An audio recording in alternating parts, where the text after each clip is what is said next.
Chapter 1. The Ninth Prince Chu Han. The wind howls, the sky is high, and the monkeys wail in lamentation. The islet is clear, the sand is white, and the birds return to their flight. Endless fallen leaves rustle down, and the mighty Yangtze River rolls on without end. In the royal city of Dian, within the confines of the royal residence, a young man clad in white sat gracefully by the window, engrossed in a book, his voice resonating as he read aloud. His features were strikingly handsome, his visage ethereal, exuding an air of refined elegance. Suddenly, the door was thrust open. "Your Highness, the Prince of Yin, grave news." A young girl in green hurriedly entered, her demeanor both charming and poised. Her eyes sparkled with the clarity of a tranquil lake, her skin smooth and delicate, and her cheeks blushed like the first bloom of peach blossoms. Chu Han slowly set down his book, regarding her with a calm expression. "Shao Qing, have I not advised you numerous times? One must remain composed in times of crisis. Also, remember to knock before entering next time." "Oh," she replied. "Now, what is it?" Shao Qing hastened to Chu Han's side and declared, "Your Highness, I have just learned that the daughter of General Qi Tianlei, Qi Lingyun, has returned to the imperial city. Is she not the one known as the female god of death?" "Indeed, that is her." Chu Han smiled faintly. "What relevance does her return hold for me?" "It is of great significance. I have just heard that His Majesty plans to bestow a marriage decree upon you, uniting you with her." A look of surprise crossed Chu Han's face. "Your Highness, you must consider your response, for the imperial edict is likely to arrive shortly." No sooner had she spoken than a shrill voice called from outside the door. "Where is His Highness, the Prince of Yin?" An elderly eunuch with white hair entered, holding high a royal edict. Dressed in a black official's hat, he bore an air of authority, and his gaze was sharp as that of a hawk, seemingly able to pierce through the secrets of the heart. Recognizing him as Wei Tong, the emperor's personal eunuch, Chu Han rose to his feet. Wei Tong unfurled the edict. "The Prince of Yin, receive the decree." Chu Han clasped his hands together. "This son humbly receives the decree." Wei Tong's thin voice intoned, "By the mandate of heaven, the emperor proclaims, General Qi Lingyun, a woman of valor rivaling men, has shown remarkable prowess on the battlefield and has rendered commendable service. Thus, it is decreed that the ninth Prince Chu Han shall be united in marriage with Qi Lingyun, to be wed on an auspicious day, as commanded." Chu Han was momentarily taken aback, but still replied with a respectful bow. "Thank you, Father." After receiving the edict, Wei Tong allowed a faint smile to grace his lips. "Congratulations, Your Highness." Chu Han handed the edict to Shao Qing, turning to Wei Tong with a question. "May I inquire, Wei Gonggong, why has my father suddenly arranged this marriage?" Wei Tong replied with a smile. "It is due to the recent rampant activities of the Day and Moon cult, which have led to several assassination attempts on the princes. Since you have been unable to cultivate martial skills since childhood, His Majesty fears for your safety, thus bestowing General Qi's daughter upon you for your protection." "I see. Well then, Your Highness, this old servant must take his leave." With that, Wei Tong turned to depart. However, as he did so, a subtle smile crept upon his lips, and with a gentle flick of his sleeve, an invisible force surged toward Chu Han. Caught off guard, Chu Han staggered back several paces. "Your Highness, are you unharmed?" Shao Qing rushed forward to support him. "I am well." Wei Tong cast a meaningful glance at Chu Han before taking his leave. Seeing this, Shao Qing was eager to intervene, but was restrained by Chu Han's hand. Once Wei Tong had departed, Shao Qing, with a puzzled expression, inquired, "Your Highness, why did you not allow me to act?" Chu Han slowly straightened his posture. "Did you not perceive that he was deliberately testing whether I possess martial skills?" Shao Qing displayed a look of confusion. "Why would he test you?" Chu Han smiled faintly. "It must be my father's intention. It appears he still doubts my martial prowess. However, it is understandable. As I am the only one among the 9 princes without martial abilities, he certainly cannot believe it. And what is the purpose of his testing you?" Chu Han resumed his seat, picked up the folding fan from his desk, and waved it gently, responding with a light smile. "It is quite simple. He wishes to ascertain whether I am a true dragon or a concealed dragon." Shao Qing was taken aback, then suddenly enlightened. "That makes sense. The other 8 princes, vying for the throne, are busy forming alliances and employing various means to enhance their strength, while you, Prince Yin, spend your days in the study." His Majesty must find it peculiar. That is of no consequence they may engage in their games while I immerse myself in my studies. As he spoke, Chu Han resumed reading. Shao Qing, observing Chu Han's calm demeanor in the face of any situation, felt a deep admiration. Though he lacked martial prowess, Prince Yan's scholarly strength was astonishingly high. Tentatively, she asked, Your Highness, you do not truly intend to marry that female killer, do you? Chu Han looked up at Shao Qing and chuckled. What? Are you jealous? Shao Qing's cheeks flushed crimson. How could that be? I merely feel that if you were to marry her, it would complicate matters in the future. Upon hearing this, Chu Han slowly set down his book, his expression contemplative. Indeed, if I were to marry her, having an additional person by my side would indeed complicate matters. Yet this is a marriage bestowed by my father should I refuse to marry her. It would be tantamount to defying the imperial decree, and it would bring disgrace upon the Qi family, who would certainly not acquiesce. What shall we do then? Chu Han regarded Shao Qing and instructed, have the Tianji Pavilion investigate this female killer. I wish to know all there is to know about her. Knowing oneself and one's adversary is essential for effective strategy. Very well, I shall attend to it at once. 2 hours later, Shao Qing returned to the chamber, holding several sheets of paper densely filled with text, which she placed before Chu Han on the desk. Your Highness, here is the information you requested. Chu Han picked up the papers and scrutinized them closely. Qi Lingyun, the sole daughter of General Qi Tianlei, possesses mastery-level cultivation. She has been dubbed the female killer by the citizens of Dayan after slaughtering hundreds of thousands of enemy troops within a fortnight. This woman has two notable traits. She harbors a profound hatred for men and possesses an intense fear of dogs. At this point, Chu Han could not help but chuckle. He had never anticipated that this formidable female killer, who struck terror into enemy nations, would have a fear of dogs. Having finished reading the information, a confident smile graced Chu Han's face.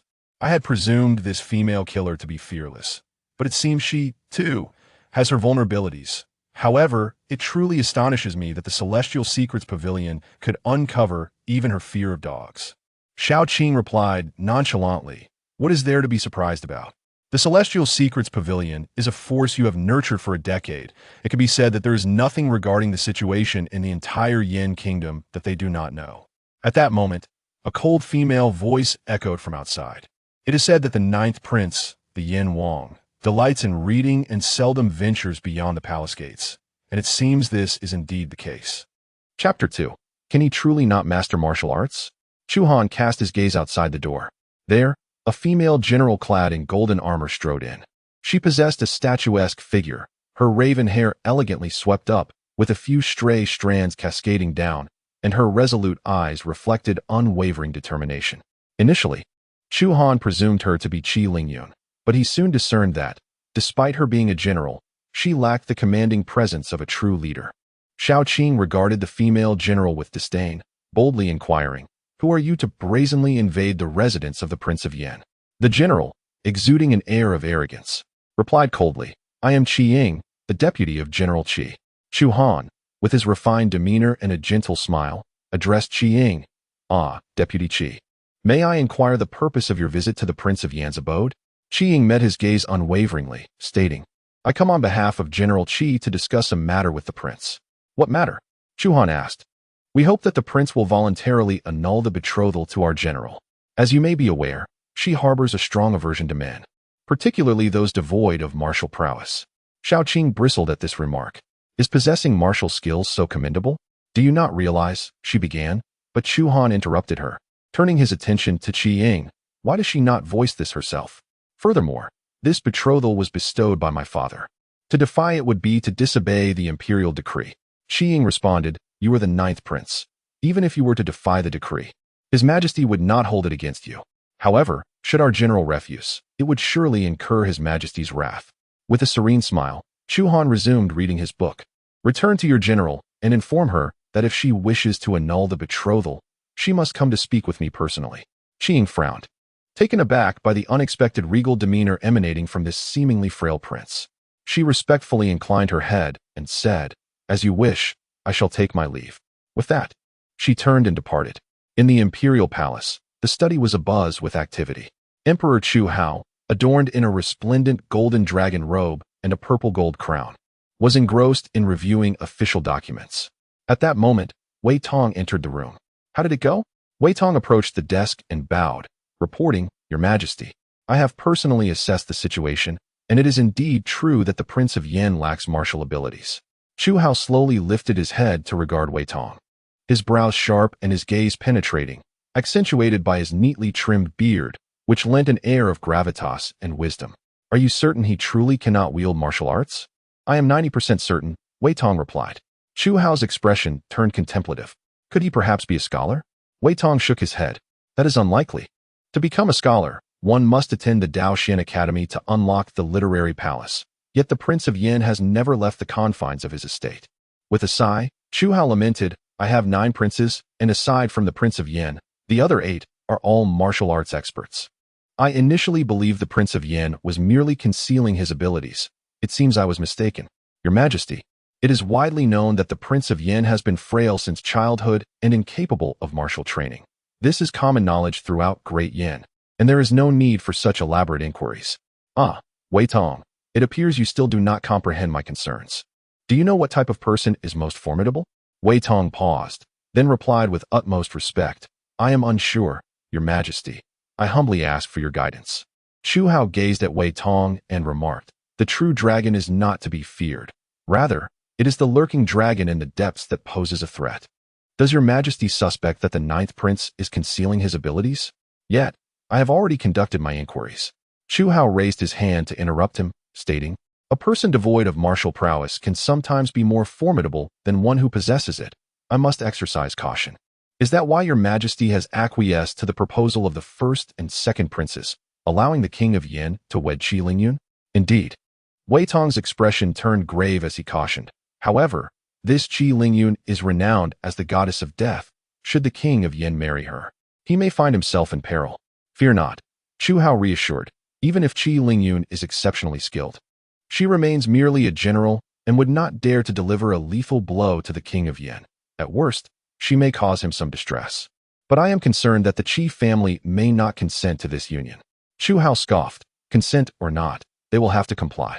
I am the Emperor of Dayan, and even if Qi Tianlei is the general who stabilizes the nation, he would not dare to openly defy my decree. Send word that the King of Yan and Qi Lingyun are to meet me in the Imperial Garden in 3 days. They have yet to meet, and it is high time they did. Understood. 3 days swiftly passed. At the King of Yan's residence, Chu Han sat as usual by the window, engrossed in his studies. With birds flying over the desolate mountains and pathways devoid of human traces, a lone boatman in a straw cape fishes alone in the cold river snow. As he recited this poem, it seemed as if snowflakes began to fall around him, and the items within the room were instantly encased in frost. Were this scene to be witnessed by outsiders, they would surely be astonished, for such phenomena are beyond even the capabilities of a martial arts grandmaster. However, Chu Han appeared dissatisfied with this outcome. He slowly set down his book, furrowing his brow, pondering, What is amiss? Why can I not break through at this stage of my cultivation? In truth, Chu Han was a transmigrator, his soul having crossed over. Originally, he was a librarian on Earth, whose obsession with reading and frequent late nights led to an untimely demise. Upon awakening, he found himself in the Yan Dynasty. Having become the 9th prince, Chu Han, in the Yan Dynasty, martial artists, Confucian scholars, and sorcerers coexist. However, the predominant focus is on martial arts. With everyone practicing to some degree, even an ordinary citizen on the street might possess martial abilities. Nevertheless, while becoming a martial artist is relatively easy, ascending to the ranks of those capable of moving mountains and filling seas is exceedingly challenging. Take Chu Han's father, Chu Han, for instance. Despite being the Emperor of Dayan, he has only attained the realm of a grandmaster. Of course, this is related to one's innate talent for cultivation. Those with exceptional martial talent can reach the grandmaster realm by their late teens or early 20s. For example, Chu Han, after his transmigration, cultivated to the earth immortal realm in just 18 years, largely due to his dedication to reading. After his arrival in this world, he serendipitously discovered that reading could also serve as a means of cultivation. Thus, while others struggled to break through to the grandmaster realm or even the earth immortal realm, he had already achieved the latter through his scholarly pursuits. Knock, knock, knock. At that moment, a knock was heard at the door. Your Highness. A messenger from the palace has arrived, stating that General Qi Lingyun is already within the palace and requests our prompt attendance. Recognizing the voice of Xiao Qing, Chu Han set down his book, picked up his folding fan, and departed the room. Chapter 3. An assassination attempt outside the King of Yan's residence. The carriage had been prepared. Before the carriage, a dozen soldiers armed with long spears stood guard. Once Chu Han and Xiao Qing took their seats inside the carriage, the driver set the vehicle in motion toward the imperial palace. Within the carriage, Xiao Qing addressed Chu Han, "Your Highness. The Celestial Mechanism Pavilion has sent word that the Sun and Moon sect is aware of your journey to the palace and is preparing an ambush along the way." Clad in white attire, Chu Han exuded an air of scholarly elegance. He gently waved his folding fan and replied with a smile. "I never sought power or participated in the struggle for the throne, yet they still wish to eliminate me. You may refrain from vying for power, but many are aware that His Majesty intends to bequeath the throne to you. Consequently, both the 8 princes and the forces of the martial world wish to see your demise." Chu Han sighed. "My father does not genuinely wish to pass the throne to me. He merely believes I lack martial prowess and can be easily controlled. This servant is aware of that. But Your Highness, you are sometimes excessively benevolent.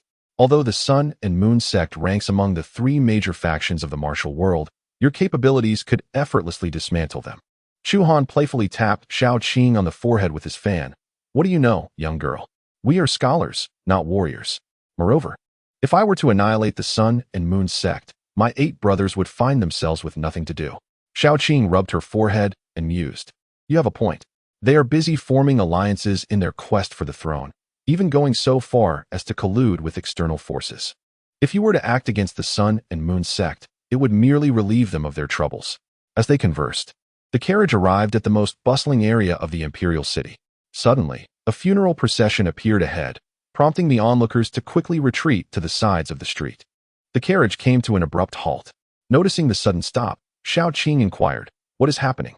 The driver, a middle-aged man in his 50s, responded, "Miss Xiao Qing, a funeral procession has blocked the way." "Then let them pass first," she instructed. The driver complied, steering the carriage to the side. The procession consisted of dozens of mourners, accompanied by the sound of a swona. As they passed by Chu Han's carriage, the funeral procession unexpectedly halted. In an instant, several individuals drew weapons from beneath the coffin and charged toward the carriage. "Not good, assassins. Protect His Highness." The soldiers tasked with escorting Chu Han quickly shielded the carriage and engaged in combat with the attackers. However, the assailants proved formidable, swiftly closing in on the carriage. Just as they were about to reach it, a chilling feminine voice rang out from within. "You dare to attempt an assassination on His Highness? You seek death." Xiao Qing sprang from the carriage with agile grace and leaped onto its roof. Scanning the approaching assassins, she deftly produced a shimmering soft sword from her waist. In the next moment, she swung her weapon, unleashing a sweeping arc of sword energy that sliced through the necks of the nearby assailants. With a shriek, the attackers clutched their necks and collapsed. Witnessing the scene, the remaining assassins were filled with fear and hastily retreated, crying out in alarm. The sword energy radiated outward. She was a master-level powerhouse. After dispatching several assassins, Xiao Qing gazed coldly at the remaining foes. "You are from the Sun and Moon sect, aren't you?" A middle-aged man with a scarred face retorted menacingly, "If you wish to know, ask in hell." With that, he swung his long blade toward Xiao Qing. Whoosh! A formidable blade aura swiftly coalesced, enveloping her. "Master level?" Xiao Qing furrowed her brow and promptly brandished her soft sword, thrusting it forward. A powerful sword aura rapidly formed, colliding with his blade aura. Boom! Soon, a tremendous wave of true energy radiated outward from their confrontation, sending those assassins without master-level cultivation reeling backward.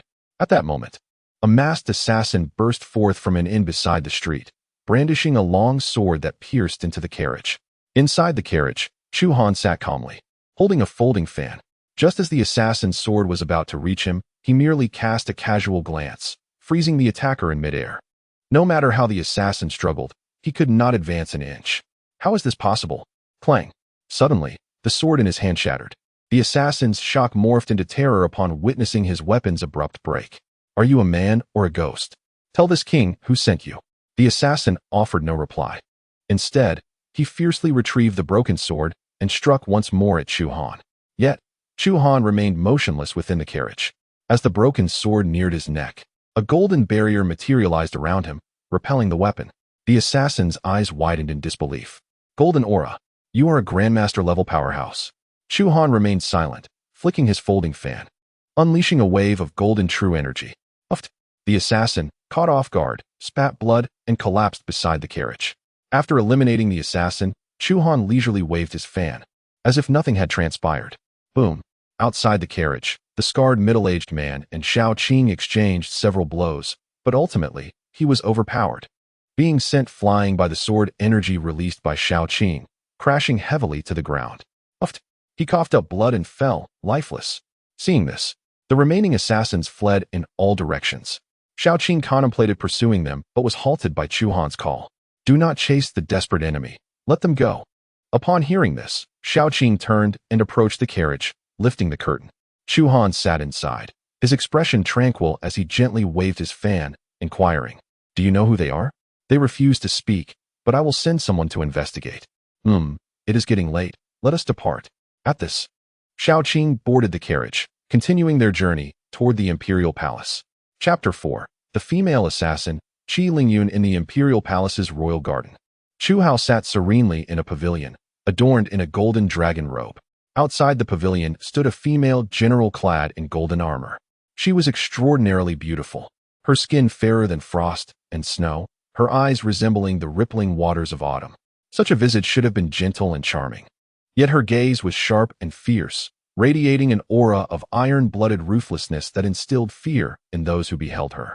She was none other than Qi Lingyun, the renowned female general of the Great Yan, known as the goddess of death. Chu Hao turned to Wei Tong beside him and inquired, "What is the matter? Why has the Yan Wang not yet arrived?" Wei Tong bowed and replied, "Your Majesty, I have already dispatched someone to deliver the message. It seems the Yan Wang has been delayed by some matters. Yan Wang has arrived." At that moment, a shrill voice echoed through the air. Chu Han, holding a folding fan, approached the imperial garden. Upon reaching the pavilion, he clasped his hands in salute, saying, "Your son pays his respects to Father Emperor." Chu Hao frowned and, with a hint of irritation, asked, "What is the meaning of this? Did I not issue an edict for you to meet General Qi in the imperial garden? Why do you arrive only now?" "Father Emperor," Chu Han replied, "the reason for my tardiness is that I encountered some trouble on my way to the palace." "What trouble did you encounter?" "I was attacked by assassins on my way here." Chu Hao's expression shifted to one of astonishment. "What did you say?" Qi Lingyun also raised an eyebrow, seemingly surprised that the Yan Wang had been targeted. "Who dares to be so audacious as to attempt an assassination within the imperial city?"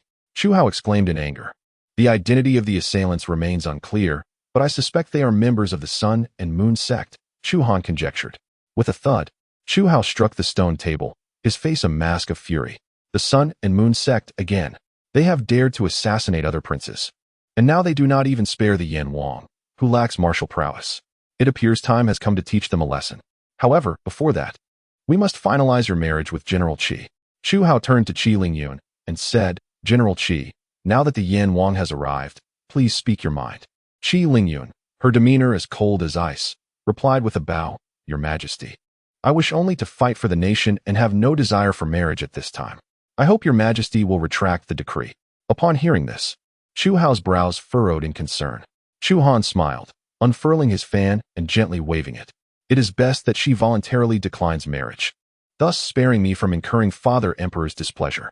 With a serious expression, Chu Hao stated, "Marriage does not hinder your contributions to the nation. You are aware that I arranged your betrothal to the Yan Wang primarily out of concern for his lack of martial skills and the potential dangers he might face. Should you wed him, with your formidable reputation as the goddess of death, I believe few would dare to harm him." Qi Lingyun replied, "Your Majesty, while I do not dare to defy your command to marry the Yan Wang, as a general, I cannot wed someone who lacks martial ability, even if he is a prince. Such a union would undoubtedly invite ridicule, not just upon the Qi family, but also upon your Majesty and the Yan Wang." Upon hearing her words, Chu Hao was momentarily rendered speechless. The Great Yan Dynasty revered martial prowess, with nobles and commoners alike practicing the art of combat. Yet, Chu Han lacked any talent for martial arts. If they were to unite, it would indeed become a source of mockery, not for Qi Lingyun, but for Chu Han himself. The Prince of Yan, frail since childhood, could not be blamed for his inability to master martial arts. Furthermore, as a royal, even if he were capable. I would never permit him to engage in battle. Chu Han gazed at Qi Lingyun and remarked, "Thus, your reasoning fails to persuade me." Qi Lingyun frowned, taken aback by Chu Han's disregard for his own dignity in favor of Chu Han. "Very well, I observe that you and the Prince of Yin are quite compatible. Unless there are further objections, you shall choose a date for your wedding." Wait. Qi Lingyun thought it inconceivable that Chu Han had summoned them for discussion, yet failed to consider her opinion throughout. "Your Majesty, may I make a request?" "What request? Speak." "I have heard that although the Prince of Yin lacks martial prowess, he often immerses himself in scholarly pursuits. It is likely that his intellect is commendable. Perhaps he could demonstrate his talents to me.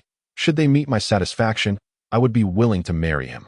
Chu Han raised an eyebrow, regarding Qi Lingyun with curiosity. "How do you wish for him to showcase his abilities?"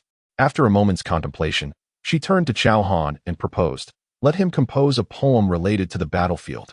She had already discerned that, regardless of her efforts, the marriage between her and Chu Han was a foregone conclusion. Thus, she wished to ascertain the depth of Chu Han's intellect. She had no desire to wed a man devoid of both martial skill and scholarly merit. Chu Han then addressed Chu Han, inquiring, "Honor, what are your thoughts?" "That is certainly agreeable. If it were a different request, it might pose a challenge. But composing poetry is exceedingly simple for one of my background." With that, Chu Han gently flicked his folding fan, his gaze drifting into the distance as if entering a trance. He walked and recited, "Amidst the dark snow-capped mountains of Qinghai, a solitary city gazes longingly at Yumen Pass. Through 100 battles, clad in golden armor, I shall not return until the ancient kingdom of Lulan is breached." As the 5th chapter unfolds with the 10th princess, Qiao Yu, both Chu Han and Qi Lingyun stood momentarily stunned by the poem's recitation. Upon concluding, Chu Han turned his gaze towards Qi Lingyun, and upon witnessing her incredulous expression, he offered a faint smile. He was aware that his words had captivated her. The reason for choosing this particular poem lay in its resonance with the current state of the Great Yan Dynasty. The references to Lulan and Yumen Pass were significant, particularly as Yumen Pass was the very stronghold Qi Lingyun had defended. Once Chu Han regained his composure, he applauded, exclaiming, "What a magnificent poem! I never imagined my son possessed such talent." Surely, throughout the Great Yan Dynasty, even the esteemed Dao Xian Academy, renowned as the foremost Confucian institution, could not rival such artistry. Initially, Qi Lingyun had underestimated Chu Han. However, upon hearing the poem, she found herself enchanted by the ambition and resolve conveyed in his verses. Her father had guarded Yumen Pass for 2 decades to protect the Great Yan, and subsequently, she had devoted 6 years alongside him in defense of the same stronghold. During those years, the father and daughter duo had endlessly yearned to conquer the ancient kingdom of Lulan. This poem encapsulated the essence of their shared aspirations. After recovering from her astonishment, Qi Lingyun fixed her beautiful eyes upon Chu Han, unable to believe her ears, and asked, "Prince of Yin, truly, did you compose this poem?" She found it hard to believe that a prince who had never left the palace could compose such ambitious poetry. How could the verses spoken from my lips be anything but genuine? Indeed, how amusing. Chu Han laughed heartily, his gaze brimming with satisfaction as he regarded Chu Han. "It seems that your years of study have not been in vain. With your talents, you could easily win the heart of any maiden." His words were clearly directed at Qi Lingyun. Qi Lingyun gazed intently at Chu Han, her expression subtly shifting. "The fact that you can craft such ambitious poetry indicates that, although you lack martial prowess, you possess remarkable scholarly achievements. I have a matter in which I hope you might lend your assistance." Chu Han was taken aback, not expecting Qi Lingyun to seek his help. He gently waved his folding fan and inquired, "What is it?" "Dao Xian Academy, in its pursuit of promoting Confucian ideals, has actually urged us to abandon warfare and seek peace with our enemies. In my view, peace must be fought for. A relentless pursuit of tranquility will only embolden our adversaries. Thus, I wish to enlist King Yan's aid in persuading those at Dao Xian Academy to cease their indoctrination of the so-called Confucian principles among the populace and the military." "You refer to Confucian ideals, which advocate for moral governance and benevolence." Qi Lingyun looked at Chu Han in astonishment. "How do you know this?" Chu Han smiled faintly, never having anticipated that Confucian thought would manifest in Dayan. "Do not concern yourself with how I know. Suffice it to say, I am quite familiar with it. Do you have a way to persuade them?" Chu Han gently shook his fan, stating, "This Confucian ideology has both advantages and disadvantages. However, Whether the benefits outweigh the drawbacks can only be determined upon meeting them. Are you willing to assist me in persuading them? Chu Han displayed a hint of hesitation.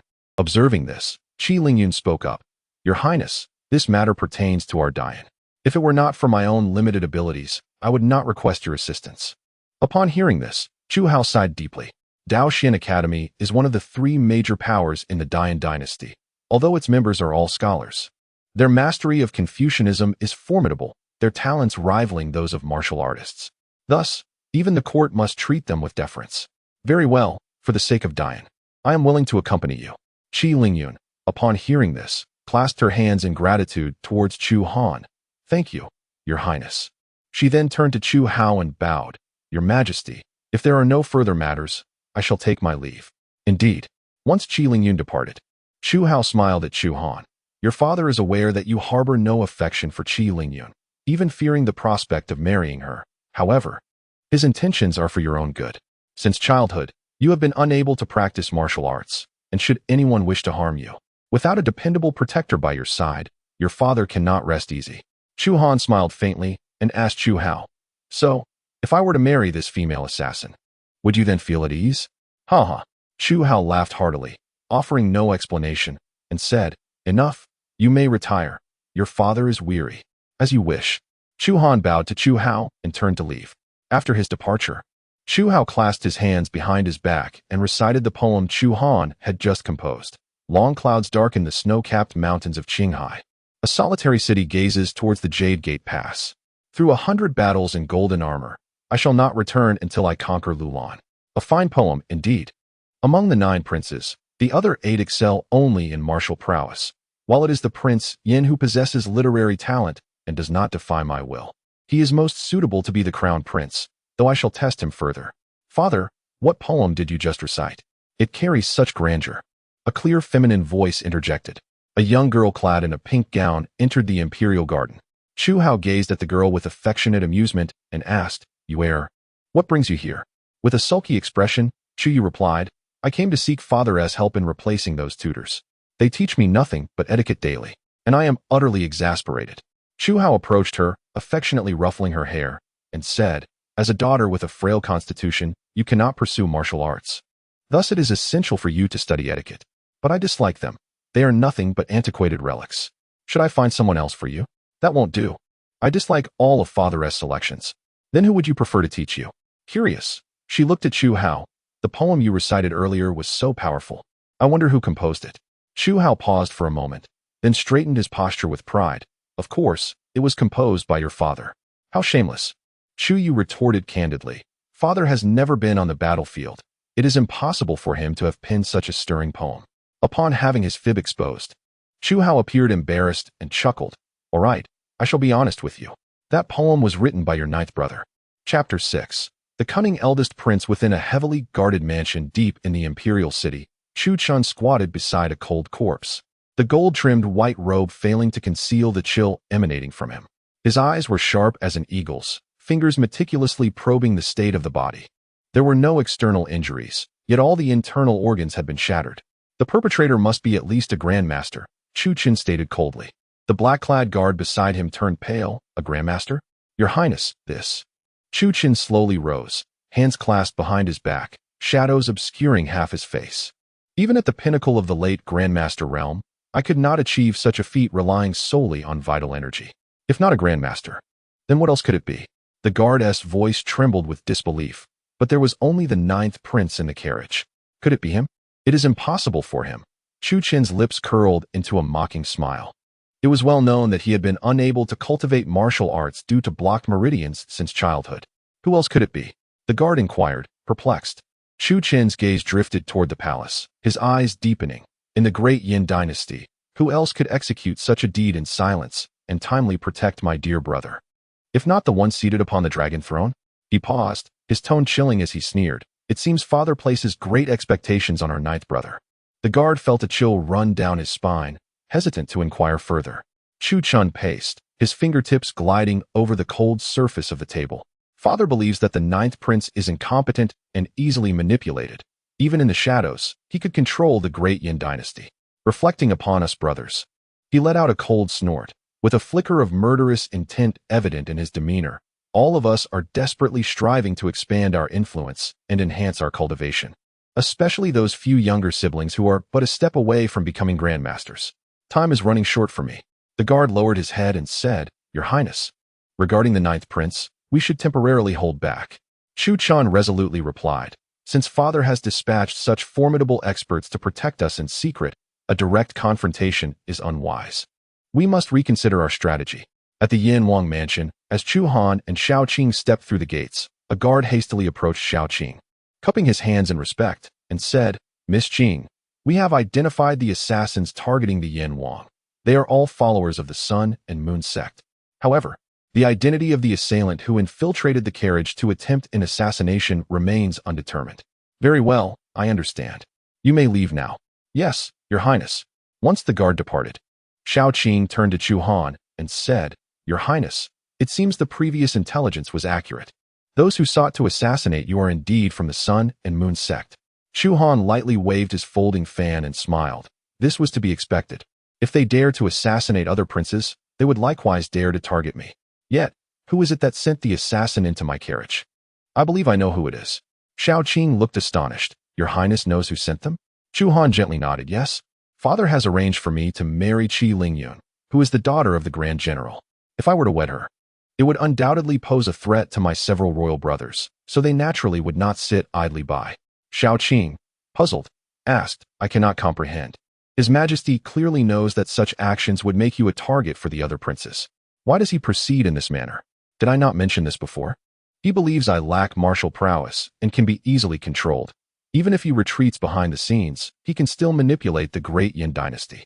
Just as Chu Han finished speaking, a sharp voice echoed from outside the mansion. Where is the Yin Wang?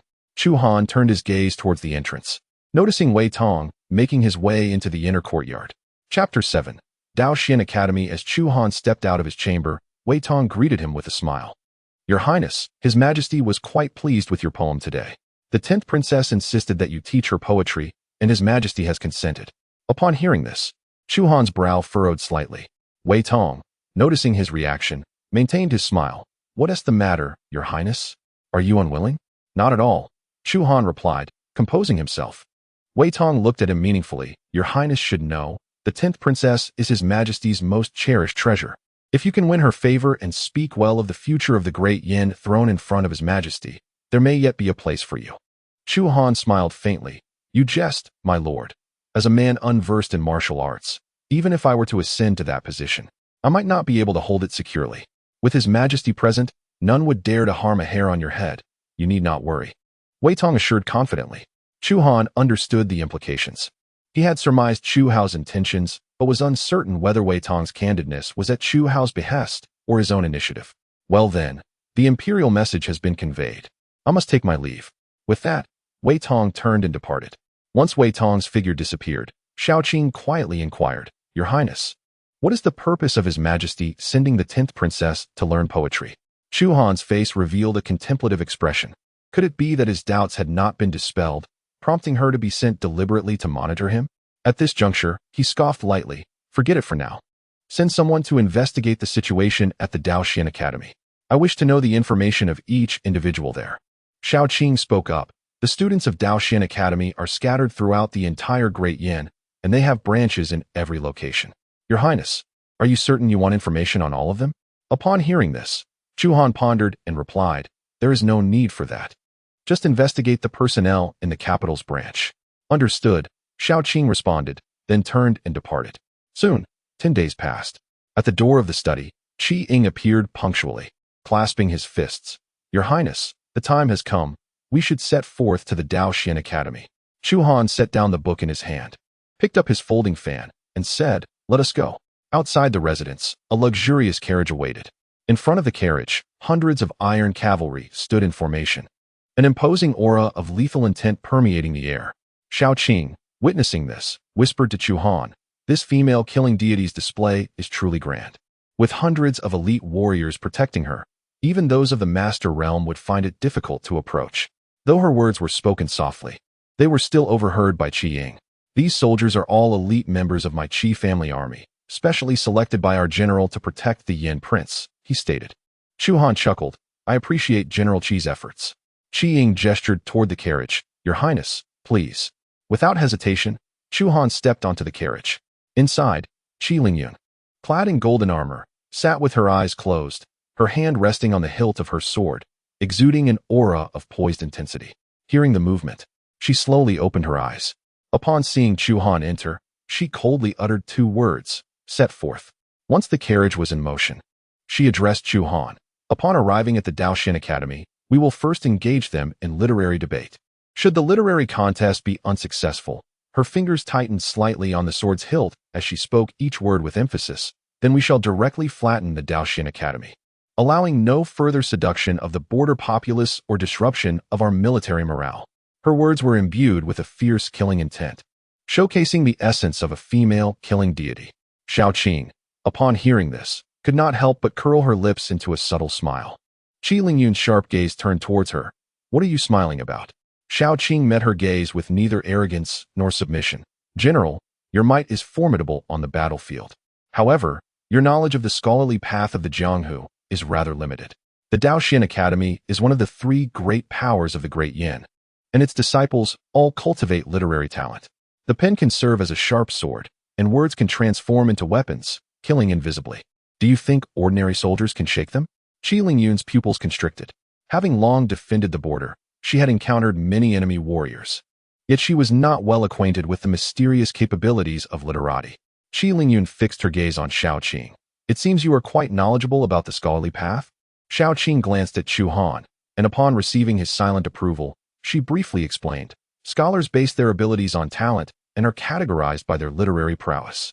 1 to 3 degrees are referred to as Tong Sheng, 4 degrees as Xiu Kai, 5 degrees as Zhu Run, 6 degrees as Jin Shi, 7 degrees as Zhuan Yuan, and 8 degrees are termed as Shui Shi. Talent can reach the profound. When cultivated to its peak, one can annihilate thousands of troops with a mere gesture. Qi Lingyun listened intently to Xiao Qing's account, her heart shaken by the capabilities of the literati. Under the protection of the Qi family army, the carriage sped toward the outskirts of the city.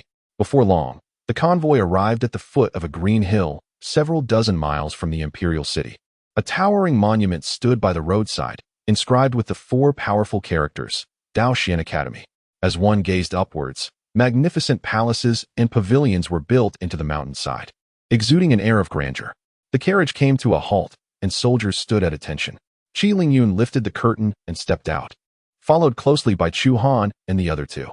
No sooner had the 4 dismounted than a deep, resonant voice, imbued with authority, emanated from the depths of the academy. Echoing like a thunderous bell at the foot of the mountain, is the esteemed General Qi Lingyun in attendance? Chapter 8. Testing talent. Qi Lingyun looked up towards the mountainside, noting the absence of any figure, clearly indicating that the voice had been projected through some form of talent. She replied loudly, indeed. One would not expect General Qi to truly dare set foot in Daoxin Academy. I am impressed. With a cold demeanor, Qi Lingyun retorted. Daoxin Academy is neither a den of dragons nor a lair of tigers. Why would I not dare to come? Truly deserving of the title Goddess of Death, your courage is unmatched by most men. Let us dispense with pleasantries. I have come for a reason, which you ought to understand. Of course, we are aware, but to persuade us, you must demonstrate your capabilities.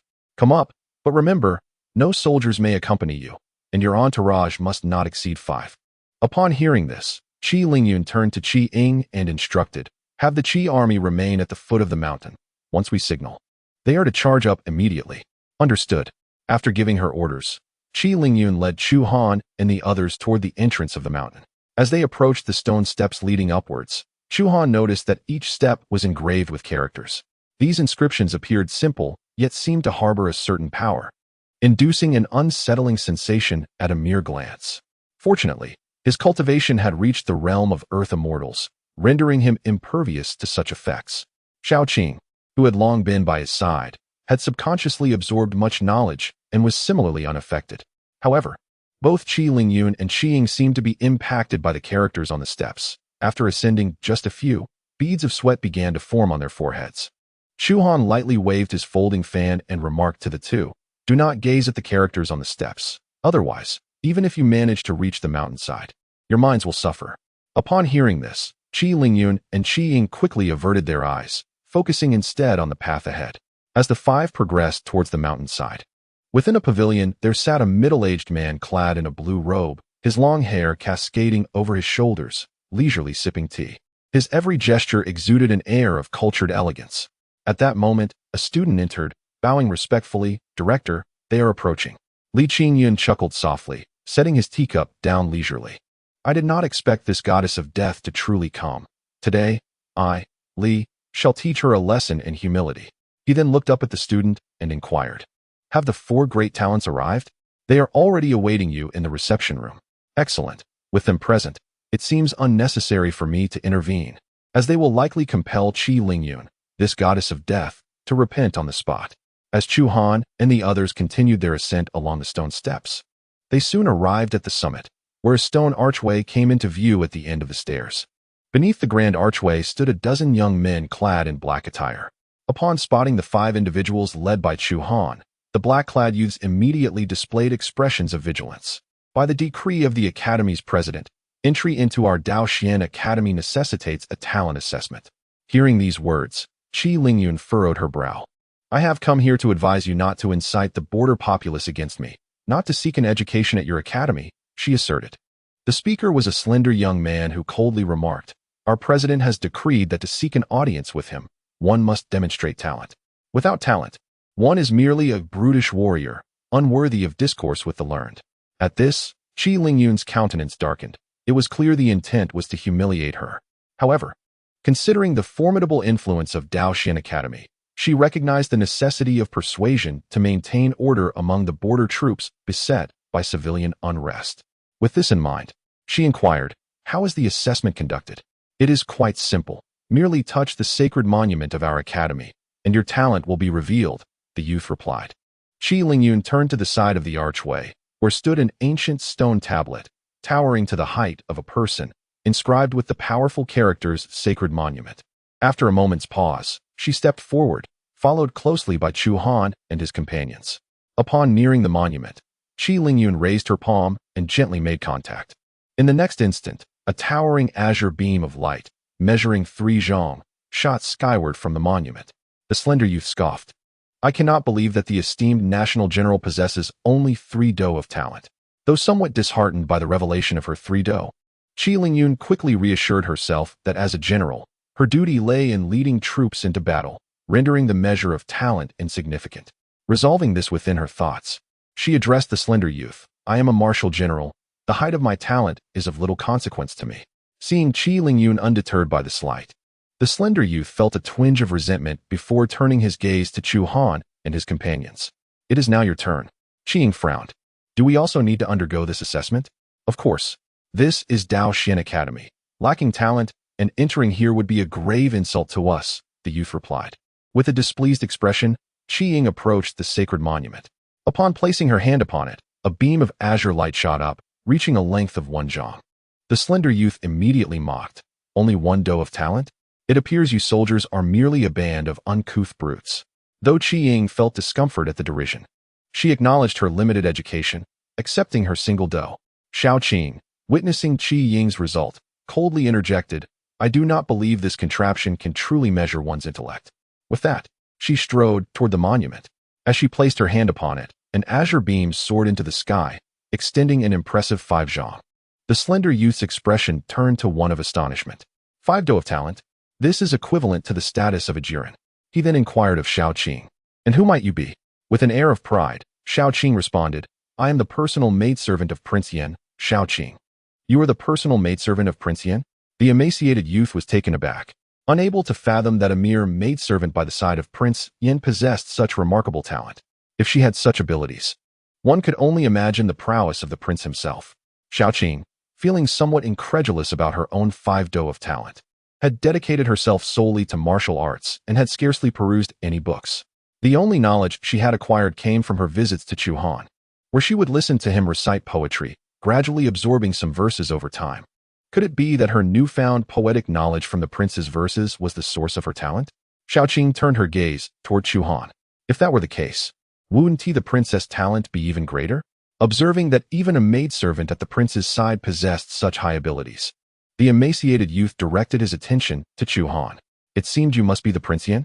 Chu Han lightly waved his folding fan and replied nonchalantly, indeed. Having heard that Prince Yan had no interest in martial arts and had spent his youth in the royal palace studying, it was presumed that his scholarly talents must be considerable. The youth inquired if Chu Han dared to undergo a test. Chu Han, curious about his own capabilities, responded boldly, "Why should I hesitate?" With that, he closed his fan and strode toward the sacred stele. As Chu Han approached the stele, the eyes of a dozen students from Daoxian Academy, along with Qi Lingyun and Qi Ying, were fixed upon him. Soon, he stood before the sacred stele, raising his hand to place it upon its surface. Chapter 9. The Four Great Talents of the Imperial City. The moment Chu Han's palm made contact with the stele, everyone present was captivated, eager to discern the extent of his talent. However, after a prolonged silence, the stele showed no sign of reaction. What was amiss? Why did the stele remain unresponsive? Could it be that this Prince Yan lacked talent? The emaciated youth's pupils constricted at the sight of the stele's silence, a mixture of disbelief flooding his mind. In his view, if a maidservant by the prince's side possessed 5 do of talent, then the prince himself should undoubtedly surpass that. Yet, the reality was undeniable. The absence of any response from the stele indicated a lack of talent. Unable to contain himself, the emaciated youth laughed derisively. Who would have thought that the 9th prince of the Great Yan Dynasty was nothing more than an uneducated fool? It seemed that all those years spent in the royal palace studying were merely a guise for idleness. Impudent fool, how dare you insult our Prince Yan? Do you believe I want to kill you? Shaoqing glared at the emaciated youth, her eyes brimming with lethal intent. Seeing that Chu Han had no talent whatsoever, he wore a puzzled expression. Nevertheless, he brushed off the matter, raising his hand to block Shaoqing. Whether I possess talent is not something a mere stone tablet can determine. You need not stoop to his level. Shaoqing, still unsatisfied, retorted, our Prince Yan possesses talents beyond mere 8 do. It is not that he lacks skill, but rather that this wretched stone tablet is incapable of measuring his true abilities. Preposterous, the emaciated youth scoffed. This sacred stele was crafted by a Confucian sage of our Daoxian Academy. It has never erred. Qi Lingyun, observing Chu Han's complete lack of talent, also found it hard to believe, though she preferred not to dwell on the matter.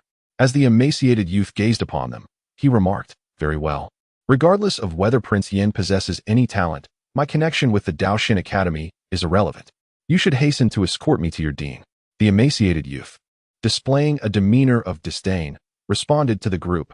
After assessment, it is evident that your scholarly abilities are rather mediocre, rendering you unworthy of even stepping foot into our esteemed Daoxian Academy. However, considering your distinguished identities, I shall make an exception this once and lead you to meet the dean. Upon hearing these words, Qi Lingyun felt an urge to commit murder, yet she restrained herself.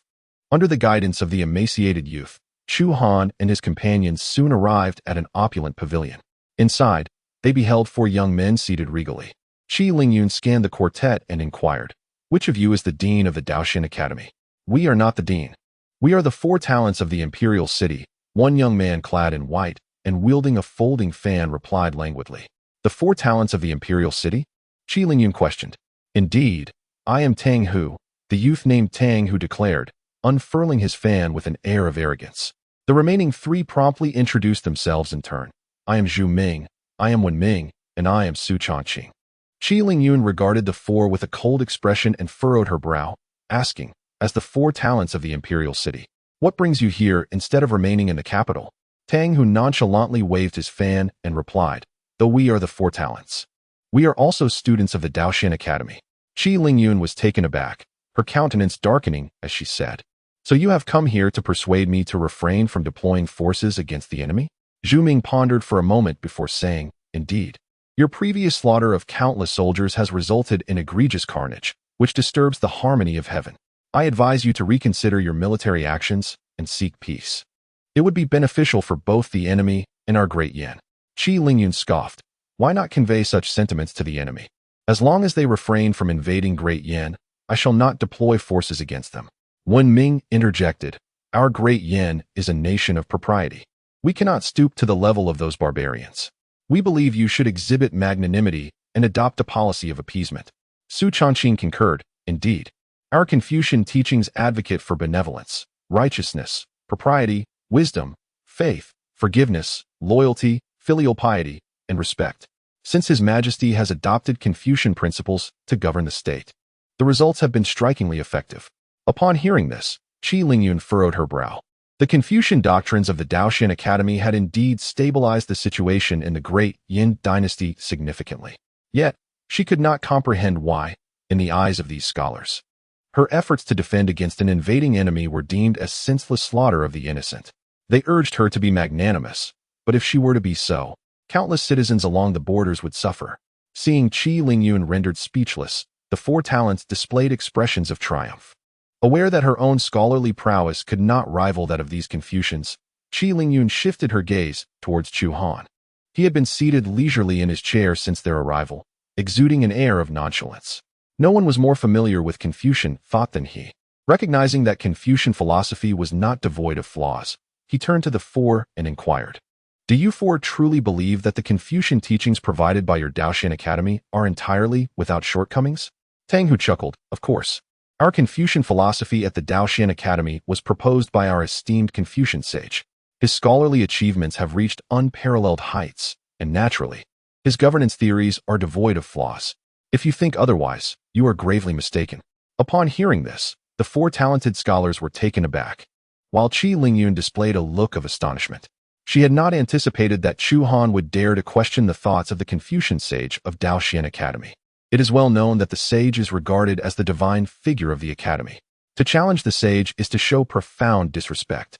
"You insolent brat! How dare you imply that our sage's thoughts are erroneous? I reckon you seek your own demise," one of them retorted.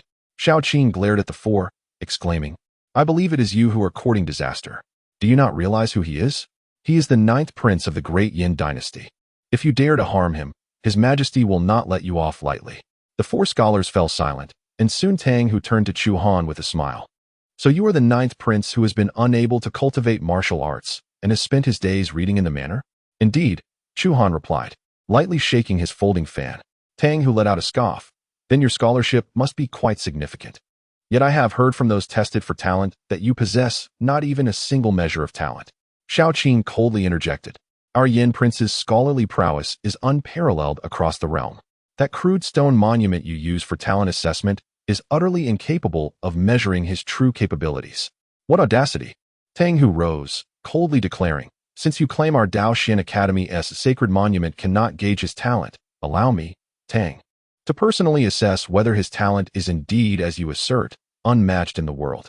With these words, a powerful azure aura erupted from Tang Hu, surging into the void. Qi Lingyun and Qi Ying gazed at the talent emanating from Tang Hu, discovering it to be 6 zhang in height, signifying that he possessed 6 measures of talent. In the realm of Confucian cultivation, possessing 6 measures of talent is equivalent to a jinsher, comparable to a martial artist at the grandmaster level. As Tang Hu unleashed his talent, it swiftly surged towards Chu Han. Just as the talent was nearing Chu Han, Xiao Qing's figure flickered, positioning herself protectively in front of him. 6 measures of talent, merely at the grandmaster level, and you think to use it against our Yin prince? You truly overestimate yourself. As her words fell, a formidable true energy radiated from Xiao Qing, repelling Tang Hu's released talent. Tang Hu, witnessing his talent being forced back, felt a flicker of anger. However, he recognized that Xiao Qing's strength surpassed his own.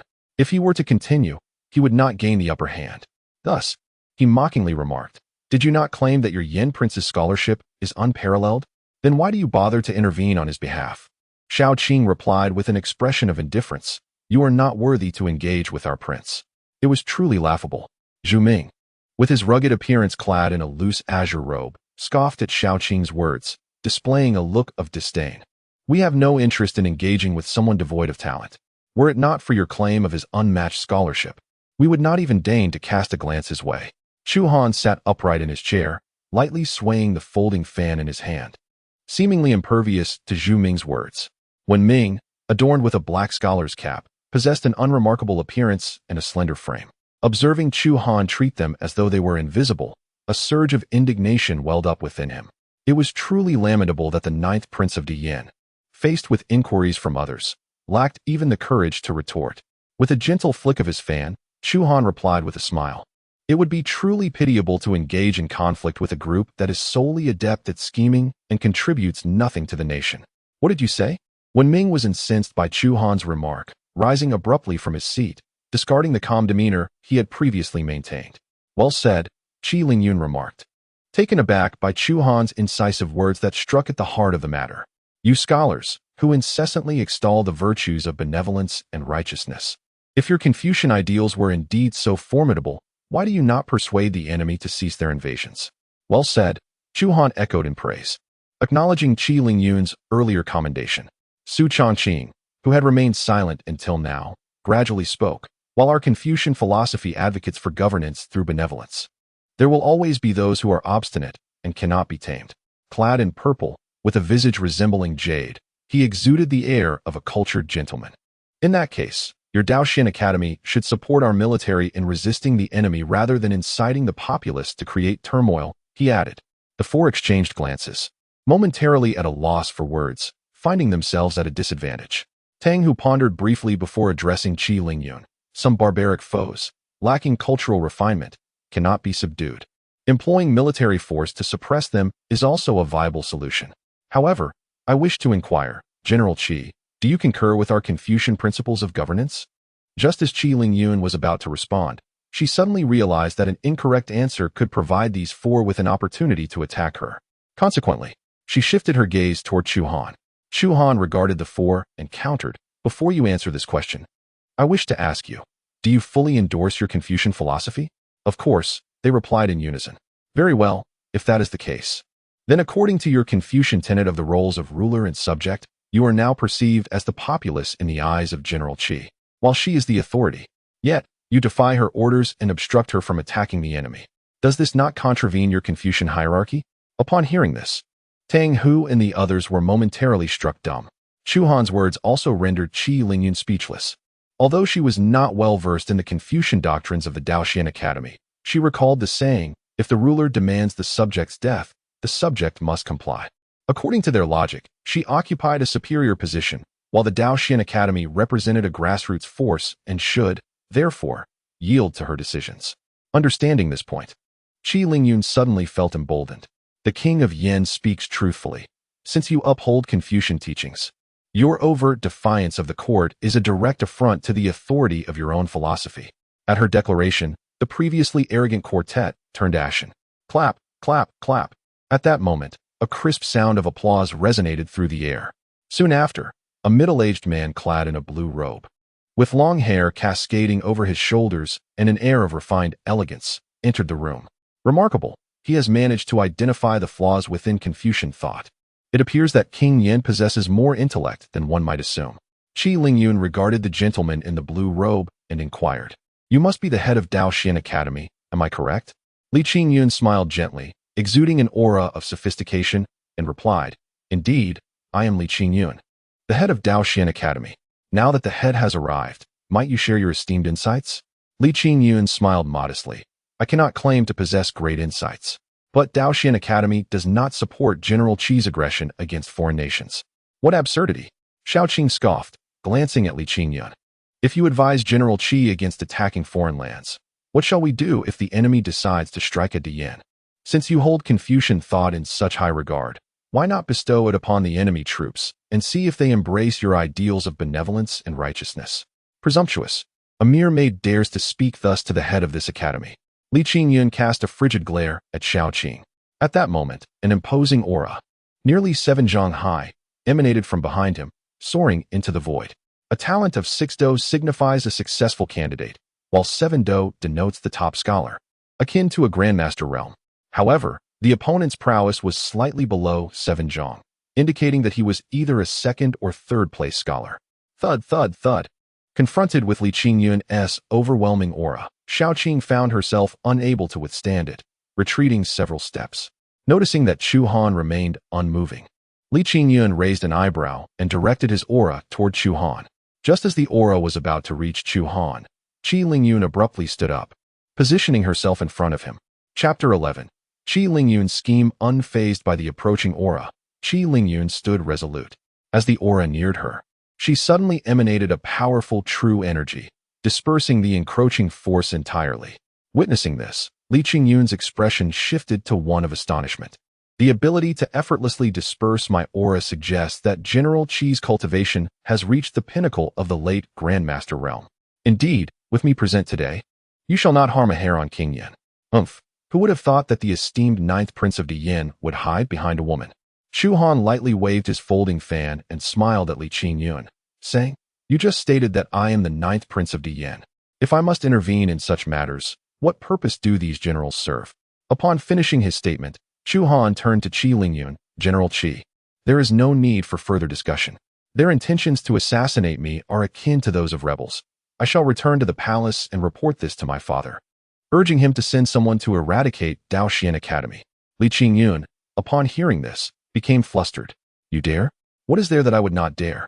Chu Han met Li Qingyun's gaze and continued, "Previously, I had no reason to act against you, but now that you intend to assassinate me, I have grounds to suspect your collusion with rebels." "Utter nonsense." "Is it nonsense? Did you not just attempt to strike at me?" Faced with Chu Han's inquiry, Li Qingyun was rendered speechless. As Qi Lingyun perceived the opportune moment had arrived, she spoke. "Initially, I intended to engage in a meaningful dialogue with you, but it appears that such an endeavor is now unnecessary. Though the Daoxian Academy is one of the three major powers of the Great Yan, it pales in comparison to the might of the Great Yan Dynasty's military." Upon concluding her statement, Qi Lingyun turned to depart. Li Qingyun, witnessing this, exhibited a look of internal conflict before promptly calling out to her, "General Qi, wait." Qi Lingyun turned back, regarding him with inquiry. "What is it? Have you come to a resolution?" Li Qingyun's expression darkened as he replied, "I have indeed come to a resolution. From now on, regardless of how you choose to treat the enemy state, we shall refrain from interference. However, regarding today's incident, I hope you will act as if nothing has transpired." He was acutely aware that Chu Han was the most favored prince of Chu Hao. Should Chu Hao discover any ill intentions directed toward Chu Han, he would undoubtedly retaliate against their Daoxian Academy. "Then we shall observe your conduct," Qi Lingyun stated before making her exit. Chu Han, Qi Ying, and Xiao Qing followed suit. Once the four had departed, Li Qingyun struck the nearby wooden table with his palm. "What audacity Qi Lingyun possesses, daring to scheme against our Daoxian Academy." Tang Hu, displaying a look of bewilderment, inquired, "What prompts such a statement from the dean? Do you not perceive that she deliberately brought the ninth prince to our Daoxian Academy, compelling us to take action against him, thereby leveraging our intent to eliminate him as a means to coerce us into submission?" Upon hearing this, Tang Hu and his companions were momentarily taken aback. They had underestimated this female assassin, who possessed such cunning. "Indeed, we have fallen into her trap."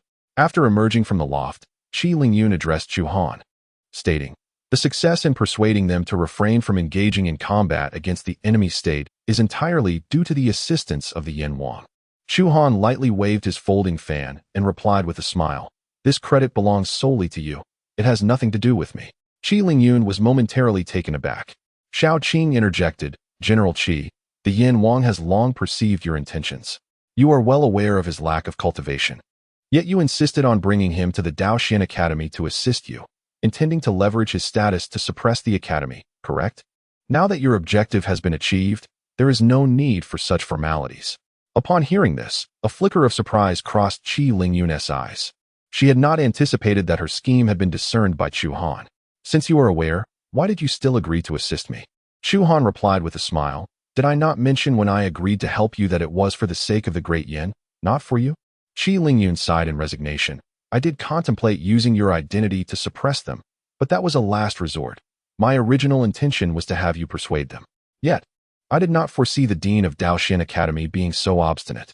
Never mind. Since the goal has been accomplished, let us not dwell on these matters. Let us return." "Very well." Soon, the group arrived at the foot of the mountain. The Qi family army, stationed at the base, quickly assembled upon seeing Chu Han and the others descend. Observing the swift actions of the Qi family army, Chu Han wore a pensive expression. Qi Lingyun, noticing his demeanor, inquired with curiosity, "Your Highness, what troubles you?" Chu Han scrutinized the armor worn by the Qi family soldiers and remarked, "Do you not notice that their armor is excessively cumbersome?" Qi Lingyun was momentarily taken aback, then glanced at the Qi army before her, stating, "This is already the lightest armor available." Chu Han pondered for a moment and replied, "I have a method that can render their armor even lighter." Qi Lingyun was somewhat incredulous, questioning the truth of his words. If he could indeed lighten the Qi army's armor, their prowess would be enhanced by at least 10%. Though it may seem a modest improvement, in the heat of battle, it could prove crucial. I have no reason to deceive you. As he spoke, Chu Han produced a book and handed it to Qi Lingyun.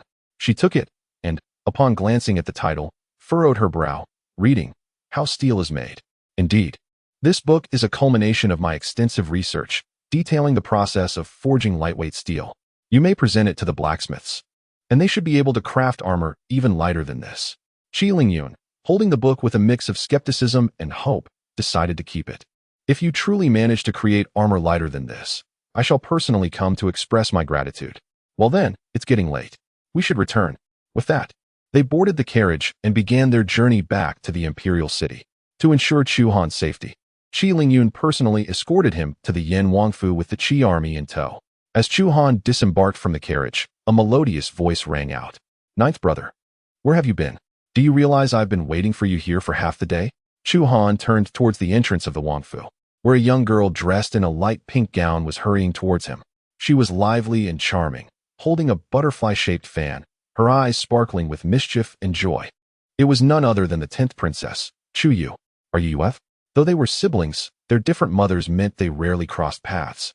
Noticing that Chu Han seemed to not recognize her, Chu Yu felt a twinge of annoyance. "Ninth brother, you haven't forgotten your lively and adorable sister, have you?"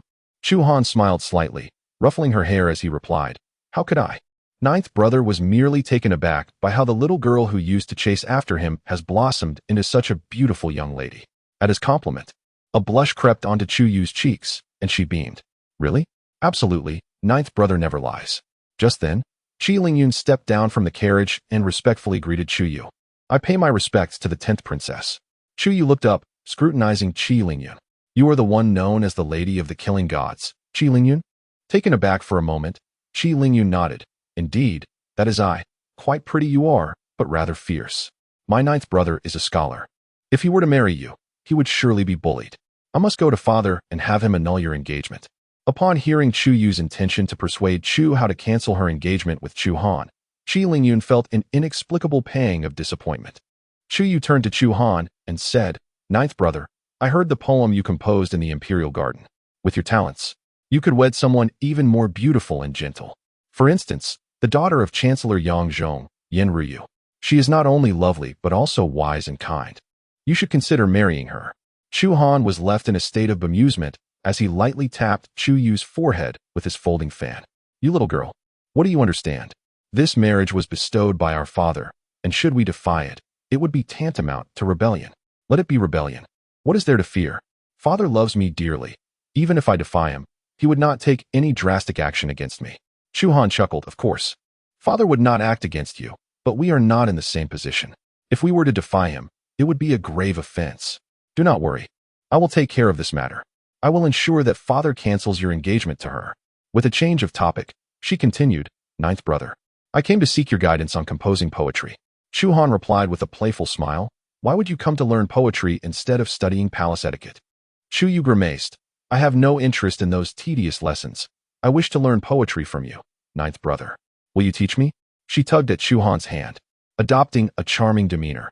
Seeing this interaction, Qi Lingyun felt it inappropriate to linger. She turned to Chu Han and said, "Your Highness, if there is nothing else, I shall take my leave." "Very well," she said, and with Qi Ying, she departed in a carriage, escorted by the Qi family's guards. Once Qi Lingyun had left, Chu Han turned to Chu Yu and said, "You err. Composing poetry is far more challenging than learning palace etiquette. Are you truly certain you wish to pursue this?" "Yes. I do not wish to learn those rigid rules. I aspire to become the foremost female poet of Diyan." Seeing the determination in her eyes, Chu Han nodded in agreement. "Very well. If you are eager to learn, then you shall come here every 3 days, and I will teach you the fundamentals of poetry."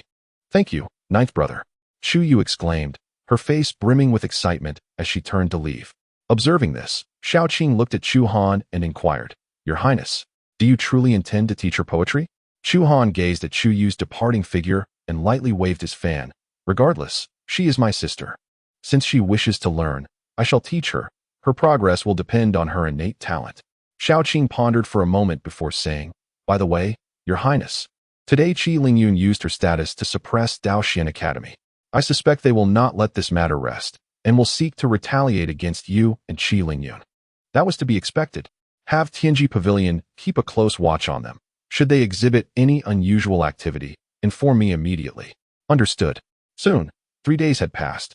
Chu Yu arrived at the Yin Wang Fu to find Chu Han, who was seated by the window engrossed in his studies.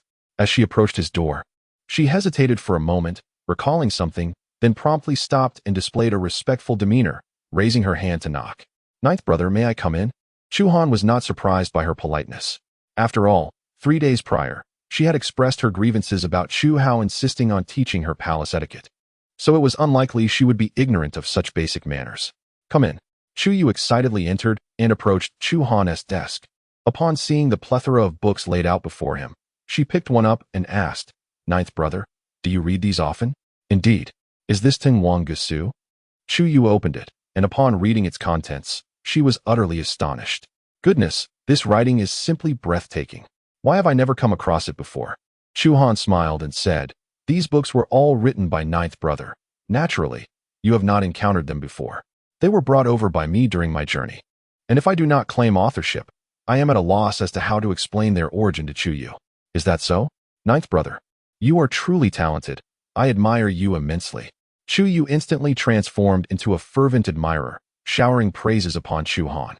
"If the books in the Imperial Palace were even half as good as yours, no, even a third as good, I would not so despise reading." Chu Han chuckled. "All right. No more flattery for Ninth brother. Did you not wish to learn how to compose poetry? Today, I shall teach you the fundamentals." Upon hearing this, Chu Yu eagerly set aside her book, smiling as she approached Chu Han and grasped his arm. "Ninth brother, let us postpone poetry for today. I wish to take you to meet someone first." Chu Han, perplexed, inquired, "Who shall we meet?" "You will find out once we arrive," she replied, pulling him along towards the exit. Xiaoqing had been waiting outside. Upon seeing Chu Han being led away by Chu Yu, she hurriedly followed. Noticing this, Chu Yu quickly interjected, "Sister Xiaoqing, I am taking Ninth brother on an important errand. You need not accompany us." Xiaoqing looked at Chu Han, who, being tugged along by Chu Yu, helplessly gestured, "You should remain at the Yin Wang residence and not worry about me." "Understood," she replied. Once Chu Yu and Chu Han reached outside, they immediately boarded a carriage. "Where are you taking me, Yueth?" inquired Chu Han. "Do not ask. You shall know when we arrive," she replied. After they settled into the carriage, it set off towards the Prime Minister's residence. Chapter 13. The Prime Minister's Daughter. Yin Ryu at the Prime Minister's residence. In the main hall, Chu Chun arrived with several men who brought in a few boxes and instructed the servants to open them. Inside were treasures of gold, silver, and exquisite jade ornaments. Chu Chun then bowed respectfully to Yin Zhong and said, "Prime Minister Yin, I offer this modest gift as a token of my esteem." Yin Zhong, clad in a purple robe and wearing a black official hat adorned with jewels that enhanced his authority, bore a long beard and a serious expression, his gaze inscrutable. "My prince, what is the meaning of this?" Chu Chun replied with a smile, "Prime Minister Yin, I shall not beat around the bush any longer. I have long admired your daughter, Yin Ryu, and have come today to propose marriage." Upon hearing this, Yin Zhong's expression turned troubled. His daughter, Yin Ryu, was renowned as the most beautiful woman in the imperial city, proficient in music, chess, calligraphy, and painting, as well as possessing exceptional intelligence. He had intended to wait for Chu Hao to select the crown prince and then marry his daughter to him, thereby becoming the father-in-law of the future monarch. However, with the selection of the crown prince still undecided, the eldest prince's proposal left him at a loss. "What troubles you, Prime Minister Yin? Do you find my proposal lacking?" "Not at all," Yin Zhong replied with a wry smile, looking at Chu Chun. "My daughter is still quite young, and her standards for a partner are exceedingly high. I fear she may disappoint your highness." Chu Chun frowned. "Though I have yet to be established as the crown prince, according to the customs of Dian, the eldest is favored over the younger. I shall inevitably be named crown prince. Is this status not sufficient?" Yin Zhong bowed his head with a bitter smile, revealing nothing but inwardly mocking the situation. Although the Great Yin has a tradition of favoring the eldest son over the younger, such customs are mutable, subject to the will of the emperor. Should the emperor of Great Yin decide to depose the elder in favor of the younger, it is not beyond the realm of possibility. After all, such instances are not uncommon in the annals of the Great Yan Dynasty. This minister is not in a position to make such decisions. Perhaps you should first meet my younger sister. If she consents, I shall have no objections. Very well. May I inquire where your esteemed daughter currently resides? She is by the lotus pool in the back garden. Upon hearing this, Chu Han immediately turned and made his way towards the rear courtyard. Yin Zhong, the Prime Minister of Great Yan, knew that with the right support, the position of Crown Prince was within his grasp. Meanwhile, in the Prime Minister's residence, back garden, Yuer, what brings you and ninth brother to the Prime Minister's estate? And why must we take the back entrance instead of the front? Chu Yu tightly grasped Chu Han's hand. Ninth brother, you are unaware of how strict Yin Zhong is with Sister Ryu. If we were to enter through the front, he would surely prevent us from meeting her. But if we take the back entrance and he discovers us, he may become enraged. What is there to fear? I am the most cherished daughter of Father Emperor, and you are the most valued prince. What could he possibly do to us? As they spoke, the pair traversed a corridor adorned with blooming flowers. Arriving at a pond's edge, at that moment, a graceful figure clad in white came into Chu Han's view. There she stood in the pavilion, her flowing white attire and dark hair dancing in the breeze, resembling an ethereal fairy untouched by the mundane world. Sister Ryu, Chu Yu exclaimed. Yin Ryu slowly turned her head, revealing her fair, radiant skin and exquisite features, particularly her alluring curves and sensuous red lips that captivated the heart. Why have you come, Sister Yu? Yin Ryu asked, somewhat surprised to see Chu Yu. Chu Yu released Chu Han's wrist and hurried towards Yin Ryu. Sister Ryu, have you forgotten? I mentioned wanting to introduce you to my ninth brother. A hint of shyness crept onto Yin Ryu's face. Are you serious? I thought you were jesting. I am most sincere. In my eyes, only my ninth brother is worthy of you. As she spoke, Chu Yu glanced back at Chu Han. Noticing he had not followed, she felt a twinge of irritation. Ninth brother, why do you linger? I went to great lengths to arrange this meeting. Do not disappoint my goodwill. Chu Han found the situation both amusing and perplexing. He had assumed Chu Yu was teasing, only to realize she was earnest. With no further thought, he stepped toward the pavilion. As Chu Han approached, Yin Ryu appraised him from head to toe. From him, she sensed an aura of refinement that was absent in other princes. Upon nearing Yin Ryu, Chu Han was enveloped in a delicate fragrance unique to women. Before he could speak, Yin Ryu humbly bowed. I am Yin Ryu, and it is an honor to meet His Highness, the Yin Prince. Chu Han quickly raised his hand. Miss Yin, there is no need for such formalities. By the way, if I have inadvertently caused any offense today, I hope you will forgive me. You are too kind. Your Highness, it is the Prime Minister's estate that is honored by your presence. Seeing the two, Chu Yu became increasingly anxious. Sister Rui, ninth brother, let us dispense with pleasantries. The purpose of today's meeting is for you both to become acquainted. If you continue with this formality, I fear that Prime Minister Yin may soon arrive. Upon hearing Chu Yu's words, Chu Han felt a sense of illicit intrigue. Yuer, what nonsense are you speaking? Yin Rui laughed lightly, covering her mouth. She looked up at Chu Han and softly remarked, I have heard from Yuer that the Prince of Yin possesses unparalleled talent. He composed a poem in the Imperial Garden that left both His Majesty and General Qi astounded. Later, when Yuer recited that poem to me, I too was moved by the ambition and resolve it conveyed. However, I have heard that the Prince of Yin has never left the royal residence, nor has he been to the battlefield, which makes me somewhat skeptical about the authorship of that poem. If the Prince of Yin does not mind, might he compose a poem on the spot for Rui's delight? Chu Han initially intended to decline, but Chu Yu quickly grasped his hand, saying, Ninth brother, it is time for you to shine. You must not disappoint me. Sister Rui has a penchant for the learned. If your poem satisfies her, you shall certainly win her favor. Chapter 14. I favor the ninth prince. Chu Han opened his folding fan and gently waved it, inquiring, what sort of poem does Miss Yin wish for me to compose? Yin Rui turned to gaze at the lotus pond before them, where the lotus flowers were in full bloom. Perhaps a poem about the lotus would be fitting. As Chu Han observed the flourishing lotus flowers, he lightly swayed his fan. Ancient verses describing the lotus began to surface in his mind. Soon, a suitable poem came to him. After all, the scenery of West Lake in June is unlike that of any other season. Swaying his fan, he recited, the lotus leaves reach endlessly to the sky, reflecting the sun. The lotus blooms a unique red. Upon hearing this poem, Yin Rui turned to Chu Han, her eyes filled with astonishment. Seeing her reaction, Chu Yu smiled and asked, what do you think, Sister Rui? Is my ninth brother's poem satisfactory? Recovering from her surprise, Yin Rui revealed a charming smile. I did not expect the Prince of Yin to possess such talent. Initially, I thought Yuer was merely flattering you, but now I realize her praise was understated. Chu, sensing an opportunity, grasped Yin Rui's wrist and asked, Sister Rui, what do you truly think of my ninth brother? Yin Rui cast a bashful glance at Chu Han, then lowered her head shyly. He is indeed remarkable. Since you think so highly of him, you should spend more time together whenever possible.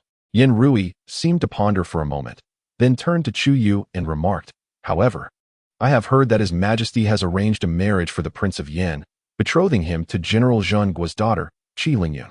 Chu Yu laughed dismissively. It is of no consequence. I shall handle this matter. Qi Lingyun is notoriously known as the Lady of Death. If my ninth brother marries her, he will surely suffer under her dominion.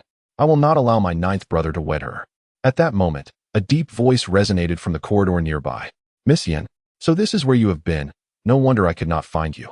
Upon hearing the voice, the three turned to look down the corridor, where the first prince, Chu Han, was striding swiftly towards the pavilion with a smile upon his face. However, upon seeing Chu Han and Chu Yu also in the pavilion, the smile on his face instantly froze. Ninth brother, 10th sister, what brings you here? Before Chu Han could respond, Chu Yu interjected. I brought ninth brother to meet Sister Ruyu. Now that Sister Ruyu has been met, we should take our leave. As she spoke, Chu Yu grasped Chu Han's hand and began to exit the pavilion.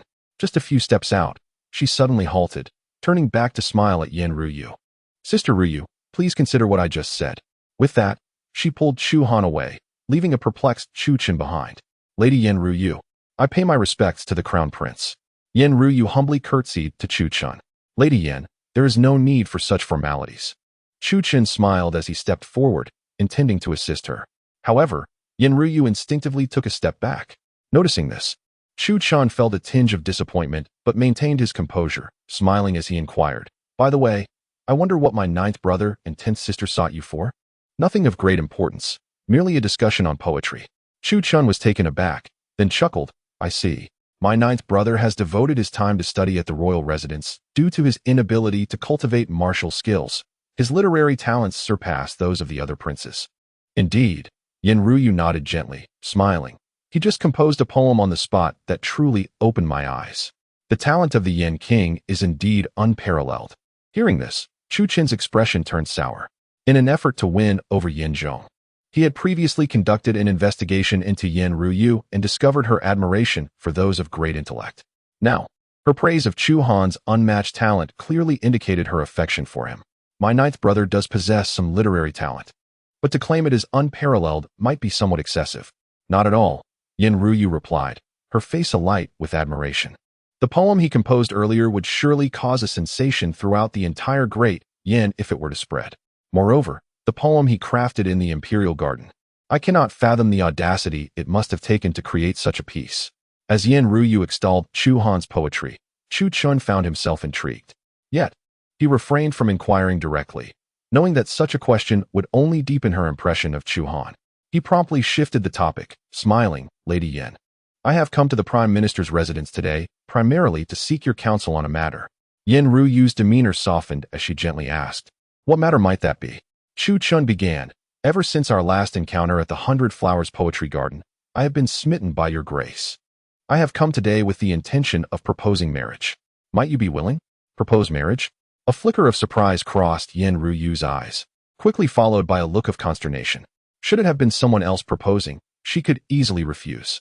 However, Chu Chen was the crown prince, potentially the future emperor of the Great Yan. To decline might provoke him, bringing unfavorable consequences for her family. What troubles you, Lady Yin? Do you not wish to? Chu Chen asked, observing her serious expression. Yin Ruyu, with a heavy heart, took a deep breath and replied, Crown Prince, I must sincerely apologize. I am not ready for marriage at this time. After speaking, she turned away, no longer looking at Chu Chen. Chu Chen had assumed that, given his status as the eldest prince, his proposal would be accepted, but to his astonishment, he was met with refusal. Despite the anger simmering within him, he managed to muster a faint smile and said, It's all right, I can wait. I believe that one day you will change your mind. With that, Chu Chen turned and left. Shortly after his departure, Yin Zhong slowly approached the pavilion. Did you refuse the eldest prince? Upon hearing this, Yin Ruyu stepped forward. Her expression tinged with helplessness, and replied, Father, I do not like the eldest prince. Yin Zhong was taken aback and then asked, If you do not favor him, Then whom do you like? A hint of shyness crept onto Yan Ruyu's face as she lowered her gaze and whispered, I like the ninth prince. Chapter 15. The frustrated eldest prince. What? You like the ninth prince? Yan Zhong was initially shocked and then, with a puzzled expression, inquired, why do you not like the other princes and choose him instead? Yan Ruyu raised her head and said, because he possesses more talent than the other princes. At this, Yan Zhong could not help but let out a scoff. My dear Yuer, if you were born into an ordinary family, I would have no objections to your affections. However, you are the daughter of Yan Zhong, the prime minister of Great Yan, second only to the emperor. If you casually choose a prince, once another ascends the throne, our family may face oppression. Yan Ryu quickly countered, I did not choose carelessly. Is not the king of Yan the most favored by his majesty? Perhaps he is the future emperor of Great Yan. Yan Zhong chuckled, my daughter, you are still too young. It is true that his majesty values the ninth prince, but that is merely for show.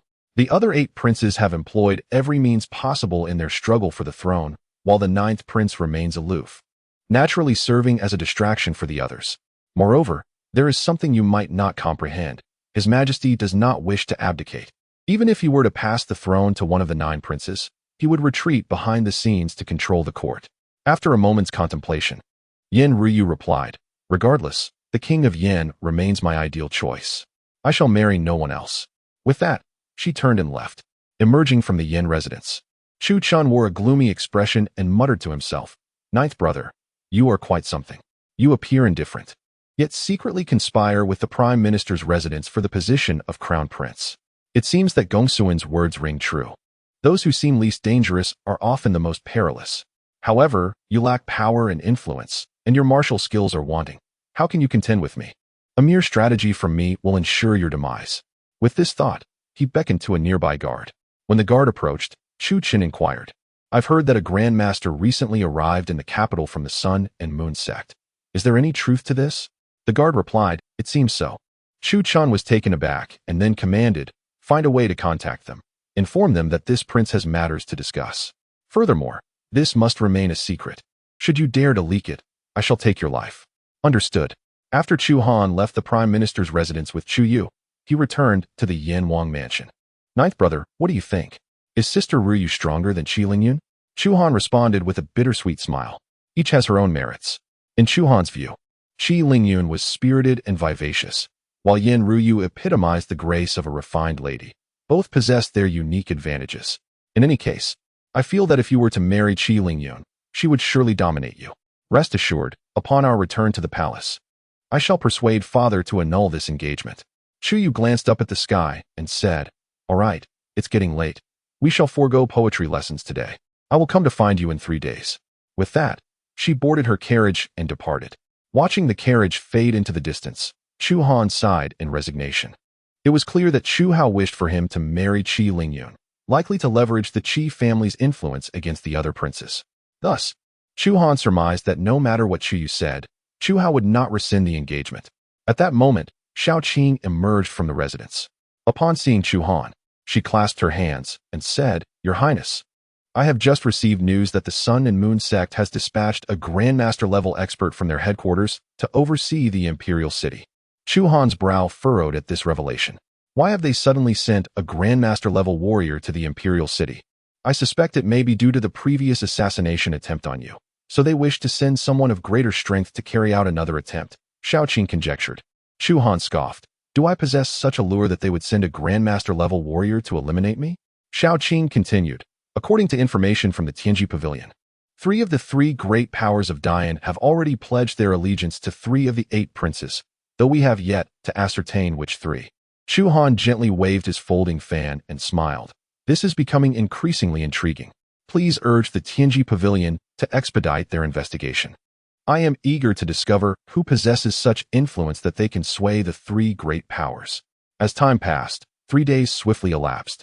Within the Yan Wang mansion, Chu Han was seated by the window, engrossed in his reading when a knock sounded at the door.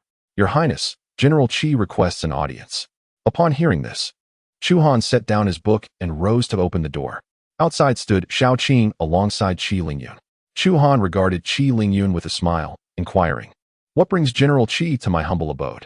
Qi Lingyun, her expression composed, replied, Yin Wang, Do you recall the book How the Steel Was Tempered that I received from you? Indeed. Qi Lingyun's face lit up with excitement. I instructed the blacksmith to follow the steps outlined in the book, and he truly crafted armor that is even lighter than before. I have come today primarily to express my gratitude. The reduction in armor weight has significantly enhanced the combat effectiveness of our Qi family army. Chu Han lightly waved his fan, responding, "It was but a small effort. By the way, there is another matter I wish to inquire about. Would the Yan Wang be willing to assist? What is it? Did you not compose a poem related to the battlefield in the Imperial Garden? What was its title?" "The March of the Army," Chu Han replied. "The soldiers in the barracks have expressed great admiration for this poem and wish to meet you." Chu Han's expression faltered. He had not anticipated that a mere recitation of a poem would elevate him to the status of an idol. "Your Highness, if you could recite the march of soldiers in their presence, it would undoubtedly elevate their morale, which would greatly assist our Great Yan in the campaign against the enemy." "Very well, if that is the case, I shall accompany you on this journey." Chapter 16. An ancient poem to bolster the army's strength. The Qijiao army, led by Commander Qi Lingyun, was stationed on a plain several dozen miles from the imperial city. When Chu Han followed Qi Lingyun to the military camp, he beheld thousands of soldiers from the Qijiao army, meticulously training under the command of Qi Ying. Their shouts reverberated through the air, and their heavy footsteps stirred up clouds of dust.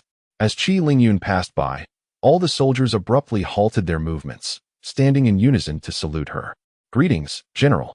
Qi Lingyun addressed the assembled troops. "Do you not wish to meet His Highness the Yan Wang? I have brought him here." At her words, the gaze of every soldier turned toward Chu Han. His Highness the Yan Wang is truly a handsome figure. Indeed, it is no wonder he could compose such an inspiring poem. Chu Han surveyed the soldiers before him and smiled. "I have long heard of the valor of the Qijiao army, and today, witnessing it firsthand, it is indeed as the rumors proclaim. Your Highness, could you share with us how you came to compose that poem? Yes, we have heard that you have never been on the battlefield, yet your poem resonates as though you have." At this, a hint of embarrassment crossed Chu Han's face. He indeed had never been to war. His previous compositions had drawn inspiration from ancient poets. "Though I have not set foot on the battlefield, I deeply empathize with your plight, especially upon learning of General Qi and the Grand General's steadfast defense of the Yumen Pass against the incursions of the ancient Lulan kingdom for many years. I was profoundly moved, which inspired me to write that poem." How remarkable! It is astonishing that the Yan Wang, while residing in the imperial city, remains concerned for the soldiers stationed at the frontier. No wonder His Majesty holds him in such high regard. "Your Highness, we have but one request. We hope you will recite that poem with us once more. Might you fulfill our desire?" "Of course, it is no trouble at all." Chu Han's gaze swept over the soldiers and noticed that many were still youthful, yet the trials of war had transformed them into resolute warriors. At that moment, their faces bore no trace of immaturity, only expressions of unwavering determination. "Qinghai long clouds darken the snow-capped mountains," Chu Han declared loudly, looking at the crowd. The soldiers in the training ground, including Qi Lingyun, followed suit and recited in unison. "Qinghai long clouds darken the snow-capped mountains. A lonely city gazes toward the Yumen Pass. Yellow sands have endured 100 battles, wearing golden armor. I shall not return until Lulan is defeated." Once the poem was recited in its entirety, silence enveloped the gathering, each soldier gripping their weapons tightly, as if they were immersed in the throes of battle. Soon, a soldier, his face alight with joy, shouted, "General, I have broken through. I have entered the innate realm. I too have entered the innate realm. I have reached the later stage of the innate realm. This is splendid. I have been stuck at the innate realm for 3 years, and now I have finally broken through." Exclamations of astonishment echoed throughout the training ground. Seeing this, Qi Lingyun's expression was one of disbelief. She never anticipated that these soldiers would merely recite the poem composed by Chu Han and, astonishingly, experience a breakthrough in their cultivation. While Qi Lingyun wore an expression of disbelief, Qi Ying suddenly looked at her with excitement and declared, "General, I have also broken through." "What? You too have broken through?" "Yes, I have entered the mid-stage of the Grandmaster realm." Upon hearing this, Qi Lingyun was utterly astonished. How could this be? Merely reciting a poem alongside Chu Han had not only led to a breakthrough for the Qi family's army, but had also elevated Qi Ying's cultivation. What could possibly explain this phenomenon? Witnessing the collective advancement of the soldiers, Chu Han too wore a perplexed expression. However, he soon grasped the situation. He turned to Qi Lingyun and elucidated. These soldiers have endured numerous battles. Their bodies have long harbored the power on the verge of breakthrough. At this moment, united in purpose, the immense morale ignited by the poetry has precisely reopened the bottleneck in their cultivation. Qi Lingyun's face lit up in understanding. So that is how it is. At that moment, the soldiers in the training ground knelt in unison, cupping their fists in salute towards Chu Han and chanting in unison, "Thank you, King Yan, for aiding our breakthroughs. Thank you, King Yan, for aiding our breakthroughs. All of you, please rise." Chu Han promptly stepped forward, raising his hand in a gesture of support. "Your breakthroughs are primarily due to your diligent training and valor in battle." This king merely seized the opportune moment to utilize this poem to evoke the indomitable fighting spirit within you. "No," a soldier's leader exclaimed loudly. "If it weren't for His Highness reciting the poem with us, we might still be stuck at the bottleneck for an indefinite period. Such immense kindness shall never be forgotten." Seeing this scene, Chu Han displayed an expression of helplessness and cast a pleading glance at Qi Lingyun. Observing this, Qi Lingyun addressed the soldiers with authority. "All right, everyone, please rise. King Yan is magnanimous and never seeks reward for his actions." Chu Han was taken aback by her words, clearly realizing she was elevating his reputation. Qi Ying, continue to lead them in their drills. I shall take King Yan for a stroll around the barracks. "Yes," Qi Ying responded promptly, waving the military flag to resume directing the soldiers in their training. Qi Lingyun then guided Chu Han as they toured the military camp. Upon reaching a secluded spot, Qi Lingyun halted, gazing at Chu Han with a serious demeanor. "Your Highness, the poem you composed appears to be unlike any other. It seems infused with a peculiar power that stirs the hearts of those who hear it, igniting an uncontrollable fervor. I have a request. I wonder if you might spare some time to come to the barracks and recite poetry with them." Chu Han was taken aback and chuckled. "General Qi, surely you jest?" Qi Lingyun, however, remained earnest, stating, "I do not jest. I speak only the truth. Of course, I shall not let your Highness toil in vain." Her gaze was intense as she continued, "Should there ever be a need for assistance, the Qi family's army will undoubtedly stand ready to help." With a smile, Chu Han expressed his curiosity. "What kind of assistance do you refer to?" Qi Lingyun's gaze was piercing as she fixed her eyes on Chu Han, responding clearly and deliberately, "Whatever your Highness requires, I shall comply, even in matters of usurpation." Chapter 17. The mysterious assassin. Upon hearing this, Chu Han smiled wryly. "I have no interest in usurpation." Qi Lingyun observed Chu Han's calm demeanor and remarked, "I understand that the Prince of Yan dislikes power struggles, yet being born into a royal family inevitably entangles one in such affairs. Even if you choose not to engage, others will draw you in." Chu Han's expression turned contemplative. He refrained from expressing his opinion on Qi Lingyun's words. The events of the past had already illustrated this truth. Even without his involvement in the struggle for the throne, his royal brothers would not allow him a moment's peace, particularly the crown prince, who had repeatedly sent assassins after him. "I have made my position clear.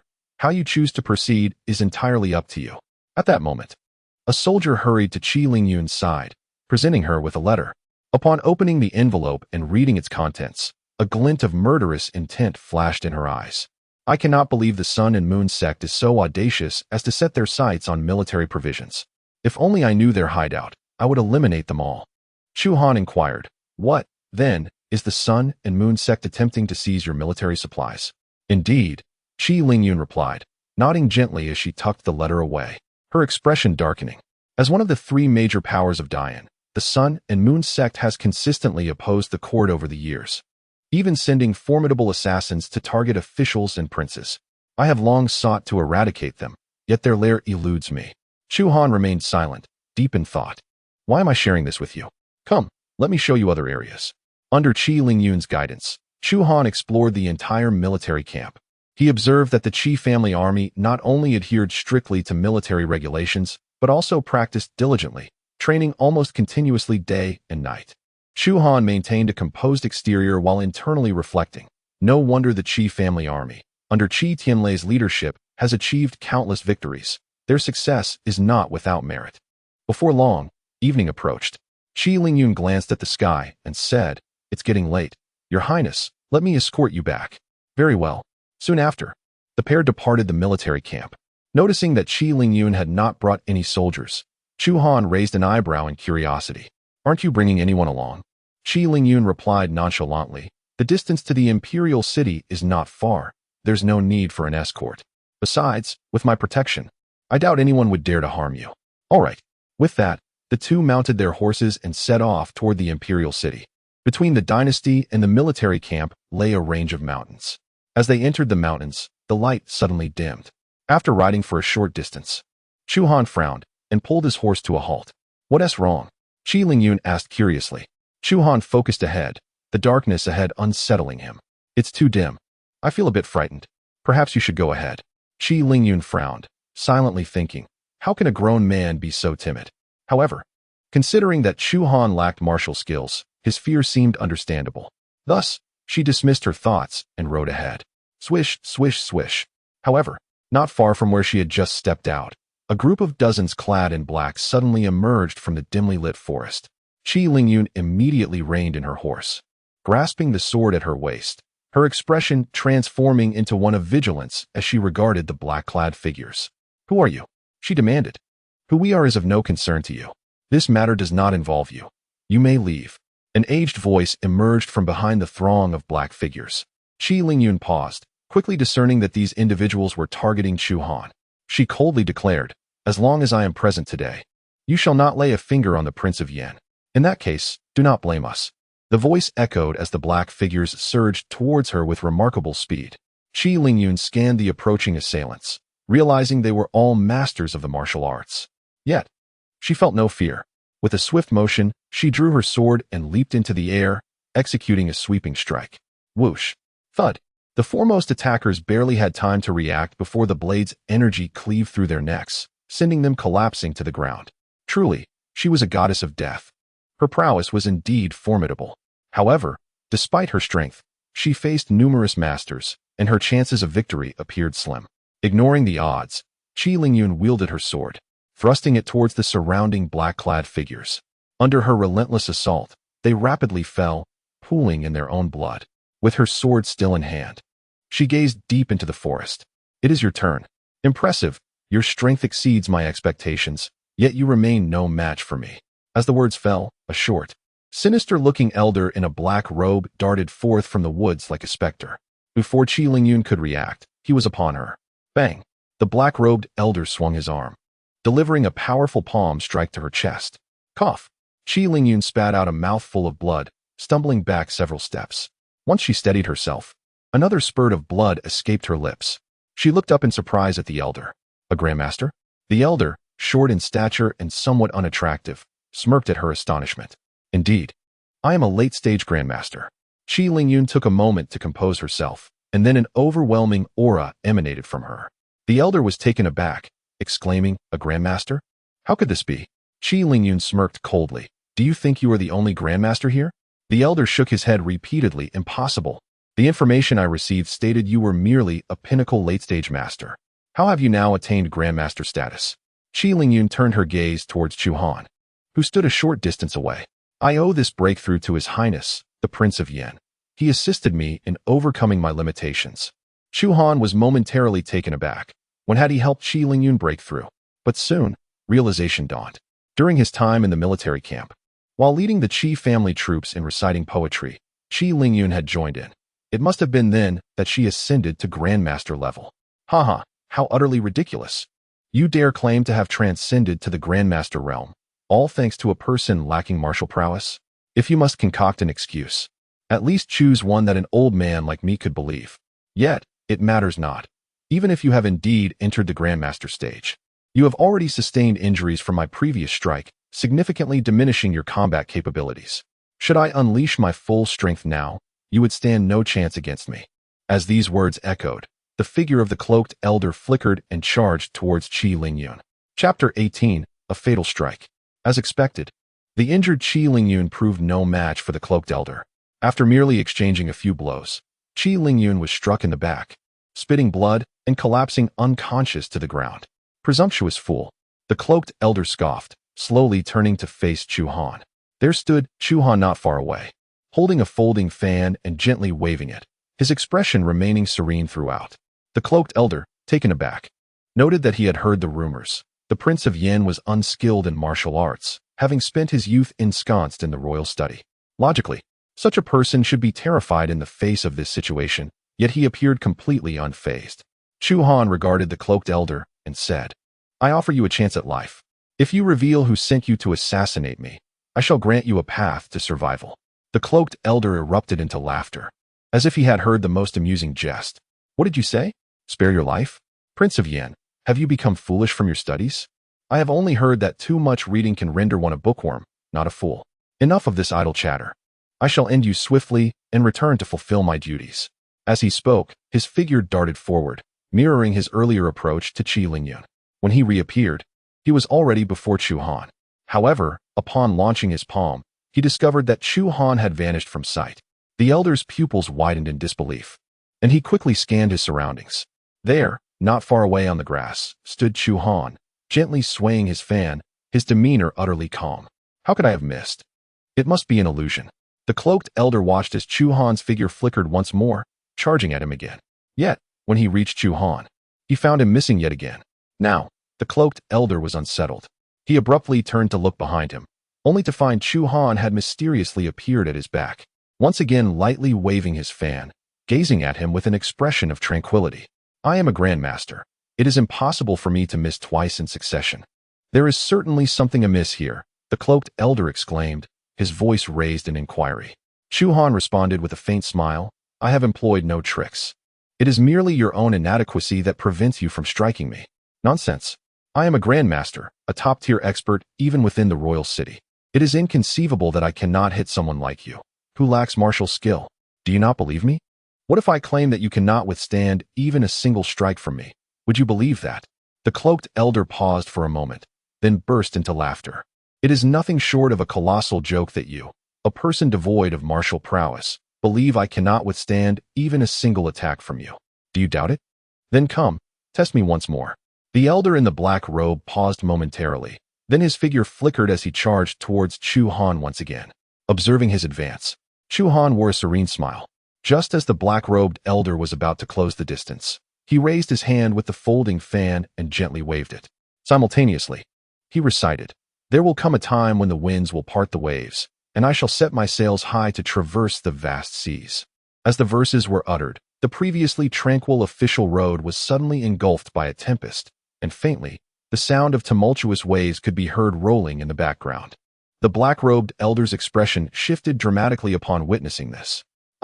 Before he could react, he was swept away by the sudden whirlwind, crashing heavily to the ground.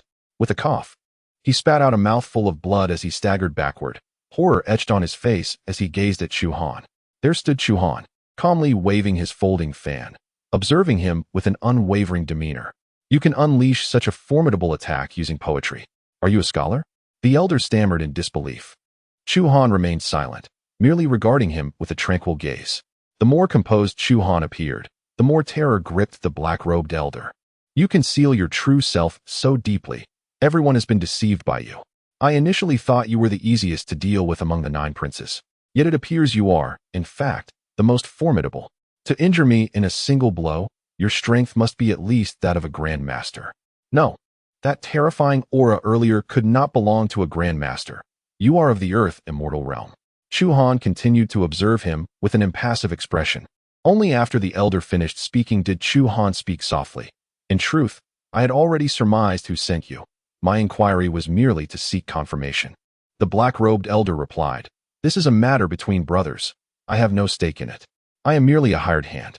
Since you are merely a hired hand, you ought to be aware of the risks involved. Now that your assassination has failed, you must bear the consequences of your actions." With that, Chu Han waved his folding fan, and a powerful golden true energy transformed into a golden sword, shooting forth towards the black-robed elder. The elder's pupils dilated, his eyes wide with terror. "Golden true energy? You are not of the earth immortal realm. You are." Before he could finish, Chu Han's true energy pierced through his body, and the elder's eyes widened in shock as he fell lifeless to the ground. Seeing this, Chu Han sighed in resignation. "I had no intention of taking a life. But why do you compel me to act?" His gaze turned to the unconscious Qi Lingyun, and he approached her. Upon reaching her side, he noticed her breath had become exceedingly faint. Without prompt medical attention, she would surely be in grave danger. Observing that twilight had already fallen, Chu Han felt it was too late to return to the royal city. Thus, he supported her and ventured deeper into the dense forest. Soon, he discovered a cave beneath a cliff. After ensuring it posed no danger, he guided Qi Lingyun inside. Once in the cave, Chu Han promptly kindled a fire, and soon a pile of flames erupted within, warming the cave instantly. Upon witnessing the situation, Chu Han assisted Qi Lingyun to sit comfortably before channeling his internal energy to tend to her wounds. Under his care, the pallor of Qi Lingyun's face gradually returned to a healthy hue. Observing this, Chu Han exhaled in relief, thankful that he had previously perused medical texts on energy healing. Otherwise, he would have been at a loss on how to save her. However, as soon as his words fell, he felt Qi Lingyun slumping into his embrace. Initially, he contemplated pushing her away, but recalling that she had been injured in her effort to rescue him, he removed his outer garment and draped it over her shoulders. He then gently stirred the flames with a twig, waiting patiently for dawn. Chapter 19. The failed assassination. Soon, the night passed. When Qi Lingyun awoke from her stupor, she found herself resting against Chu Han's chest. Her complexion changed dramatically, and she hastily retreated to the side. As she glanced at Chu Han, who was still asleep against the rocky wall, her heart raced. In all her years, she had never shared such intimate proximity with any man. Her gaze swept around, realizing she was in a cave, which filled her with confusion. She recalled the events of the previous night when she and Chu Han had been ambushed by assassins. Ultimately, she had been overpowered and lost consciousness. But why was she here now? While Qi Lingyun pondered in bewilderment, a voice broke the silence. "You're awake?" She turned to see Chu Han had opened his eyes. "Yes, how did we end up here? Moreover, what exactly transpired yesterday? That person's strength was clearly superior to mine. How did we survive?" Chu Han had already devised a response. He began to explain. "After you fainted, the assailant attempted to strike me down, but suddenly, a figure clad in black emerged from the forest and dispatched him with a single blow, vanishing as swiftly as a ghost. I initially intended to return you to the royal city, but seeing the severity of your injuries, I brought you here and gathered some herbs to treat you." Upon hearing this, Qi Lingyun glanced at the fire pit in front of her, noting a damaged medicinal jar resting atop it. As she attentively assessed her body, she discovered that while the area where she had been struck still ached, the overall condition was no longer dire.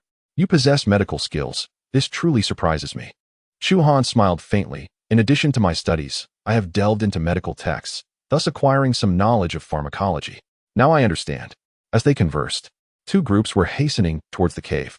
One group consisted entirely of soldiers clad in uniform soft armor, the Qi family army. Qi Ying rode at the forefront, scanning the surroundings meticulously, proclaiming loudly, "Search diligently. We must locate the general at all costs." "Understood."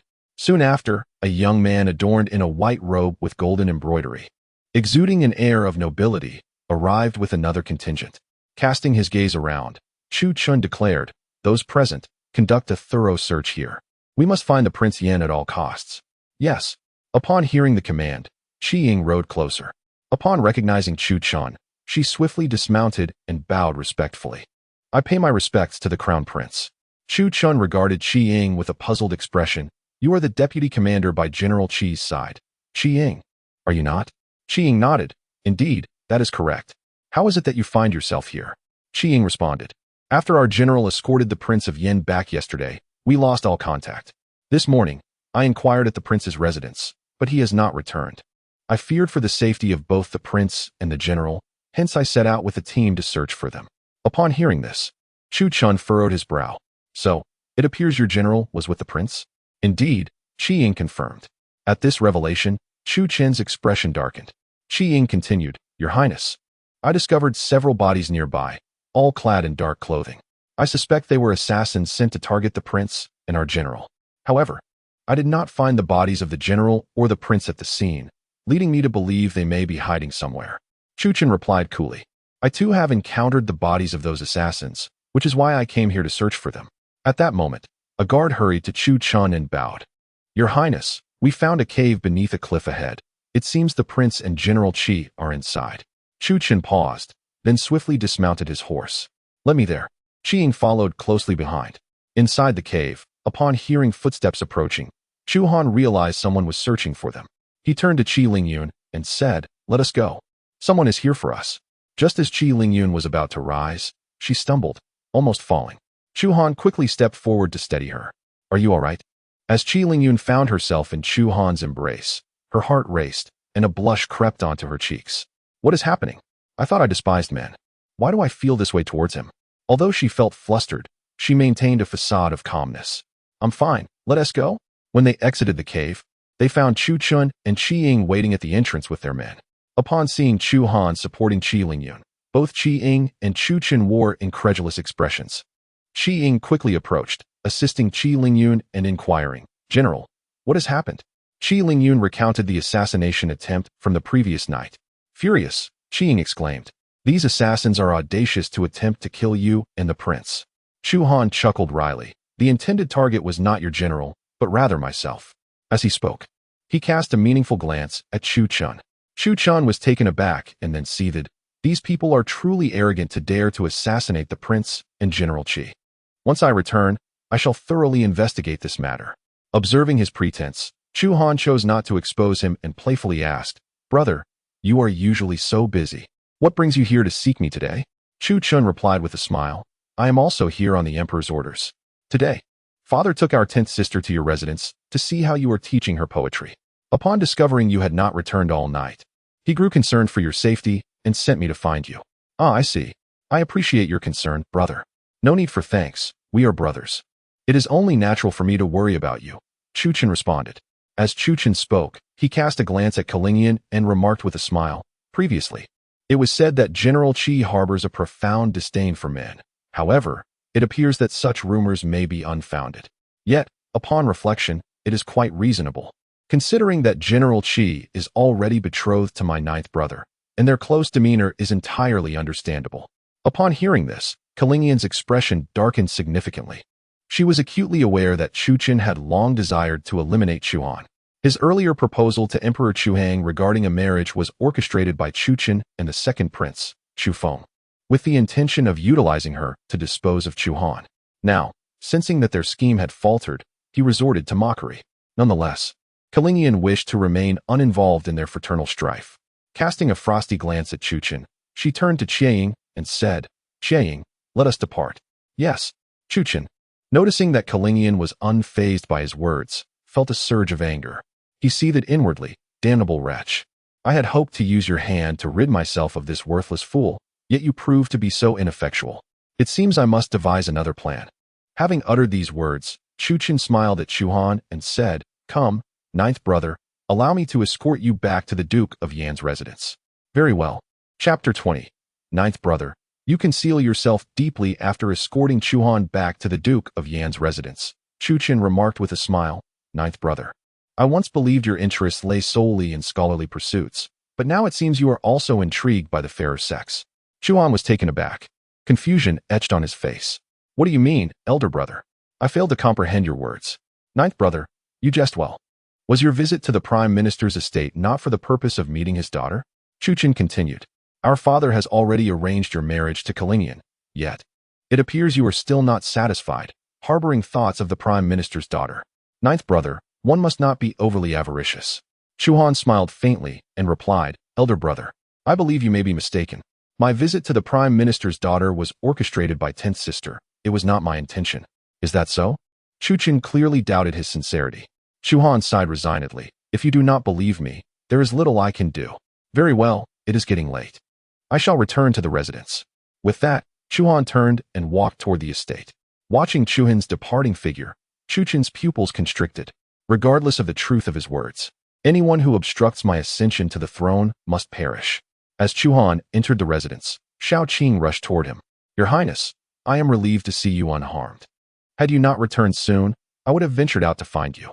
Chu Han unfurled his folding fan and gently waved it.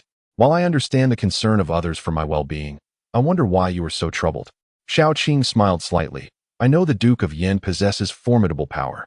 There is likely no one in the entire Great Yan who could harm you. I merely felt a sense of unease at not being able to see you. Chu Han smiled faintly. I appreciate your concern. However, I do require your assistance with a matter. What is it? Please investigate the location of the Sun and Moon sect's branch within the Imperial City. Shao Qing displayed a look of curiosity. What do you intend to do with them? Are you planning to take action against the Sun and Moon sect? Do not ask too many questions. Simply do as I ask.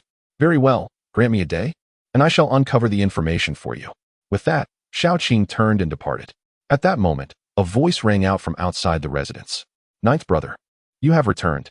Chu Han turned his gaze toward the entrance of the Wang residence, where he observed Chihao entering alongside Chu Yue and Wei Tong. Upon seeing them, Chu Han smiled and remarked, "Ninth brother has just returned." Chu Yue approached Chu Han, grasping his arm with concern. "I heard you spent the night in the military camp, and I worried for your safety, so I had father send someone to find you." Chu Han gently patted Chu Yue's head and replied, "Thank you for your concern, Yue. Ninth brother is quite well.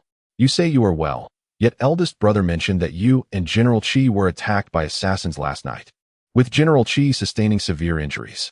At that moment, Chihao and Wei Tong came closer. "You have been targeted by assassins twice now. In the future, you must remember to take bodyguards when you go out. These assassins are truly audacious. I suspect this is yet another scheme of the Sun and Moon sect.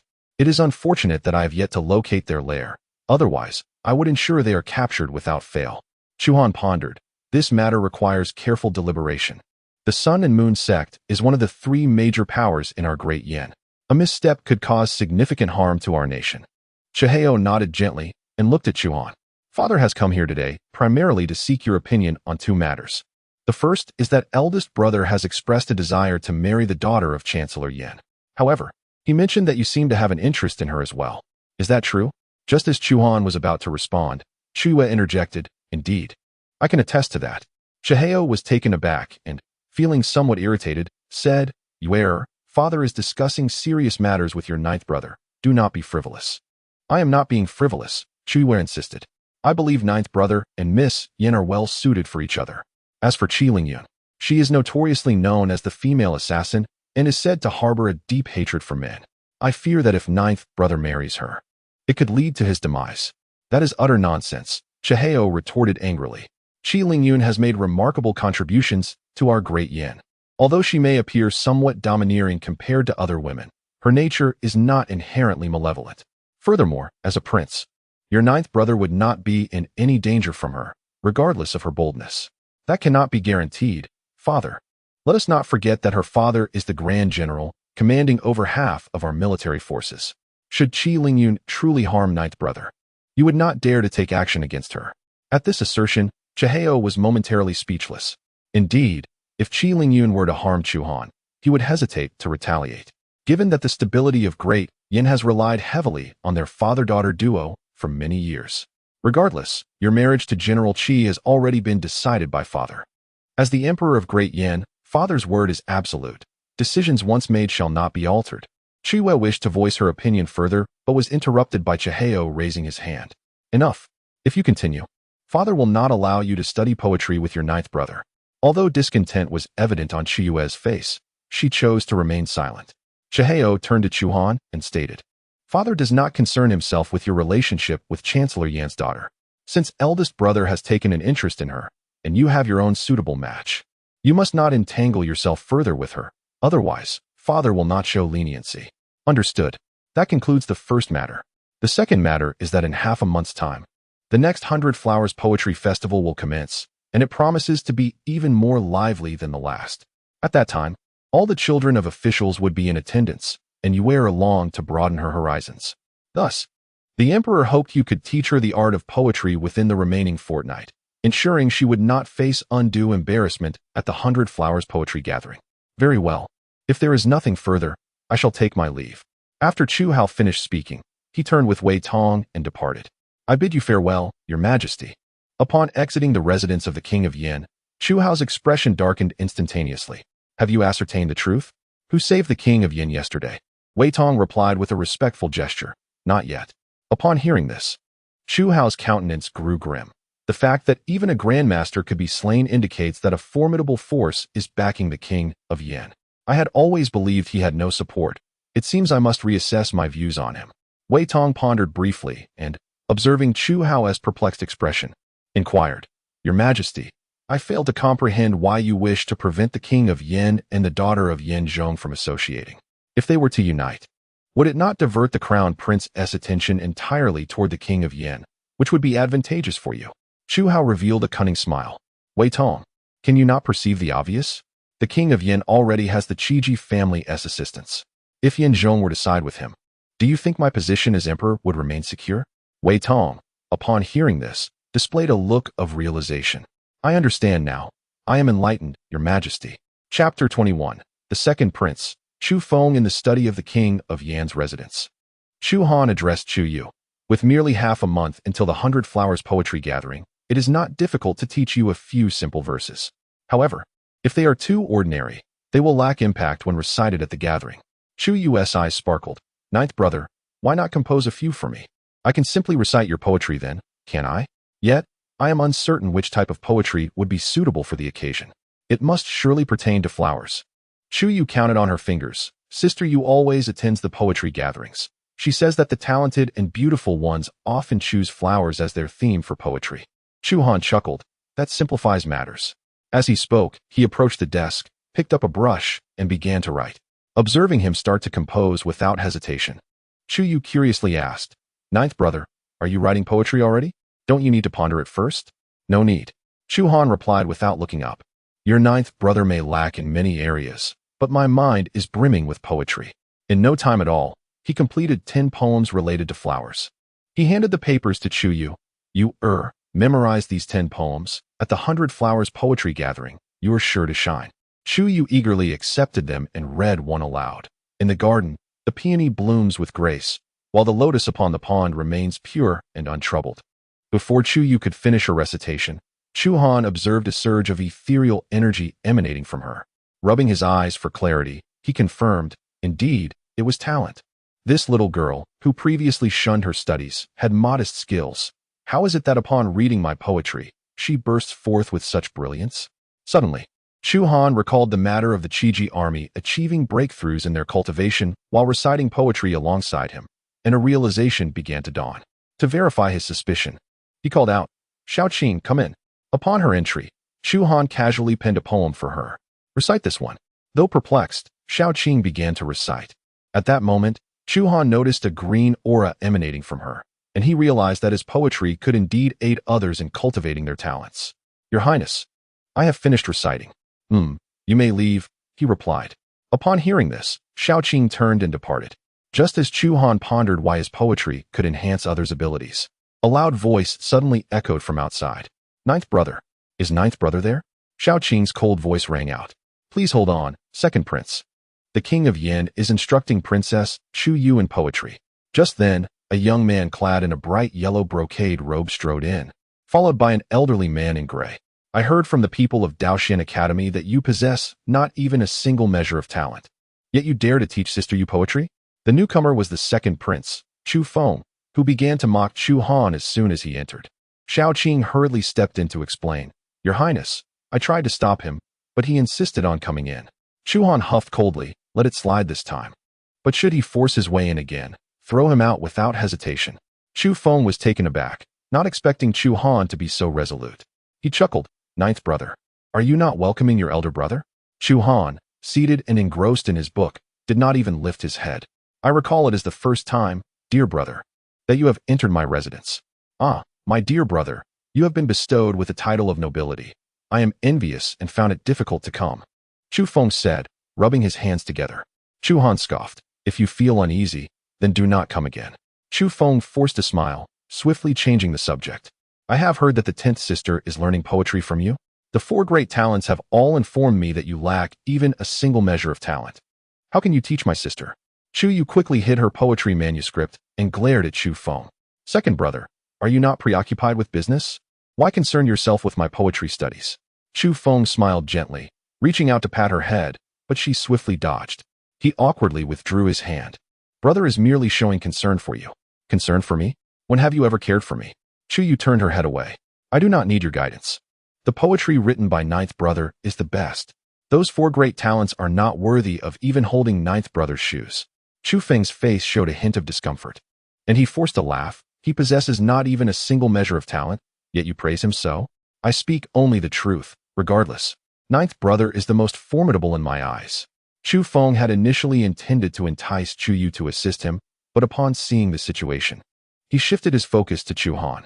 Ninth brother, what a remarkable strategy you have. You have completely captivated 10th sister. since she praises you so highly.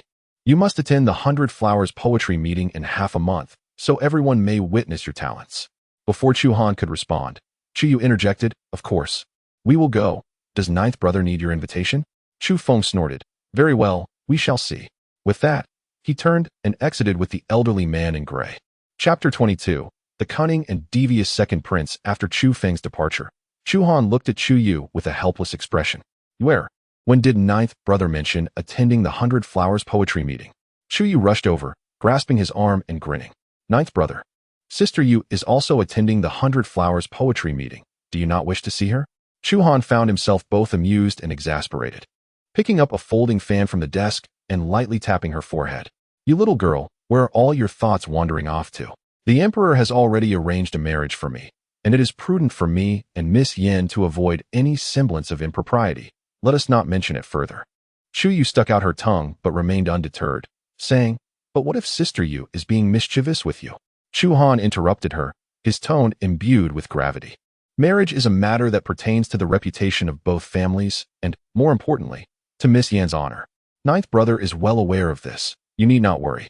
He then took Chu Yu's hand, urging her, Let us go and recite poetry. Are you not aspiring to be the foremost talent of Dian? Do not let ninth brother's verses go to waste. Upon hearing the title of the foremost talent, Chu Yu instantly brightened. Rest assured, ninth brother, I shall go at once. Watching her spirited departure, Chu Han shook his head in resignation. This young girl was, after all, too naive in her thoughts. At that moment, Xiao Qing approached Chu Han and spoke softly. Your Highness, the second prince is known for his keen interest in profit, and now he has meddled in the 10th princess's poetry studies. It is likely that the eldest prince is instigating him from behind. This I am well aware of.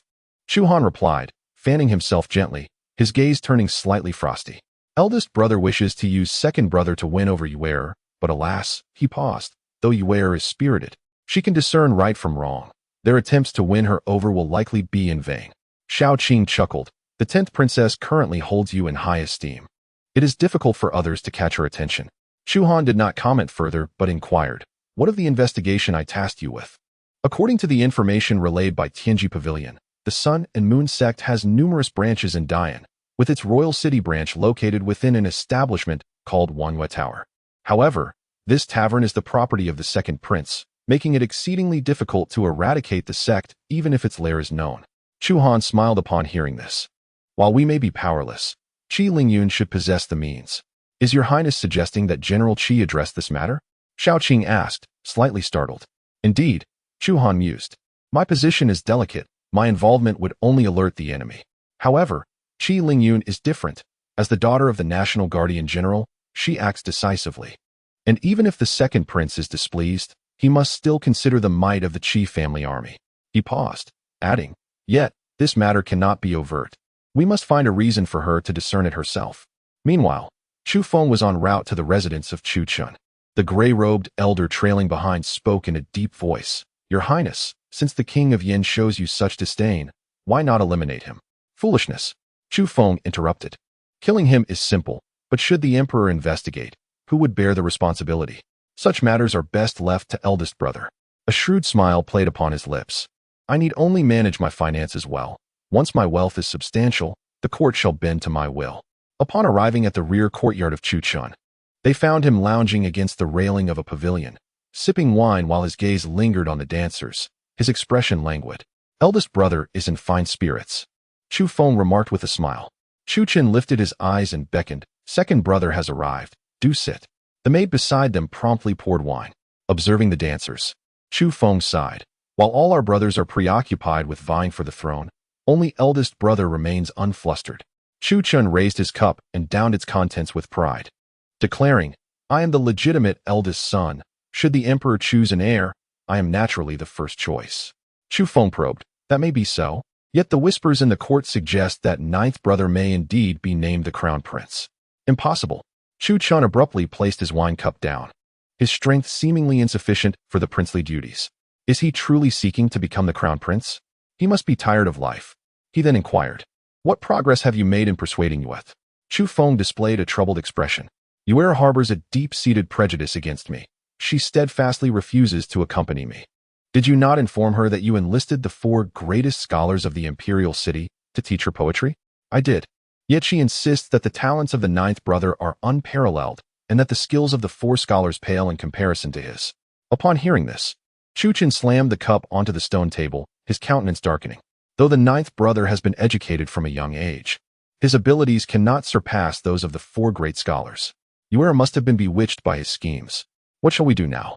Chu Han remained silent, deep in thought. At that moment, a voice, somewhat aged, resonated. Your Highness, since the 10th princess claims that the talent of Prince Yan is unmatched, why not devise a plan to humiliate him in the realm of intellect? At this remark, both Chu Han and Chu Feng turned their gazes toward the entrance of the courtyard. They beheld a lean, middle-aged man in gray attire, approximately in his 40s or 50s, wielding a black folding fan. As he approached the pavilion, Chu Feng, puzzled, asked, "Who is this person?" With a smile, Chu Han rose to introduce him. "This is my esteemed advisor, Mr. Gongsun.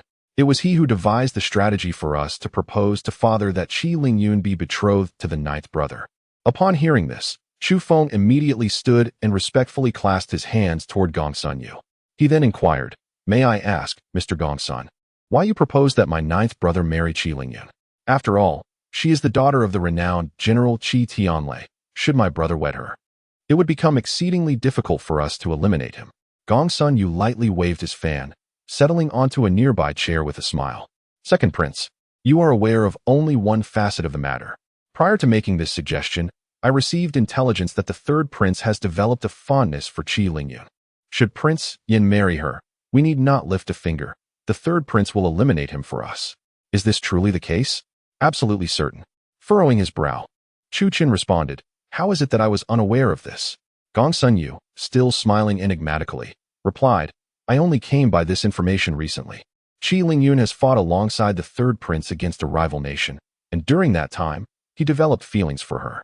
However, Qi Lingyun despises men and has rejected the 3rd prince's advances." Upon hearing this, Chu Han's excitement was palpable. "This is splendid news. Chu Yang commands a significant military presence, having defended the borders for many years. Although his achievements may not rival those of Qi Lingyun, he has nonetheless contributed greatly to the state of Dian. If he becomes enamored with her, father will surely be troubled." Chu Feng concurred. "Indeed, when the 3rd brother turns against the 9th brother, it will be fascinating to see how father reacts. Regardless of their conflicts, we shall ultimately reap the benefits." With a smile, Chu Han turned to Gongsun Yu. "We owe a great debt of gratitude to Mr. Gongsun for his counsel. Otherwise, I would have been at a loss in dealing with my 9th brother." Gongsun Yu gently swayed the folding fan and remarked, "Your Highness, the path ahead is still long, and it remains uncertain where the petals will ultimately fall. Therefore, we must proceed with caution, for as the saying goes, a single misstep in chess can lead to a total defeat." Gongsun's words were indeed wise. "And I shall rely on your guidance in the future, Mr. Gongsunde." As the two exchanged smiles, although Chu Feng wore a faint smile on his face, a flicker of coldness flashed in his eyes. Soon, 2 days had passed. Qi Lingyun brought Qi Ying to the residence of the King of Yan. At that moment, Chu Han sat in his study, as usual, engrossed in his reading. The pair had not yet approached the study when they were drawn in by the sound of his voice. Qi Lingyun halted her steps, casting her gaze towards the study. Noticing her pause, Qi Ying stopped as well. Seeing Qi Lingyun fixate on the study, Qi Ying remarked, "I never expected such diligence in reading. Logically, one should not possess even a modicum of talent." Qi Lingyun replied coldly, "The scholars of Daoxian Academy are evidently intent on embarrassing us, so it is not beyond reason to suspect they have meddled." Qi Ying nodded, agreeing, "The general is right. The King of Yin merely recited a poem with the Qi family army and achieved a breakthrough in his cultivation. Such talent is rare in the Great Yan. How could he possibly lack even a modicum of ability? Let us proceed," Qi Lingyun said, leading Qi Ying swiftly to the door. There, they encountered Xiao Qing, who stood outside with a serious demeanor. Noticing this, Qi Lingyun spoke gently, "Miss Xiao Qing, could you kindly inform the king that I have matters to discuss with him?" Xiao Qing glanced at Qi Lingyun, paused briefly, then turned and entered the room. Soon, she emerged again and said, "You may enter." Upon hearing this, Qi Lingyun and Qi Ying stepped into the room. Inside the study, Chu Han held a folding fan in one hand and a book in the other, attentively engrossed in reading. Witnessing this, Qi Lingyun felt even more convinced that Chu Han surely possessed more than a mere modicum of talent. It was undoubtedly the scholars of Daoxian Academy who had deliberately devised a scheme to humiliate them. "What brings you here?" Chu Han inquired, his gaze still fixed on the book, his tone indifferent. "It concerns the matter I previously mentioned," she replied. Chu Han had merely recited her poem with the Qi family army, resulting in a breakthrough in his cultivation. If this continued, who could fathom how far his cultivation might ascend with further recitation? "I fear this matter is beyond my capacity to assist." Having realized that his poetry could aid others in their cultivation, Chu Han was naturally reluctant to offer further assistance. Noticing Chu Han's refusal, Qi Lingyun furrowed her brow. "Are you not interested in the conditions I previously proposed?" "Not interested," he replied. With his current strength and influence, Chu Han could effortlessly control the situation and had no desire to contend for the throne against his royal brothers. However, Qi Lingyun held a different perspective. In her view, Chu Han's reluctance to engage in the power struggle stemmed from a lack of support. Were there backing, he would undoubtedly join the fray. "I refuse to believe that the king of Yin fears a lack of support," Qi Lingyun asserted, her gaze fixed on Chu Han. "If you assist the Qi family army in enhancing our cultivation, we shall be at your service. Certainly, if necessary, I shall persuade my father to support the Prince of Yin. There is no need to do so." To see Chu Han refuse without a moment's thought was somewhat surprising to Qi Lingyun. Other princes had repeatedly sought to win over the Qi army in their quest for the throne, yet she had turned them all down. However, now that she intended to assist the Prince of Yin in his claim to the throne, he had declined, which left her perplexed. "Over the past few days, I have been investigating who intended to assassinate the Prince of Yin, and I discovered that the mastermind behind it was, astonishingly, the first prince." Qi Lingyun looked at Chu Han and said, "Prince of Yin, you possess a kind heart and do not hold grudges against others, yet they wish to see you dead. Will you simply sit idly by?" Chapter 24. Qi Lingyun leads troops into the imperial city. "Do not concern yourself with my affairs." Given Chu Han's strength, there was no one within the Great Yan Dynasty capable of killing him. Thus, he harbored no fear of assassination. As for the struggle for the throne, he had no interest. His current power and influence could easily topple the Great Yan Dynasty, rendering the position of emperor utterly devoid of allure for him. Nonetheless, the more Chu Han feigned indifference, the more Qi Lingyun suspected he was indeed fearful. "Ever since I heard the Prince of Yan's poetry, I believed he harbored great ambitions. It appears I was mistaken." After speaking, Qi Lingyun turned to leave. "Wait," Chu Han called out to her. Qi Lingyun slowly turned to face him. "Does the Prince of Yin have further matters to discuss? Yesterday, I passed by the moon-watching tower and noticed what seemed to be members of the Sun and Moon cult inside. Thus, I suspect that it may be their stronghold." Upon hearing this, Qi Lingyun's expression sharpened. "What? Do you doubt my words?" Qi Lingyun's demeanor turned cold as she replied, "I believe you, for after several days of investigation, I too have found traces of the Sun and Moon cult at the moon-watching tower. However, that place belongs to the second prince. If we alert him, this matter may become difficult to handle. Unless what? Unless the Prince of Yin accompanies me. No matter how I plead, I am merely a general. If the second prince forbids my entry, I would not dare to intrude. However, you are in a different position. You are currently the most favored prince by His Majesty, and there are rumors that His Majesty intends to make you the crown prince. If you lead the search, the second prince would be powerless to oppose you." Upon hearing this, Chu Han smiled faintly. Initially, he had no desire to intervene, preferring to utilize Qi Lingyun's efforts to eradicate the influence of the Sun and Moon cult within the imperial city. Yet, unexpectedly, Qi Lingyun's concern about the second prince's obstruction sought to draw him into the fray. Seeing Chu Han remain silent, Qi Lingyun spoke again. "The Sun and Moon cult poses a significant threat to the Great Yin, having repeatedly sent individuals to seize military funds and even attempted to assassinate you, Prince of Yin. They must not be allowed to remain. If you are worried, I am willing to lead the Qi army alongside you to capture the rebels of the Sun and Moon cult." Chu Han, upon hearing this, appeared contemplative. "The moon-watching tower is located in the most prosperous area of the imperial city. If we recklessly bring people to capture them, it will surely alert my father. Perhaps we should first seek my father's opinion?" "That won't do," Qi Lingyun interjected. "The Sun and Moon cult has maintained ties with the first prince. If you inform His Majesty, the first prince might catch wind of it, and all our efforts would be in vain." Upon hearing these words, Chu Han fell into a moment of contemplation before responding, "Very well, since that is the case. You shall personally lead the Qi family army into the city to apprehend individuals. However, let it be understood beforehand that if the second prince does not make an appearance, my presence will be unnecessary. I am aware that should the second prince remain absent, the king of Yan need only observe from the shadows. So, when do you intend to act? To prevent any unforeseen complications due to delays, I shall return to the barracks now and bring the Qi family army into the city. All right, I shall wait for you at the Wangyue Tower. With these words, Qi Lingyun turned and departed with Qi Ying. Once they had left, Chu Han called out, "Xiaoqing, come in." Shortly thereafter, Xiaoqing entered. "Your Highness, how may I assist you?" "Issue an order for the Tianwang personnel to surround Wangyue Tower. Should any members of the Sun and Moon sect attempt to flee, they are to be dealt with mercilessly." "Understood. Now, accompany me to Wangyue Tower." With that, Chu Han led Xiaoqing away from the royal residence. Wangyue Tower, situated in the heart of the imperial city, is one of the most bustling taverns in the area. Upon their arrival, Chu Han and Xiaoqing found it teeming with patrons. Nevertheless, they proceeded inside. As soon as they entered, a waiter approached them with a teapot in hand. "Good sirs, will you be dining or lodging?" Chu Han inquired, "Do you have tea? Bring us a pot of fine tea." "Certainly, right this way." Guided by the waiter, Chu Han and Xiaoqing settled at a window table, affording them a view of the bustling street outside.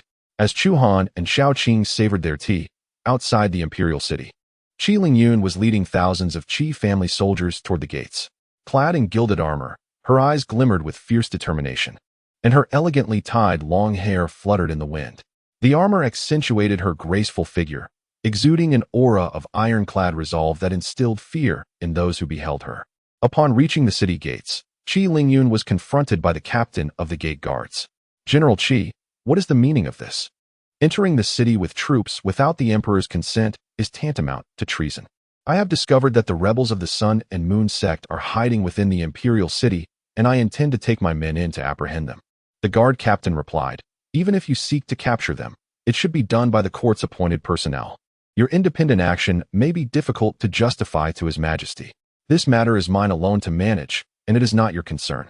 With that, Qi Lingyun led her troops into the city. "General, you must not." The guard captain hesitated to intervene, but upon witnessing the formidable Qi family soldiers, he chose to endure.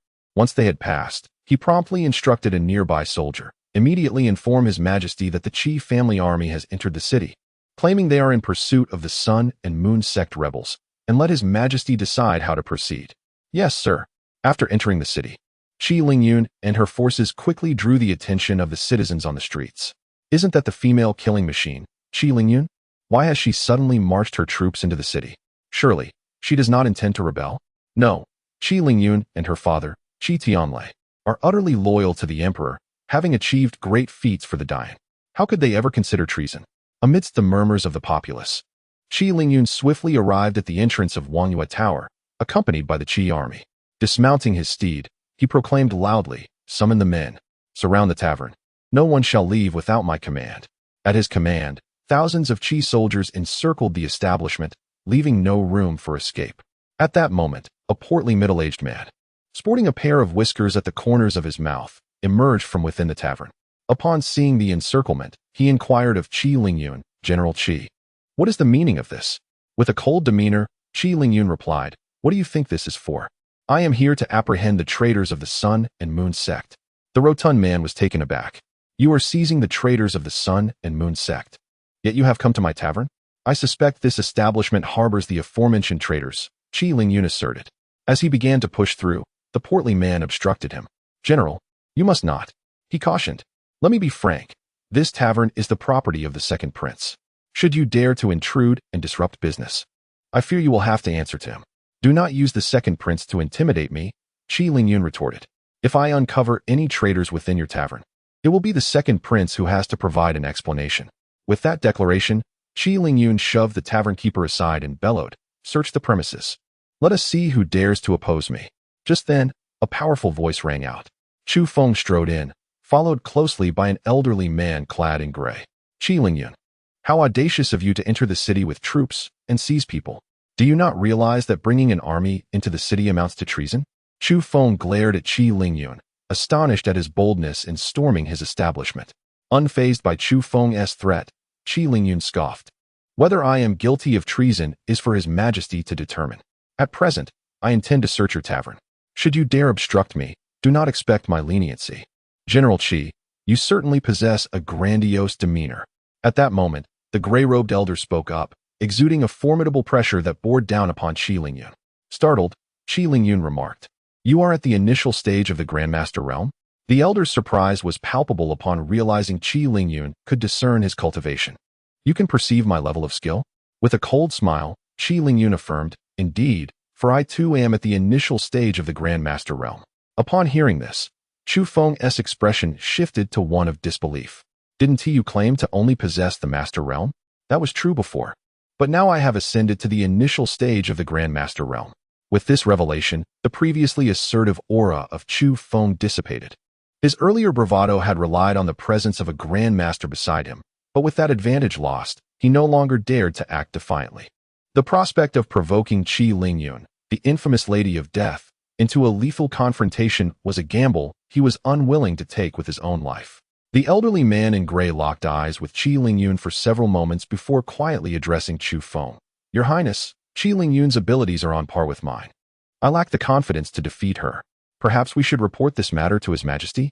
Upon hearing this, Chu Feng turned to Qi Lingyun and said, "General Qi, there are no rebels from the Sun and Moon sect here. If you force your way in, my father may not take kindly to it, and you might find it difficult to explain. Do not trouble yourself with that, Your Highness. I shall provide my own explanation to His Majesty," Qi Lingyun replied, gesturing for her men to begin their search. At her command, dozens of soldiers commenced a thorough inspection of the inn. Seeing that he could not sway Qi Lingyun, the second prince swiftly turned to the gray-clad elder and instructed, "You must find my elder brother immediately and inform him that the moonlit pavilion is being searched by Qi Lingyun. He must devise a plan post-haste." "Understood," the elder replied before departing. Meanwhile, in the imperial garden of the palace, Chu Han sat cross-legged by the pond, deep in meditation. Not far behind him, Wei Tong gazed on with a look of concern. Soon, Chu Han opened his eyes, his complexion flushed, and he coughed up a mouthful of blood.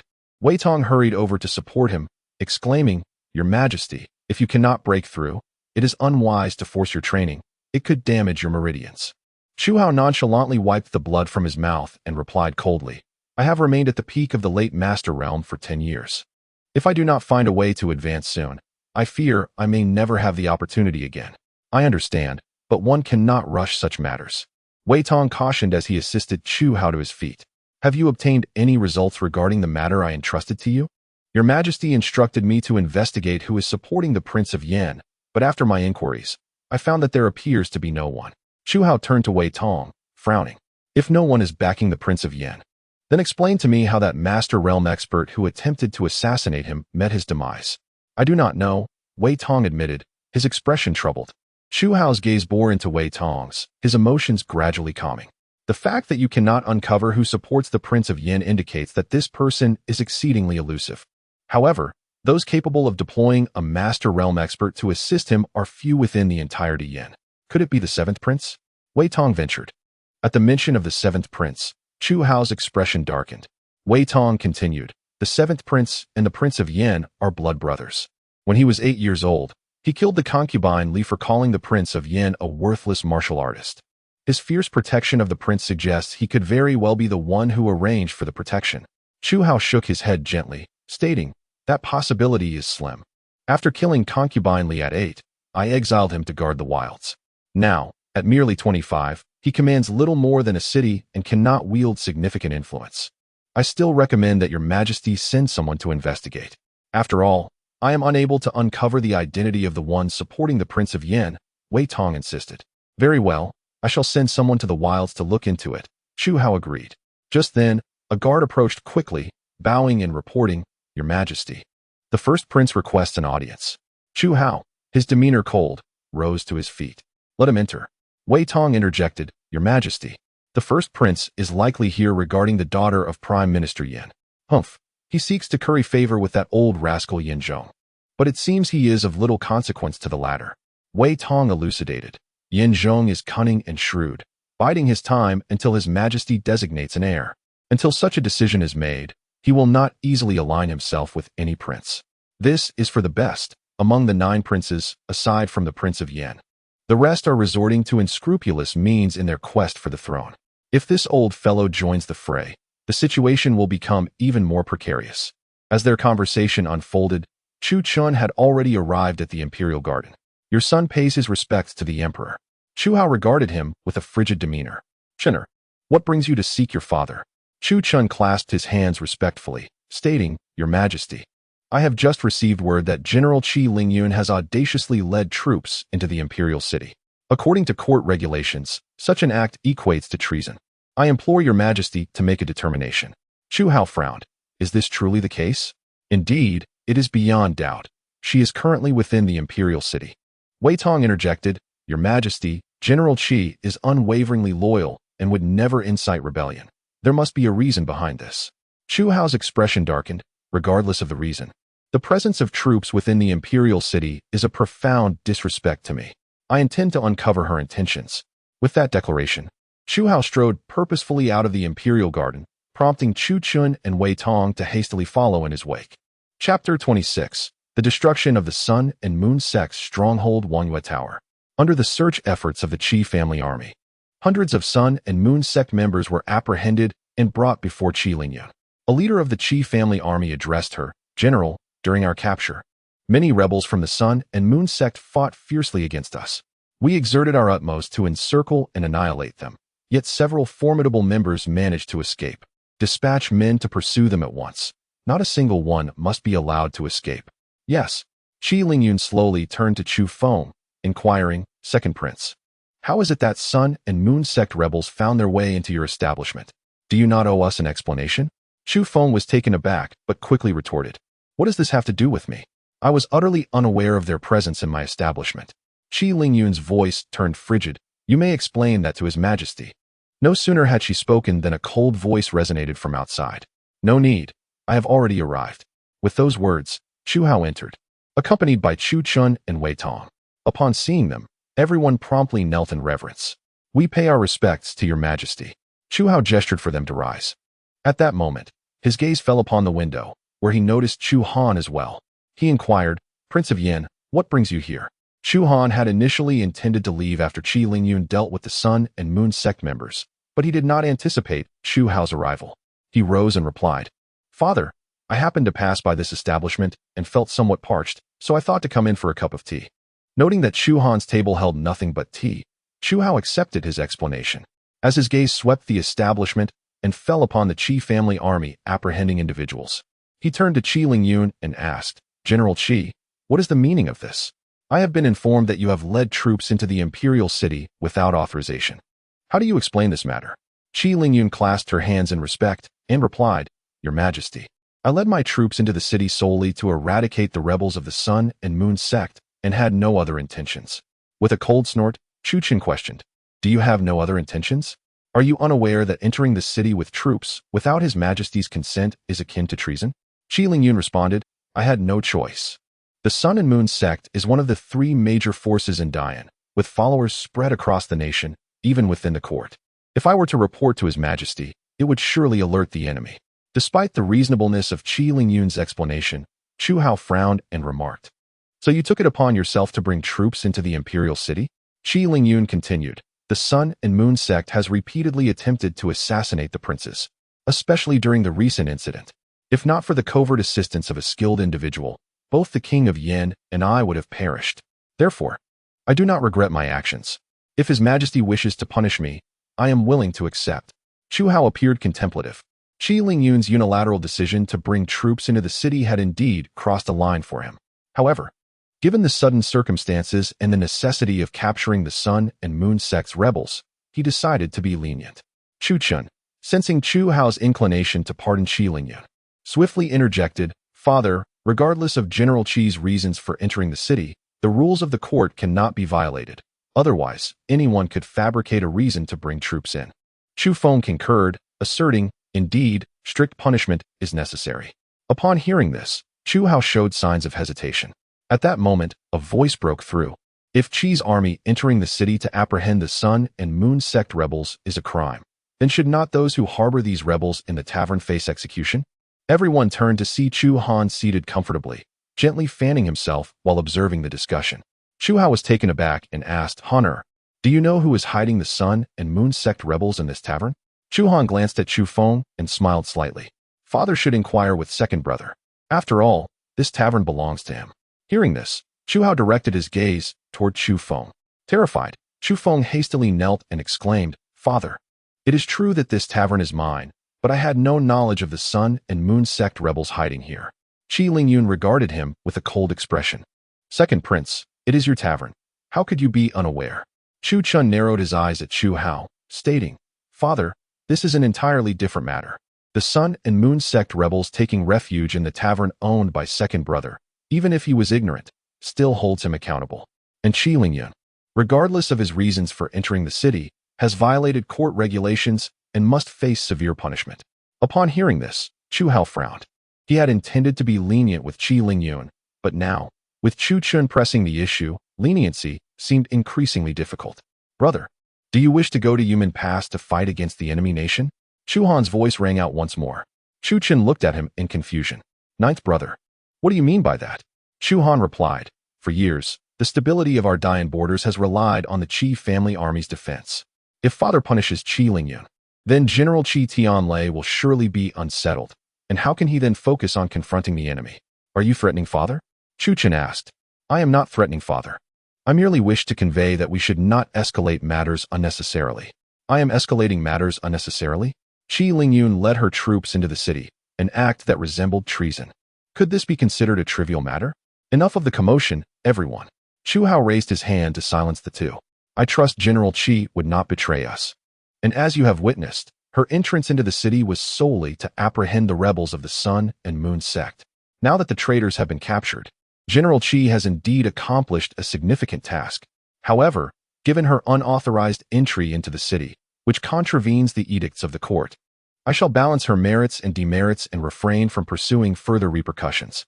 Upon hearing this, Qi Lingyun promptly clasped her fists in gratitude, saying, Thank you, Your Majesty. Seeing that Chu Hao did not pursue Qi Lingyun's accountability, although Chu Chun felt deeply dissatisfied, he had no choice but to suppress his feelings. By the way, Your Majesty, how shall we deal with these Sun and Moon sect rebels? Chu Hao's gaze swept over the captured sect members, and he replied coldly, These rebels dared to assassinate a prince in broad daylight. Their crimes are unforgivable, and they shall all be executed. Very well. At this, Qi Lingyun waved her arm, and the Qi family troops took all the captured rebels away.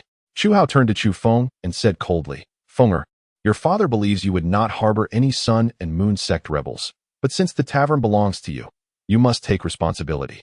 Upon hearing this, Chu Feng quickly clasped his hands and replied, I am willing to accept punishment. After contemplating for a moment, Chu Hao looked at Qi Lingyun and inquired, General Qi, did you not previously petition for military funds? How much silver do you estimate would suffice? Qi Lingyun replied respectfully, Your Majesty, at least 1 million taels. Chu Hao, upon hearing this, turned to Chu Feng and said, Then this 1 million taels for military funds shall be provided by you. Is that agreeable? Chapter 27, The Seventh Prince. Chu Jiang. Chu Feng exhibited a look of astonishment. 1 million taels is no trivial sum. What, are you unwilling? I am willing, my son. Since you are willing, then this matter is settled. Chu Hao cast a meaningful glance at Chu Han before turning to leave. After exiting the tavern, Chu Hao turned to Chu Chun and asked, Chun'er, tell your father the truth. Is this matter related to you? Chu Chun was taken aback and quickly replied, Father, this matter has no connection to me. The tavern belongs to my second brother, and if there is any connection, it pertains to him. Chu Hao gazed intently at him, remaining silent. The weight of his father's stare sent chills down Chu Chen's spine. It is best that there is no connection, otherwise, father will not be lenient. After speaking, Chu Hao departed with Wei Tong. Chu Chun watched Chu Hao's retreating figure, a look of apprehension crossing his face. Has father discovered something? Inside the tavern, after Chu Hao left, Chu Feng approached Chu Han with a grim expression. Chu Han sat leisurely in a chair, one hand gently fanning himself while the other slowly savored his tea.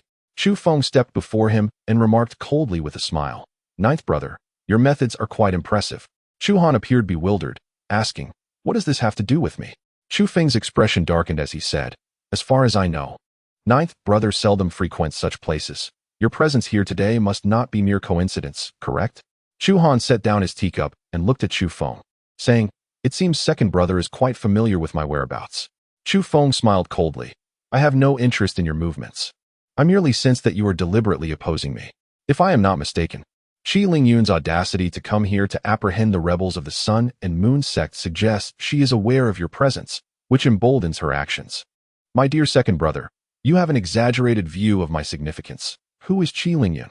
She is the sole daughter of the esteemed General Qi Tianlei. Even if I were not here today, she would still proceed with her intentions." Indeed, Qi Lingyun approached and addressed Chu Feng, saying, "Your Highness, although His Majesty may not pursue this matter today, the Sun and Moon sect has persistently opposed the court, attempting multiple assassinations on Prince Yan. I shall not let them escape easily. Should I discover any connection between you and the Sun and Moon sect, I will not hesitate to report you to His Majesty, regardless of your royal status." Upon hearing this, Chu Feng found it hard to believe that Qi Lingyun would so brazenly threaten him. "Ah, so you wish to threaten me? Just wait, both of you. Today, you have cost me 100,000 taels of silver, and I shall ensure you repay this debt twofold in the future." With that, Chu Feng waved his sleeve and turned to leave with the gray-cloaked elder. Impressive.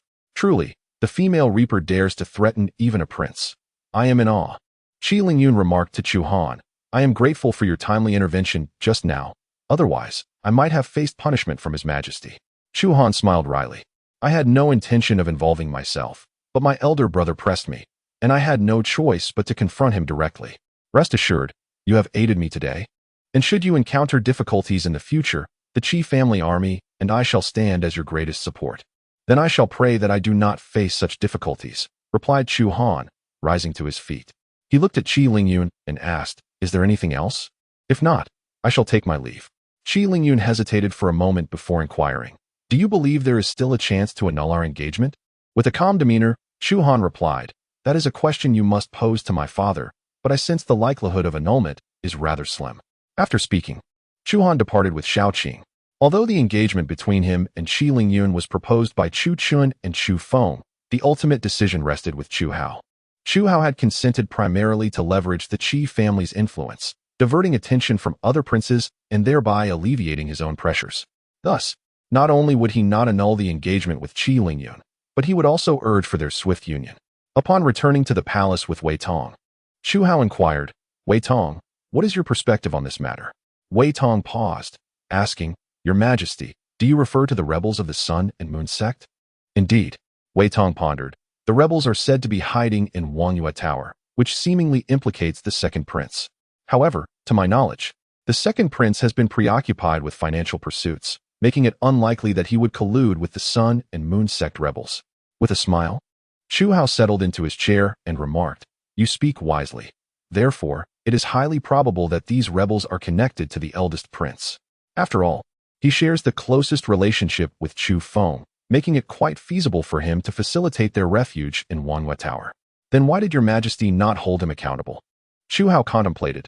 "This is merely my conjecture, lacking concrete evidence. However, Prince Yan's appearance at Wangyue Tower was unexpected, and I cannot shake the feeling that his presence there was deliberate. The old servant also shares this sentiment. After all, no matter how audacious Qi Lingyun may be, she would not dare to lead troops into the city lightly. However, if she has the support of the King of Yan, the situation shifts dramatically. It is well known that she is betrothed to the King of Yan, and should she be convicted, the question of how the king would handle the matter becomes a complex dilemma." Indeed, Chu Hao nodded in agreement and remarked, "Thus, Qi Lingyun possesses not only courage but also strategy. If she were to marry the King of Yan, it would undoubtedly instill a sense of crisis among the other princes." Wei Tong, with a sycophantic smile, added, "At that point, there would be no need for your Majesty to intervene. The King of Yan and the Qi family would help us in restraining the other princes." Chu Hao smiled, tacitly acknowledging this notion. "I too am reluctant to resort to such measures, but the strength of the princes is nearing my own. If I do not devise a means to curb their power, once they surpass me in cultivation, they will certainly not be content to remain mere princes." He then inquired, "By the way, have we received any news from the seventh prince?" Wei Tong replied, "The messenger has just been dispatched. The earliest we can expect news is in a month." "Well, I too wish to ascertain whether the one aiding the King of Yan is indeed the seventh prince. At the borders of the Great Yan Dynasty, numerous hostile forces abound. among which the barbarian tribes are notable. To defend against these tribes, the Great Yan Dynasty has constructed a formidable Great Wall along the borders and established several cities for garrisoning troops, intending to engage in a prolonged standoff with the barbarians. Among these cities, one particularly prosperous settlement is known as the Wasteland City. At this moment, within a residence in Wasteland City, a young man stood with his hands clasped behind his back, his gaze intently fixed upon a portrait hanging on the wall. The figure depicted in the painting was none other than Chu Han. Just then, a guard hastily entered, bowing to Chu Jiang and reporting, "Seventh Prince," after multiple confirmations. It is indeed true that His Majesty has betrothed Qi Tianlei's daughter, Qi Lingyun, to the ninth prince.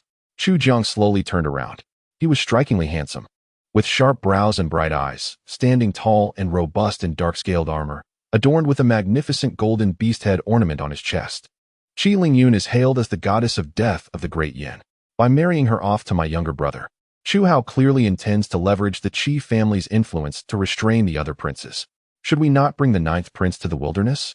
Chu Jiang raised his hand, saying, "No need. With my current strength, I cannot afford to confront the court directly. We shall discreetly assign protectors to ensure his safety. Should anyone dare to harm him, they shall be dealt with severely." Understood. Upon concluding this exchange, Chu Jiang turned back to scrutinize the portrait, his eyes filled with longing. "Brother, it has been 7 years since we parted. Do you still remember your elder brother?" Chapter 28. Chu Yu, a talented scholar of Confucianism. In the residence of the king of Yin, Chu Han sat by the window, quietly listening as Chu Yu recited poetry. Soon, she completed the recitation of 10 poems. "How was that, ninth brother? I memorized 10 poems in just 3 days. Impressive, right?" "Not bad. It would be even better if you infused a bit more emotion into it." "Infuse more emotion?" Chu Yu displayed a look of confusion. Chu Han explained, "Each of these 10 poems conveys different emotions. If you channel those feelings while reciting, you may achieve unexpected results." Upon hearing this, Chu Yu made slight adjustments and recited the 10 poems once more. This time, it was as if she were immersed within the verses. Each word she spoke seemed to possess a vibrant life of its own. Chu Han gazed behind Chu Yu and observed that her talent was steadily ascending as she recited poetry with fervor. Indeed, the impact of reciting poetry with emotion was distinctly different from that of reciting it devoid of feeling. Previously, when Chu Yu recited verses, it was merely a mechanical memorization, lacking even a hint of sentiment. Thus, Chu Han noted that her talent showed no signs of growth. However, this time the situation was entirely different. With the infusion of emotion into her recitation, her talent was evidently enhanced. Just as Chu Yu became engrossed in her poetry, a sharp voice pierced through the room from outside. "His Majesty has arrived." As the announcement resonated, Chu Hao entered the room accompanied by Wei Tong. Upon seeing this, Chu Han promptly rose and clasped his hands in salute. "I pay my respects to Father Emperor." Chu Yu, upon noticing Chu Hao's presence, ceased her recitation and joined Chu Han in bowing. "I pay my respects to Father Emperor." Chu Hao smiled and waved his hand, saying, "There is no need for such formalities. I have come today primarily to see how Yuer is progressing in her studies of poetry."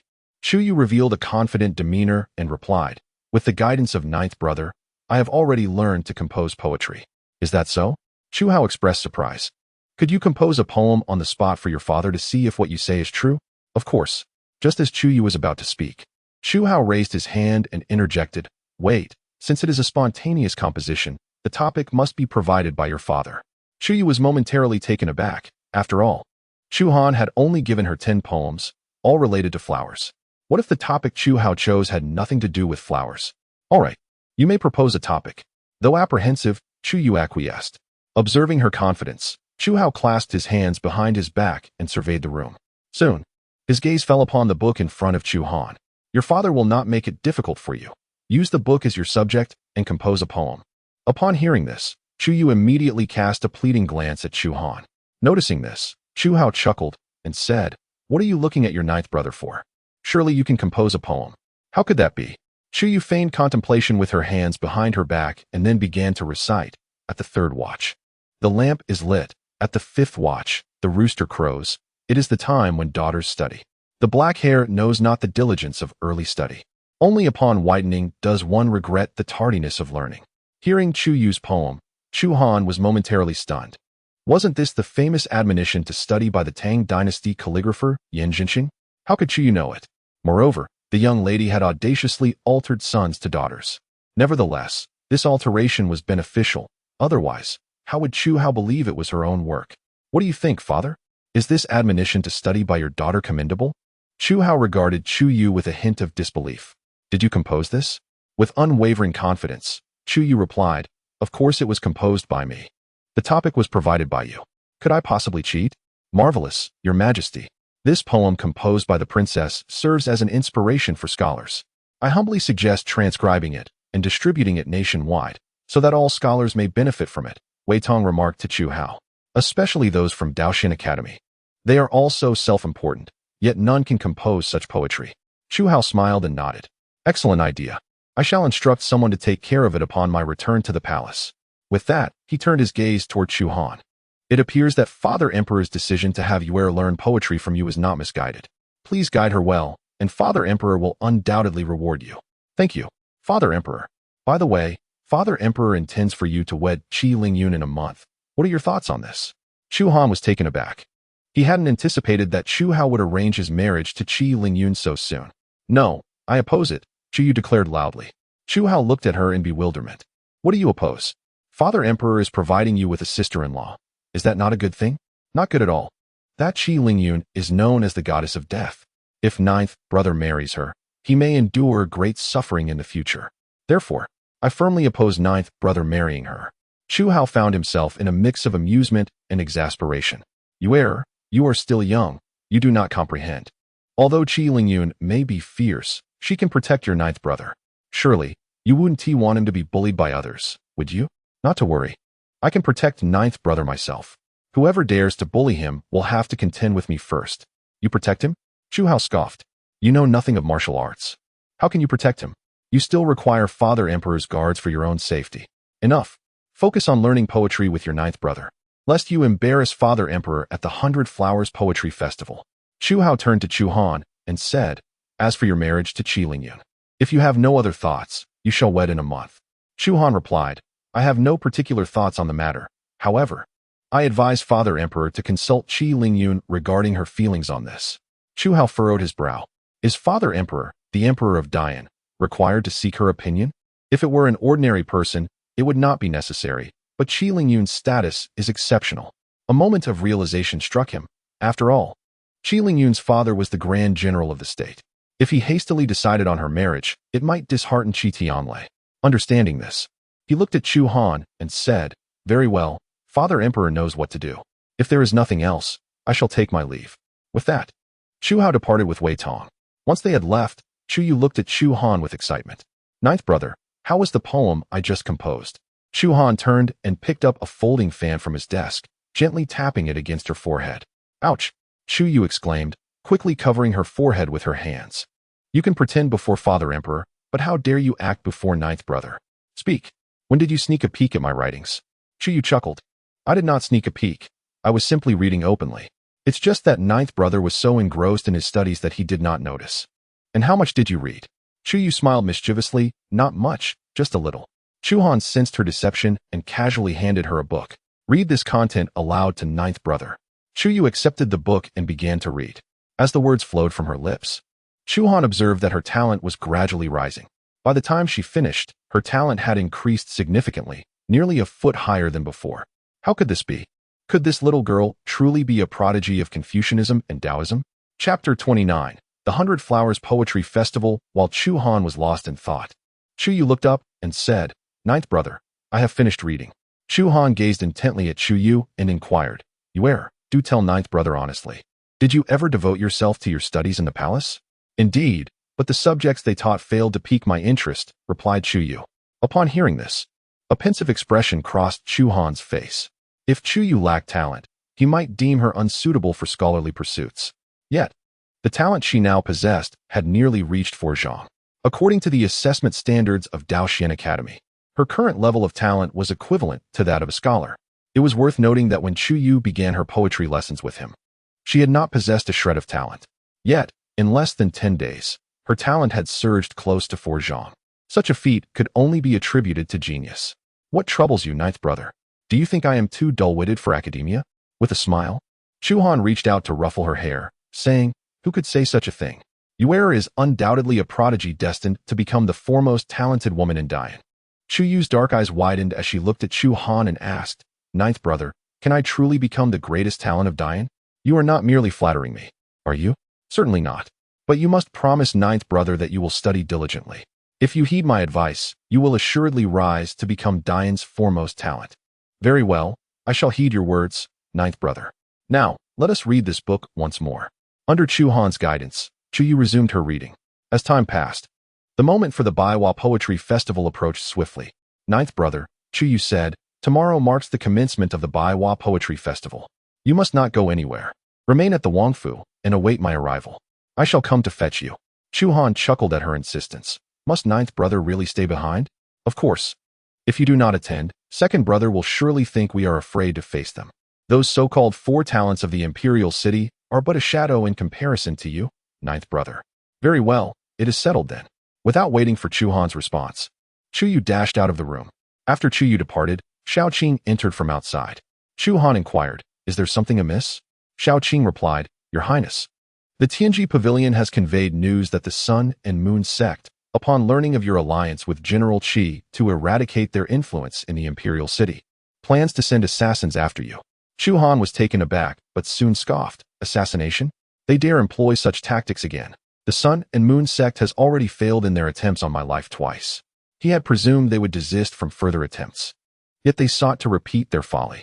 Shao Qing continued, Given your Highness's prowess, the Sun and Moon sect poses no threat to you.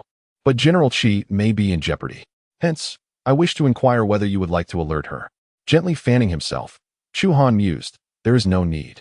Since Qi Lingyun dared to eliminate the Sun and Moon sect's influence, she should anticipate their retaliation. There is another matter. I have recently discovered that numerous individuals have been surveilling our Wangfu. Initially, I believed them to be sent by the first and second princes. But upon investigation, I found they do not hail from the imperial city. Chu Han frowned. If they are not from the imperial city, then where do they come from?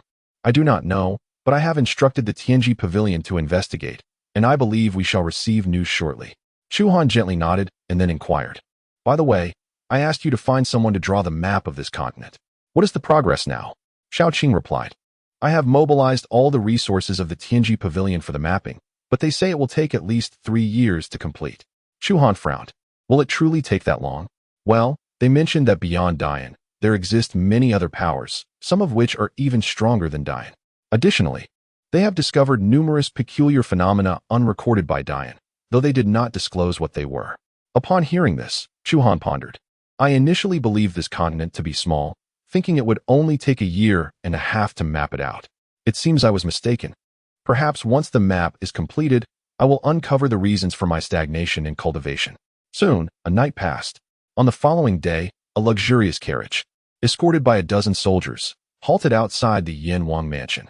Chu Yu lifted the curtain and descended from the carriage. Upon entering the residence, she called out loudly, Ninth brother. In a nearby room, Chu Han, attended by Shao Qing, was changing into a pristine white robe. Shao Qing glanced at the bronze mirror and found that their Prince Yin was extraordinarily handsome, with a gentle and refined demeanor akin to the warm sun of spring, which made her heart swell with admiration. Only when Chu Yu's voice rang out did she come back to her senses. Your Highness, it seems Princess Chu Yu has arrived. This little girl is quite early, she mused. As they spoke, Chu Yu had already reached the door of the room. Seeing Chu Han dressing, she smiled and said, Ninth brother, it's getting late. We should be on our way. Please wait outside for me. I shall be with you shortly. All right. Chu Yu responded and turned to leave. After Chu Han donned his attire, accompanied by Shao Qing, he made his way outside the mansion. The two then boarded Chu Yu's carriage and headed toward the center of the imperial city. The 100 Flowers Poetry Festival was held in a garden at the heart of the imperial city, known for its cultivation of hundreds of flower species, hence its name. The carriage traversed the streets of the city and soon stopped at the entrance of the garden. As Chu Han stepped down from the carriage, he spotted a familiar silhouette standing by a willow tree at the entrance of the garden. Clad in a flowing white dress, her hair elegantly styled, she possessed a captivating beauty, her eyes brimming with emotion, with her hands gently placed before her, resembling a fairy descended from a painting. This person was none other than Yin Ruyu. Sister Ruyu, what brings you here? Chu Yu exclaimed excitedly as she rushed toward Yin Ruyu. Yin Ruyu flashed a charming smile, grasped her hands, and playfully asked, Did you come alone? Of course not. My ninth brother is here as well. Chu Yu turned to glance toward the carriage. Yen Ryu followed her gaze, and, upon seeing Chu Han, a hint of shyness flickered in her eyes. Noticing Yen Ryu's gaze upon him, Chu Han unfolded his folding fan and approached with a smile. I hadn't intended to come, but I couldn't resist Yuer's enthusiasm and decided to accompany her. Yen Ryu's smile bloomed like a flower as she responded, Your Highness, your talents are unparalleled. It would be a great pity if you did not attend the 100 Flowers Poetry Festival. Just then, a voice laced with sarcasm broke the air. He possesses not a shred of talent, and yet you dare to claim he is unparalleled in learning. It is truly laughable. Chu Han turned at the sound, only to see Chu Feng, with an air of arrogance, approaching alongside the 4 great talents of the royal city, heading towards the 100 Flowers Garden. Your Highness, we meet again. The 4 talents greeted Chu Han with smiles. Chu Han chose to disregard their presence. As Chu Feng stepped before him, he mockingly remarked, Ninth brother, I never expected you to actually attend the 100 Flowers Poetry Gathering. Why would I not dare to come? Chu Han lightly flicked his folding fan, gazing at the 4 talents behind Chu Feng. But tell me, why have you brought them along? Are you intent on embarrassing them? At this remark, the 4 talents were momentarily enraged, but quickly regained their composure. Tang Hu looked at Chu Han and said with a smile, We are the 4 great talents of the royal city. If our presence here is an embarrassment, then what does that say about the Yin Wang, who possesses not even a modicum of talent? Laughter erupted from the others, including Chu Feng. Xiaoqing coldly retorted, The scholarly prowess of our Yin Wang cannot be measured by the crumbling stone tablet of your Daoxian Academy. The 4 talents seethed with fury upon hearing this. Tang Hu, fixing his gaze on Xiaoqing, coldly inquired, If you believe your Yin Wang's talents surpass ours, why not ask him if he dares to compete with us in poetry? Xiaoqing was about to agree when Chu Han raised a hand to stop her. Tang Hu, seizing the moment, chuckled, What's this? Are you afraid? Or do you fear that others might discover you lack even the slightest talent? Chu Yue, visibly agitated, interjected, With your meager abilities, you are unworthy to compete with my ninth brother. If you wish to challenge him, first you must defeat me. Defeat you? The 4 talents turned their gazes towards Chu Feng, fully aware that Chu Yue was the most cherished princess of Chu Hua, and a coveted ally of the first and second princes. Thus they hesitated to respond. Chu Feng smiled at Chu Yue, Yue, this matter is between them and your ninth brother. Do not interfere. I am not interfering. I have been learning poetry from my ninth brother for nearly half a month now, and I am certain my poems surpass theirs. At this declaration, the 4 talents could not suppress their laughter. Having studied for less than half a month and claiming to surpass us is truly absurd. Indeed, were it not for your status as a princess, we would have surely taught you a lesson today. Teach me? Who will be the one to teach whom remains to be seen? Enough, Yue, do not act foolishly, Chu Feng admonished. Your ninth brother lacks even a modicum of talent. What could you possibly learn from him? I suggest you take the 4 great talents of the royal city as your mentors instead. With their meager abilities, they could deceive you, but they are scarcely qualified to teach me, Chu Yue scoffed. The 4 talents, incensed, exclaimed, Princess, you are being excessive. Indeed, we are magnanimous and choose not to lower ourselves to your level, yet you continue to push your luck. Very well. Today we shall see what kind of poetry you can produce. Are you accepting my challenge then? Chu Yue inquired, casting a glance at the 4. Tang Hu replied, Indeed. Chu Yu declared, Well, since you have agreed to compete with me in poetry, let us establish a condition. Should you lose, you shall no longer be referred to as the 4 talents of the imperial city, but rather the 4 fools. Furthermore, whenever you encounter my ninth brother, you are to take a detour. Upon hearing this, the 4 men trembled with rage. We have earned our reputation and have never endured such humiliation. Indeed, if a gentleman can endure, what cannot he endure? Chu Feng, witnessing their agitation, hastily intervened. Brother Tang, Brother Zhu, Brother Wen, Brother Su. My younger sister is still quite young. Do not stoop to her level. Tang Hu's expression darkened as he retorted, Second Prince, enough. This matter has already surpassed our limits. If we refuse to compete, outsiders might think we fear her.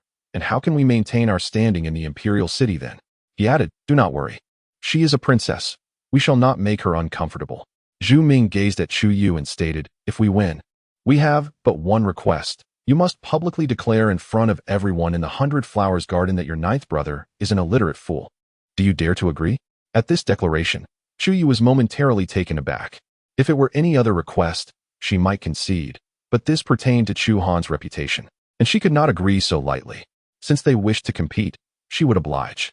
Just then, Chu Han's voice resonated, and upon hearing his consent to the contest, Chu Yu regained her confidence and replied to the four, "Very well, I accept your challenge."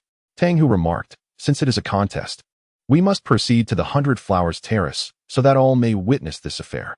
With that, the four talents made their way toward the 100 Flowers Garden. Observing their departing figures, Chu Feng glared at Chu Han and exclaimed, "Ninth brother, you are being reckless. Fooling around is one thing, but dragging Yuer into it is another. Should she lose to the four talents and suffer humiliation, father will not spare you." After speaking, he waved his sleeve and hurried after the four talents. Once they had left, Yin Ruyu turned to Chu Yu, saying, "Sister Yuer, perhaps you should return.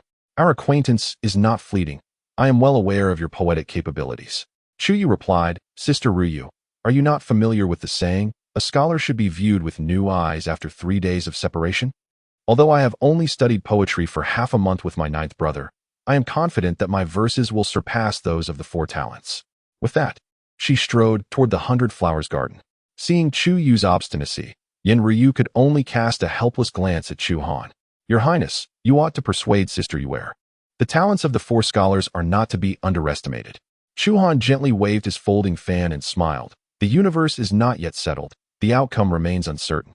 With that, he followed suit into the 100 Flowers Garden, accompanied by Shao Qing. Yin Ruyu, witnessing this, could only sigh in resignation and follow after them.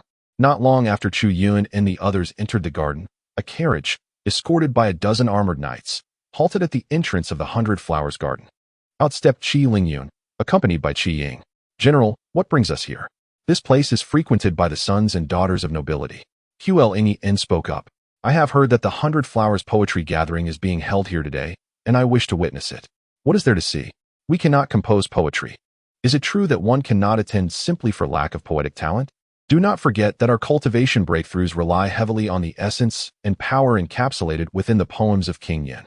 As she gazed into the 100 Flowers Garden, she continued, "My primary intention for being here today is to discern whether the poetry of others possesses effects akin to that of King Yan's." Hu Wying initially harbored some reluctance about attending. However, upon hearing Ql Ingyi's explanation, her attitude swiftly transformed. "I see. Then let us hasten our entrance." Chapter 31. Chu challenges the four talents of the Imperial City. The 100 Flowers platform is situated at the heart of the 100 Flowers Garden. Each time the poetry gathering commences, the noble lords, ladies, and affluent young women of the Imperial City converge here to forge friendships through poetry. A gasp of astonishment erupted among the crowd upon the appearance of the four talents of the Imperial City. "Look, is that not the four talents of the Imperial City? Indeed, it is them. My goodness, I have encountered my idol." Upon spotting the four talents, several noble young women immediately succumbed to infatuation and rushed towards them. "Tang Hu, could I possibly have your autograph? I have admired you for quite some time. Indeed, your poetry is often by my bedside, as I yearn to one day possess talents akin to yours." The four young men, Tang Hu and his companions, beamed with pride at such adoration. They reveled in the sensation of being idolized. "Please, do not rush. I shall sign for each of you in turn.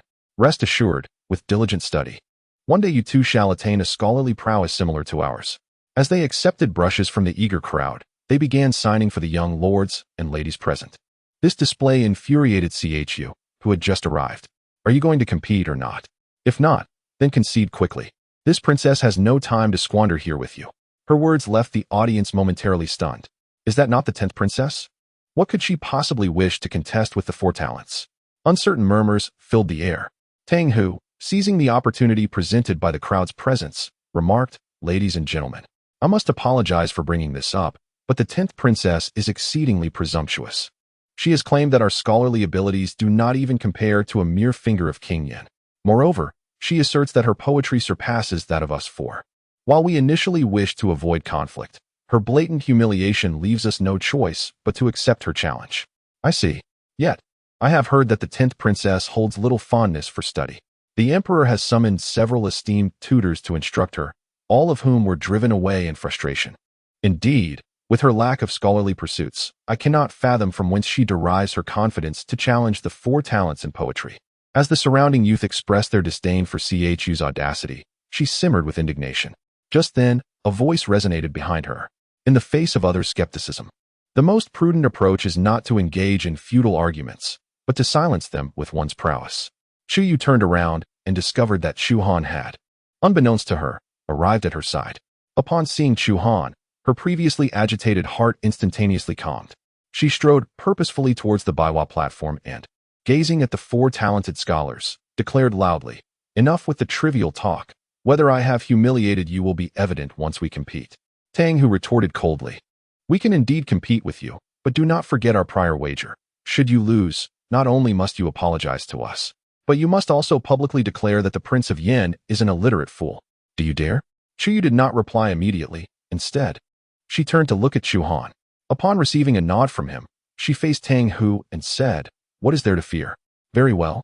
Since we are to compete, let us ensure fairness by appointing Wang Taifu as the judge."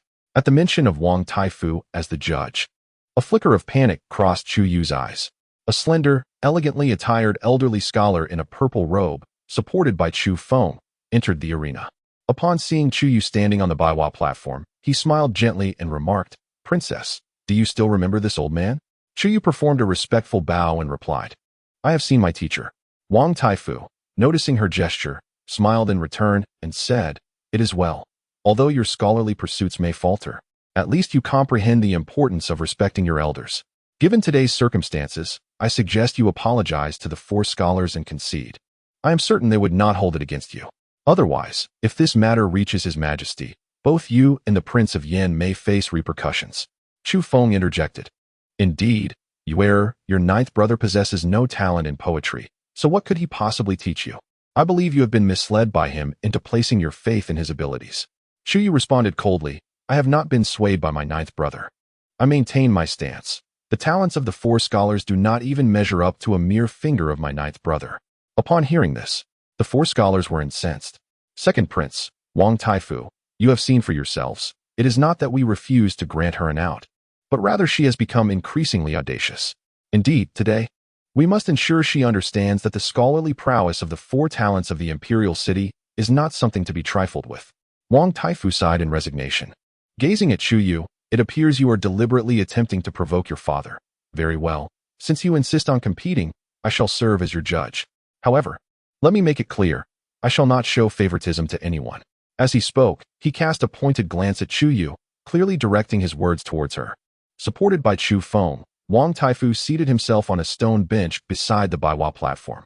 Tang Hu addressed Wang Taifu, saying, "To prevent any potential cheating, I propose that Wang Taifu set the topic for our poetry contest." Wang Taifu, upon hearing this, turned to Chu Yu, "Princess, what is your opinion on this?" "I have no objections." "Very well." Wang Taifu then surveyed the surroundings. Upon noticing the garden awash with a myriad of blossoming flowers, he proclaimed, "Since today is the Baiwa poetry gathering, let us choose flowers as our theme. This way, everyone present may serve as witnesses." Tang Hu then inquired of Chu Yu, "Princess, shall you compose first, or shall I?" Chu Yu furrowed her brow and declared, "What do you mean by you first, or I first? Clearly, you shall go first. I will allow you four to compose your verses before I present mine. If my poem fails to surpass the collective brilliance of your quartet, I shall concede defeat." Upon her utterance, astonishment engulfed the gathering, including Wang Taifu. What did this imply? Was she daring to challenge the four eminent scholars single-handedly? Goodness, had I misheard? I initially believed she would only contend with one of them, yet here she was, daring to take on all four. Tang Hu, upon hearing her words, was first taken aback, quickly giving way to indignation. Chu Yu's challenge to the four of them was a blatant dismissal of their talents. "Princess, you are overstepping." Chu Yu smiled and responded, "If I were to challenge only one of you and you were to lose, it would likely be dismissed as a mere accident. However, should all four of you compete against me and succumb, no one would dare claim it was coincidental. What audacity! If that is the case, do not blame us for overwhelming you with numbers." As he spoke, Tang Hu surveyed the vicinity until his gaze settled upon a flourishing chrysanthemum. Chapter 32, A Poem on Peonies. Astonishing the crowd, autumn frost descends, unveiling hues of gold, with graceful poise reflecting the cold light bold. Not vying with 100 flowers for radiant glare, I alone preserve the fragrance, filling the courtyard air. As this poem escaped his lips, the talented men and women present were momentarily stunned before erupting into fervent applause. A splendid poem, truly magnificent. No wonder he is my idol. Few in the realm of Dian can rival such erudition. Amidst the crowd, Yan Yu's expression turned grave upon hearing Tang Hu's poem. It was indeed a masterpiece. And for her sister, Yu, to craft something superior would prove quite challenging. Chu Han lightly waved her folding fan, smiling as she remarked, indeed, the four great scholars of the imperial city possess considerable literary prowess. While Tang Hu's poem is commendable, it still pales in comparison to the works of classical poets. A fine poem, worthy of the foremost among the four great scholars, Wang Taifu mused, clearly pleased with Tang Hu's performance. It is now my turn. At that moment, one of the four great scholars, Zhu Ming, stepped forward. Renowned for his exceptional calligraphy, although less adept at poetry than Tang Hu, his intellect was nonetheless formidable. His verses were sure to be noteworthy. Zhu Ming scanned the surroundings, and his gaze soon fell upon the adjacent lotus pond. Behold the lotus, graceful and fair, blushing pink and white, rising from the water's lair. The round leaves like green umbrellas unfurl, while dragonflies dance in gentle twirls. As Zhu Ming recited his poem, the audience fell into a stupor. Seeing their silence, he assumed his composition had rendered them speechless in awe. He chuckled, "Gentlefolk, surely my poem cannot be so breathtaking as to leave you utterly speechless?" Wang Taifu, looking slightly embarrassed, finally spoke, "Your poem is passable at best." Zhu Ming was taken aback, struggling to comprehend. "Passable? Is my poem truly lacking?" Wang Taifu clarified, "While your poem flows smoothly, it lacks a certain depth of resonance." Zhu Ming opened his mouth to retort, but Chu Yue interjected with a smile. "Is this the extent of the prowess exhibited by the four great scholars of the imperial city? I find it rather underwhelming." Zhu Ming's face was filled with indignation as he exclaimed, "I shall see what fine poetry you can produce." With that, he turned and departed from the Hundred Flowers Terrace. When Ming gazed at Chu Yu and remarked, "Though I am one of the four literary talents of the imperial city, my forte lies in painting. My poetry does not compare to that of brother Tang Hu, hence I shall refrain from composing." Upon hearing this, Chu Yu shifted her gaze to Su Changqing. "And you, are you also choosing to forego this challenge?" Su Changqing pondered for a moment and replied, "I can indeed compose poetry, but I believe brother Tang Hu's verses are sufficient to surpass yours. There is no need for me to take the stage." When Ming concurred, "Indeed, brother Tang Hu is the foremost poet among us four. His verses are unmatched throughout the imperial city." Chu Yu smiled and declared, "Since you all have such faith in him, I shall demonstrate today that there are always greater talents beyond our own." As she spoke, Chu Yu began to survey the blossoms surrounding her. Noticing this, Chu Feng interjected, You ought to concede gracefully. How could your poetry possibly rival that of the foremost talent, Tang Hu?" However, Chu Yu paid no heed to his words. Wang Taifu, observing Chu Yu's frantic scanning of the flowers, sighed, "Princess, if you cannot compose, do not force it. Losing to the four literary talents of the imperial city is nothing to be ashamed of." "Who says I cannot compose?" Chu Yu retorted, looking at Wang Taifu. "I see these flowers, and my mind is brimming with verses. I simply do not know which flower to choose as my theme." Upon hearing this, Chu Han chuckled ruefully. The 10 poems he had asked her to memorize each featured a different flower. At this moment, selecting one flower as a theme was indeed a challenging decision for her. Tang Hu mocked Chu Yu, "If you cannot compose, then admit it. Do not make excuses." Wen Ming echoed, "Indeed. As long as you publicly declare that the Prince of Swallows is an illiterate fool, we shall not press you further." "Who says I cannot compose?" Chu Yu addressed the four of them. "Listen closely. I shall write a poem using the peony as my theme." Initially, Chu Yu intended to recite it directly. However, recalling Chu Han's advice that both reading and reciting poetry should be infused with emotion to convey its essence, she took a deep breath before slowly beginning to speak. In the courtyard, the peonies are enchanting yet unrefined. By the pond, the lotus blooms pure yet detached. Only the peony possesses true national elegance. When it blossoms, it stirs the capital into motion. As this initial verse escaped her lips, Wang Taifu abruptly rose from the stone bench. Chu Feng, noticing his reaction, quickly asked, "Wang Taifu, is her poem truly unsatisfactory? I told you she cannot compose poetry at all." Wang Taifu raised a hand to silence Chu Feng, his expression one of astonishment as he gazed at Chu Yu. He realized that behind her, a vibrant aura of literary talent had manifested, towering at least 4 zhang high. For dough of literary energy, it appears she is not incapable of learning. She simply chose not to. I did not expect even I could misjudge. Wang Taifu, do speak. How do you find her poem? Wen Ming could no longer contain his curiosity and inquired.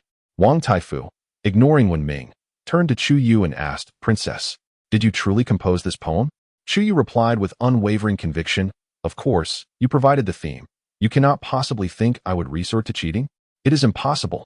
Even cheating could not yield such exquisite poetry. Do you believe that my verses surpass theirs, or do you find their compositions superior?"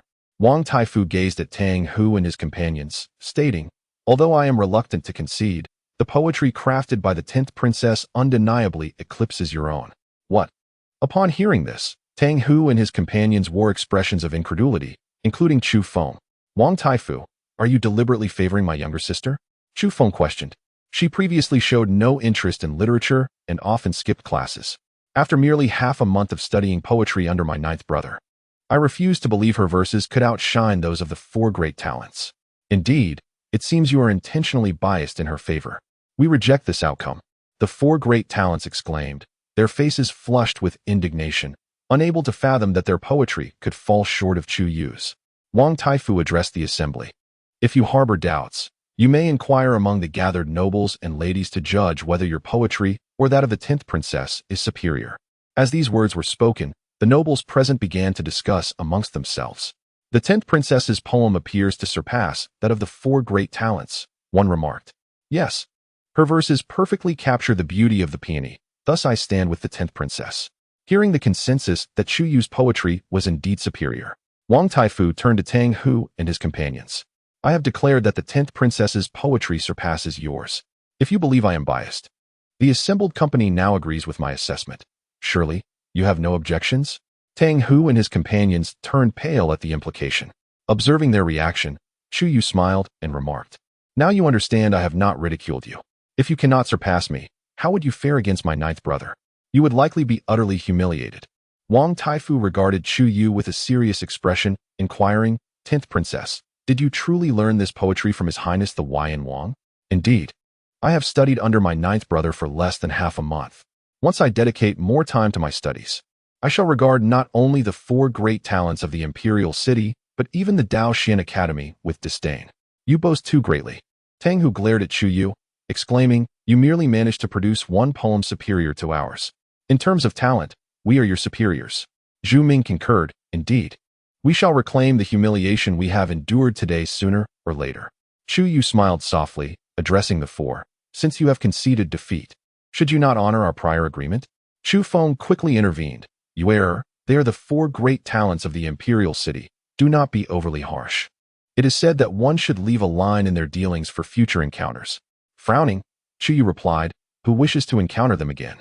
Our agreement stipulated that should they lose, they must publicly acknowledge themselves as the four foolish talents and henceforth avoid me and my ninth brother. What? Now that you have lost, do you wish to renege on your promise?" Tang Hu and his companions clenched their teeth in fury as Chu Yu pressed them. Chu Feng, recognizing that allowing the four great talents to be humiliated today would likely result in their withdrawal of support for him, and Chu Chun felt a growing sense of unease. Upon reflecting on this, Chu Feng swiftly inquired of Chu Yu, "Who can attest to your agreement?" Chu Yu cast a dark glance at Chu Feng before responding with a smile. "I never would have imagined, dear second brother, that in your effort to spare them embarrassment, you would disregard our previous pact. It seems my earlier impression of you was far too favorable." Wang Taifu turned to Tang Hu and his companions, asking, "Do you have such an agreement with the 10th princess?" Tang Hu and his peers surveyed the room, noting that many of the young talents and affluent ladies present were their devoted followers. Should they admit to being fools, their hard-earned reputations would be obliterated. "I can confirm that these four had indeed made a wager with the 10th princess." A clear female voice rang out from the crowd. Yin Ruyu emerged from the throng, prompting expressions of surprise among the onlookers. She was the daughter of Minister Yin, and her word held weight. Upon witnessing, Yin Ruyu stepped forward to testify. Wang Taifu addressed Tang Hu and his companions, stating, "If even the daughter of Minister Yin attests to this matter, it must be true. You four are reputed as the four talents of the imperial city. If you lose to the 10th princess in poetry, you must honor your agreement. Otherwise, how will the young elites of the imperial city regard you?" Hearing these words, although Tang Hu and his companions were reluctant, they realized that failing to honor their commitment today would likely extinguish their illustrious titles. Tang Hu turned to Chu Yu and declared, "I accept the wager. I, Tang Hu, confess to being a fool. Zhu Ming's expression darkened, yet he followed suit, saying, I too acknowledge my foolishness. And I, chimed in Wen Ming and Su Chongqing. Chu Yu felt a surge of triumph in her heart. She had never anticipated that the 4 talents of the imperial city would stand before her and admit to their folly. Well then, since you acknowledge your foolishness, this venue is no place for fools like you. You may take your leave.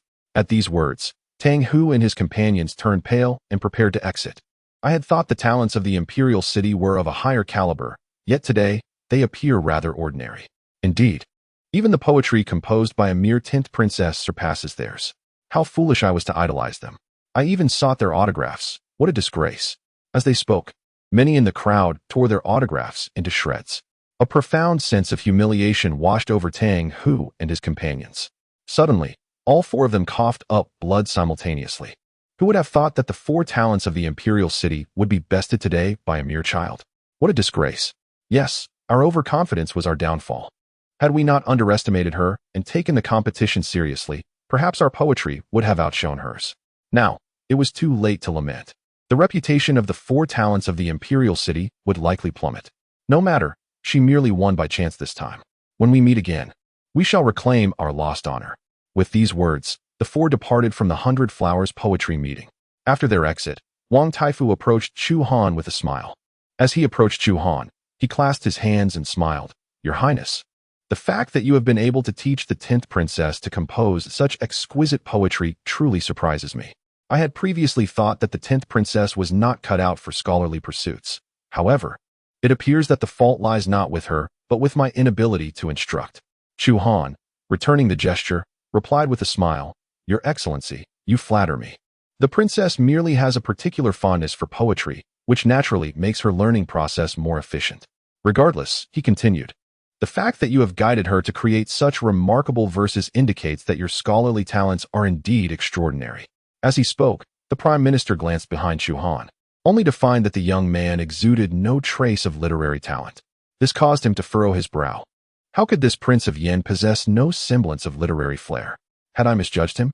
From his perspective, having studied poetry under Chu Han for half a month, Chu Yu should have demonstrated considerable skill. Even if not exceptional, one would expect him to display at least a hint of talent. In an effort to discern the reason behind this, the Prime Minister pondered briefly before addressing Chu Han. Your Highness, might I inquire if you have some free time? I would like to invite you to my residence to discuss poetry together. Before Chu Han could respond, Xiaoqing interjected coldly. Our prince is quite busy and has no time for such matters. The Prime Minister, taken aback by her words, felt a wave of embarrassment wash over him. Xiaoqing, you must not be disrespectful to the Prime Minister, Chu Han admonished gently, casting a glance at Xiaoqing before turning to the Prime Minister with an apologetic smile. I sincerely apologize. I have been rather occupied of late, so we shall have to forego the discussion on poetry. Very well, in that case, I shall not impose further. The Prime Minister replied, turning to leave. Just then, Chu Yu rushed forward to intercept him. Prime Minister, if my memory serves me right, when you were teaching me in the palace, you referred to me as a blockhead. Do you still hold that opinion? Chapter 34. Qi Lingyun seeks guidance from Chu Han. Upon hearing Chu Yu's inquiry, the Prime Minister's face flushed with embarrassment. It was my oversight. I failed to recognize your innate brilliance. I wish to express my apologies for my earlier remarks and hope you will not hold it against this old man. Chu Yu offered a sweet smile, replying, Why would I blame my teacher? Had you not been driven away by my antics, my father would not have allowed me to study poetry with ninth brother. Thus, I owe you my gratitude. The Prime Minister, increasingly convinced that Chu Yu was subtly mocking him, chuckled awkwardly. Your Highness, do you have any other matters to attend to? If not, I shall take my leave. Seeing that her objective had been achieved, Chu Yu waved him off. You may go. Upon hearing this, the Prime Minister quickly turned and departed. He had accompanied Chu Feng, and now that the Prime Minister was leaving, he felt it inappropriate to linger. However, as he walked away, he cast a dark glance at Chu Han. Xiaoqing observed this and remarked to Chu Han, Your Highness, it seems that the second prince harbors some resentment towards you. It is peculiar. You have not uttered a single word, yet he holds a grudge against you. Chu Han gently shook his folding fan, a wry smile gracing his lips. Though I have remained silent, it is evident that Princess Chu Yu's ability to compose poetry is a direct result of my instruction, and thus, he naturally attributes the matter to me. At that moment, Chu Yu approached Chu Han with a beaming expression. Ninth brother, Did I embarrass you? Not at all. You performed admirably. Surrounded by talented youths and affluent young ladies, upon learning that Chu Yu could compose poetry under the tutelage of Chu Han, they all gravitated towards him. Prince Yan, Princess, Chu Yu claims that you are her mentor in poetry. Could you grace us with a poem here and now? One inquired. Indeed, Prince Yan. We have long heard of your scholarly pursuits since childhood. Surely your talents are profound. Please, compose a poem for us on the spot. Faced with their fervent requests, Chu Han merely fanned himself gently, a smile gracing his lips, yet he did not acquiesce. He understood fully that should he compose poetry before these onlookers, he would swiftly ascend to the status of a celebrity in Dayan, which was not in alignment with his intentions. As the crowd encircled Chu Han, a chilling feminine voice pierced through the air. Step aside, all of you. Upon hearing the voice, the crowd turned to see the speaker. When they beheld Qi Lingyun and Qi Ying, the young lords and ladies who had previously encircled Chu Han hastily retreated in fear. It's the lady god of death. Qi Lingyun, keep your distance. If you inadvertently provoke her, it could spell disaster. Clad in resplendent golden armor, Qi Lingyun disregarded the crowd and approached Chu Han directly. Chu Han, gently fanning himself, regarded Qi Lingyun with a smile. I did not expect General Qi to take an interest in this gathering. It is quite a surprise. Qi Lingyun responded coolly, Your Highness, do you have a moment? I wish to discuss something with you. After a brief contemplation, Chu Han nodded, very well. Seeing Chu Han's agreement, Qi Lingyun turned and walked a short distance away. Chu Han followed at a leisurely pace. Yen Ruyu observed the retreating figures of the two, pondering what business Qi Lingyun could have with Chu Han when she was suddenly seized by Chu Yu. Sister Ruyu, let us follow and see what they converse about. Is that wise? Ruyu hesitated. What could be unwise? The lady god of death has approached my ninth brother. She might be intent on bullying him.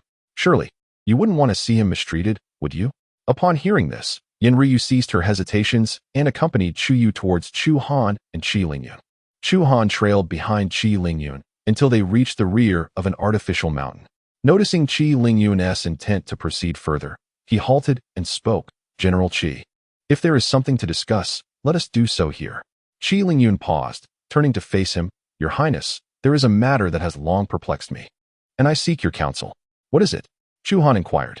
Qi Lingyun did not respond directly, but instead pondered momentarily before asking. Do you know why I have come here today? She continued. I primarily wish to observe whether the poetry composed by these individuals could provide the same enhancement to our cultivation as yours does. Chu Han expressed curiosity. And what did you find? I discovered that regardless of their poetic prowess, their verses offered no assistance to our cultivation.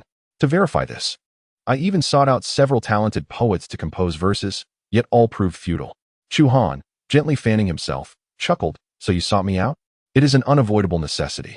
To strengthen the Qi family army, I must devise a means to elevate their cultivation. Observing Chu Han's hesitation, Qi Lingyun added, If you decline to assist me, I shall have no choice but to report this matter to His Majesty. Chu Han raised an eyebrow as he gazed at Qi Lingyun. Do you truly believe that my father, or anyone else, would take your words seriously? Furthermore, I have always preferred gentleness over force. Should you think to coerce me into compliance through my father, I fear your calculations are fundamentally flawed. With a resigned expression, Qi Lingyun replied, I find myself without alternative. Our Qi family army is soon to engage in war with the ancient kingdom of Lulan. If their cultivation does not improve, the casualties will be grievous. Just as Qi Lingyun was about to persuade Chu Han to assist the Qi family army in enhancing their cultivation, Chu Yu and Yen Ruyu approached the artificial mountain. Sister Yu, could you enlighten me on how Prince Yan instructed you in poetry? Yen Ruyu inquired, her gaze fixed on Chu Yu. The poem Chu Yu had composed previously had left her feeling inadequate, for she had always perceived Chu Yu as a mischievous princess, disinterested in scholarly pursuits. Chu Yu turned to Yen Ruyu and smiled, asking, Are you truly curious? Yen Ruyu nodded in affirmation. If you wish to know, then marry my ninth brother. Chu Yu declared playfully. Upon hearing this, a blush instantly graced Yen Ruyu's cheeks. Sister Yu, what nonsense are you spouting? There are so many people around. It would be inappropriate for others to overhear. Chu Yu scanned the surroundings and retorted, Who is here to listen? No sooner had she spoken than a stern voice emerged. What are you babbling about? Chu Han and Qi Lingyun emerged from behind the mountain. At this moment, Chu Han appeared exceedingly awkward. Upon seeing him and Qi Lingyun, Chu Yu expressed her astonishment. How long have you two been hiding there? I thought you had gone elsewhere. Qi Lingyun's expression remained cold as she replied, I sincerely apologize. We ought to have taken our leave, lest we overhear words better left unspoken. Chu Yu felt a wave of embarrassment wash over her. Yin Ruyu forced a smile and hastily explained, General Qi, Sister Yu is merely jesting. Do not take her words to heart. Qi Lingyun regarded Chu Yu with a dispassionate gaze, stating, I find her earnestness quite genuine, not mere folly. However, I can comprehend your perspective. As the renowned female assassin of Dian, it is understandable that she would not wish for her ninth brother to wed me. After uttering these words, Qi Lingyun turned to Chu Han and continued, Prince Yan, my earlier remarks were not made for my own sake, but rather for the Qi family army in Dian. Tomorrow, I shall send Qi Ying to await you outside the Yin Wangfu. Should you have made your decision, you may emerge. If you remain unwilling, I shall not broach this matter with you again. With that, Qi Lingyun departed. Chapter 35. I misjudged. Once Qi Lingyun had left, Chu Yu turned to Chu Han. Her curiosity piqued. Ninth brother, what did she ask you to agree to? Surely it cannot be a proposal of marriage? But wait, wasn't it said that Qi Lingyun has no interest in men? Chu Han lightly tapped her forehead with his folding fan. Chu Yu quickly covered her head, exclaiming, Ninth brother, be gentle. That hurts. What thoughts occupy your mind all day, little girl? Instead of fretting over others, you ought to devote your time to your studies. He chided. With a pout, Chu Yu retorted, I am merely concerned that if you marry her, she may bully you. This is a matter for your ninth brother alone. Do not trouble yourself with it. Now, return to your studies. Oh, upon hearing a soft exclamation from Chu Yu, she turned and departed. Once she had left, Yin Ruyu appeared somewhat flustered, her cheeks tinged with a blush. Observing her demeanor, Chu Han discerned that she had something to inquire. Miss Yin, do you have a question for me? Yin Ruyu lifted her gaze to Chu Han and said, I wish to ask you about the art of poetry. My sister Yue was entirely unfamiliar with poetry before, yet after less than half a month of learning from you, she has composed such splendid verses. I am quite envious and wish to seek your guidance. Chu Han felt a tinge of embarrassment at this remark. He was hardly a poet himself, merely drawing inspiration from the verses of ancient masters. However, he could not openly express this sentiment. After a moment of contemplation, he replied, to craft a beautiful poem, the most essential element is to imbue it with soul. For instance, while in a garden filled with blossoms, you should not only appreciate the beauty of the flowers, but also sense their competitive grace. If you allow yourself to truly feel, poetry will naturally flow. Upon hearing this, Yin Ruyu appeared contemplative. She then smiled at Chu Han, saying, Thank you, Your Highness, for your insight. I believe I have gained some understanding. I shall take my leave now.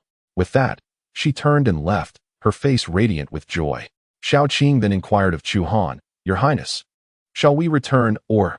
Chu Han gently waved his folding fan, gazing at the myriad flowers in the garden, and replied, We have ventured out with great effort. It is only fitting that we savor the beauty a while longer before we return. With that, he began to meander through the flower garden. Meanwhile, Wang Taifu had already returned to the imperial palace.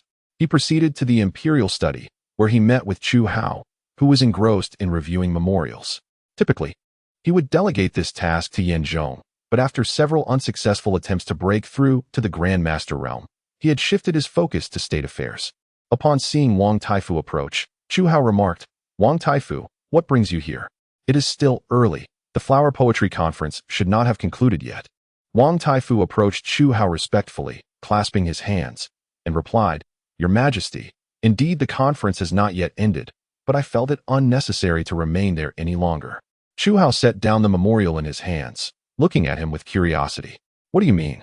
Wang Taifu explained. You instructed me to keep an eye on the princess at the poetry conference, to assist her should she falter. However, you may not be aware that the princess is exceptionally gifted. The poem she composed surpassed even my own capabilities. Chu Hao, upon hearing this, found it hard to believe his ears. What did you say? Have you lost your senses? You claim that the poetry composed by Chu Yu surpasses yours? You are the second highest scholar, renowned for your talents. I am not confused, Wang Taifu asserted. The poem she crafted truly left me feeling inferior. If you doubt my words, I can recite it for you. He promptly recited the poem about the peony. Chu Hao, upon hearing the verses, exhibited a look of astonishment. Are you certain this poem was composed by the princess? Absolutely, for the title was provided by me. Seeing that Wang Taifu appeared earnest, Chu Hao pondered briefly before shaking his head and stating, Impossible. She has only been learning poetry from the Yan Prince for less than half a month. How could she compose such exquisite lines? I too find it hard to believe, yet she created it in my presence. And I have discerned that the princess possesses remarkable talent. Upon hearing these words, Chu Han finally lost his composure and rose abruptly from his chair. You claim the princess possesses extraordinary talent? Indeed, I have witnessed this with mine own eyes. Yet, did you not previously inform me that the princess was unfit for scholarly pursuits, devoid of any semblance of talent? Upon hearing this, the royal tutor immediately knelt before him. Your Majesty, it is my fault. I have erred in my judgment. The princess is not only capable of scholarly endeavors, but may indeed be a prodigy. Chu Han, taken aback, soon broke into a smile. I knew that Yuer was no ordinary individual. Her mother was a woman of great talent, and naturally, she would not fall short. Directing his gaze towards the royal tutor, Chu Han admonished, Your misjudgment has led me to believe Yuer to be foolish, and for this, I must hold you accountable. I am willing to accept punishment, the royal tutor replied. Chu Han regarded him thoughtfully. He had intended to punish the royal tutor, but he sensed that such an action would not rectify the situation. Thus, he addressed the royal tutor. Although Yuer has begun to compose poetry, her education remains insufficient. From now on, fulfill her needs to the best of your ability. Consider it my decree of punishment. Thank you, Your Majesty, the royal tutor responded. Chu Han waved his hand dismissively, saying, Very well, you may leave. After this, he resumed his seat. However, the royal tutor remained kneeling, motionless. Chu Han, observing this, expressed confusion. Have I not instructed you to depart? Why do you linger? Your Majesty, there is a matter I have contemplated and believe merits your attention. What is it? The royal tutor looked up at Chu Han and stated, I have discerned that the Prince of Yan possesses no discernible talent. Chu Han paused, then replied with a nonchalant smile, What is so extraordinary about that? The royal tutor elaborated, If the Prince of Yan's abilities were merely mediocre, it would be understandable for him to lack talent. However, he has enabled the princess to compose such exquisite poetry in merely half a month, which suggests he is quite remarkable. As Chu Han reflected on the poems composed by Chu Han, he sensed that none in the entire Yan Dynasty could compare, yet. Chu Han exhibited no trace of talent, a clear inconsistency. Where do you believe the problem lies? Chu Han inquired. The royal tutor responded. The absence of talent in the Prince of Yan can be explained in two ways. Either his talent is so profound that one of my standing cannot perceive it, or he has intentionally concealed his abilities. After a moment of contemplation, Chu Han asked, Which possibility do you believe to be more plausible? The royal tutor shook his head. I cannot say for certain. The Prince of Yan gives me an impression of unfathomable depth. Chu Han reflected briefly before stating, Very well, I understand. You may take your leave. As you wish. Once the royal tutor had departed, Wei Tong turned to Chu Han and remarked, Your Majesty, previously, the Prince of Yan visited the Daoxian Academy with Qi Lingyun, where the academy assessed his talent using the sacred tablet. It appears he scored less than a single do. Chu Han regarded Wei Tong and inquired, Then please elucidate for me why he is capable of composing such exquisite poetry? Chapter 36. Chu Han again questions Chu Han.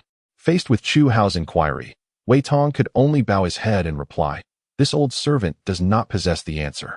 Chu Han's expression turned contemplative. After a brief moment, he spoke. Wei Tong, go and probe into the talents of Prince Yan. If he is deliberately concealing his abilities, it indicates he poses a greater threat than the other princes, and I shall need to adjust my strategy accordingly. Understood. And when you investigate, it is best that he remains unaware of your identity.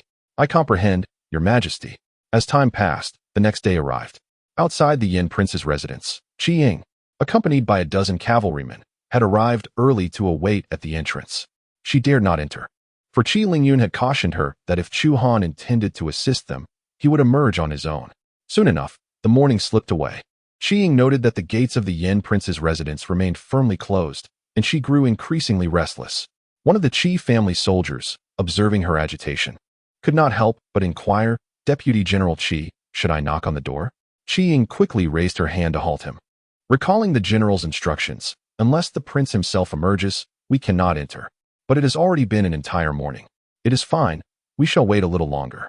With that, Qi Ying resumed her pacing outside the residence. Meanwhile, within the study of the Yan Prince's residence, Chu Han sat at the window, engrossed in his reading as usual. At that moment, Shao Qing arrived at the door, hesitating to speak. Is Qiying still outside? Chu Han inquired. Xiaoqing nodded yes. She is still waiting at the gates.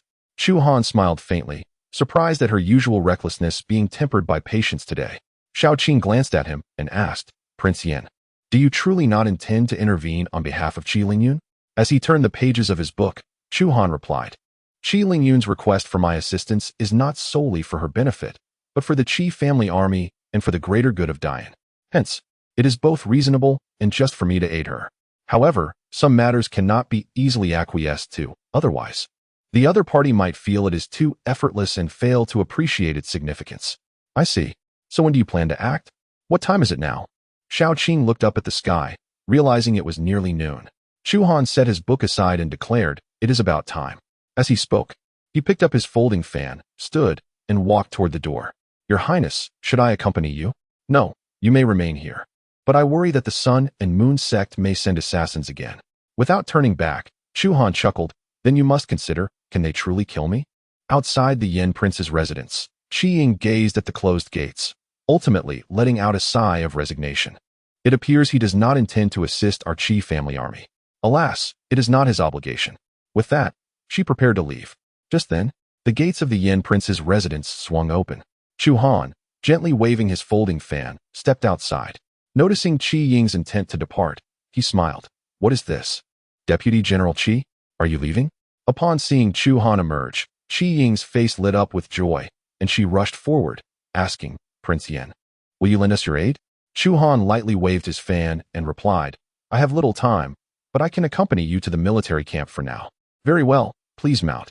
For Qiying, as long as Chu Han agreed to go with her to the military camp, her mission would be deemed accomplished. As for how long they would stay there, that was beyond her concern. Chu Han mounted his horse and swiftly followed Qiying to the military camp outside the city. Upon learning of Chu Han's arrival, Qi Lingyun, who was drilling the Qi family troops, promptly ceased her exercises and made her way toward the camp. As she approached, she observed Chu Han dismounting. Qi Lingyun hurried over to grasp the reins, gazing at Chu Han, and expressed, Prince Yan, I am delighted by your presence. Noticing a smile that had never graced her face before, Chu Han couldn't help but jest. If you are so pleased, why not smile? Qi Lingyun managed a reluctant smile, though it lacked warmth. Chu Han chuckled, all right, I was merely teasing. If you do not enjoy smiling, then there is no need to force it. As they conversed, Chu Han walked toward the interior of the camp. Upon witnessing the thousands of Qi family troops standing in perfect formation in the training ground, he inquired of Qi Lingyun, are you training them? She nodded, yes. I received word from my father that the ancient nation of Lulan seems poised to dispatch troops to invade the Jade Gate Pass. So I am hastening their training in hopes of repelling the Lulan forces. Just as they spoke, all the Qi family troops suddenly knelt on one knee, saluting Chu Han. We pay our respects to Prince Yan. We pay our respects to Prince Yan. Chu Han, seeing this, quickly raised his hand in a gesture of modesty. Please rise. There is no need for such formalities. At his command, the thousands of Qi family troops stood in unison. Qi Lingyun turned to Chu Han and said, Your Highness, ever since you recited poetry to them last time, their cultivation has improved significantly. I hope you will lead them in reciting that poem once more. Very well. With this declaration, Chu Han addressed the assembled Qi troops. Brave soldiers, now follow this king and recite the previous poem, the Song of the Army. Once more, shall we? Yes.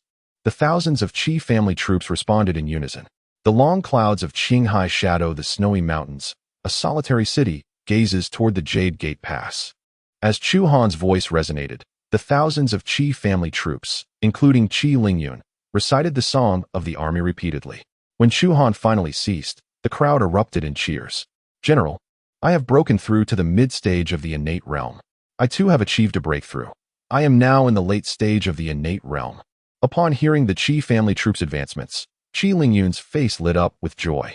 She quickly assessed her own cultivation and found that, while she had not yet reached the mid-stage of the Grand Master realm, her internal strength had significantly increased. At that moment, Qiying, standing nearby, exclaimed with excitement, My cultivation has also improved. Though I have not yet entered the late stage of the Master realm, I am now quite close. Observing the advancements of her comrades, Qi Lingyun cast a complex glance toward Chu Han. She could not fathom why the poetry of others had no effect on their cultivation, while Chu Han's poetry could facilitate their breakthroughs. However, Instead of feeling joy at the Qi family troops' progress, Chu Han furrowed his brow. Compared to the last time, he noted a marked slowdown in their rate of improvement. Could it be that as their cultivation deepens, the pace of advancement diminishes? Although there exists a possibility, Chu Han is more inclined to believe that the fervor with which the soldiers recite the On the March has diminished since its inception. This decline, in turn, has resulted in a slower pace of their cultivation.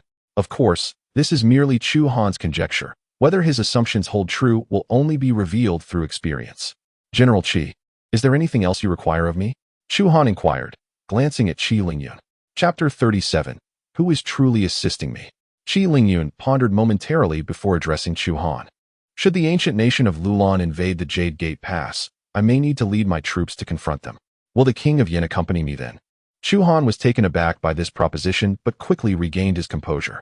It seemed that Qi Lingyun intended for him to assist the soldiers at the Jade Gate Pass in enhancing their cultivation. General Qi, my presence in the military camp is already a significant concession. Is it too much to ask for me to accompany you to the Jade Gate Pass? I understand that you are a prince, and the battlefield is not a place for you. Hence, I merely seek your opinion. If you prefer not to go, I shall not insist, Qi Ying remarked. Your Highness, the general wishes for you to join us at the Jade Gate Pass, primarily to help you garner military achievements and establish your stature among the troops. Qi Ying continued, but was interrupted by Qi Lingyun. Enough, Qi Ying. Since the king of Yin is unwilling to go, let us not press him. Turning her gaze to Chu Han, Qi Lingyun added, if you do not wish to accompany us to the Jade Gate Pass, might you remain with us in the camp for a couple more days? Chu Han understood that they wished for him to stay and assist the Qi family army in their cultivation. Considering he was already present, he saw no harm in extending his stay. He responded to Qi Lingyun, I can remain for an additional 2 days. But you must send someone back to the Yan Wangfu to inform them, lest my maid, Xiao Qing, worry. That is not a problem, Qi Lingyun replied. Since the king of Yin has decided to stay, I shall arrange accommodations for you. Very well. Under Qi Lingyun's guidance, Chu Han soon arrived at the central area of the military camp. Qi Lingyun pointed to a nearby tent and said, Your Highness, I must ask you to temporarily reside in this tent. My quarters are adjacent. Should you encounter any issues, feel free to seek me out at any time. Agreed.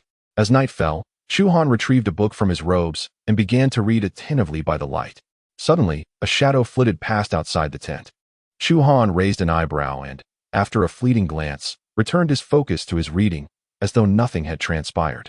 In the next moment, a cloaked figure burst into the tent, arm raised, and lunged toward Chu Han with a forceful strike. Chu Han frowned at the sight. It was audacious for an assassin to infiltrate the Qi family's military camp to attack him. Just as the assailant's hand approached, Chu Han hesitated, contemplating whether to retaliate. Unexpectedly, another cloaked figure dashed into the tent, and Chu Han initially assumed this second intruder was also there to assassinate him. However, to his surprise, the newcomer launched an attack against the first intruder. The first of the black-clad intruders had already reached Chu Han's chest, but, for some unknown reason, abruptly withdrew his hand. This scene left Chu Han in a state of confusion. Soon after, the two black-clad figures engaged in a fierce battle. This is bad, there are assassins. At that moment, soldiers patrolling outside the tent noticed something amiss and shouted out. Upon hearing this, the two black-clad figures immediately ceased their fighting and dashed toward the entrance of the tent. Once they had departed, Qi Lingyun, accompanied by Qi Ying and several dozen soldiers from the Qi family, rushed in from outside. Upon seeing Chu Han standing inside the tent with a book in hand, Qi Lingyun swiftly inquired, Your Highness, are you unharmed? I am well, replied Chu Han. Qi Lingyun then turned to glare at the patrol leader and the soldiers behind him. What is going on? Assassins have infiltrated here to kill the prince. And you are all unaware? The leader of the Qi family soldiers responded, reporting to the general, the martial prowess of those two assassins was exceedingly high. We found it difficult to detect them. That is no excuse. Failing to protect the prince constitutes negligence on your part. Bring them forth for military justice. Chu Han, noticing Qi Lingyun's intent to punish the patrolling soldiers, quickly interjected, Enough, do not blame them. The two assassins who attempted to kill me possess formidable skills. Even if they had been detected early, there would have been little that could be done. Upon hearing this, Qi Lingyun surveyed the patrol leader and his soldiers, saying, Since the prince does not hold you accountable, I shall spare you this time. However, should there be another lapse, I will not be lenient. Thank you, General. Thank you. Your Highness, you may withdraw. With these words, the dozen or so patrolling soldiers turned and exited. Inside the tent remained only Chu Han, Qi Lingyun, and Qi Ying. Qi Ying, with a puzzled expression, asked, "Who could it be that seeks to assassinate the prince? Could it be those from the Sun and Moon sect once again?" Qi Lingyun pondered before responding, "It is possible. Previously, when the prince and I joined forces to eradicate their influence in the royal city, they may harbor resentment and thus send someone to assassinate the prince, attempting to pin the blame on me." Qi Ying exclaimed in anger, "How treacherous! It seems they will retaliate unless completely eradicated. I would indeed like to eliminate them entirely, but the Sun and Moon sect's influence is widespread throughout Diyan, making it a daunting task to root them out completely in the short term." While Qi Lingyun and Qi Ying meticulously analyzed the situation, Chu Han remained silent, lost in contemplation. In his view, the two black-clad figures had not truly intended to assassinate him. The first one who entered, although he had made a move against him, had suddenly halted his attack just before making contact. If Chu Han's intuition was correct, that individual had come to test his martial capabilities. The one who followed was likely there to protect him. Who could be aiding me? A look of bewilderment crossed Chu Han's face. Noticing Chu Han's silence, Qi Lingyun assumed he had been frightened and spoke, "Your Highness, if you are unscathed, we shall take our leave. Please rest well." "Very well." After Qi Lingyun and Qi Ying departed, Chu Han began to pace within the tent. Having spent his entire childhood in the Yin Wangfu studying, he had made few friends. Thus, the only person he could surmise who might come to his aid was Chu Hao. Due to the fact that all 8 imperial brothers regarded him as a threat to the throne, only Chu Hao intended to utilize him to restrain the other 8 princes. Of course, these were merely Chu Han's speculations. Whether they aligned with reality would require further investigation. In the imperial palace, within the imperial study, Chu Hao sat upright in his chair with his eyes gently closed. The night had deepened, yet he was not inclined to sleep, for he awaited a particular individual. After an indeterminate amount of time, Wei Tong swiftly entered from outside. Chu Hao opened his eyes and inquired, "How did it go?" Wei Tong clasped his hands in salute and responded, "Your Majesty, this old servant has probed the Prince of Yin. He indeed possesses no martial prowess, being an ordinary man." "Are you certain?" "Indeed." At that moment, my hand was perilously close to his chest. Had I advanced but a fraction further, he would have met his demise. Chu Hao was taken aback. "Did he recognize you?" "The attire I donned for the night should have concealed my identity." Chu Hao fell into contemplation. How could one compose such exquisite poetry, yet be merely an ordinary individual? Were those verses perhaps penned by another? Wei Tong hesitated before continuing, "Your Majesty, during my probing of the Prince of Yin, I uncovered another matter." "What is it?" "When I approached the Prince of Yin, an individual clad in black suddenly appeared, attempting to thwart my actions." Upon hearing this, Chu Hao sprang to his feet. This implies that the Prince of Yin has support from someone.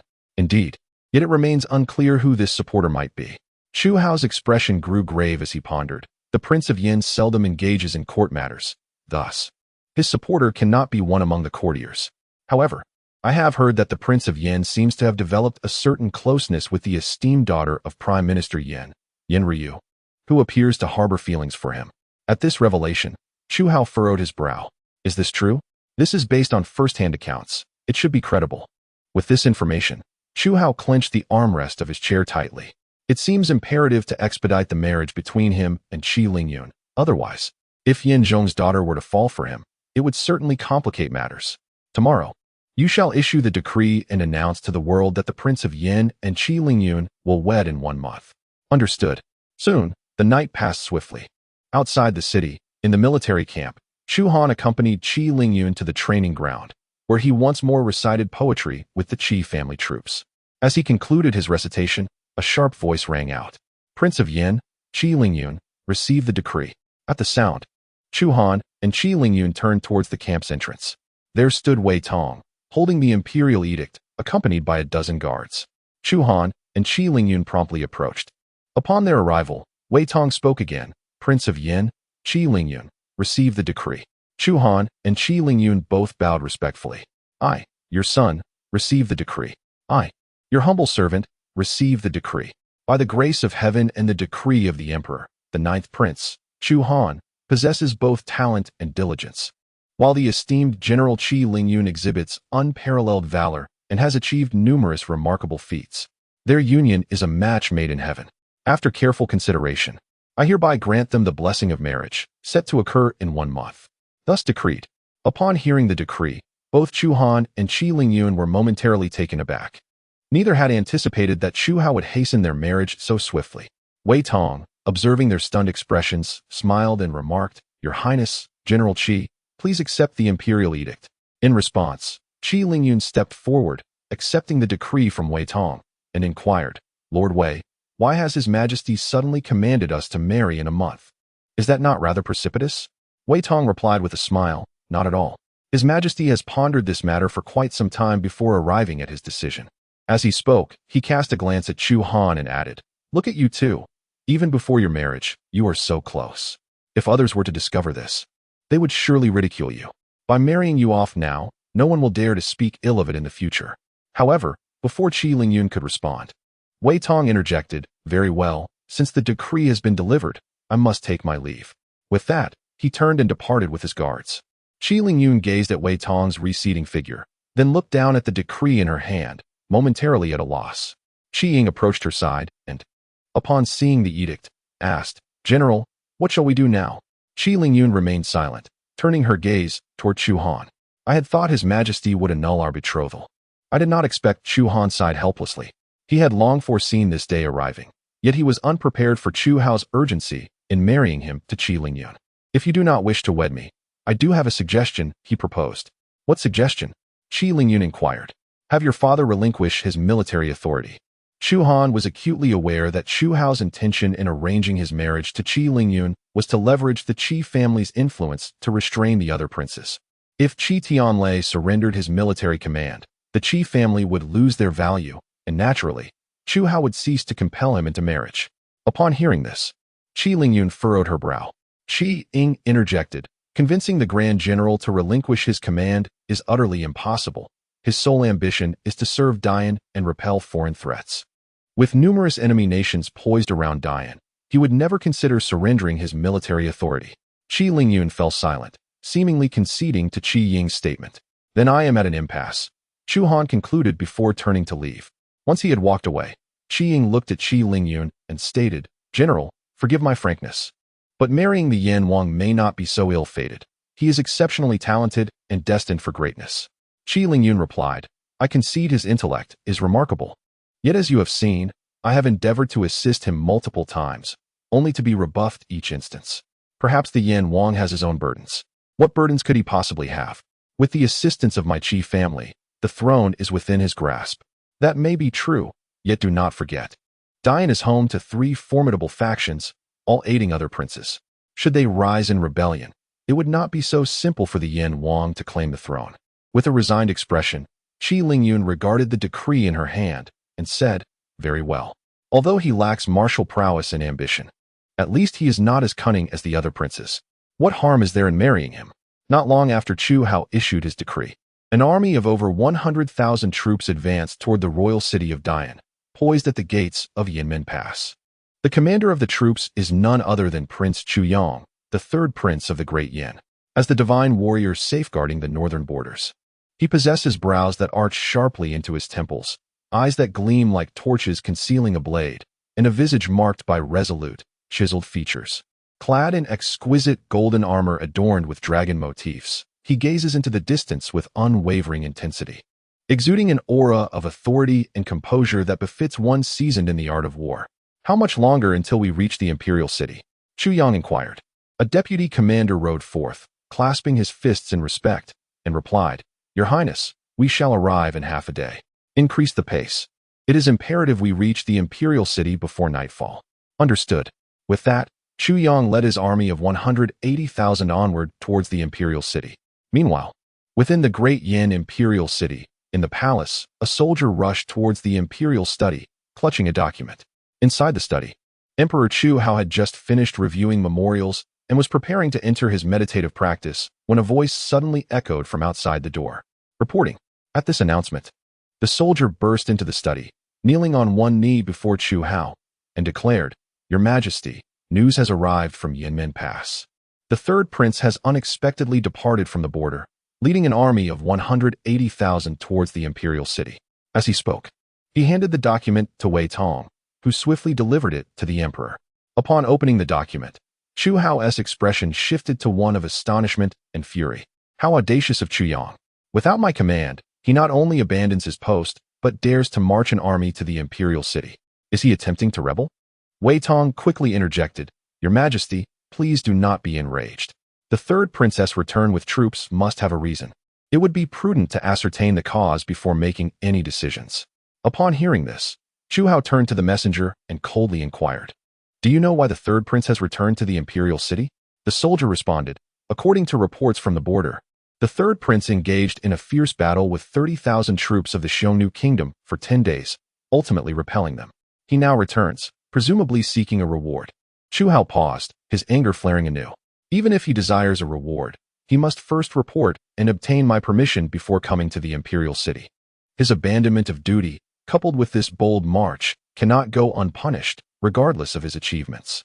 Wei Tong hurriedly advised, Your Majesty, consider this. The third prince commands 30,000 elite cavalry.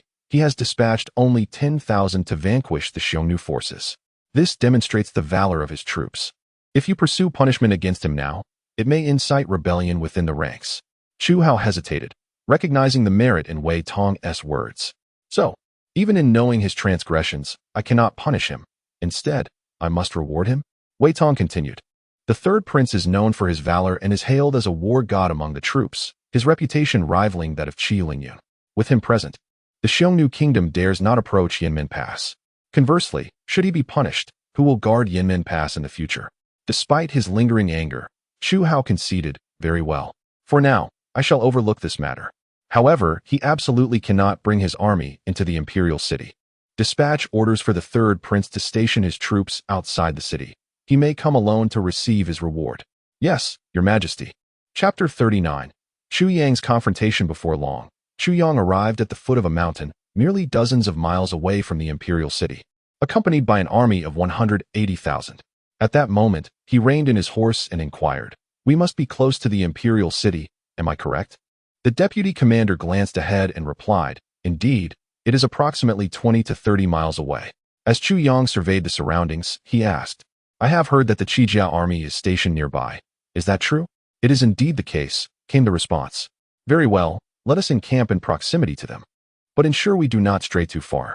The deputy commander, perplexed, questioned, Your Highness, are we not to enter the imperial city with our forces? Chu Yang raised an eyebrow, looking at him.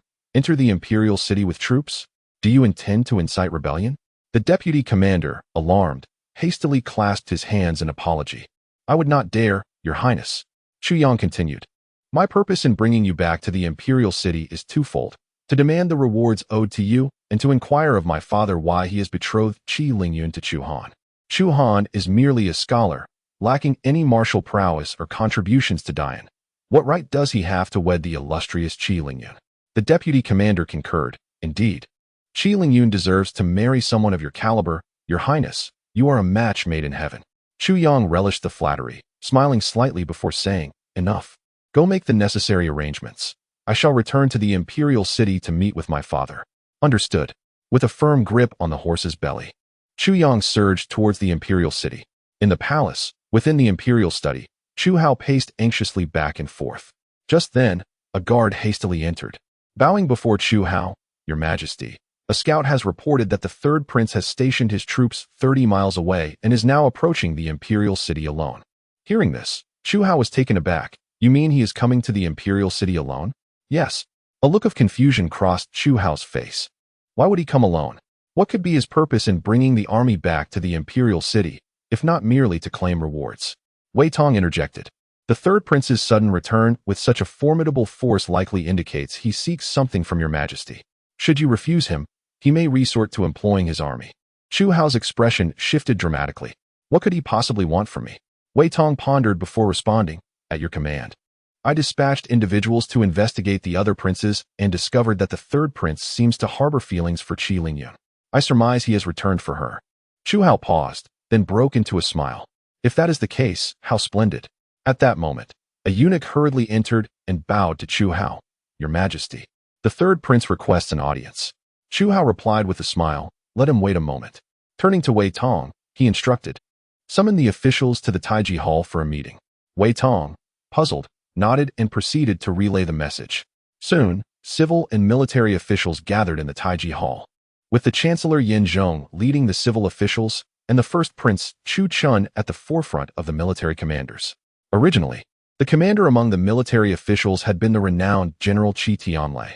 However, since the ancient state of Lulan invaded Dian, he has been dispatched by Chu Hao to guard the Yumen Pass. Meanwhile, the military forces are temporarily led by Chu Chun. Soon, Chu Hao, adorned in a golden dragon robe and wearing a purple gold crown, emerged from the rear of the Grand Hall.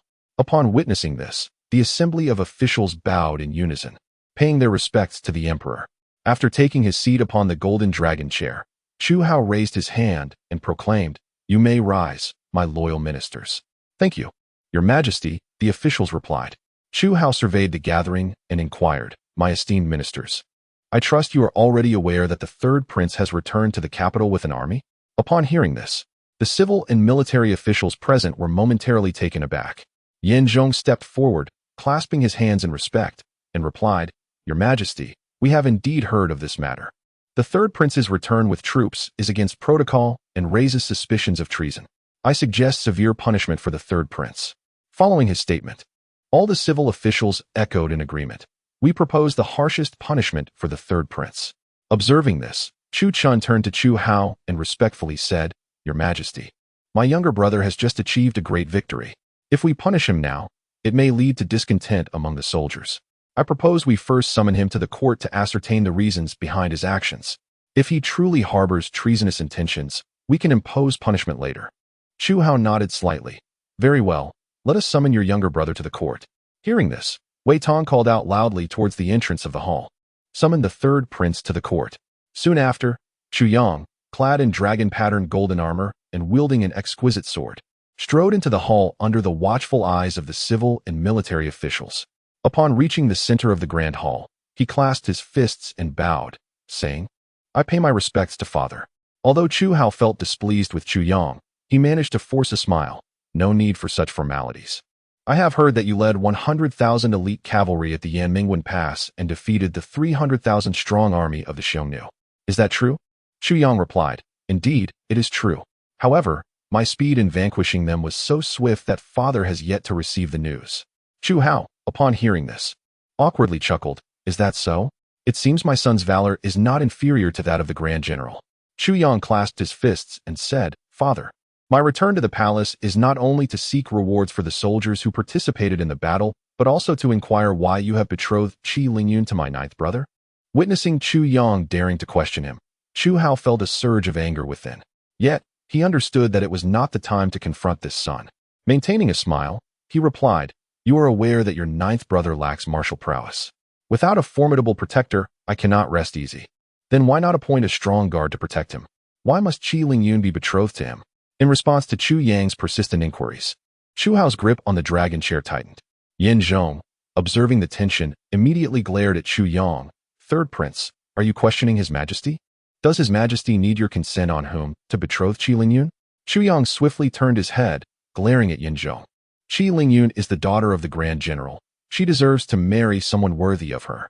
My ninth brother not only lacks martial skills, but has also made no contributions to Dian.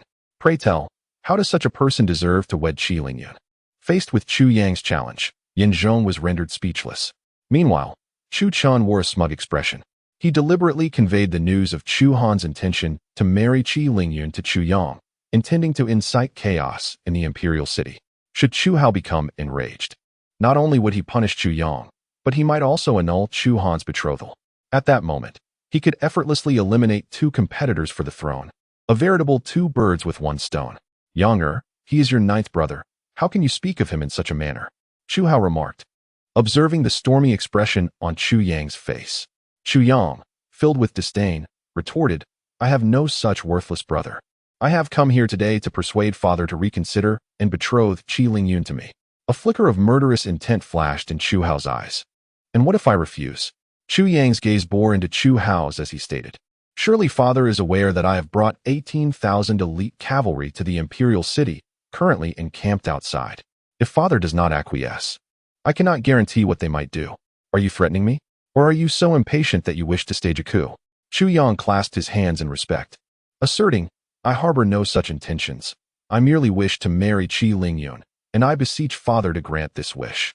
Seeing the moment ripe, Chu Chen quickly bowed to Chu Hao, suggesting, Father, since the third brother is so enamored with Qi Lingyun, why not bestow her upon him? Upon hearing this, Chu Hao slammed his palm onto the armrest of the dragon throne. Nonsense. The marriage between your ninth brother and Qi Lingyun has already been publicly declared. They are to wed in a month's time. If I were to change my mind now, how would I face the people of the realm? Yin Zhong interjected. Your Majesty speaks true. As the Son of Heaven, your word is law. Should you retract your promise, would it not render you a man of broken trust? How then could you command the respect of the court and the populace? With a sudden flash, Chu Yang drew his sword and aimed it at Yin Zhong, bellowing, Old fool, silence yourself. Do not presume I am unaware of your intentions. Before my return to the imperial city, I had already dispatched men to investigate. Your daughter fancies my ninth brother, and you wish to see him wed to Qi Lingyun, only to later marry your daughter to him, thereby joining forces with Qi Tianlei to seize the throne? Yin Zhong was momentarily taken aback. Indeed, he entertained such thoughts. But how could the other party have known? Old man, I am well aware of your schemes. I advise you to refrain from meddling in my affairs. Otherwise, this time next year may mark your demise. Intimidated by Chu Yang's imposing presence, Yin Zhong retreated several paces. Seasoned by battle, Chu Yang exuded an aura of pressure merely by standing there. With his sword aimed at another, how could anyone withstand such a display? Enough. Chu Hao could no longer contain himself and rose abruptly. If you wish to marry Qi Lingyun, go to the Qi family barracks and seek her. If she agrees to marry you, I shall permit your union. If she refuses, you are to return to Yinmen Pass immediately. Chu Yang responded coldly, Very well, Father, this is your word, do not go back on it. I shall seek out Qi Lingyun at once. Chapter 40. The strategist Gong Sun Yu offers a poisonous scheme. As soon as Chu Yang departed, the entire hall erupted in commotion. The third prince has become exceedingly reckless, daring to threaten his majesty. Indeed, he seems to regard the emperor with utter disdain. It appears that he feels emboldened by the 30,000 elite cavalry under his command, which is why he dares to act so insolently. I propose that we reclaim his military authority. Chu Hao observed the ministers with a cold indifference. Just moments ago, when Chu Yang was present, they scarcely dared to utter a word. Now that he has departed, they begin to clamor, which is utterly distasteful to him. Rising from his seat, he declared, Court dismissed. With a flick of his sleeve, he turned and exited. As Chu Hao strode away, a smug smile crept onto Chu Chen's lips. Upon returning to the imperial study, Chu Hao slammed his palm onto the desk, his face a mask of rage. How dare he treat me with such contempt? Had I known, I would never have granted him military power. He then turned to Wei Tong and said, Though you are a eunuch, I have always considered you a trusted advisor, often seeking your counsel on various matters. Hearing this, Wei Tong immediately knelt, responding, This old servant understands the emperor's kindness. I could never repay such grace, even if I faced 1,000 deaths. Chu Hao replied coolly, Rise. Once Wei Tong was back on his feet, Chu Hao continued, You witnessed Chu Yang's actions today. His behavior is akin to a palace coup. Wei Tong clasped his hands in salute, saying, Your Majesty, do you not see that this may actually work to your advantage? Chu Hao looked at him, perplexed. What do you mean? Consider this, Your Majesty, with the third prince treating you in such a manner. How do you think the other princes perceive him? They will surely view his power as a threat, fearing he may usurp your throne at any moment. In such circumstances, would they remain idle? Chu Hao pondered for a moment and nodded, acknowledging the logic. Indeed, let them contend with one another. This will provide me ample time to strive for the Grand Master realm. Meanwhile, upon returning to his residence, Chu Chan was greeted by Chu Feng and Gong Sun Yu. Upon seeing Gong Sun Yu, Chu Chen immediately broke into a smile. Mr. Gong Sun, your foresight is truly remarkable. After my third brother's return, he caused quite a stir at court, demanding that father betroth Qi Lingyun to him. When father refused, he resorted to threats with his army. Ultimately, father had no choice but to allow him to seek Qi Lingyun's consent, promising to betroth her to him if she agreed to marry him. Chu Feng chuckled mockingly. I had thought the third prince possessed both courage and strategy, but it seems he is merely a brute. Gong Sun Yu lightly waved his folding fan, a mysterious smile gracing his lips. I did not anticipate such recklessness from the third prince. Curious, Chu Chen inquired, Mr. Gong Sun, with Chu Yang publicly threatening my father. What do you believe my father is thinking now? Gong Sun Yu gently waved his fan, replying, Certainly, he is both furious and at a loss. After this incident, the third prince's chances of seizing the throne are slim. Nevertheless, caution is warranted, for he commands 30,000 elite cavalry. What should we do next? Should I stoke the flames further, inciting a rift between him and my father? No, Gongsun Yu quickly interjected, raising a hand to halt him. The third prince cannot fall just yet. The most perilous situation currently lies with the Prince of Yan. Once he weds Qi Lingyun, Qi Tianlei will undoubtedly lend his full support to him. At that point, with the backing of the Qi family army, it will not be easy for us to contend with him. Chu Chen exclaimed in anger, had I known Qi Lingyun would spare that useless fool, I would never have suggested their union. Gongsun Yu lightly waved his folding fan and sighed. I did not anticipate that Qi Lingyun could endure so much. Despite her aversion to men, she is willing to marry the Prince of Yan. Chu Feng scoffed, my ninth brother is utterly worthless. He possesses no martial prowess and not a trace of talent. I find it hard to believe Qi Tianlei would take a liking to him. Gongsun Yu, lost in thought as he gently fanned himself, remarked, I have a scheme. If executed well, it could not only eliminate the Prince of Yan, but also ensure that Qi Lingyun and her father meet their end without a proper burial. Upon hearing this, Chu Chun and Chu Feng exchanged astonished glances and inquired eagerly, what plan? Gongsun Yu replied, I have received word that the ancient nation of Lulan intends to launch an attack on Dian. At that time, Qi Lingyun will undoubtedly rush to Yumen Pass to assist her father in repelling the invaders. The crown prince can petition his majesty, arguing that the Prince of Yan has made no contributions to Dian, thus allowing him to accompany Qi Lingyun to Yumen Pass. Chu Chen furrowed his brow. My ninth brother lacks any martial skills. I doubt our father would consent. He will agree. When you mention that a royal prince will oversee the battle, it will surely bolster morale, and his majesty will acquiesce, Gongsun Yu assured. After a moment's contemplation, Chu Chen nodded. Very well. I shall seek an audience with my father tomorrow. Not so fast. Gongsun Yu interjected thoughtfully. It would be prudent for the third prince to present this matter. Should you approach him, his majesty may suspect you of sowing discord. In that case, I shall head to the military camp outside the city to find him. Chu Chen resolved. Upon exiting the palace, Chu Yang mounted his steed and made his way to the Qi family military camp. Upon arriving outside the camp, he was taken aback to hear not the sounds of soldiers training, but rather the recitation of poetry. When did the Qi family army forsake martial practice for verse? Dismounting, he strode towards the camp, only to be halted at the entrance by 2 guards from the Qi family army. Who goes there? This is a military stronghold. Unauthorized personnel must not approach. Chu Yang, fuming, retorted, I am the third prince. Do you dare to obstruct me? Stand aside. With a sweep of his arm, he sent the guards stumbling back, then marched boldly into the camp. Inside, he beheld thousands of Qi family soldiers seated in the training grounds, while on the command platform. Chu Han paced back and forth. With each line of poetry he recited, the soldiers echoed his words. Chu Yang's gaze shifted to the side of the platform, and upon seeing Qi Lingyun alongside Deputy General Qi Ying, also reciting poetry in unison with Chu Han, he could not help but laugh heartily. Ha ha! The invincible Qi family army. When did they trade their martial skills for poetry? Hearing the commotion, Chu Han and the others turned to see Chu Yang. Qi Lingyun, surprised, remarked, Third Prince, did you not receive orders to guard Yinming Pass? What brings you here?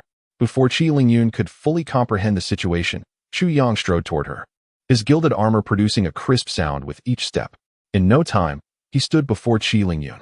Lingyun, since our last parting, I never expected that upon our reunion, you would be betrothed to another. Qi Lingyun furrowed her brow and coldly replied, Third Prince, this is the Qi army camp. Please refer to me as General Qi. Noticing her icy demeanor, Chu Yang smiled faintly and inquired, General Qi, did you receive the letter I sent you? Chapter 41. Third Prince, please conduct yourself with dignity. Qi Lingyun met his gaze directly. I did receive it. Chu Yang, puzzled, asked if you received it. Why did you not respond? Qi Lingyun, maintaining her cold facade, stated, I have expressed many times that I am solely focused on battling for my country, with no interest in matters of love. Chu Yang scoffed, you claim to be disinterested in romance? Then why are you marrying my ninth brother? Qi Lingyun shot him an angry glare. This marriage was decreed by his majesty. Can I defy the edict? Chu Yang grasped her arm firmly and said in a low voice, if you agree to marry me, I will immediately have my father annul your engagement. Chu Han, overhearing this, felt somewhat speechless. Initially, he thought Chu Yang had come to confront him, only to realize he was vying for a woman. Qi Lingyun, disgusted, pushed Chu Yang's hand away and said, "Third prince, conduct yourself with dignity. This is a military camp. If you persist in this manner, I shall not hold back. How is it that you would rather marry someone devoid of martial prowess and who has contributed nothing to the Great Yan rather than marrying me?" At this, the Qi soldiers in the training grounds were instantly incensed. These past few days, under Chu Han's guidance, they had made significant progress in their cultivation, especially those who had struggled at a bottleneck for years. They were profoundly grateful to Chu Han for his assistance. "Third prince, the Yin Wang is not a waste. He has aided us in our cultivation. Without him, I cannot fathom how long it would take to break through. Indeed, the Yin Wang is our benefactor. We will not allow you to speak of him in such a manner." Upon hearing this, Chu Yang was momentarily taken aback. Then he couldn't help but laugh. "What are you saying? He helped you improve your skills? Did you err in your words, or did I mishear?" Qi Lingyan replied, "You heard correctly. They did not err. The Yin Wang has indeed helped us. Thus he is far from worthless." Chu Yang's gaze bore into Qi Lingyan. "Even you speak in his defense? I am not defending him. I am merely stating the truth." Chu Yang sneered. "Do you believe I will take your words to heart? Whether you believe it is of no concern to me." Chu Yang's eyes fixed on Qi Lingyan once more. "I shall ask you again, will you marry me?" "It is impossible for us." Qi Lingyan rejected him outright. In a flash, Chu Yang stood before Chu Han, seizing his collar and glaring at Qi Lingyan. "Do you believe I would hesitate to kill him?" Witnessing this, the Qi soldiers immediately gathered around. Qi Lingyan raised her hand to halt them, then turned to Chu Yang. "Even if you threaten me with the Yin Wang, it will be of no use. I will not marry you." Gazing intently at Qi Lingyan, seeing her unwavering resolve, Chu Yang suddenly let out a sorrowful laugh. The king of Xiang harbored intentions, yet the goddess remained indifferent. "Very well, since you refuse to marry me, I shall not impose. However, I must caution you that should you wed a worthless man devoid of martial prowess, you will surely come to regret it in the future." With that, he turned to Chu Han and remarked, "Ninth brother, I truly envy you. You need not venture into battle, and yet can wed the renowned female warrior of Dian. Nevertheless, I must remind you, you are merely a pawn utilized by our father to restrain us. Once you cease to be of value, he will cast you aside without a second thought." Having spoken, Chu Yang departed without a backward glance. Observing the receding figure of Chu Yang, Chu Han slowly lowered the folding fan in his hand. Had Chu Yang dared to harbor even a flicker of malice, he would have dispatched him without hesitation. The third prince's audacity was truly intolerable. "Coming to our Qi family camp to coerce you into marriage, which is utterly vile," exclaimed Qi Ying in indignation. Qi Lingyun, remaining silent, turned to Chu Han with genuine concern and inquired, "Yuan Wang, are you unscathed?" "I am fine," he replied. Qi Lingyun, with an expression of remorse, added, "It is all my fault for not protecting you adequately." Chu Han unfurled the fan and gently waved it, saying, "This has nothing to do with you. I did not foresee his arrival at the Qi family camp to force you into marriage. Enough of this. Let us continue reciting poetry." With those words, Chu Han resumed reciting poetry alongside the Qi family army. After exiting the Qi family camp, Chu Yang returned to his own military encampment. Upon entering the tent, he spotted a young man adorned in a white robe with golden embroidery, exuding an air of nobility, pacing within. Chu Yang was momentarily taken aback upon seeing Chu Chun, then smiled and inquired, "What brings you here, elder brother?" Chu Chun halted his steps and replied with a smile, "It has been far too long since we last reminisced. I specifically came to visit you." Chu Yang smiled faintly, settling into the center of the tent and gesturing for Chu Chun to take a seat. Once Chu Chun was seated, Chu Yang remarked with a chuckle, "I find it hard to believe that your visit is merely for a nostalgic chat." Chu Chun smiled slightly and said, "I came to see you, third brother, primarily to seek justice for today's events. You have valiantly defended the safety of Yinmen Pass for several years, repelling the forces of the Xiongnu dynasty time and again. Your contributions are indispensable. Yet now, our father would rather betroth Qi Lingyun to that worthless ninth brother than to you. I simply cannot abide by this." Chu Yang's expression darkened, a palpable aura of menace emanating from him. He reached for a wine cup on the table, but as he grasped it, he crushed it in his hand. "I have heard from others that the suggestion to marry Qi Lingyun to ninth brother came from you and second brother," he said. Upon hearing this, Chu Chin's countenance paled, though he quickly regained his composure. "Such is mere rumor, entirely unfounded. How could we ever advise father to betroth Qi Lingyun to that worthless ninth brother? This is solely father's decision." Chu Yang scoffed, No matter whose idea it was, it is too late to discuss that now. It is not too late. Chu Han replied, fixing his gaze on Chu Yang. Third brother, I have a plan. If you agree to it, not only can you marry Qi Lingyun, but you can also eliminate that worthless ninth brother. The question is, are you willing to consider it? Chu Yang raised an eyebrow at Chu Han, curiosity evident in his expression. What is this plan? Elder brother, I have heard that the ancient kingdom of Lulan is considering an assault on the Yumen Pass. At that time, Qi Lingyun will undoubtedly assist Qi Tianlei at the Yumen Pass. You should petition our father, stating that the ninth brother has no merits to his name. Should he marry Qi Lingyun, Qi Tianlei, and the Qi army will surely harbor resentment. The betrothal was bestowed by our father, and if they are dissatisfied, it will lead to discontent towards him. Therefore, I suggest the ninth brother accompany Qi Lingyun to confront the enemy at the Yumen Pass. Once he has achieved some merits, he can then marry Qi Lingyun, and no one will dare to voice objections. At that point, should he venture to the Yumen Pass, it would be a simple matter to take his life. Once he is gone, Qi Lingyun will belong to you. Upon hearing this, Chu Yang couldn't help but laugh. Elder brother, this plan is indeed ingenious. When the third brother marries Qi Lingyun, he will surely express his gratitude to you. Chu Han replied, there is no need for that. We are brothers, and such formalities are unnecessary. The following day, within the imperial study of the palace, Chu Han was reviewing official documents when a eunuch entered, bowing respectfully. Your Majesty, the third prince seeks an audience. Upon hearing that Chu Yang wished to see him, Chu Han raised his head, frowning. What does he want now? Wei Tong inquired. Could it be that Qi Lingyun has consented to marry him? Chu Han pondered briefly and instructed the eunuch, allow him to enter. Moments later, Chu Yang, donned in exquisite golden armor adorned with dragon motifs and a sword at his waist, strode confidently into the imperial study. Upon reaching Chu Han, he clasped his fists and bowed. Your son pays his respects to father. Chu Han's expression remained icy as he questioned, what brings you here? Has Qi Lingyun agreed to marry you? Not yet. Hearing this, Chu Han scoffed, his previously accumulated anger dissipating somewhat. Then what is your purpose in seeking me? Your son wishes to present a suggestion to father. Chu Han was taken aback, hardly believing his ears. What did you say? You wish to offer me a suggestion? Yes. Since father insists on betrothing Qi Lingyun to the ninth brother, I have no objections. However, the ninth brother possesses no accomplishments to his name. If he were to marry Qi Lingyun, Qi Tianlei and the Qi army would likely feel a degree of resentment.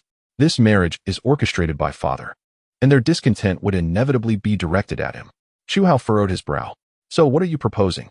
I merely suggest that the ninth brother first establish some military achievements. Once he has garnered a measure of merit, he may marry Qi Lingyun at a later time. Your ninth brother lacks martial prowess. You are aware of this. To send him to earn military accolades is tantamount to sending him to his death. Establishing military merit does not necessarily require one to be on the battlefield. The ninth brother is the Prince of Yan, a distinguished royal. If he were to reach the battlefield, he would undoubtedly inspire the troops. Yet currently, there are no military engagements. That will soon change. Chu Han regarded Chu Yang with a puzzled expression. What do you mean? Your son has recently received news that the ancient kingdom of Lulan may soon send a great army to attack our Yan. At that time, father could allow the ninth brother to accompany the Qi army to the Yumen Pass to confront the enemy. Chu Han glared at Chu Yang. Though he suspected the intentions behind his words, he restrained himself from voicing his thoughts. Upon seeing Chu Han remain silent, Chu Yang spoke up. Father, my suggestion stems from a desire to shield you from the grievances of the Qi family army and to protect ninth brother from the disdain of Qi Tianlei and his troops. I hope you will consider my proposal. Very well, I comprehend, replied Chu Han. You may withdraw. Son takes his leave.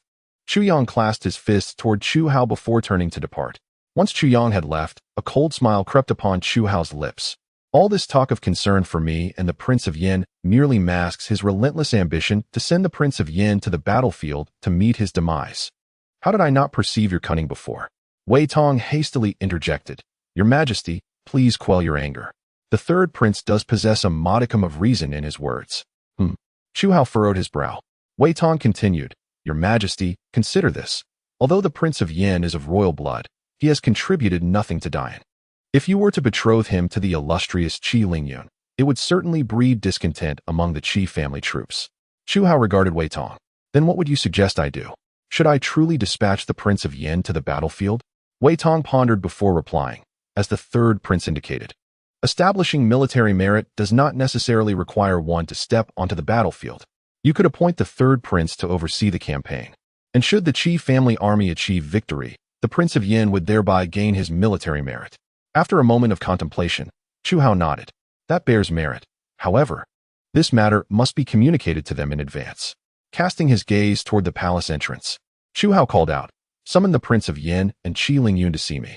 Half an hour later, Chu Han and Qi Lingyun entered. Son pays his respects to father, Chu Han greeted.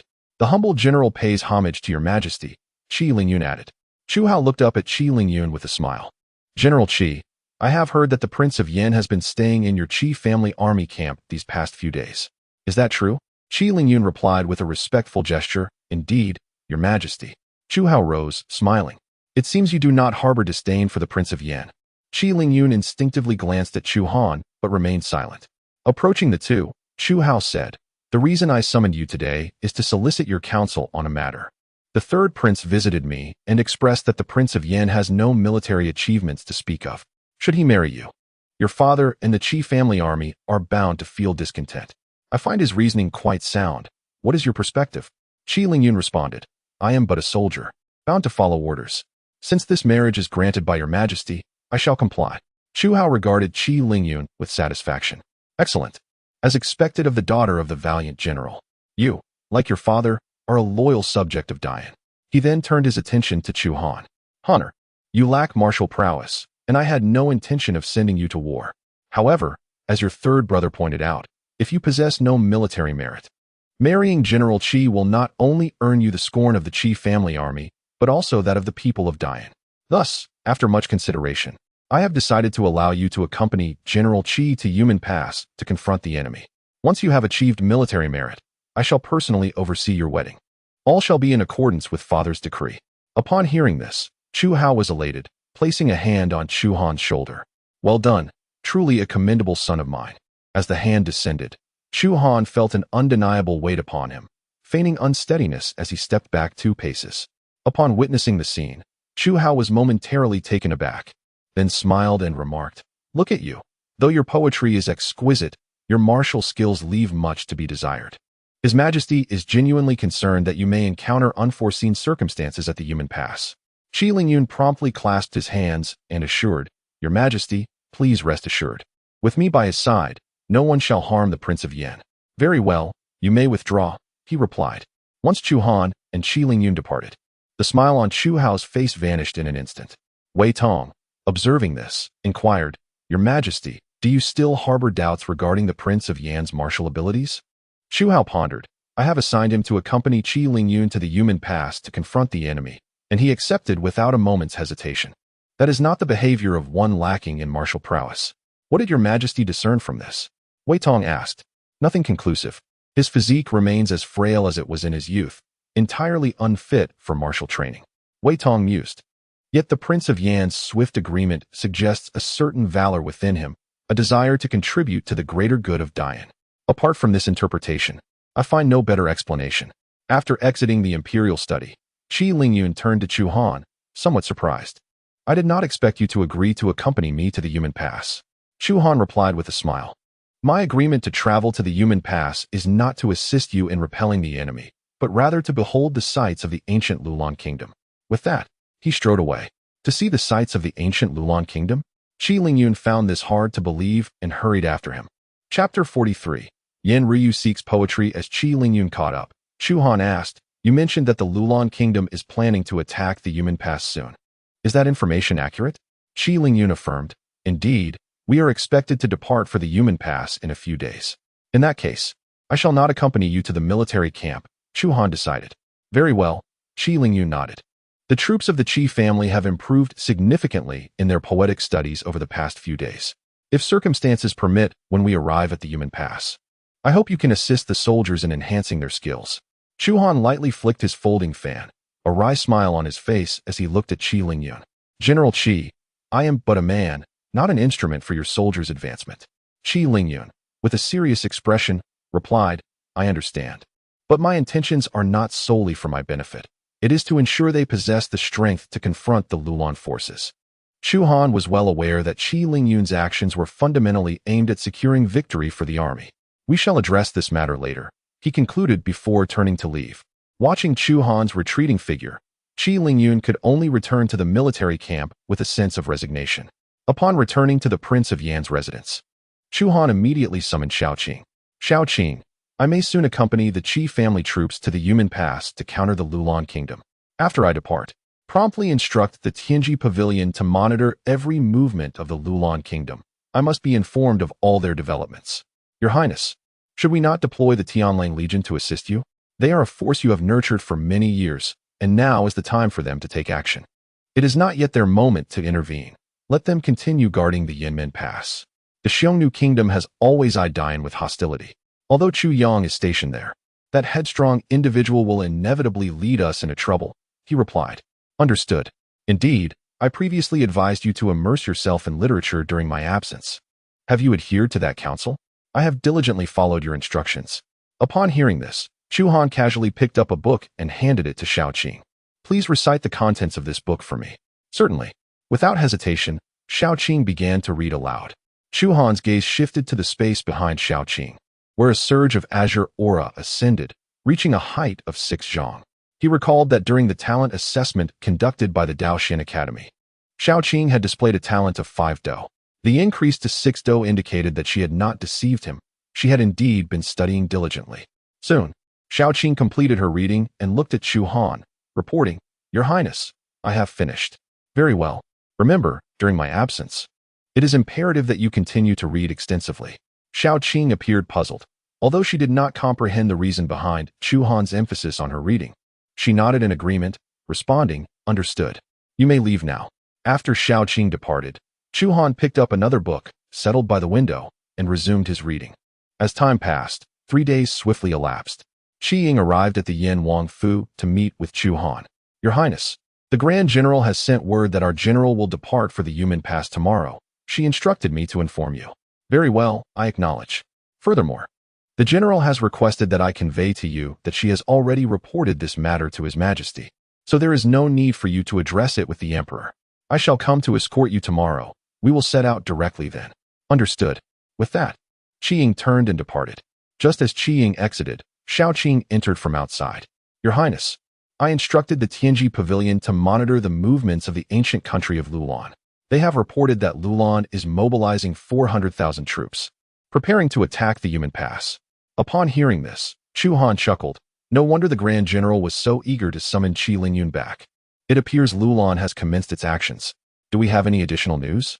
Xiaoqing produced a map and presented it to Chu Han. This is the terrain map of the area outside the Yumen Pass. According to the intelligence from the Tianji Pavilion, the Lulan army may launch their assault from a location known as Yin Mountain.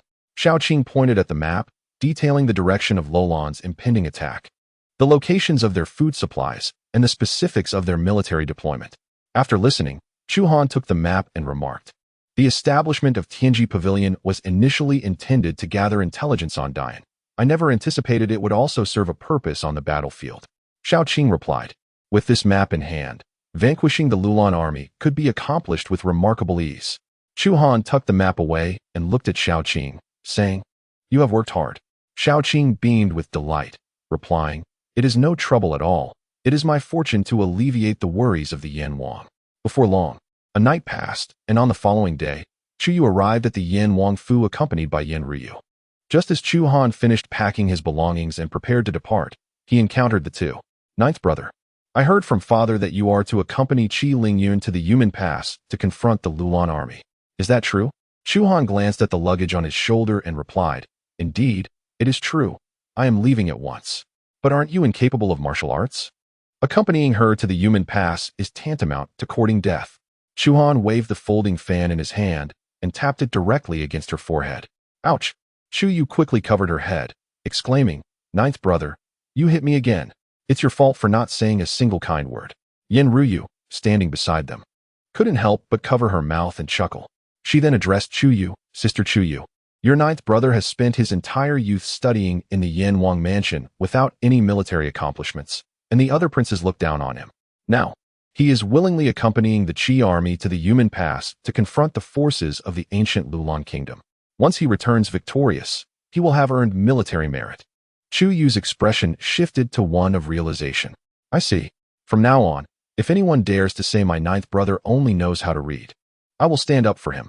At that moment, Qi Ying appeared at the entrance of the Yan Wang mansion, looking at Chu Han and saying, "Your Highness, it is about time we set off." "All right," Chu Han responded, and was about to leave when Yin Ruyu quickly called out to him. "Your Highness." Chu Han met her gaze. "Is there something you wish to discuss?" "Thanks to your guidance, I feel that my skills in poetry have improved significantly. As you are departing the imperial city, may I request a poem from you for study and contemplation?" Chu Han was momentarily taken aback. Seeing this, Chu Yu eagerly tugged at Chu Han's arm, playfully saying, "Ninth brother, look. Sister Ryu has come all this way to ask you. Please compose a poem for her to learn." "Very well," Chu Han replied, turning to Yin Ryu. "What type of poem do you desire?" Yin Ryu pondered for a moment before responding. "Please compose a poem that praises a person." "A poem that praises a person?" Chu Han regarded Yin Ryu. She was clad in a simple white dress, her hair elegantly styled, her features exquisite, with expressive eyes, her hands gently folded in front of her, akin to a fairy stepping out of a painting. He then recited, "Clouds envision garments, flowers imagine beauty, spring breezes caress the railing, dew glistens profusely. Were it not for the sight atop the mountain of jade, I would meet you beneath the moonlight at the Yao Terrace." Upon completing the poem, Chu Han walked directly towards Qi Ying, leaving Yin Ryu stunned in place. Was he praising me? Yin Ryu's cheeks flushed, her heart racing. Chu Yu, with a joyous expression, looked at Yin Ryu and asked, "Sister Ryu, did my ninth brother just praise you?" Yin Ryu, feeling bashful, lowered her head and replied in a barely audible voice, "It seems so. It appears my ninth brother does not lack feelings for you. It seems there may be something between you two." Qi Ying, standing at the entrance, clearly heard the poem Chu Han composed for Yin Ryu. Although her own literary skills were modest, she could discern that the poem was indeed a compliment to a woman, and most likely, it was directed at Yin Ryu. The thought that Chu Han, already betrothed to their general, would praise another woman through poetry made Qi Ying feel a pang of anger, though she kept it to herself. Upon seeing Chu Han emerge, she slowly turned and walked towards the carriage outside. Soon, Chu Han boarded the carriage, and under Qi Ying's guidance, they headed towards the Qi army camp.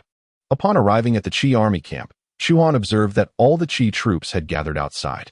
Qi Lingyun, adorned with a treasured sword, was mounted on a war horse. Clad in gilded armor, her long hair dancing lightly in the wind, the armor accentuating her graceful figure. Xie Ying rode her horse to the front of Kalingian and cupped her fists, saying, "General, I have brought the Prince of Yan." "Good," Kalingian replied, casting a glance at the carriage. "Let us depart." With her command, tens of thousands of Qijia soldiers followed her, advancing toward the Yumen Pass. Along the way, Xie Ying informed Kalingian of Chu Han's poetry dedicated to Yin Ryu, reciting the verses aloud. "General, it is this poem. Although my education is limited, I can discern that he praises Yin Ryu." Xie Ying expressed her frustration. "Though it was Yin Ryu who sought him out for the poem, he is already betrothed to you. Now he creates verses extolling another woman. Does he truly disregard you?" Kalingian remained silent, yet an inexplicable sense of loss welled within her. She had believed that she was indifferent to Chu Han's associations, but hearing him compose poetry for another woman stirred an unwelcome discomfort in her heart. Although we are engaged, it is not a union of mutual affection, so his poetic endeavors with others should not concern me. She feigned nonchalance, yet inwardly, anger simmered. Days later, the army arrived at the Yumen Pass, where they found a cavalry unit already awaiting them. At the forefront was a formidable middle-aged general. Clad in golden armor and a striking red cape draped over his shoulders, his waist encircled by a broad belt adorned with a menacing metal buckle that glinted ominously. His expression was stern and resolute, with thick brows and piercing eyes that seemed to penetrate the battlefield's essence. This man was none other than Kalingian's father, General Kishianliai, the valiant protector of the nation. "Father," Kalingian called out from a distance. Kishianliai promptly rode forward. "Yunner, why did you not linger longer in the imperial city? It is a rare occasion for you to return." "Father, my heart is set on the battle at Yumen Pass. I could not find the leisure to remain in the capital. By the way, His Majesty has dispatched the ninth prince to oversee the military operations here." As she spoke, she glanced toward the carriage where Chu Han was seated. Kishianliai's demeanor turned icy. "To oversee the military?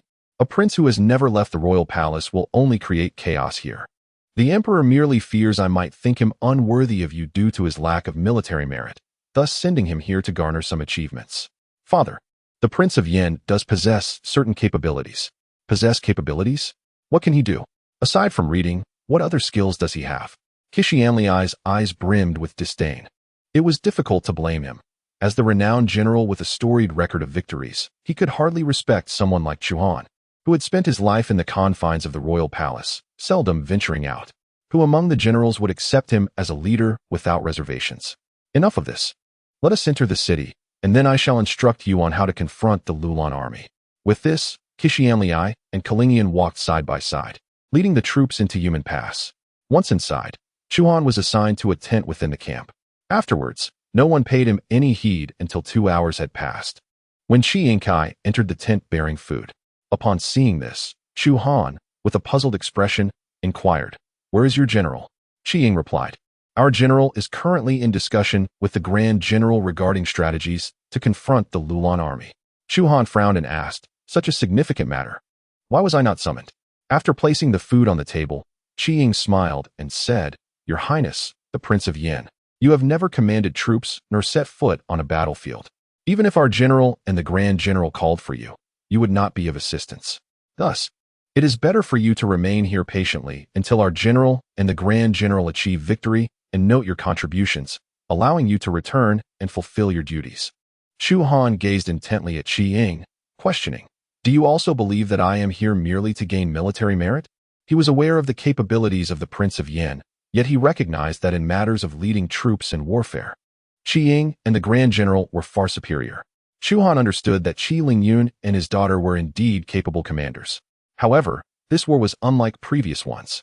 According to intelligence received from the Tianji Pavilion, the Sun and Moon sect might ally with the ancient kingdom of Lulan. It is well known that the Sun and Moon sect is one of the 3 great powers of Daiyan. Should they lend their support to Lulan, it would not be an easy task for Qi Lingyun and his daughter to secure victory. Very well, since they have chosen not to summon me for their strategic discussions, might you convey their decisions to me? That should pose no issue, correct? I can inquire with the general on your behalf, Ying responded, before turning to leave. Half an hour later, Ying returned to the tent. "Our general and the Grand General have agreed to share their strategy with you. They have decided to set an ambush at Qishan, believing that the Lulan army will surely pass through there. Furthermore, they anticipate that the Lulan army will stockpile provisions at Yinshan, planning a raid to disrupt their supplies. If they can sever the Lulan army's sustenance, victory is assured. The strategy is sound. However, the location is mistaken." Ying was taken aback. "What did you say?" "I said their strategy is correct, but the location is erroneous." "How do you know this?" Ying's expression reflected his confusion. That is, of course, a secret. He would not disclose how he had acquired such knowledge. "If you do not explain, how can I ascertain the truth of your words? Do not concern yourself with such matters. Simply relay my message to your general and the Grand General.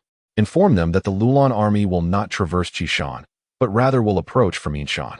Moreover, their provisions are not stored at Yinshan, but at Sifangku." Ying looked at Chu Han with skepticism regarding the veracity of his claims. Observing the seriousness etched on Chu Han's face, Ying pondered briefly before nodding.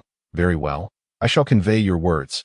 As for whether they believe it or not, that is beyond my control." With that, Ying turned and exited the tent.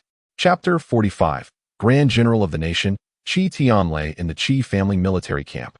Within a large tent, Qi Tianlei and Qi Lingyun were engaged in the deployment of troops. At that moment, Ying entered from outside. "Yinner, you shall lead the troops to Yunshan tomorrow to dismantle the granaries of the Lulan army. I will take 1/3 of our forces to Qishan. Once you have destroyed their supplies, you shall rendezvous with me at Yunshan. Together, we shall launch a pincer attack and surely vanquish the Lulan forces." "Understood." Seeing the two engaged in discussion, Ying hesitated to speak. Qi Lingyun, noticing this, inquired, "Ying, do you have something to say? My subordinate just visited the Yin Wang and conveyed your strategy to him. He claimed you have chosen the wrong location." "Chosen the wrong location?" Both Qi Lingyun and Qi Tianlei were taken aback. Indeed, he stated that the Lulan army does not traverse Qishan, but rather the Yin Mountains. Furthermore, he asserted that their supplies are not stored in Yinshan, but at Sifangku. What does he know? Qi Tianlei retorted angrily. "A leisurely prince who has never commanded troops dares to question my strategy? I should have refrained from informing him." Qi Tianlei's dismissal stemmed from his ignorance of Chu Han's capabilities. However, Qi Lingyun held a different perspective. Since the day Chu Han's poetry had aided the Qi family army in elevating their prowess, she sensed he was no ordinary individual. Father, perhaps I should first send scouts to Yunshan to verify the location of their supplies before you proceed to Qishan. Qi Tianlei frowned. What? Do you actually believe his words? Looking at her father, Qi Lingyun replied, Father, do you recall what I wrote to you previously? The poetry of Yan Wang can indeed enhance the Qi family army's abilities. Such a person is unlike anyone I have ever encountered. With disdain, Qi Tianlei responded, I have read your letter, but I do not believe that poetry can elevate one's cultivation. If reciting poetry could enhance one's abilities, why would martial artists toil so hard in their training?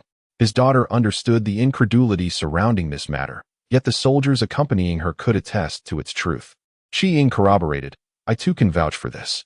The poems penned by Yan Wang truly assist in our cultivation. I have experienced a significant improvement while reciting them alongside him.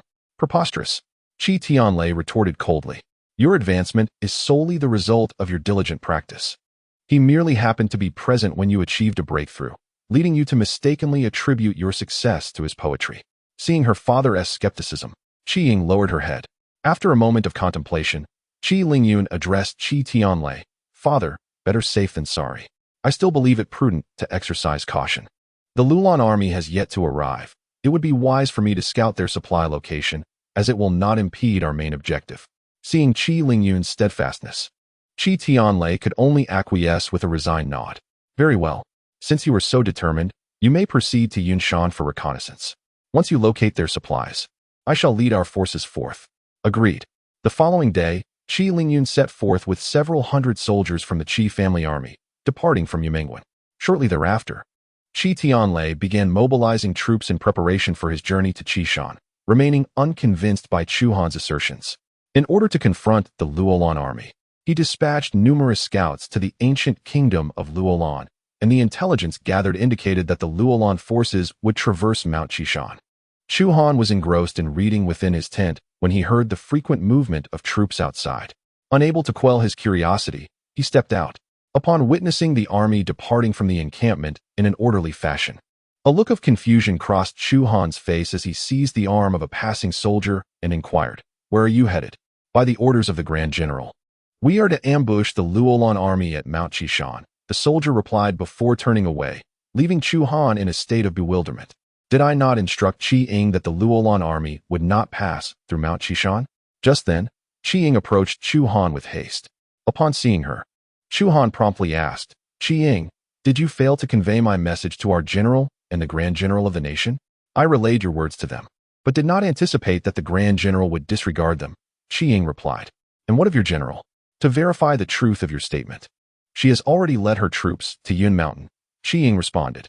Chu Han, upon hearing this, let out a bitter laugh and gently shook his head, saying, The outcome is already determined. What do you mean the outcome is determined? A deep voice suddenly resonated. It was Qi Tianlei, striding toward Chu Han with a grim expression. On what grounds do you assert that our defeat is inevitable? Qi Tianlei's thick brows were like ink, his eyes bright and penetrating, and his neatly trimmed beard exuded an air of composure and decisiveness born from countless battles. The reason I have chosen to lead my troops to ambush at Mount Qishan is because I had previously sent scouts into the ancient kingdom of Luolan to ascertain their route from various sources. Qi Tianlei declared, Now, you assert without evidence that my destination is erroneous. How can I trust your words? Chu Han met Qi Tianlei's gaze, stating, The information you obtain may very well be a deliberate falsehood disseminated by the ancient kingdom of Luolan. If I am not mistaken, not only will the Luolan army not pass through Mount Qishan, but they may also lay an ambush there. Should the Grand General proceed, he is likely to fall into a trap. That is preposterous. You speak without basis. How can I believe you? Qi Tianlei retorted. If the Grand General doubts my words, let us wager, Chu Han proposed. Wager on what? Let us wager on your defeat at Mount Qishan and on General Qi Lingyun's failure to destroy the provisions. And if you lose, then I shall abide by your wishes. Qi Tianlei replied solemnly, Very well. If you lose, you must return to the imperial city to study and petition His Majesty to annul your engagement with my daughter. And if I win, if you win, the Qi family army shall be at your command, including myself. Agreed, it is settled. Qi Tianlei then turned to Qi Ying, saying, Qi Ying, remain here to protect the Prince of Yan. I shall lead my troops to Mount Chishan to intercept the Luolan army. With that, he turned and departed. Before long, Qi Tianlai had taken a third of the Qi family army from the camp and made his way to Mount Chishan. What shall we do now, Prince of Yan? Qi Ying asked Chu Han. Chu Han produced a folding fan, opened it, and gently waved it, replying, "What else can we do? Immediately send word to General Qi, urging her to return and support your Grand General. If we delay, he may not return." Seeing Chu Han's serious expression, Qi Ying did not dare to delay and immediately sent someone to inform Qi Lingyun. In the Qi family military camp, 2 days had swiftly passed. Chu Han sat in the tent, engrossed in a book. Suddenly, a cacophony of voices erupted from outside. "Quick, summon the military doctor. The general is injured." Hearing the commotion, Chu Han rose and stepped out of the tent. He saw several soldiers hastily carrying Qi Tianlai on a stretcher towards the main military tent. As they passed by Chu Han's tent, he noticed Qi Tianlai, covered in blood and lying weakly on the stretcher. Despite his grievous injuries, Qi Tianlai had not lost consciousness. Upon seeing Chu Han, he spoke in a faint voice, "King Yan, you have won. General, your injuries are grave. Please refrain from speaking and let us attend to your wounds," Chu Han urged. The soldiers promptly carried Qi Tianlai into the main tent. At that moment, Qi Lingyun approached Chu Han with purposeful strides. She was also bloodied, her hair disheveled, clearly having just emerged from a fierce battle. "Are you unharmed?" Chu Han inquired tentatively. Qi Lingyun halted before him, her gaze fixed intently on him, remaining silent. "What is it?" Chu Han asked, puzzled. "How did you know that the Lulan army would not pass through Chishan? Moreover, how did you ascertain that their provisions were not stockpiled in Yinshan?" "Such conclusions are derived from my deductions," Chu Han replied with a slight smile. Having anticipated that Qi Tianlai and Qi Lingyun would seek his counsel after their defeat, and thus had prepared his response in advance. Qi Lingyun displayed skepticism. "Without any basis. How could you deduce such things? Who said this king lacks evidence?" Chu Han produced the map given to him by Shao Qing. "This map was drawn based on descriptions from merchants beyond the pass before I left the imperial city. Through meticulous reasoning, I not only inferred the likely paths of the Lulan army, but also predicted where they would store their supplies." Qi Lingyun reached for the map, her eyes sparkling with interest. The map detailed the terrain beyond the Yumen Pass, with even the most inconspicuous peaks clearly marked. "I did not expect that King Yan excels not only in poetry but also in cartography," she remarked, her admiration evident. Chu Han felt a tinge of embarrassment, unable to meet her gaze. This map was merely a casual sketch. "May I keep this map?" Qi Lingyun asked, looking at him earnestly. "Of course," he replied. Having memorized the terrain depicted, the map was now inconsequential to him. "Thank you, King Yan," Qi Lingyun said, stowing the map away. "I shall go see my father now." With that, she made her way towards the main tent. Inside the tent, Qi Tianlai lay weakly on the bed. Upon entering, Qi Lingyun rushed to his side, grasping his hand. "Father, are you all right?" "I am fine," Qi Tianlai replied, a look of self-reproach on his face. "It is entirely my fault for not heeding King Yan's counsel. The intelligence I received was false. The ancient Lulan kingdom not only set an ambush in Chishan, but also dispatched 2 Grandmaster-level warriors. Had you not arrived in time, the consequences for me could have been dire." Qi Lingyun spoke. "They have not stockpiled provisions in Yinshan. When my daughter arrived there, she was ambushed. Fortunately, the ambushers were of inferior cultivation.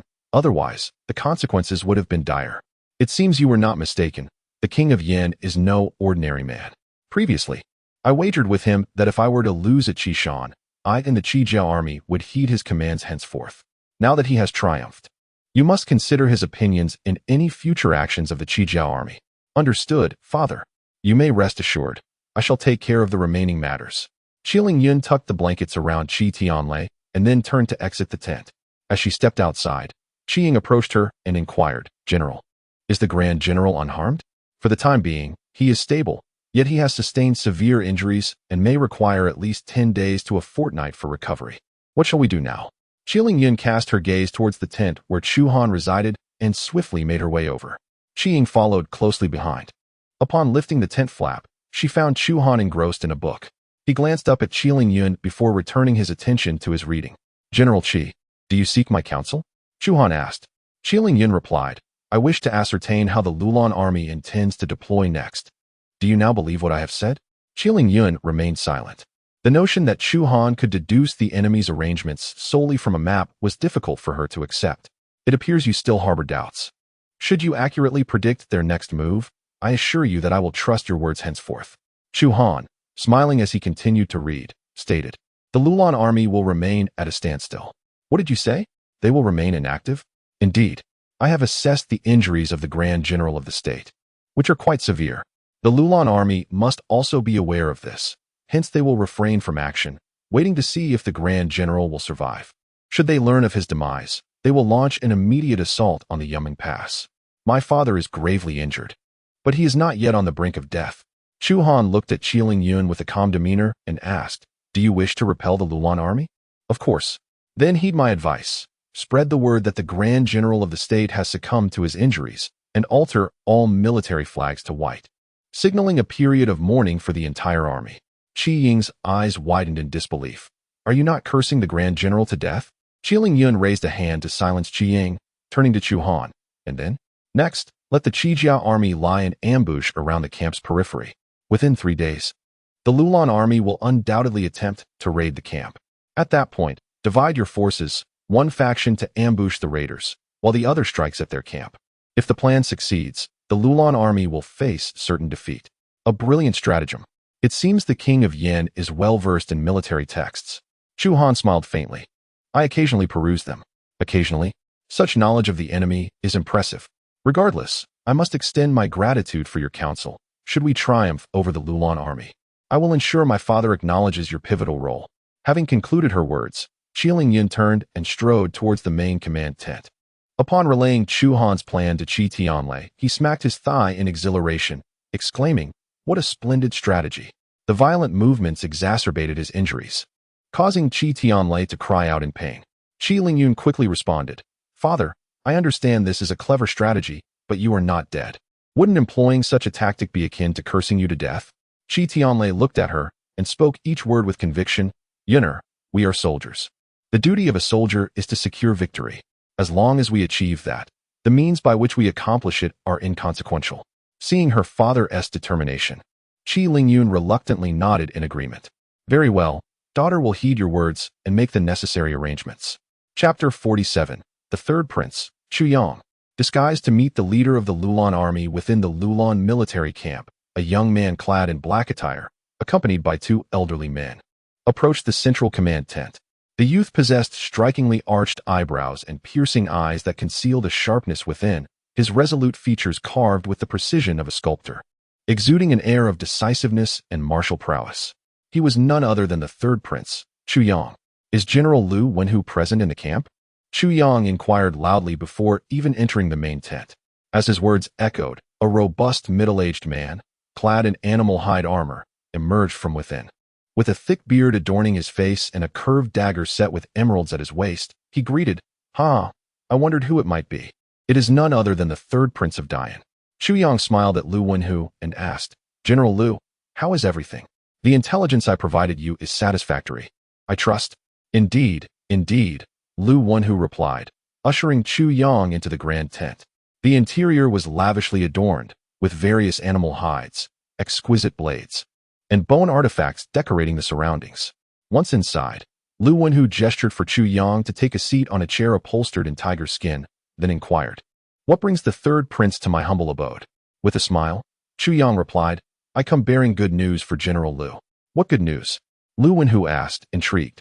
Chu Yang, with a smile, pondered momentarily before declaring, "I have just received word that the esteemed General Qi Tianlei has sustained grave injuries and may not have long to live." Lu Wenhu's expression shifted to one of astonishment. "Is this truly the case?" "Indeed it is. Should General Lu harbor doubts, you need only await confirmation. News may very well emerge within a day or two," Chu Yang asserted. Lu Wenhu was about to respond when suddenly, a Lulan soldier entered and saluted, reporting, "General, scouts have informed us that Qi Tianlei has suffered severe injuries and may not survive the night." "What?" Lu Wenhu sprang from his chair, his face alight with joy. "Send more scouts."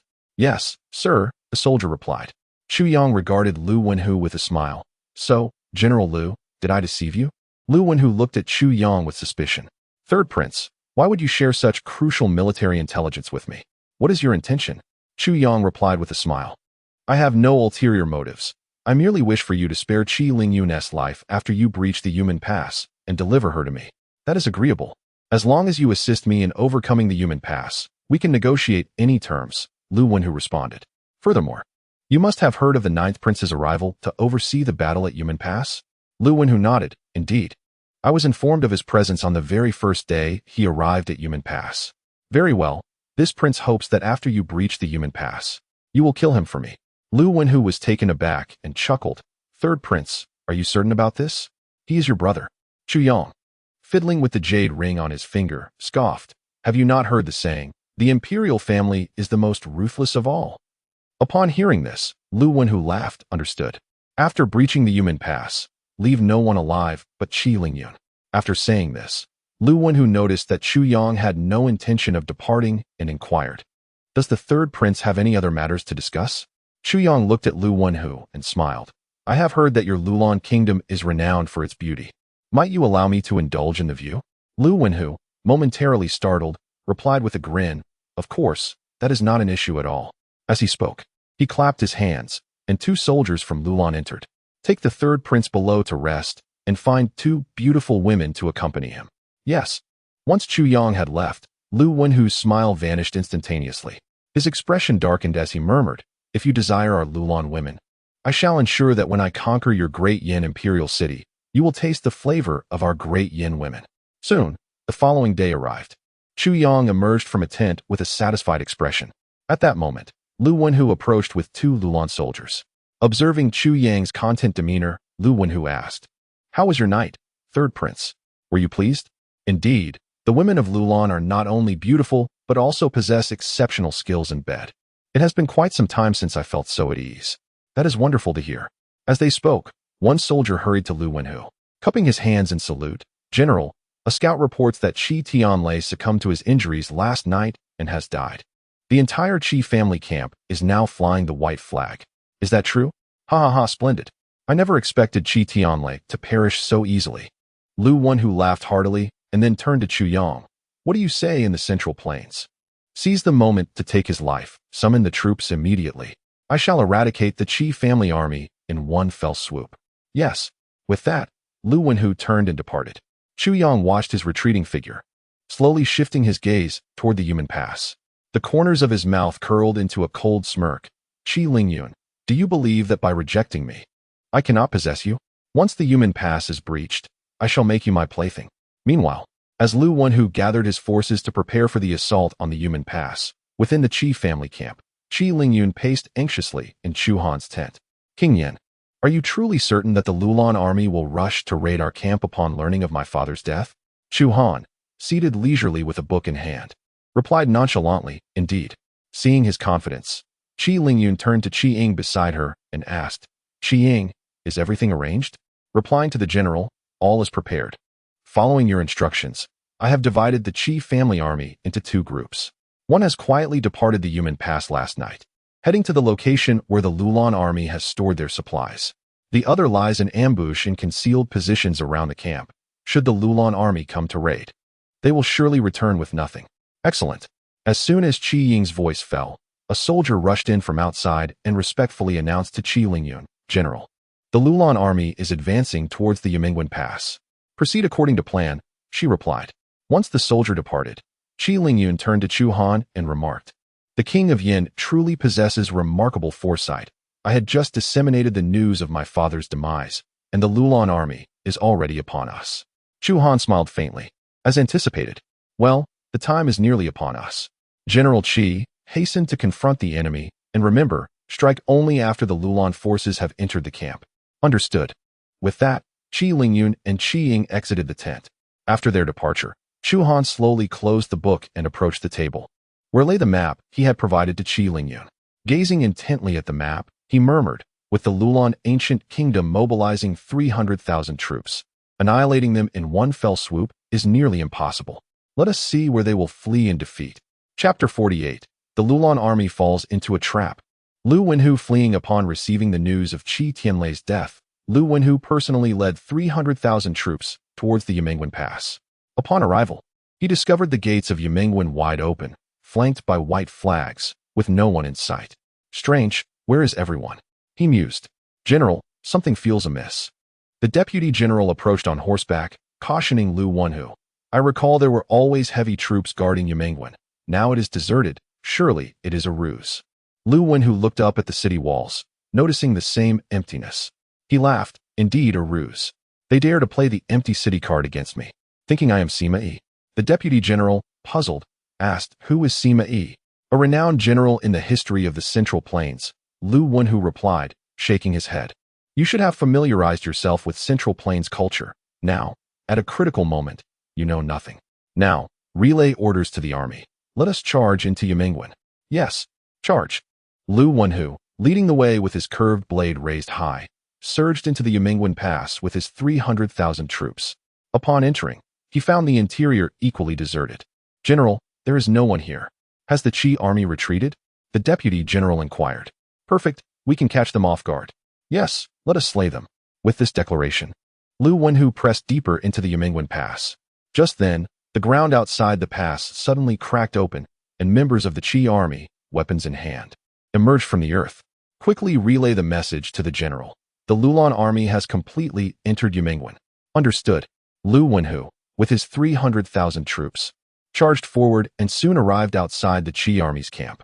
Upon seeing the camp adorned with white flags and occasionally spotting a few soldiers weeping, Lu Wenhu rejoiced. Ha ha! From this day forth, the Qi army shall no longer exist in Dian. Slay them, leave not a single one alive. Kill. At Lu Wenhu's command, his deputy led the Lulan army into the Qi camp. However, he soon galloped back out, exclaiming to Lu Wenhu, General, there is no one in the camp. What? No one? How can that be? Lu Wenhu responded, incredulous. Lu Wenhu, you have fallen into a trap. At that moment, a deep voice resonated. In the distance, atop a hill, a four-wheeled vehicle appeared, upon which sat a middle-aged man with a stern expression, thick brows like ink, and piercing eyes. It was Qi Tianlei. Behind him stood Qi Lingyun. Qi Tianlei, you're not dead? Exclaimed Lu Wenhu, his eyes widening in disbelief. Of course I am not dead. I have been waiting for you here for quite some time. Qi Tianlei replied. Not good, it's a trap. We must leave at once. Lu Wenhu immediately turned his horse around, preparing to flee. Qi Tianlei coldly declared, Now you wish to escape? It is too late. With a wave of his arm, countless soldiers from the Qi family army appeared around the hill. Kill! Kill! The battle cries shook the heavens as tens of thousands of Qi soldiers charged down the hill, heading towards the Lulan army. Seeing this, Lu Wenhu seethed. Xu Yang, you dare to deceive me. This matter is far from over. With that, he turned his horse around, intending to lead his troops to safety. At that moment, a soldier rushed before Lu Wenhu, cupping his hands in salute. General, our retreat has been cut off by the Qi army. What? Lu Wenhu exclaimed in alarm, then furiously added. Those damned people from Dian dare to ensnare me in such schemes. Once I escape, I will ensure they have no place to rest in death. Relay the order to break through with all our might. Yes. 2 hours later, within the Qi army camp, Chu Han was seated, engrossed in a book. At that moment, Qi Lingyun entered the tent, accompanied by Qi Ying. Your Highness, we have achieved a great victory. We have slain over half of Lu Wenhu's 300,000 troops, and he barely managed to escape through the Yumen Pass with a remnant of his forces. Qi Ying, with a look of discontent, remarked, It is regrettable that he got away. If only we could have slain Lu Wenhu, the ancient nation of Lulan would no longer dare to invade our Dian.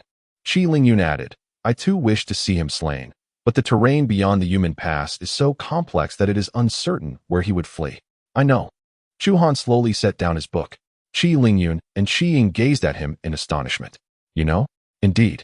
Chu Han rose and approached the table, observing the map laid out before him. Come look here. Qi Lingyun and Qi Ying hurried to the table. Once they arrived, Chu Han pointed to a mountain range. This Tianying mountain range is the largest and most intricate terrain outside the Yumen Pass. If I were Lu Wenhu, upon escaping the Yumen Pass, I would certainly head towards this location. Qi Lingyun and Qi Ying furrowed their brows at the sight.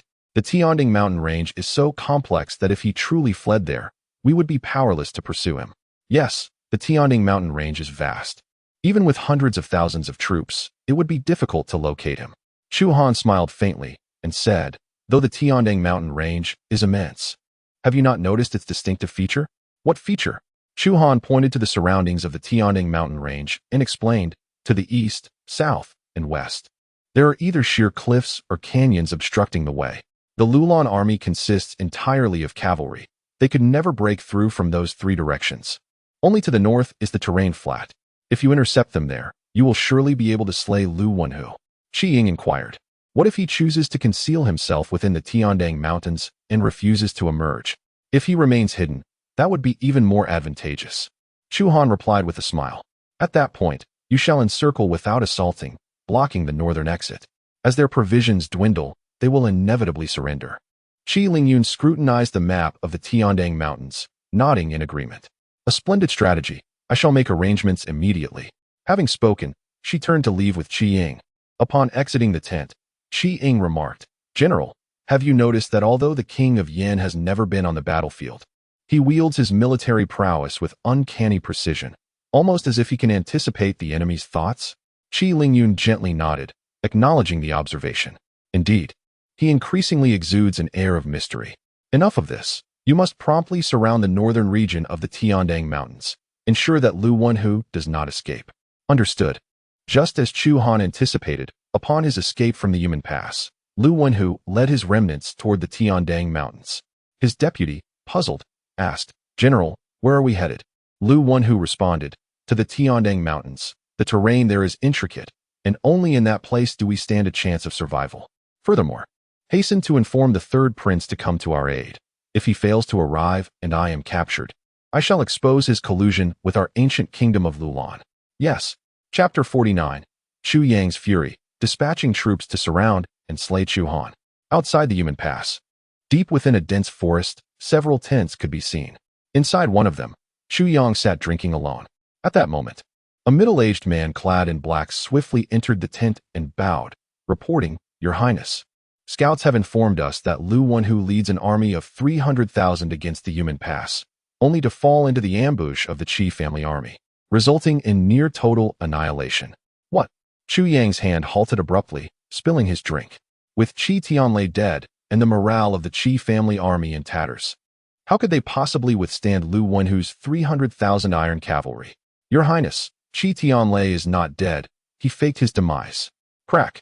Chu Yang's fingers clenched, shattering the wine cup in his grasp. Ah, Qi Tianlei, I had thought you incapable of cunning in warfare. I underestimated your treachery. A glint of coldness flickered in his eyes. Where is Lu Wenhu now? He is currently fleeing with his remnants towards the Tiandang Mountains and has just sent a request for assistance, hoping the general will come to his rescue. Chu Yang seized the map, his gaze fixated on the Tiandang Mountains. Moments later, he slammed his hand on the table, seething with rage. Fool! Who permitted him to go there? What troubles you, Your Highness? Chu Yang forcefully hurled the map at the middle-aged man. Look closely. The Tiandang Mountains are flanked by sheer cliffs and perilous ravines on three sides, with only a single escape route to the north. If the Qi family army blocks the northern exit, the Lulan cavalry will be akin to fish in a barrel, unable to flee. The middle-aged man's face turned pale. Then what shall we do? If that fool is captured, my collusion with Lulan will inevitably be exposed. Chu Yang's murderous intent surged. How many troops do we have? 1,000 men, including 100 masters, 408 experts, and 500 postnatal warriors. 100 master warriors are sufficient to tear open a breach for his rescue. Issue orders for the entire army to depart immediately, heading straight for Tiandang Mountain. Remember, do not reveal your identities. If danger arises, take matters into your own hands. Understood. In the northern region of the Tiandang Mountain range, Qi Lingyun stood atop a high point. Tens of thousands of Qi family soldiers had quietly infiltrated the dense forests on both sides, laying a trap, awaiting the appearance of Lu Wenhu. Yet, a trace of worry lingered in her brow. Qi Ying, noticing her distress, inquired, What troubles you, General? With a somber tone, Qi Lingyun replied, Lu Wenhu is protected by a Grand Master. Even if we encircle him, it may prove difficult to eliminate him. Even if Lu Wenhu survives, as long as we can eliminate his remaining troops, the Lulan kingdom will no longer have the strength to oppose our Great Yan. Despite her words, Qi Lingyun's gaze drifted towards the direction of Yumen Pass. In order to ambush Lu Wenhu, the Qi family troops had emptied their camp, leaving it vulnerable. What if Lu Wenhu divided his forces for a surprise attack?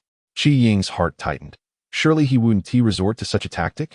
Better safe than sorry. You must immediately take 10,000 Qi family soldiers back to the camp. We cannot allow any harm to come to my father or Prince Yan. But if I take away 10,000 Qi family soldiers, those that remain will be incapable of confronting Lu Wenhu's army. Then let me return now and relocate them to a safer place. That would suffice. You must hurry. Understood. As Qi Ying made his way back to the Qi family camp, Chu Yang, accompanied by 1,000 elite warriors, traversed the dense woods and scaled steep cliffs. Soon, he rendezvoused with the beleaguered Lu Wenhu in a hollow of the Tiandang Mountains. Chu Yang, Lu Wenhu, upon seeing him, was consumed by rage, shouting, "You treacherous scoundrel! How dare you falsely report Qi Tianlei's death, leading to the downfall of my army? I suspect you are in collusion with Qi Tianlei, plotting to ensnare the Lulan forces." "Nonsense," Chu Yang retorted fiercely. "Qi Tianlei feigned his death. Even your spies were deceived. How can you blame me? Furthermore, if I were allied with Qi Tianlei against you, I wouldn't have come to your rescue." Lu Wenhu glanced behind Chu Yang and scoffed. "You think you can save me with just this meager 1,000 men? Do not underestimate my force. Among my 1,000, there are 100 who are masters, more than capable of aiding your escape. By the way, how many troops do you have remaining? Less than 100,000. That is ample. Have them follow me to the north." As they prepared to depart, Chu Yang suddenly halted. "What is it?" Lu Wenhu asked. With a contemplative expression, Chu Yang responded, "Based on my understanding of Qi Lingyun, she will surely lead her troops to intercept you in the north. However, the Qi family army is limited. Once she withdraws her forces, their camp will be left exposed. Qi Tianlei was previously injured by 2 Grand Masters.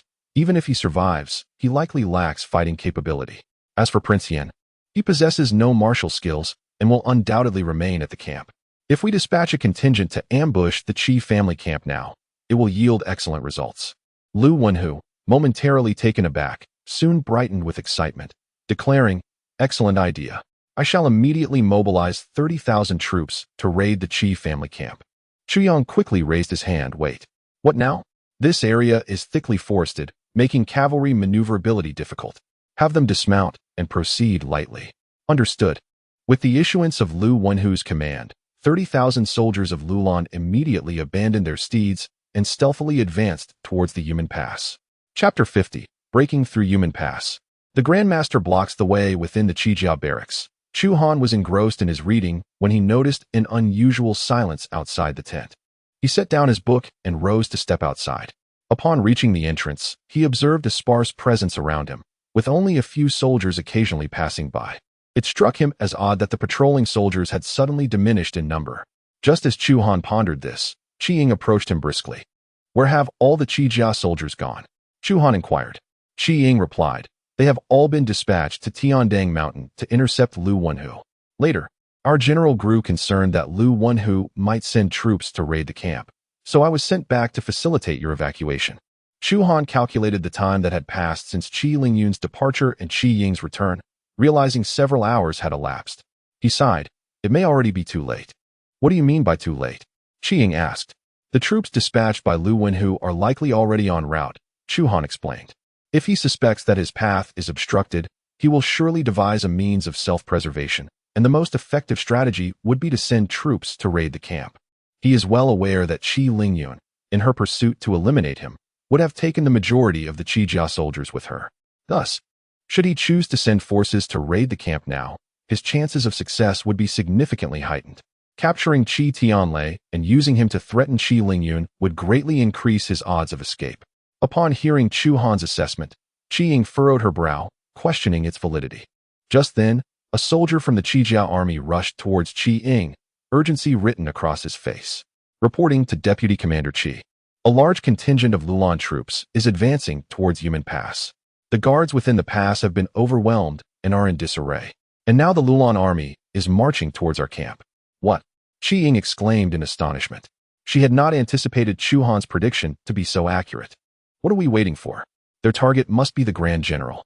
We need to find a way to relocate him immediately, otherwise, it will be troublesome if he is captured." "Understood." Qi Ying swiftly made her way to the central tent.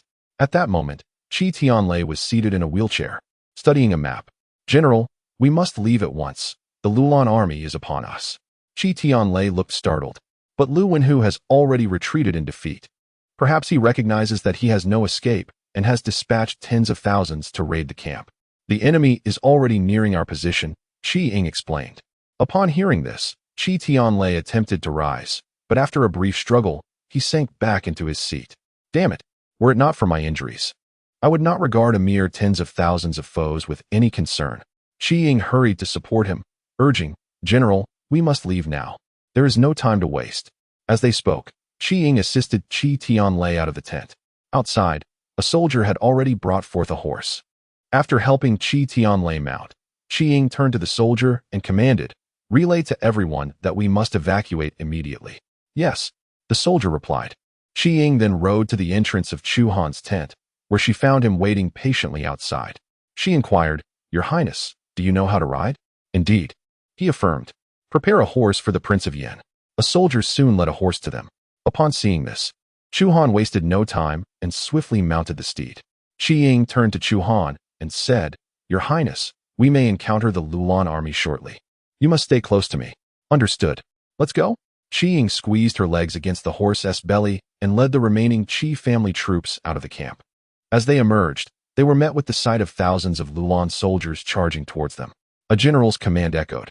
Whoever captures Qi Tianlei alive or slays the Prince of Yan shall be rewarded with 10,000 pieces of gold and 1,000 acres of fertile land. The cry of kill, kill, resounded as the Lulan troops advanced, armed with spears and curved blades. Seeing this, Qi Ying unsheathed her sword and shouted, Follow me into battle. Thousands of Qi family soldiers surged forward under her lead. Qi Ying was at the forefront, proving herself a formidable deputy commander, fierce in combat. With her relentless efforts, they finally broke through the encirclement and raced towards the distant mountains. After covering several dozen miles, Qi Ying turned to glance back, only to find that from the thousands of Qi family soldiers, merely a handful remained. A sharp pain pierced her heart, suppressing her sorrow. She continued to protect Qi Tianlei as they galloped forward, for just behind them, the Lulan army was in hot pursuit. Chase them. Do not let Qi Tianlei and the Prince of Yan escape. Qi Ying shielded Qi Tianlei as they sped onward, soon arriving at the foot of a mountain. When she looked back again, she realized that apart from Chu Han, there were no Qi family soldiers left. Qi Ying, let me down. If we keep running like this, we will all perish. No, I promised General Qi to ensure your safety. Qi Tianlei shouted in anger, Though I am gravely injured, I still have the strength to fight. I will cover your retreat. You must go. I cannot leave. Ha ha ha. None of you shall escape today. As these words rang out, dozens of figures emerged from the nearby woods.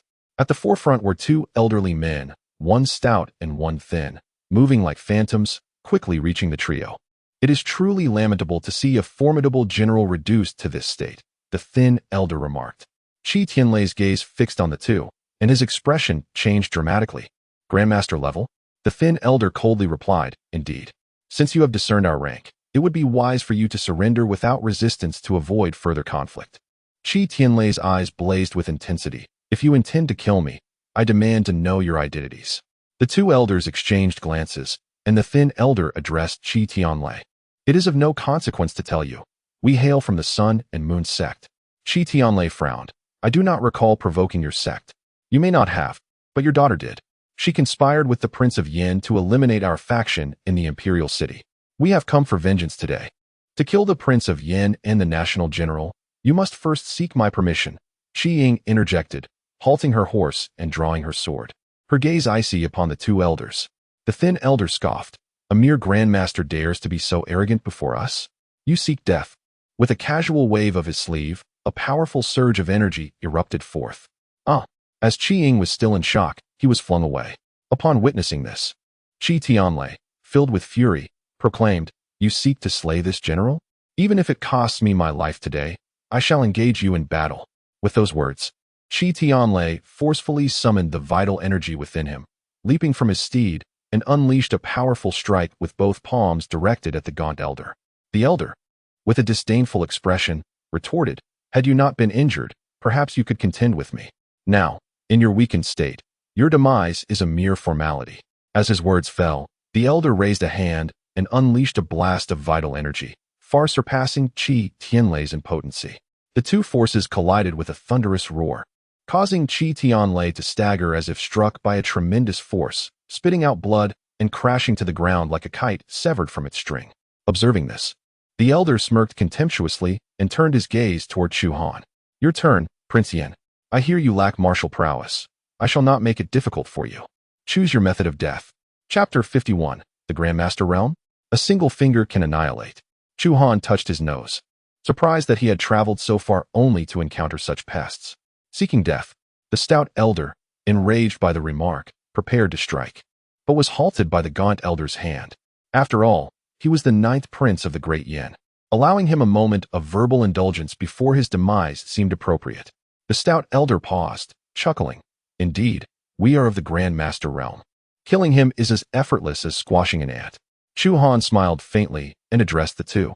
Since you deem it so easy to slay me, why do you not act? The gaunt elder slowly extended a finger, gazing at Chu Han with arrogance. To kill you, I need but a single finger. As the words left his lips, he pointed toward Chu Han's brow. As the vital energy surged forth, aiming for his target, Chu Han merely tilted his head slightly, allowing the energy to glide past him, striking the ground nearby. Boom! The ground erupted under the assault, sending shockwaves that rendered the already injured Qi Ying and Qi Tianlei unconscious. Realizing that it was time for him to act, Chu Han prepared himself. The gaunt elder was taken aback that his strike had missed. The stout elder assumed the gaunt elder was merely toying with Chu Han. Old Wu, what are you playing at? Hurry and kill him. Humph, to evade my finger. You are fortunate, the gaunt elder remarked, extending his finger once more. But this time, your luck shall run out. One finger, you say? I possess that ability as well. Chu Han smiled subtly and raised his middle finger. The gaunt elder, sensing the insult but not comprehending its meaning, fumed. You seek death. With a swift motion, he directed his finger at Chu Han. In response, Chu Han thrust out his middle finger, unleashing an overwhelming surge of vital energy, far superior to that of the gaunt elder. Shattering the elder's finger and continuing its relentless path, piercing through his chest before striking the ground behind him. Boom! A resounding explosion erupted, propelling dozens of warriors behind the gaunt elder into the air, where they fell heavily to the ground, lifeless. Witnessing this scene, both the gaunt elder and the corpulent elder widened their eyes in disbelief. Chu Han turned to the gaunt elder with a smirk, remarking, It appears your singular strike pales in comparison to my prowess. The gaunt elder, terror etched upon his face, gazed at Chu Han in shock. Did I ever mention that I lack martial skills? He stammered. As his eyes bulged, he suddenly collapsed, a gaping wound appearing in his chest, crimson blood gushing forth like a fountain. The corpulent elder, witnessing this, glared at Chu Han through gritted teeth, exclaiming, A single finger can annihilate a Grandmaster? Your cultivation must be at least at the pinnacle of the late Grandmaster stage. No, could it be that you have reached the realm of the earthly immortal? Curious to know? Go inquire in the underworld. With that, Chu Han extended his middle finger towards the corpulent elder, unleashing a surge of true energy from it. The corpulent elder, intending to resist, was met with an explosive fate. Is the Grandmaster stage truly formidable? With a mere finger, I can obliterate it. Having said this, Chu Han turned to check on Qi Ying and Qi Tianlei's injuries. Just then, a cacophony of footsteps echoed as thousands of Lulan troops charged toward them. The Yin King is there. Capture him. Do not let him escape. The throng of Lulan soldiers, armed with curved blades and spears, surged toward Chu Han. He exhibited no trace of fear. Instead, he calmly retrieved a folding fan from his waist and unfurled it gently. At that moment, he seemed transformed, exuding an aura of dominance over all. As the Lulan army drew near, he waved the fan with a subtle motion and stepped forward. Simultaneously, he intoned, The birds have ceased their flight over the 1,000 mountains. Boom! The soldiers at the forefront of the Lulan ranks detonated instantaneously. Human traces vanished from myriad paths. Chu Han stepped forth once more. Boom! The soldiers leading the charge burst into a mist of crimson before they could utter a sound. Witnessing this, the soldiers behind stared at Chu Han in sheer terror, too frightened to advance any further. A solitary boat, an old man in a straw raincoat. Chu Han proclaimed again. An elderly figure clad in a straw cloak, fishing rod in hand, descended from the heavens, seated upon a small boat. Boom! The Lulan soldiers below were struck with such force that they erupted into a cataclysmic explosion, while Chu Han wielded ancient verses to decimate the Lulan soldiers. He remained oblivious to Qi Ying, who, having fainted, slowly lifted her head. In her hazy state, She seemed to hear Chu Han reciting poetry. Each line he uttered resulted in the demise of hundreds, even thousands of Lulan soldiers through self-detonation. Alone, fishing in the cold river amidst the snow. Upon hearing this verse, Qi Ying, in her dazed vision, beheld the mountains, forests, and fields surrounding Chu Han freezing at an observable pace. Boom! The pursuing Lulan soldiers, encased in the chilling air, erupted in a series of explosions. Chang could hardly believe her eyes. She intended to focus her gaze. Yet the excruciating pain radiating through her body rendered her head heavy and her limbs powerless. Ultimately, she succumbed to unconsciousness. With merely an ancient poem, Jiang Shui, Chu Han had slain the multitude of Lulan soldiers pursuing them. He then turned slowly to face Qiang and Qianliai. Noticing that they remained unconscious, he approached them gently, ultimately lifting Qianliai onto his back while cradling Qiang in his arms as he departed the scene. Shortly after Chu Han's departure, hundreds of armored warriors rushed to the location at an astonishing speed. Upon discovering the corpses of the Lulan soldiers strewn about, a robust middle-aged man at the forefront commanded, "Quickly search for him. The seventh prince has ordered that we must ensure the safety of the king of Yin at all costs." As these hundreds of warriors scoured the area for Chu Han, in the distance on the official road, Kalingian donned in golden armor and wielding a treasured sword led tens of thousands of Qijia troops towards the site. Upon her arrival and witnessing the ground littered with Lulan soldiers' remains, her heart sank. She then directed her gaze towards the warriors searching for Chu Han and inquired loudly, "Who are you?" The sturdy middle-aged man respectfully responded, "You must be General Kalingian, correct? We cannot disclose our identities, but I assure you, we harbor no ill intentions." Kalingian furrowed her brow, observing the corpses of the Lulan soldiers, and questioned, "Did you slay these Lulan soldiers?" "Not us." At that moment, a warrior approached the robust man and reporting to the general, "We have not located the king of Yin." The middle-aged man paused momentarily before turning to Kalingian, stating, "General Kalingian, we have matters to attend to. We must take our leave." With that, he waved his arm and led the hundreds of warriors away. Watching their departing figures, Kalingian was filled with confusion. Nevertheless, she recognized that this was not the time for speculation regarding their identities. She swiftly surveyed her surroundings and commanded, "Summon the order. Spare no effort in searching for the king of Yin and the great general of the nation." Yes, in a cave somewhere, Chu Han, bearing Qianliai on his back and cradling Qiang, gently set them down within the cavern. He then stepped outside, vigilantly scanning the area, confirming that no one had followed. He returned to the cave and began to assess the injuries of Qianliai and Qiang. Fortunately, Qiang was not gravely harmed. However, Qianliai was severely injured, hanging by a thread between life and death. Seeing this, Chu Han had no choice but to sit cross-legged, positioning Qianliai against him, placing his palms on Qianliai's back, and began to channel his internal energy to heal him.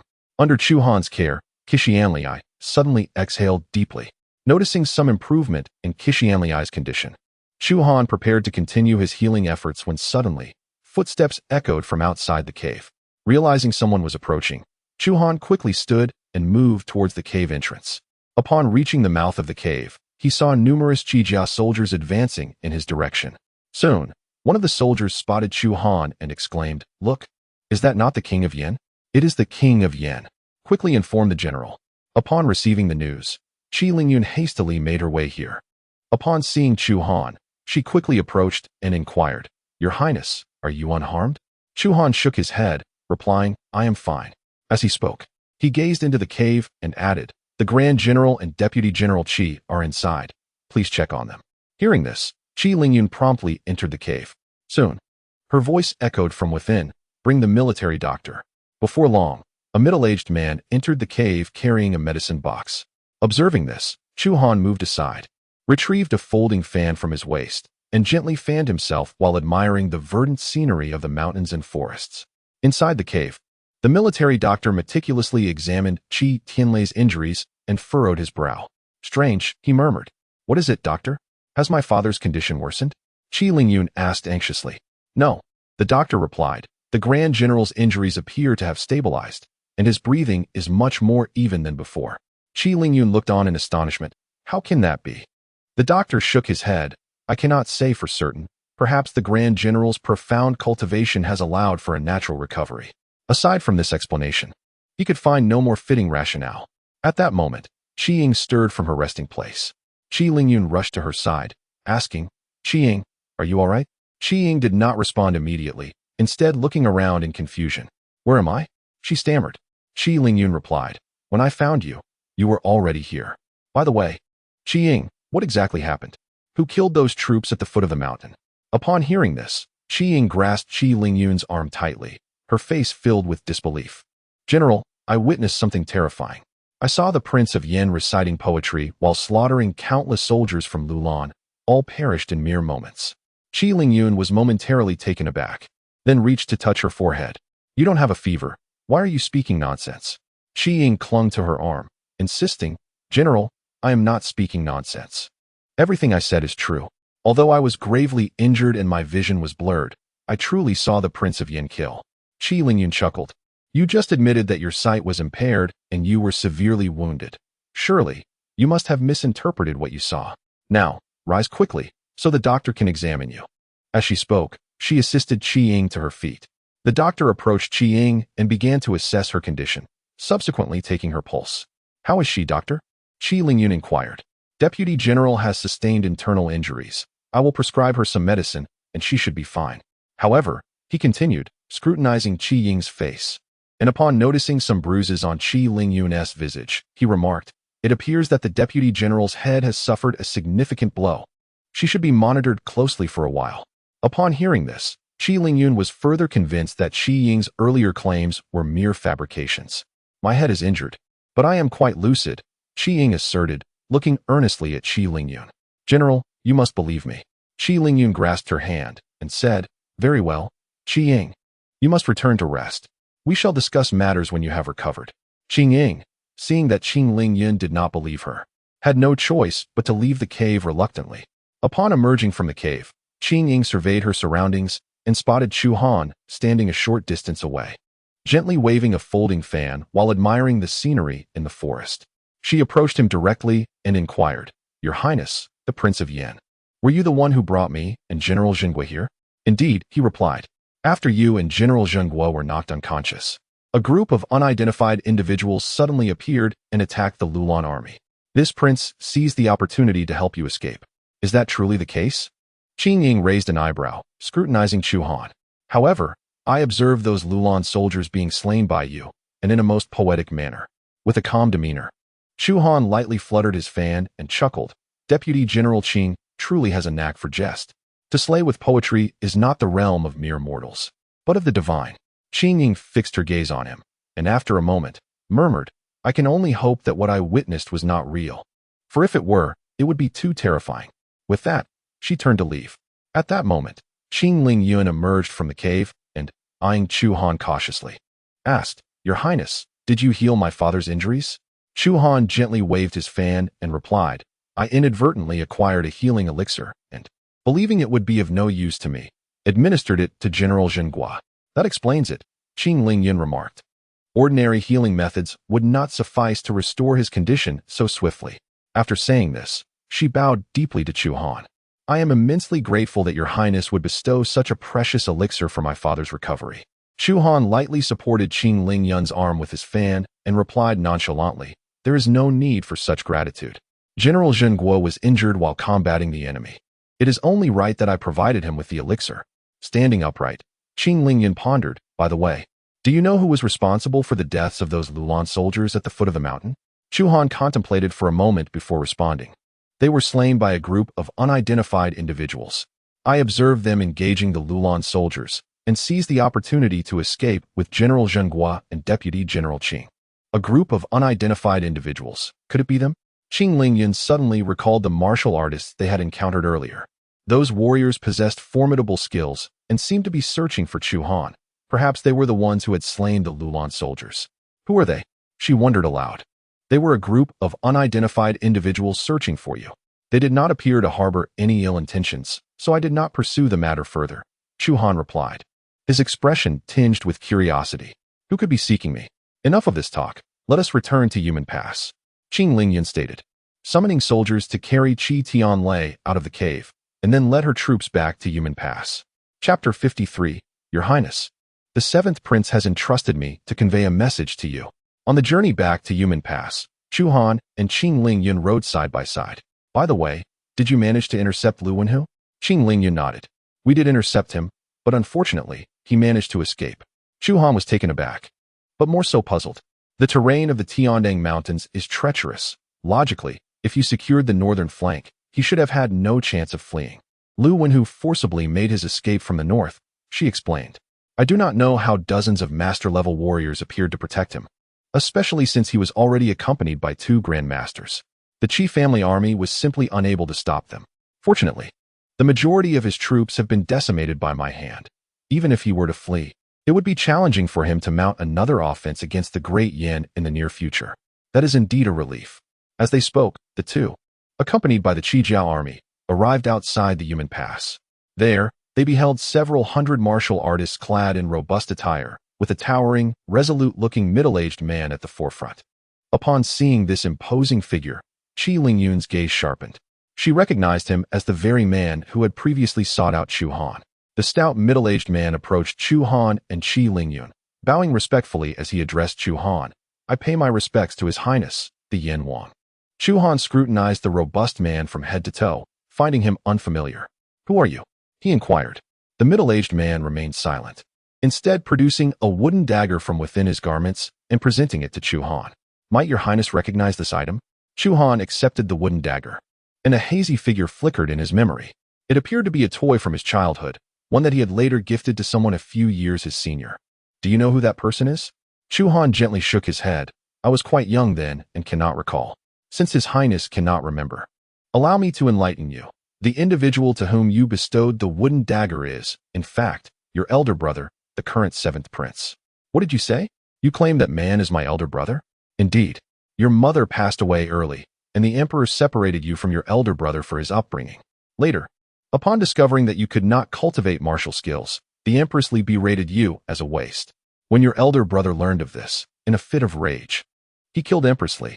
The emperor, upon learning of this, was exceedingly furious and exiled him to the wilderness. Understanding dawned upon Chu Han. No wonder he had not seen his brother since. It turned out he had been banished to the wilds. Over the years, he has longed to seek you out. But the emperor forbade it, as he harbored a deep affection for Empress Li and thus harbored an intense hatred for the 7th prince, who had slain her. Had it not been for the fear of tarnishing his reputation by executing him, the emperor would have acted long ago. Furthermore, do you know why you have been confined to the Yan Wang Manor since childhood? This was all orchestrated by the emperor, with the intent of preventing you from meeting your elder brother. At these words, a surge of anger welled up within Chu Han. He promptly asked, Has my elder brother come? Alas, he has not. The barbarian tribes frequently harass the borders. His presence is necessary for its defense. I have come here because your elder brother, upon hearing that the Sun and Moon sect planned to send assassins after you, dispatched me to rescue you. Now that I see you safe and sound, I must return to report back.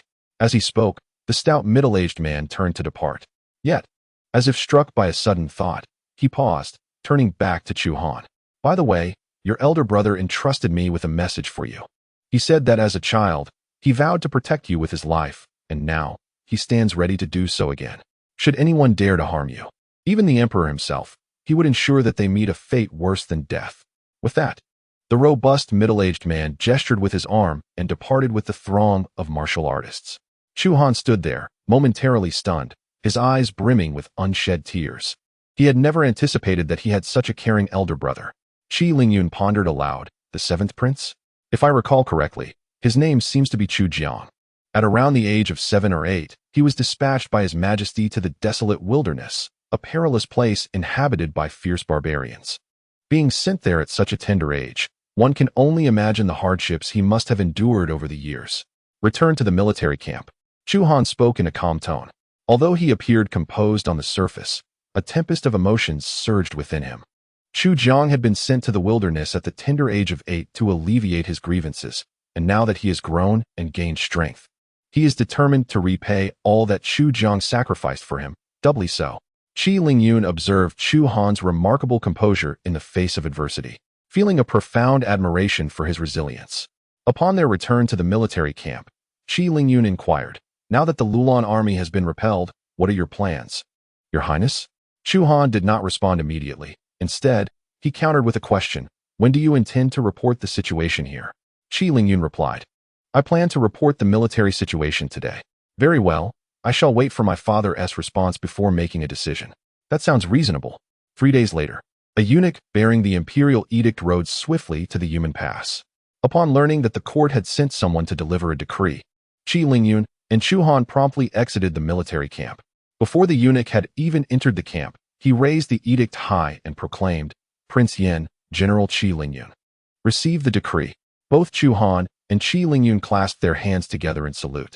We, your sons, accept the decree. The eunuch opened the edict and read aloud in a sharp voice, by the grace of heaven. The emperor decrees, General Qi Lingyun and Prince Yan have successfully repelled the Lulan army. Their contributions are invaluable. They are hereby summoned back to the imperial city to wed. Thus it is commanded. Chu Han seemed to have anticipated this, bowing respectfully. Thank you, father. Qi Lingyun was momentarily taken aback, but followed suit, bowing as well. Thank you. Your Majesty. Prince Yan, General Qi Lingyun, congratulations. The eunuch extended the edict to Qi Lingyun. After receiving the edict, Qi Lingyun spoke. Eunuch, my father was gravely injured while resisting the Lulan army. May I wait until he recovers before returning? The eunuch replied. His Majesty is deeply concerned about the injury of the national protector and has graciously permitted you to delay your departure for 10 days. However, it is imperative that you do not exceed this time frame, lest it be deemed defiance, for the emperor would hold you accountable. Understood. Please inform His Majesty that we shall return to the imperial city in 10 days. Very well. Since the edict has been delivered, I shall not linger. With that, the eunuch mounted his horse and departed. Qi Lingyun gazed at the edict in his hand, a sigh of resignation escaping his lips. It seems our marriage is destined. Chu Han lightly flicked his folding fan and chuckled. Since it is fated, let us embrace it naturally. Otherwise, certain individuals may find it unsettling. Qi Lingyun turned to look at Chu Han, her face a mask of confusion. Are you referring to His Majesty or the first and second princes? Chu Han smiled at Qi Lingyun. Does it truly matter? Their intentions are all the same. They wish for my demise. Chapter 54. Chu Han and Qi Lingyun triumphantly return to court, where Chu Hao leads the officials out of the city to welcome them. Qi Lingyun, perplexed, remarked, while I understand that the first and second princes wish for your death, why would His Majesty desire the same? He seems to value you greatly.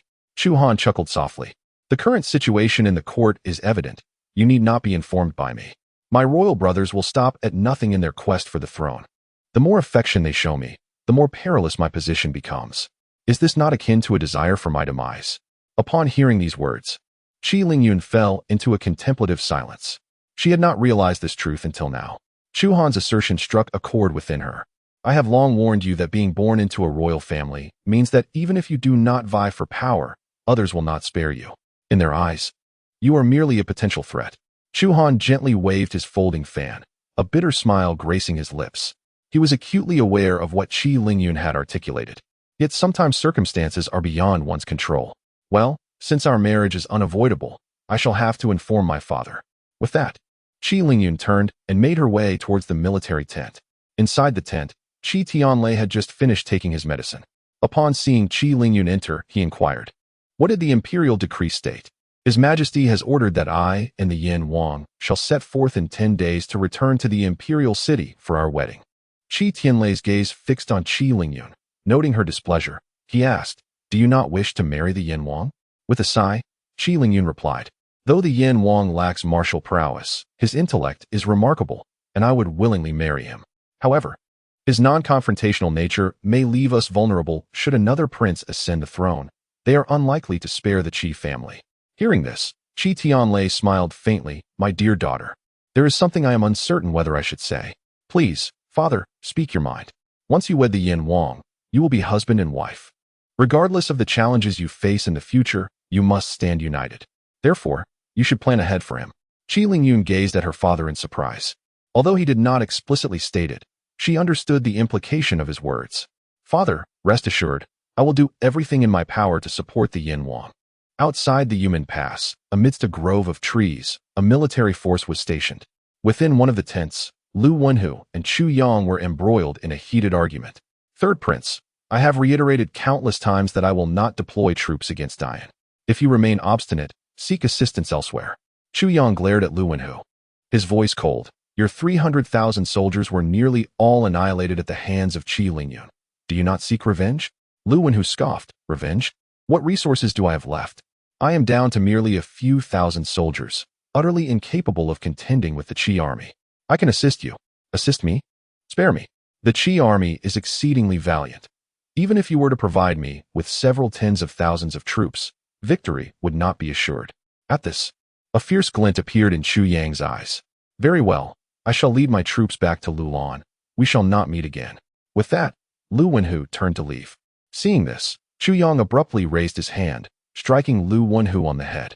Ah! Lu Wenhu cried out in agony, crimson blood flowing like a stream from his head. He slowly turned, gripping Chu Yang's arm in pain. To his horror, he beheld that Chu Yang's visage had twisted into a monstrous form, half man, half beast. Chu Yang's voice was icy. This is the consequence of defying my orders.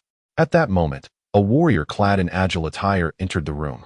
Upon witnessing the death of Lu Wenhu, he paused momentarily, then bowed to Chu Yang, saying, Your Highness, I have just received news that His Majesty has issued an edict for Prince Yin and Qi Lingyun to return to the imperial city for their wedding in 10 days. Upon hearing this, Chu Yang forcefully pushed Lu Wenhu aside, his fists clenched, his eyes brimming with a fierce killing intent. He never expected that despite his meticulous schemes, he was unable to thwart their union. It was all the fault of the emperor, who, knowing of my affection for Qi Lingyun, still betrothed her to my 9th brother, clearly targeting me. Since this is the case, do not blame me for my ruthlessness. Casting his gaze towards the warrior, Chu Yang commanded, Inform the soldiers of Lulan that the Qi family army is responsible for Lu Wenhu's death, and let those seeking vengeance find the Qi family army. Understood. As time passed, 10 days slipped away in the blink of an eye. Chu Han, Qi Lingyun, and Qi Tianlei departed from Yumen Pass, making their way to the imperial city. Concerned about potential disturbances at Yumen Pass, they brought only several thousand elite soldiers from the Qi family. Shortly after leaving Yumen Pass, they encountered an ambush of over 10,000 Lulan soldiers at the foot of a mountain. Fortunately, the Qi family soldiers they had brought were elite troops, swiftly vanquishing the Lulan forces. From the captured soldiers, Qi Lingyun learned a shocking piece of news. Lu Wenhu was dead. I did not send anyone to kill Lu Wenhu. How did he die? Chu Han, waving his folding fan, replied with a smile, Since you did not order his death, he must have been slain by someone else. The one who killed him likely feared retribution from the ancient Lulan nation, thus framing you for the deed. Qi Tianlei nodded in agreement. Prince Yan's analysis is astute. Someone indeed wishes to incriminate you. Qi Lingyun, perplexed, asked, Who would want to frame me? Chu Han chuckled. It no longer matters who seeks to frame you, for you had intended to eliminate Lu Wenhu all along. Upon hearing this, Qi Lingyun felt it made sense. It seemed she owed him a debt of gratitude for removing this threat entirely, for at least a decade.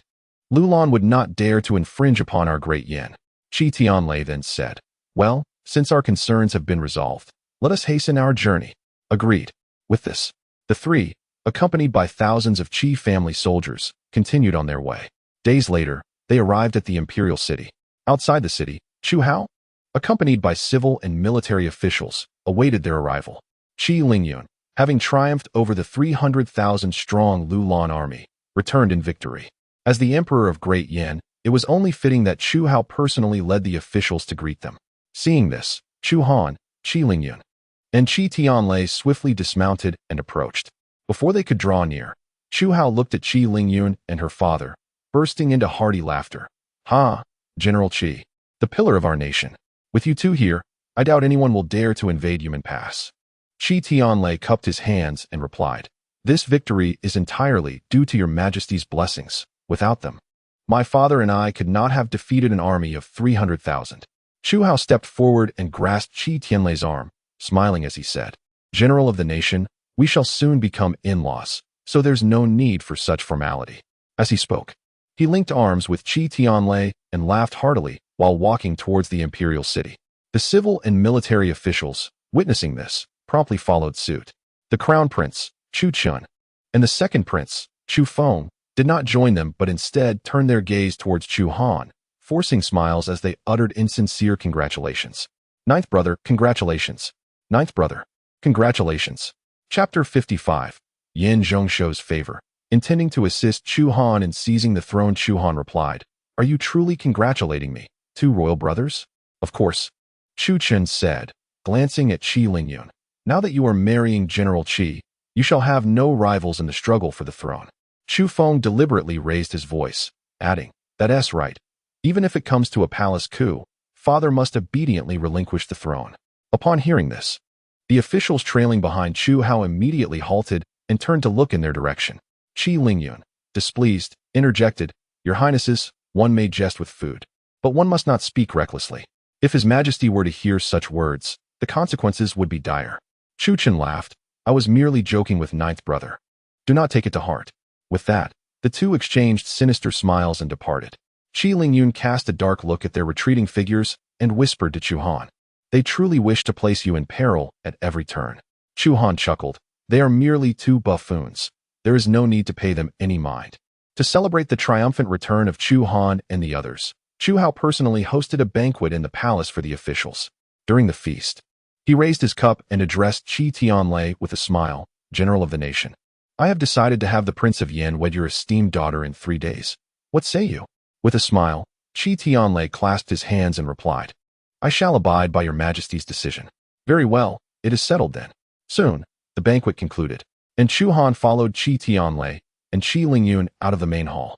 Just as he was about to return to the Prince of Yan's residence, a voice called out from behind him, Your Highness, please hold on. Turning around, Chu Han saw a serious-looking middle-aged man dressed in purple official robes, sporting a long beard.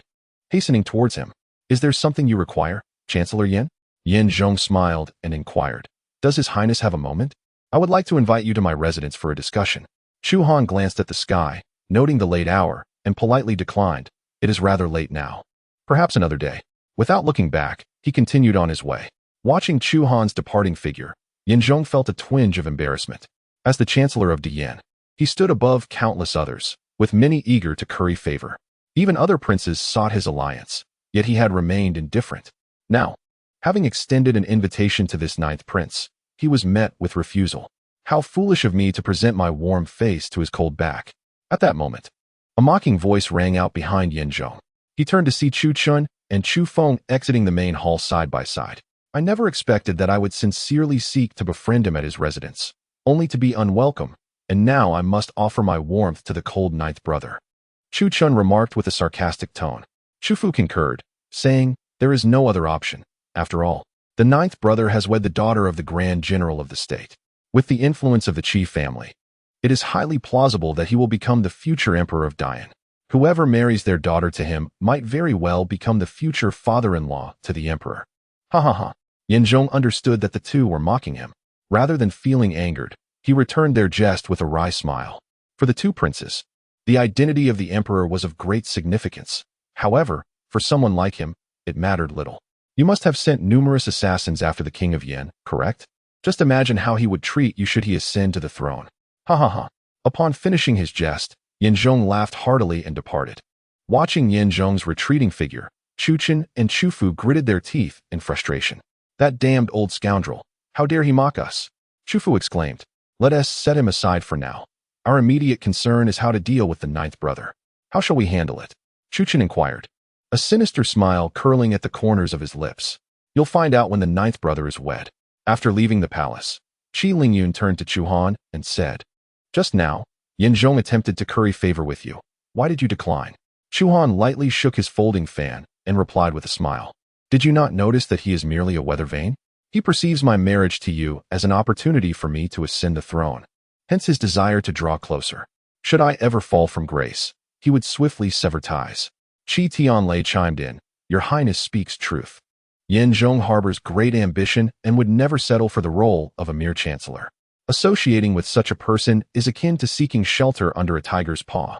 Qi Lingyun wore a worried expression, saying, But I fear he may ally himself with another prince. That would undoubtedly pose a threat to our Qi family. Qi Tianlei scoffed. Do not fret. This old fellow will not easily pledge allegiance to any side when he sees no hope. The carriage continued its journey and soon came to a halt outside the residence of the king of Yan. Just as Chu Han disembarked, Qi Tianlei suddenly lifted the curtain and called out to him, Your Highness, do you have time tomorrow? Could you visit the Qi family military camp? Chu Han was taken aback, and Qi Tianlei continued, Yinner informed me that your poetry can aid in enhancing one's cultivation, and I wish to see if this is indeed true. We are now considered family. You wouldn't deny me such a trivial request, would you? Chu Han chuckled wryly and nodded. Very well, I shall come by tomorrow. I will await your arrival at the military camp, Chi Tianlei replied.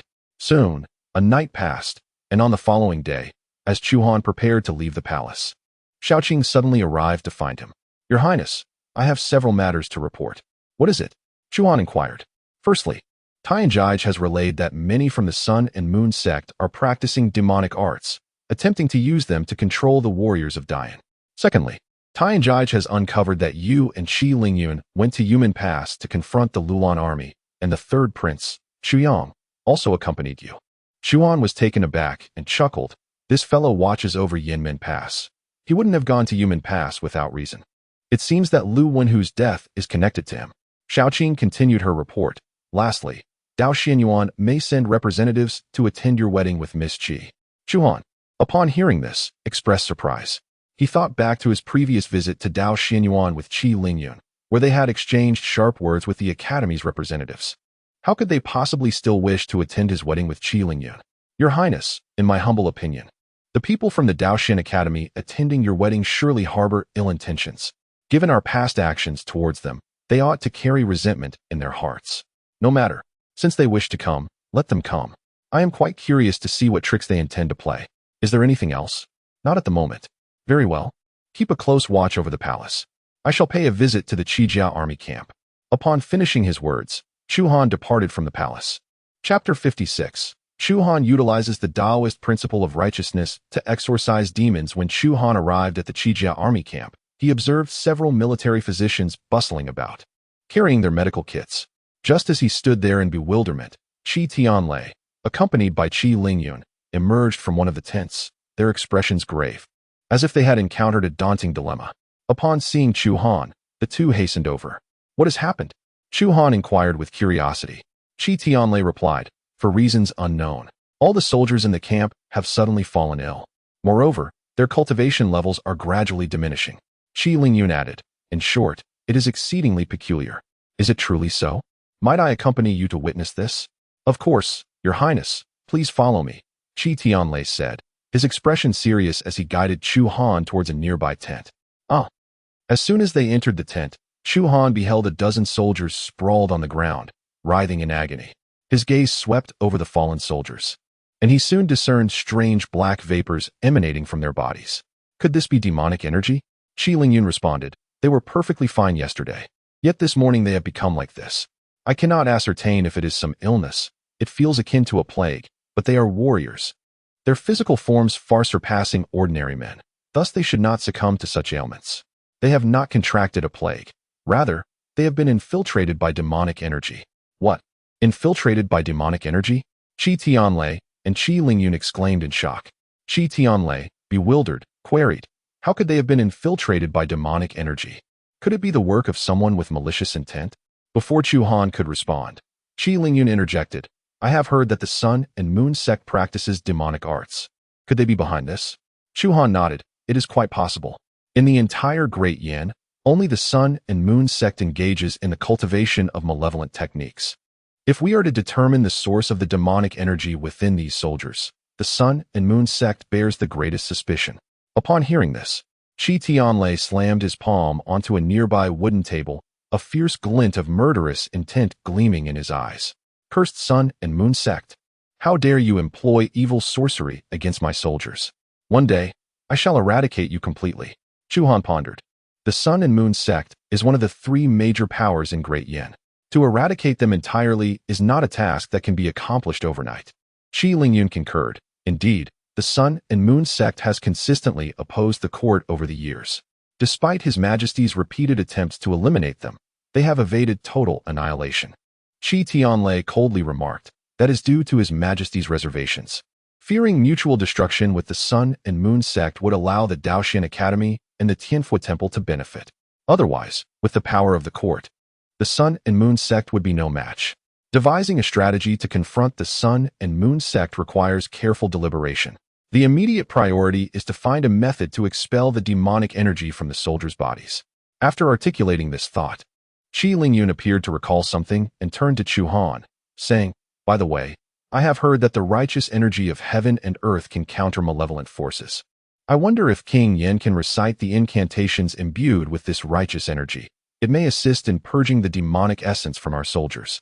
Upon hearing this, Chu Han fell into contemplation. He was indeed familiar with numerous incantations that contained the righteous energy of heaven and earth, but which ones should he choose? After a period of reflection, he arrived at a conclusion. He looked at Qi Lingyun and stated, "I can certainly recite incantations infused with righteous energy, but whether they can effectively expel the demonic essence from within them remains uncertain." Qi Tianlei interjected, "Let us try it. If it does not work, we shall devise another plan." Upon hearing these words, Chu Han stepped forward lightly, gazing at the soldiers, and began to recite, "All that I have lost is not mine. All that I seek is ensnared by it."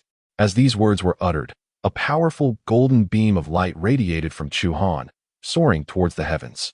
"All things are for my use, yet not my possession. A gentleman utilizes things, not being utilized by them. The path is exceedingly simple.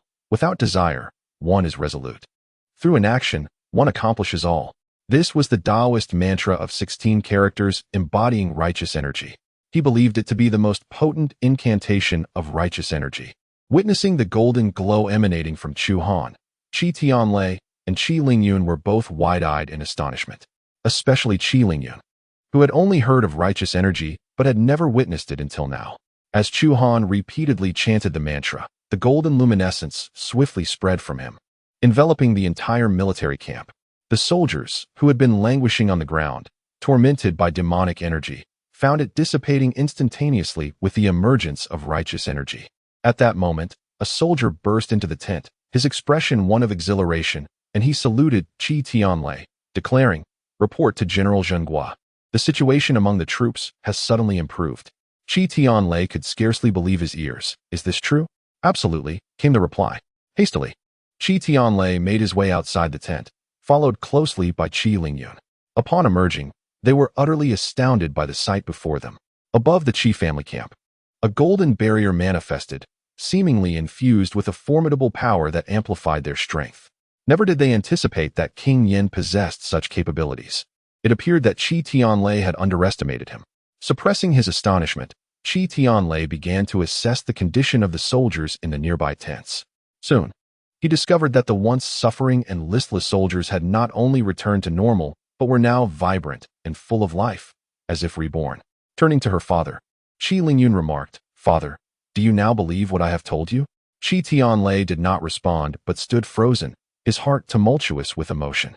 Finally, he grasped Qi Lingyun's arm with a serious expression and said, "Yun'er, you must assist King Yan diligently. He is no ordinary man." Qi Lingyun gazed at the sky filled with golden light and nodded in affirmation to Qi Tianlei. "Enough. Inform all members of the Qi army that today's events must remain confidential.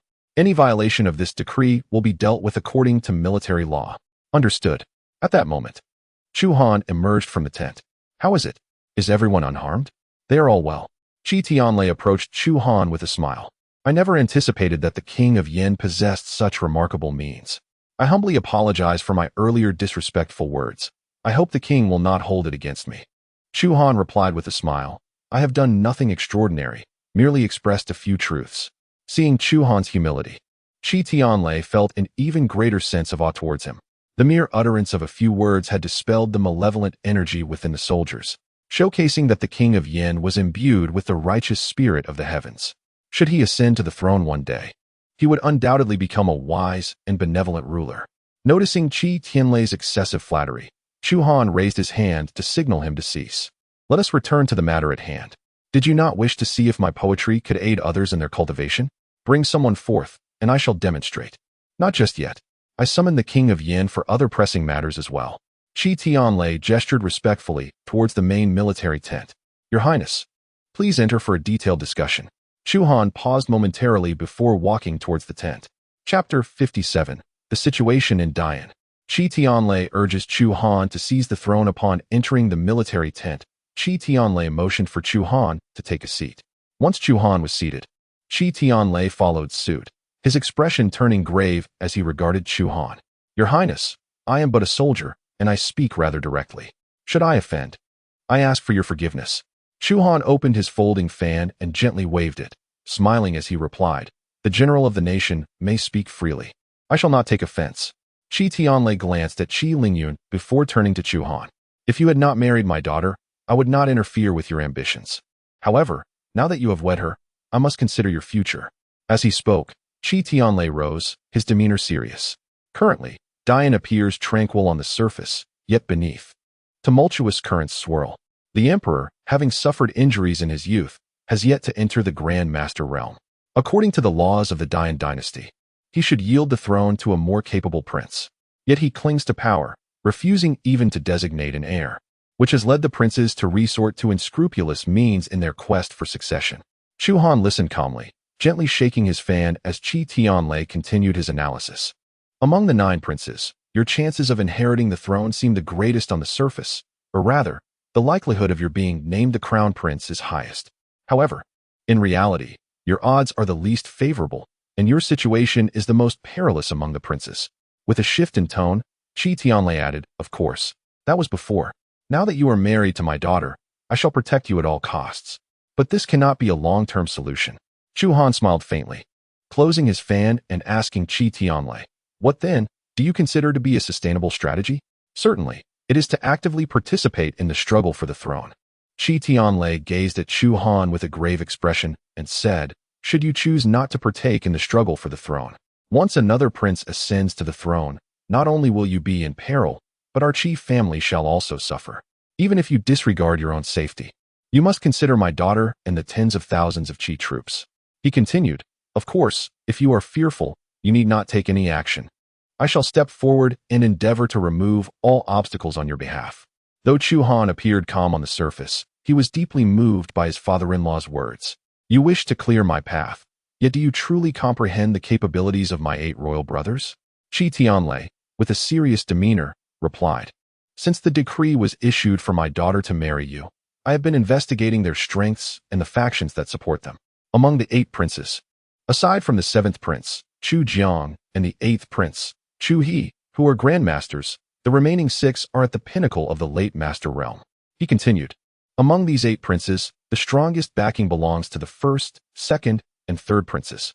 The 1st prince is supported by the Sun and Moon sect, and the 2nd prince, Chu Feng, is backed by the Daoxian Academy."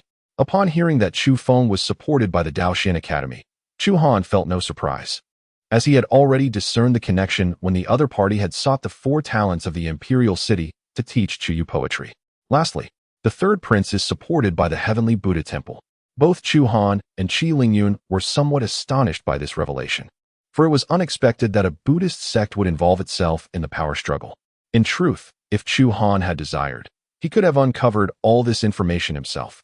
He simply deemed it unworthy of his attention. Qi Tianlei continued, "As for the other princes, while they may lack formidable support, each possesses unique skills. For instance, the 4th prince, Chu Xing, excels at formations. The 5th prince, Chu Fan, is adept at crafting mechanical beasts. The 6th prince, Chu Yan, is a master alchemist.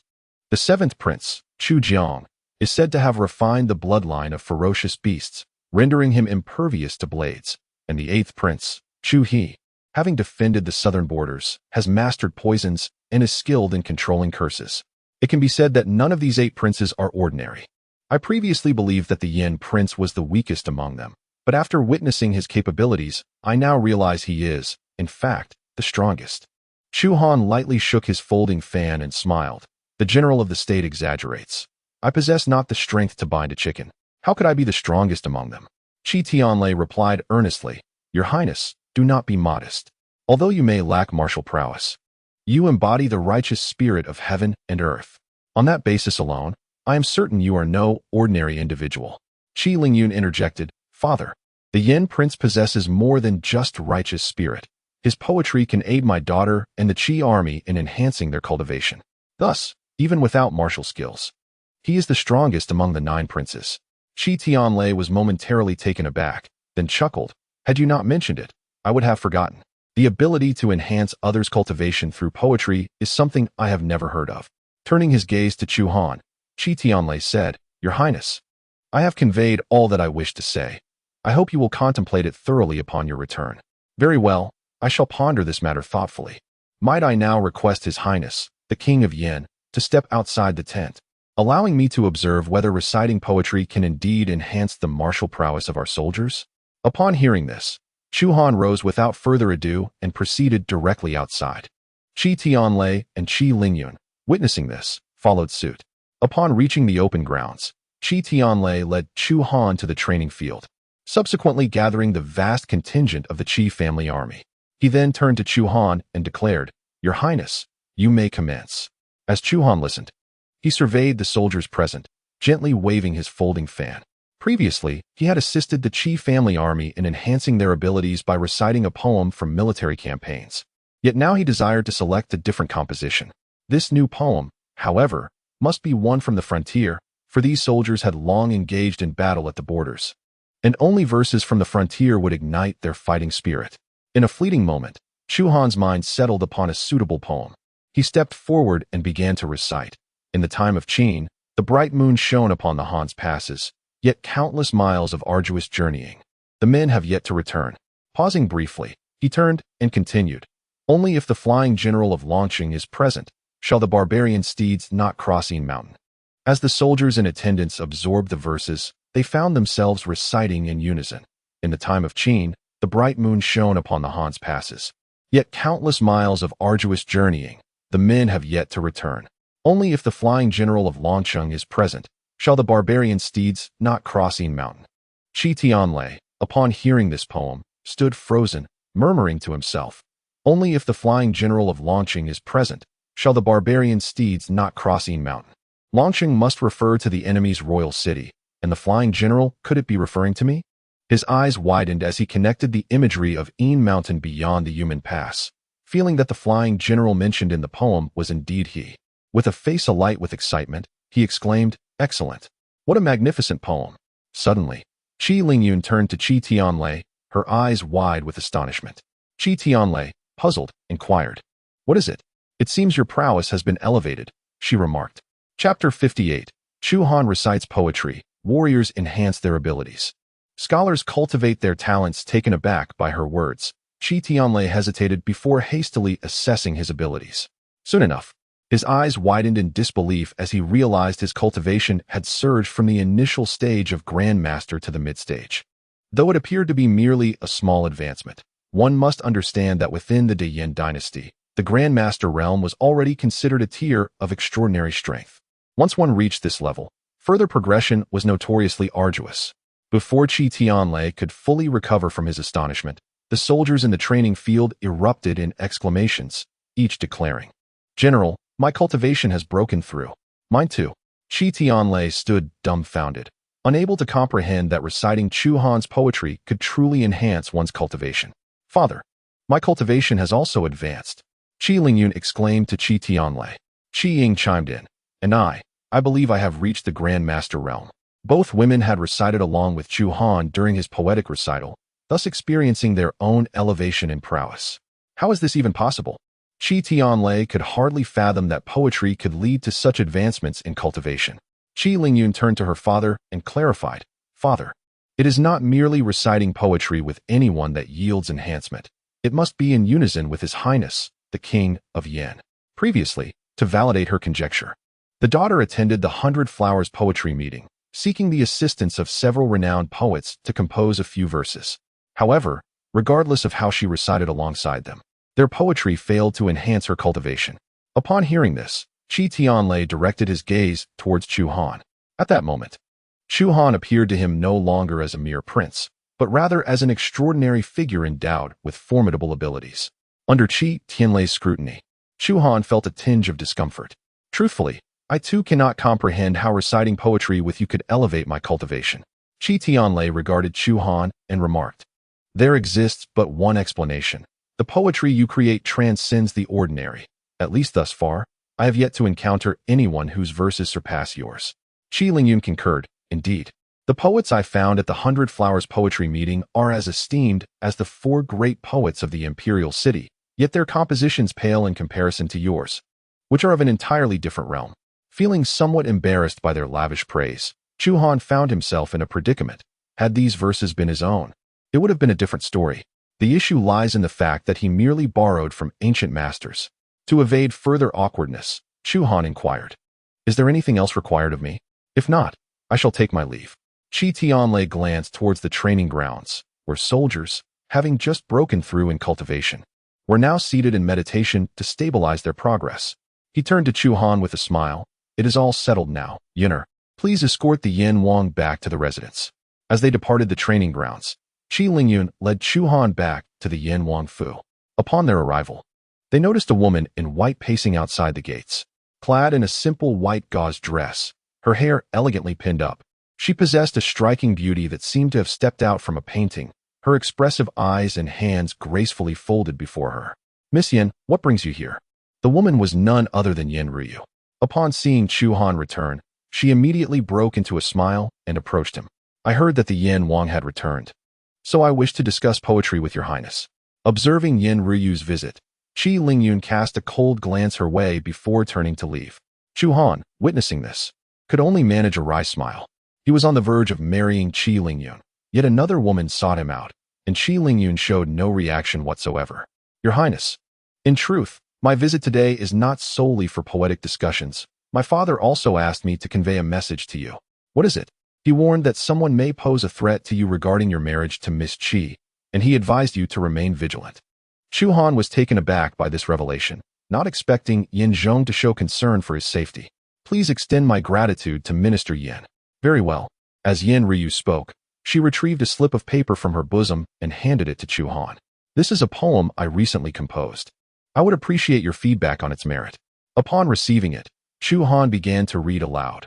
"With grace, the young gentleman stands tall, in his heart treasures and beauty enthrall. His strokes astound and leave all in awe. His talent and charm, a name that shall draw." Upon reading the poem, Chu Han couldn't help but chuckle. Noticing his reaction, Yin Ryu frowned and asked, "What is it? Is my poem somehow lacking?"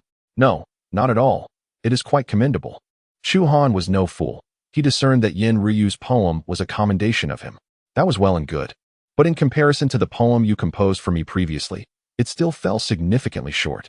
As she spoke, she recited the poem that Chu Han had gifted her. "Clouds desire garments. Flowers yearn for beauty. The spring breeze caresses the rail. The dew glistens thickly. Had I not glimpsed the peaks of the Jade Mountain, I would have met you beneath the moon at the Yao Terrace." As Yin Ryu recited the poem, Chu Han noticed a surge of azure energy manifesting behind her. It was an indication of talent. This surge of talent stood an impressive 6 zhong high, signifying that Yin Ryu possessed 6 do of talent, equivalent to the rank of a jinshi. What is happening? Could it be that those who recite my poetry can elevate their martial prowess, while scholars can enhance their talents? After finishing the recitation, Yin Ryu gazed at Chu Han and remarked, "What a splendid poem. I wonder when I shall be able to compose something of such caliber." Chu Han smiled and replied, "Lady Yin, your literary talents surpass those of ordinary individuals.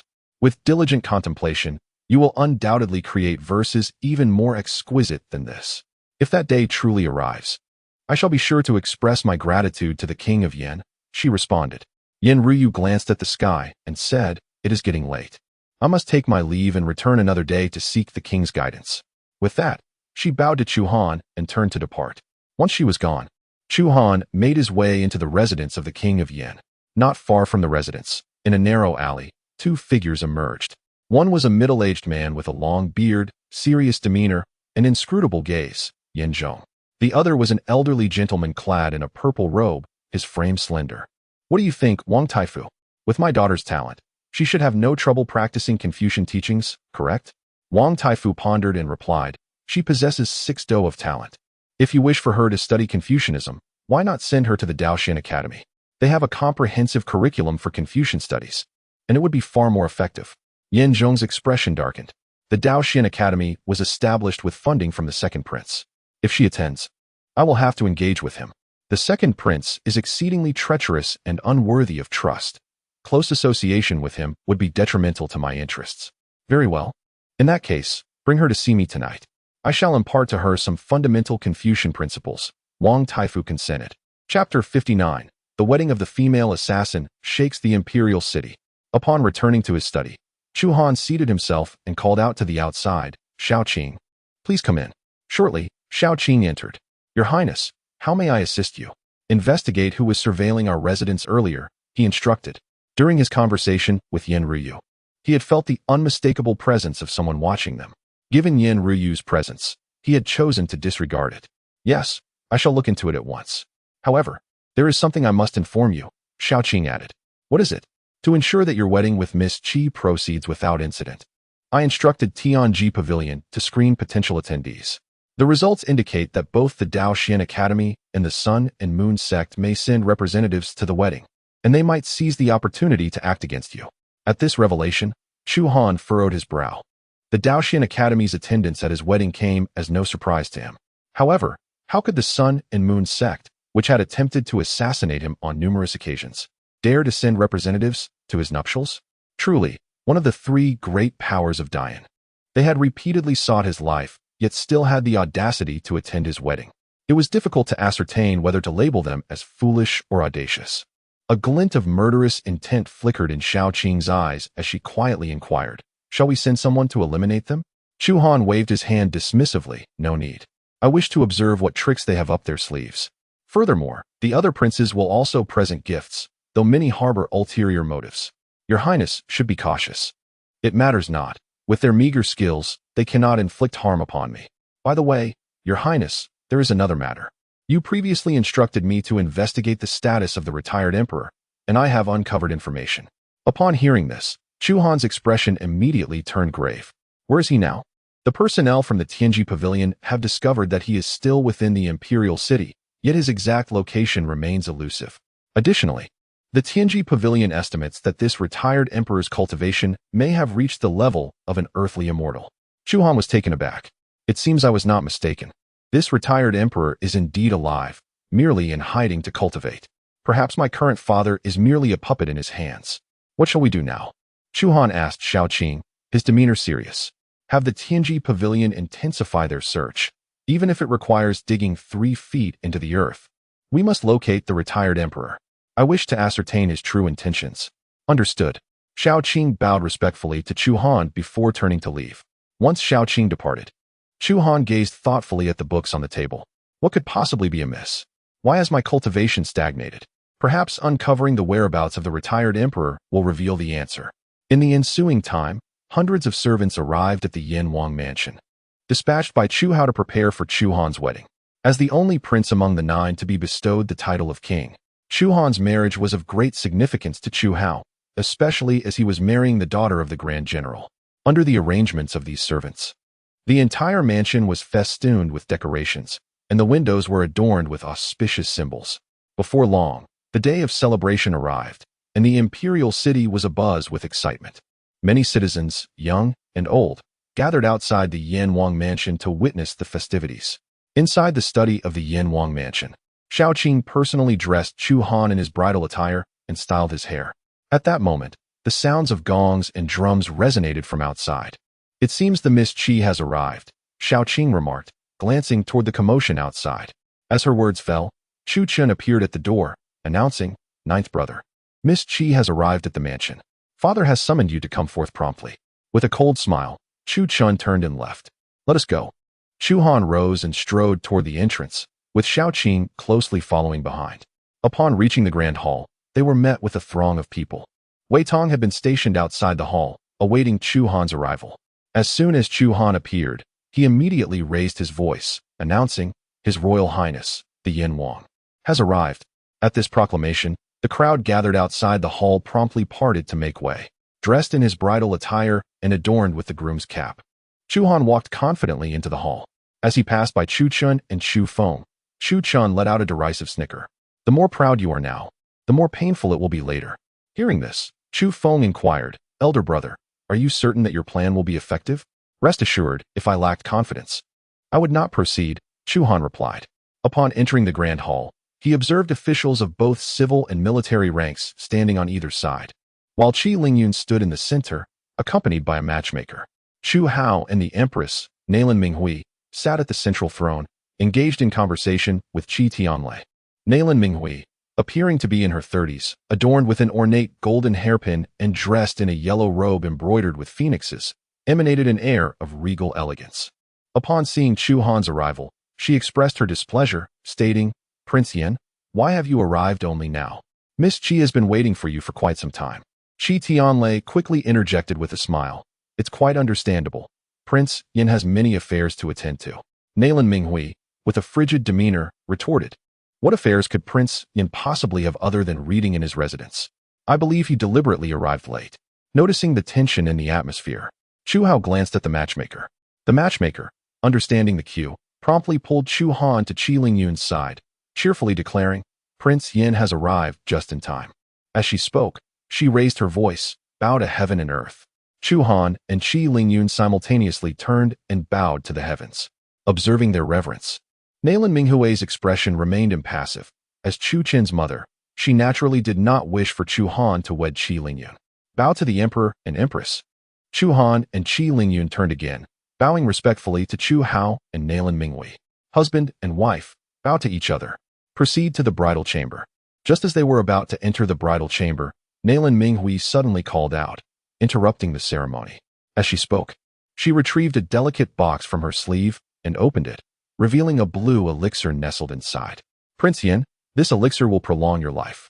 Knowing that you lack martial prowess, I specifically had someone concoct this for you. Chu Han regarded the elixir in Nalan Minghui's hand, but did not take it. Fully aware that, as Chu Qin's mother, she would not bestow upon him any beneficial potion. Honor, since it is a gift from the Empress, you should accept it. Very well, Chu Han replied, reaching out to take it. Just as he was about to stow it away, Nalan Minghui interjected, by the way. The alchemist advised that this elixir should be consumed within 12 hours. The time is drawing near. Why not take it now? Stunned by her urgency, Chu Han hesitated.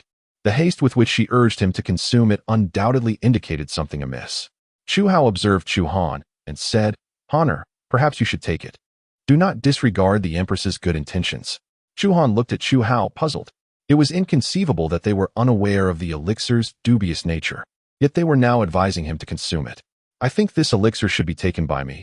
Qi Lingyun suddenly interjected, taking the elixir and placing it in her mouth. Witnessing this scene, both Chu Hao and Nalan Minghui were taken aback. Chapter 60. Chu Han protects his wife at the Daoxian Academy. Representatives from the Sun and Moon sect arrived to extend their congratulations. Qi Lingyun, how audacious of you. You dare to consume the elixir I bestowed upon the Prince of Yan? Do you not hold me in regard? Nalan Minghui glared at Qi Lingyun in fury. Qi Tianlei quickly rose, clasping his hands in a gesture of supplication.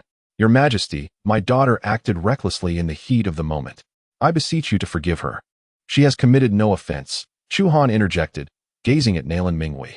Miss Qi is now my wife. Since the Empress presented the elixir to me, it is rightfully mine. My wife consuming it bears no fault. You. Nalan Minghui was momentarily at a loss for words. Beneath the red veil, Qi Lingyun felt a surge of emotion at Chu Han's defense, her perception of him beginning to shift.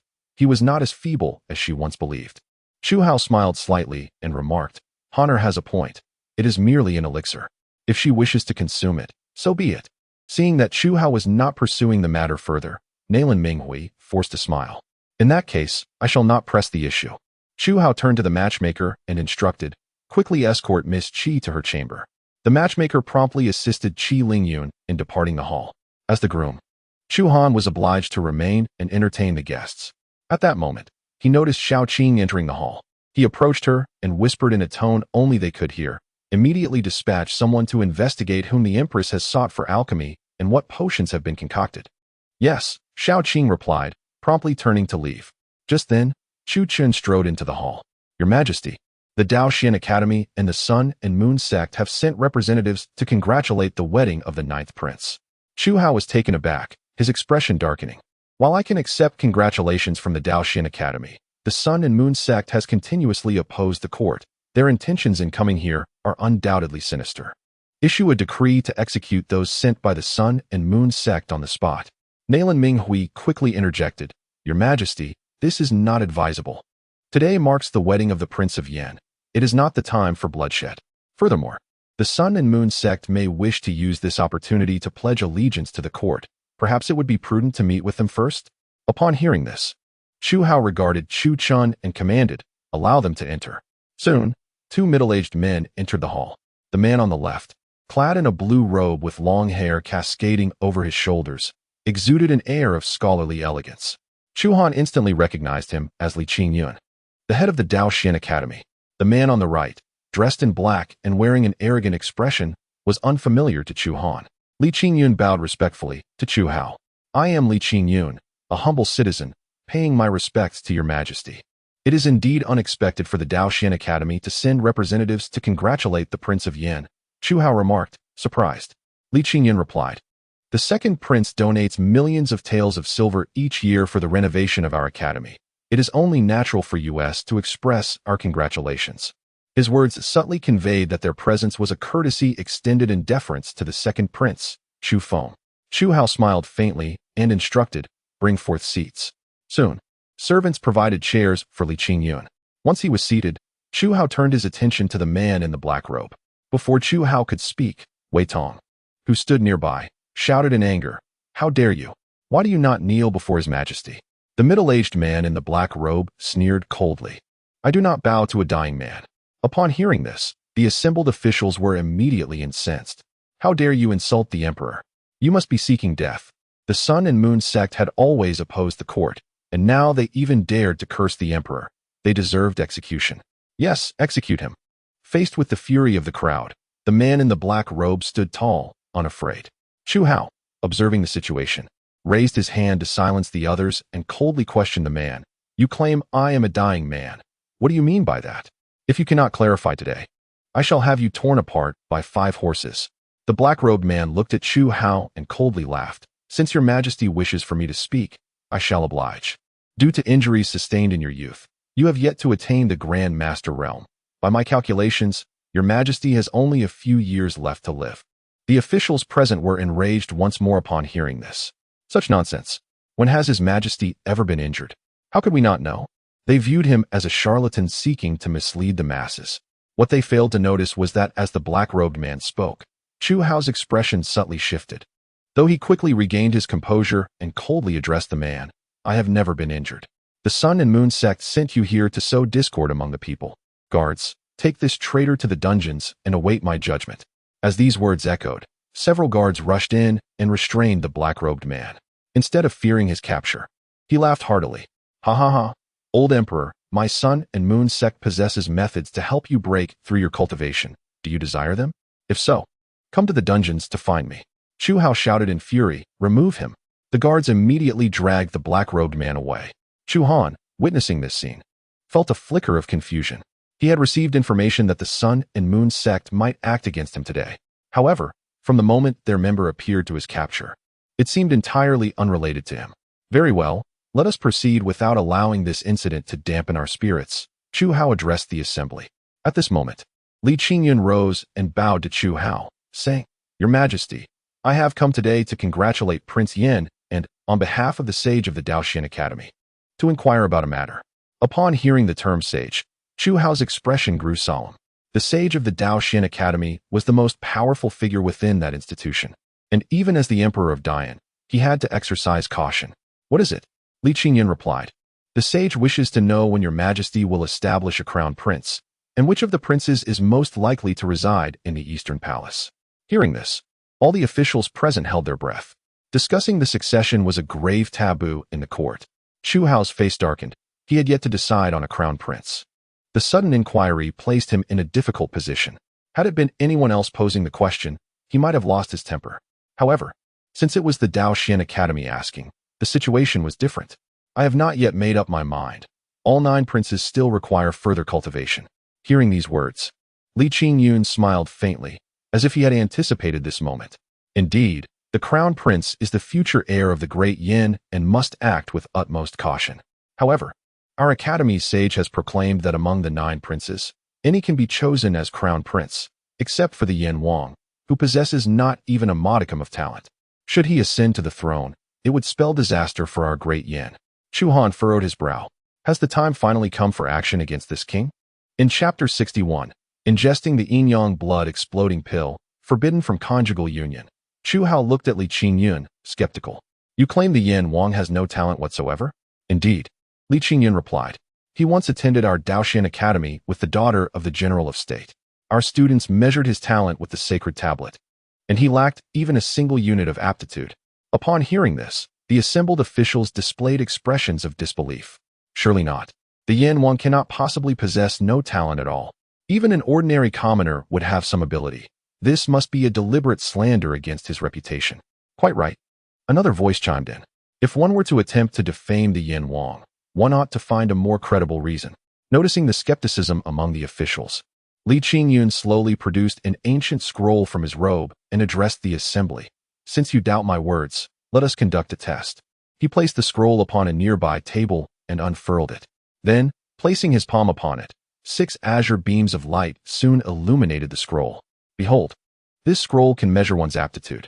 Simply place your hand upon it, and it will reveal your level of talent. Before anyone could respond, Chu Feng exclaimed, "Is it truly that remarkable? Allow me to give it a try." He approached the table and placed his hand on the scroll. In the next moment, 5 azure beams of light shone forth. Observing this, Li Qingyun clasped his hands in admiration, saying, as expected of the second prince, possessing 5 units of talent, having reached the rank of a scholar. Should you become the crown prince, it would indeed be a blessing for the Great Yan. Chu Feng reveled in Li Qingyun's praise. Though he feigned humility, "You overestimate me, directorly. My elder brother and several other princes must surely possess greater talent." Li Qingyun smiled. Talent cannot be simply asserted. It demands proof. With a smile, Chu Feng surveyed the room, noticing Chu Chun standing beside him, and Chu Yang had also entered the hall at an unknown time. He turned to them and said, "Elder brother, third brother, why not test your own talents and see how you fare?" Chu Chun smirked coldly, thinking to himself, "Indeed, my dear second brother seeks to suppress me through talent, but he may be in for disappointment." "Very well, I too wish to ascertain my own aptitude," Chu Chun replied. He stepped forward to the table and placed his palm upon it. Quickly, 5 azure beams illuminated the scroll once more, eliciting gasps of astonishment from the gathered officials. 5 units of talent. The first prince possesses the same level of aptitude. I had thought the second prince's talent was unparalleled among the princes. Yet it appears the first prince is equally capable. Indeed, the first prince truly is a hidden gem. Upon encountering Chu Chun, who possessed remarkable talent, the expressions of Chu Feng and Li Qingyun instantly darkened. Particularly, Li Qingyun, who had brought this scroll with the intention of elevating Chu Feng's reputation, now found his plans thwarted, as Chu Chun and Chu Feng's abilities were strikingly comparable. The prince, who seldom engaged in reading, unexpectedly displayed such talent. One could only speculate on the heights he might reach should he dedicate himself to study. With a look of smug satisfaction, Chu Chun turned to Chu Feng and said, "You agree, don't you, second brother?" Chu Feng's face darkened, and he remained silent. At that moment, Li Qingyun exchanged glances with Chu Feng. Understanding, Chu Feng directed his gaze towards Chu Yang. "Third brother, why not test your talent as well, to see how many measures you possess?" Upon hearing this, Chu Yang frowned. From a young age, he had little affinity for books and had been dispatched by Chu How to guard Yinmen Pass. He was acutely aware of his lack of talent, and the thought of testing himself and risking embarrassment was unappealing. "There's no need for me to test. I excel in military command, and talent is of no consequence to me." With that, he turned his head away. Noticing this, Chu Feng shifted his attention to Chu Han. "Ninth brother, the scholars from Daoxian Academy claim you possess no talent whatsoever. Will you not seize the opportunity to prove them wrong in front of everyone?" Chu Han recognized Chu Feng's intent to humiliate him. After the previous test, he was certain this one would yield similar results, thus rendering any attempt to demonstrate his abilities futile and inviting ridicule. "If you insist I test, then wouldn't that be a profound loss of face for me?" As Chu Han hesitated, Chu Feng laughed and said, "It seems you acknowledge that you lack even a single measure of talent." Chu Han shrugged, replying, "The words are yours to wield as you please." Li Qingyun's expression darkened as he addressed Chu Han coldly. "Your Highness Yan Wang, as a prince and a contender for the throne, how can you expect to command respect if you fail to showcase your abilities?" Chu Han glared at Li Qingyun, asserting, "Today is a day of great celebration for me. It is not a day for tests of talent from your academy. If you are so fond of testing others, why not seek out the streets?" "You." Li Qingyun was rendered speechless by Chu Han's retort and could only turn to Chu How to express his grievances. "Your Majesty, my humble intentions are solely for the future of Great Yan, yet Yan Wang not only dismisses my efforts, but also mocks me. This disheartening demeanor may jeopardize his prospects for the throne." Chu How waved his hand, saying, "Enough, directorly. The matter of succession is not solely determined by one's talent. Many factors must be considered. Today is a day of joy for Yin Wang, so let us refrain from such discussions. Though reluctant, Li Qingyun nodded in acquiescence. At that moment, Chu Han noticed Xiaoqing appearing outside the hall. He promptly bowed to Chu Hao, stating, "Father, I must take my leave for a matter requiring my attention." Chu Hao paused, seemingly grasping the situation, and replied with a smile, "Very well, you may go." Observing Chu Han's departure from the hall, Chu Yang's expression darkened as he discreetly followed after him. After Chu Han exited the grand hall, Xiaoqing swiftly whispered to him, "Your Highness, the matter you instructed me to investigate has yielded results. The elixir bestowed upon you by Her Majesty the Empress was concocted by the sixth prince, Chu Yan, and is known as the Yin-Yang explosive blood pill." Chu Han was taken aback by the peculiar name of the pill and inquired, "What is this elixir?" Xiaoqing lowered her head, a faint blush gracing her cheeks. Chu Han furrowed his brow, pressing, "What exactly is this elixir?" She explained, "Once consumed, it prohibits any intimate relations with women, lest one face explosive demise." "What?" Chu Han's eyes widened in disbelief, swiftly revealing a glimmer of murderous intent. "Such a cruel woman, attempting to end my life in such a manner." Xiaoqing interjected, "Fortunately, Miss Qi helped you consume it. Otherwise, you would have been unable to approach women in the future." The last part was spoken in a whisper, yet Chu Han caught her words. "And what would happen if a woman were to consume it?" Xiaoqing replied, "If a woman were to consume it and then engage with a man, she too would meet the same explosive fate." Upon hearing this, Chu Han stood frozen in place. He had anticipated a delightful evening, but it now seemed that the night would be fraught with distress. Chapter 62. Qi Lingyun desires Chu Han to change his address. As Chu Han conversed with Xiaoqing, the matchmaker suddenly appeared outside the hall, her expression fraught with anxiety. Upon spotting Chu Han, she exclaimed, "Your Highness, there has been an incident. Someone has inexplicably allowed a dog into the lady's quarters, and she has been startled, now rendered disoriented." Frowning at her words, Chu Han wasted no time and hurried toward the bridal chamber. Upon arrival, he witnessed a large black dog chasing the servants within the estate, creating chaos. Perplexed, he wondered how the servants, most of whom possessed some martial prowess, could be frightened by a mere dog. Upon closer inspection, he discerned that this was no ordinary canine. It possessed innate capabilities. The servants, being mostly of acquired abilities, stood no chance against a beast of such caliber. Seeking death, a furious voice rang out as Xiaoqing drew her soft sword, sweeping it toward the black dog. With a sharp whoosh, a formidable sword wave sliced through the air, cleaving the dog in two. "Your Highness, you go check on the lady. I will handle this," Xiaoqing instructed. Heeding her words, Chu Han rushed toward the bridal chamber. Upon entering, he found Qi Lingyun cowering in the corner, trembling. He quickly approached and assisted her to her feet. "It's all right, the dog has been slain. Please rise." Qi Lingyun clung to him in terror, exclaiming, "How could there be a dog in the Yanjing Palace? I nearly fell victim to its bite." Despite having been informed of her fear of dogs, Chu Han was still taken aback by her evident terror. Who would have imagined that a woman, feared by enemies as a goddess of death, would be afraid of a dog? At that moment, Xiaoqing entered the room.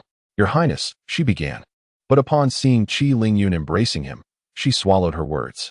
Qi Lingyun, noticing Xiaoqing's presence, hastily wiped her tears and turned her body away. Chu Han gazed at Xiaoqing and inquired, "Have you discovered who brought the dog to the residence?" "Yes, it has been revealed that someone saw the third prince here," Xiaoqing responded. Qi Lingyun was taken aback for a moment, then furiously exclaimed, "This dog must have been brought by him. Few know of my fear of dogs, and he is one of them." Chu Han smirked. "It seems he is unwilling to accept your marriage to me, hence this little ploy." Xiaoqing asked, "Your Highness, should we report this matter to His Majesty?" "No need," Chu Han replied, taking measured steps toward Xiaoqing. He lowered his voice, "Investigate Chu Yang for me. I wish to learn all there is to know about him. Since he enjoys this game so much, I shall indulge him." "As you command. I shall attend to it at once," Xiaoqing replied, turning to leave the room. Noticing the secretive demeanor of Chu Han and Xiaoqing, Qi Lingyun felt a pang of worry that Chu Han might take rash actions, and quickly interjected, "Your Highness, I am quite all right. Let us drop this matter." Chu Han smiled reassuringly, "I understand. I merely instructed Xiaoqing to keep watch outside and ensure no outsiders approach here. Rest assured, now that you are wed to me, I will protect you without fail." Hearing these words, warmth surged within Qi Lingyun's heart. Her eyes sparkled as she looked at Chu Han and said, "Your Highness, Now that we are married, shouldn't we reconsider how we address each other? Chu Han paused, then chuckled. How do you propose we change it? Qi Lingyun pondered. By tradition, I should call you husband, but you are the emperor's appointed Yin Wang. Your status is quite exceptional. Therefore, in the presence of others, I shall continue to address you as Yin Wang. As for me, although I have earned numerous military accolades for the Great Yin and hold the title of National General, I remain merely a general's daughter. Our statuses are too disparate. Thus, you may call me by my name. Chu Han nodded gently, finding her reasoning quite sensible.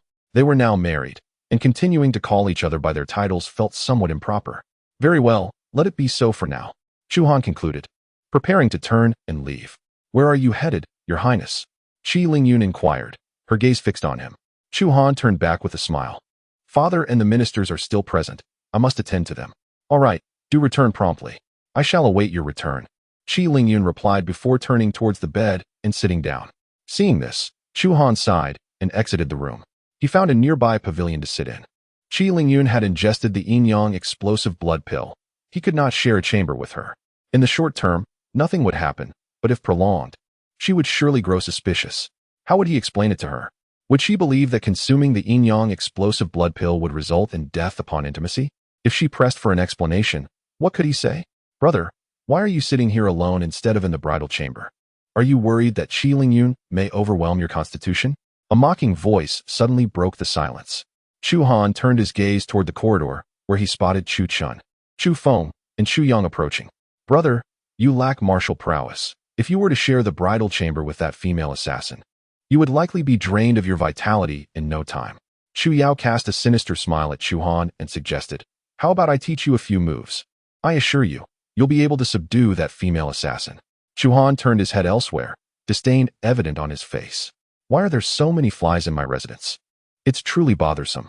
Upon hearing this, Chu Qin and the others frowned, clearly understanding that Chu Han's remark was a veiled insult aimed at them. This fellow dares to liken us to flies. He must be taught a lesson. Chu Feng glanced at Chu Yao and said, Third brother, aren't you fond of Qi Lingyun? She is about to become the woman of ninth brother. Are you truly willing to accept that? Chu Yao remained silent, but his cold gaze revealed his unwillingness. After a moment's contemplation, he slowly approached Chu Han. Ninth brother, I've heard you lack martial skills. Would you allow me to teach you a few techniques? However, fists and feet can be unpredictable, so if I accidentally injure you, please do not hold it against me. Chu Feng quickly chimed in. How could that be? You're only looking out for him. He certainly won't blame you. Chu Han immediately discerned that Chu Yao's pretense of teaching him martial arts was merely a guise to find a reason to strike him. Rising to his feet, he faced Chu Yao and said, With your meager skills, you think you can teach anyone? I advise you to save your breath. You dare to call my skills meager? Upon hearing this, Chu Yao's fury ignited. He was at the pinnacle of the late master realm, on the verge of ascending to Grand Master. How could he not be enraged by Chu Han's words? It seems ninth brother looks down on third brother's abilities. Then I must demonstrate them for you.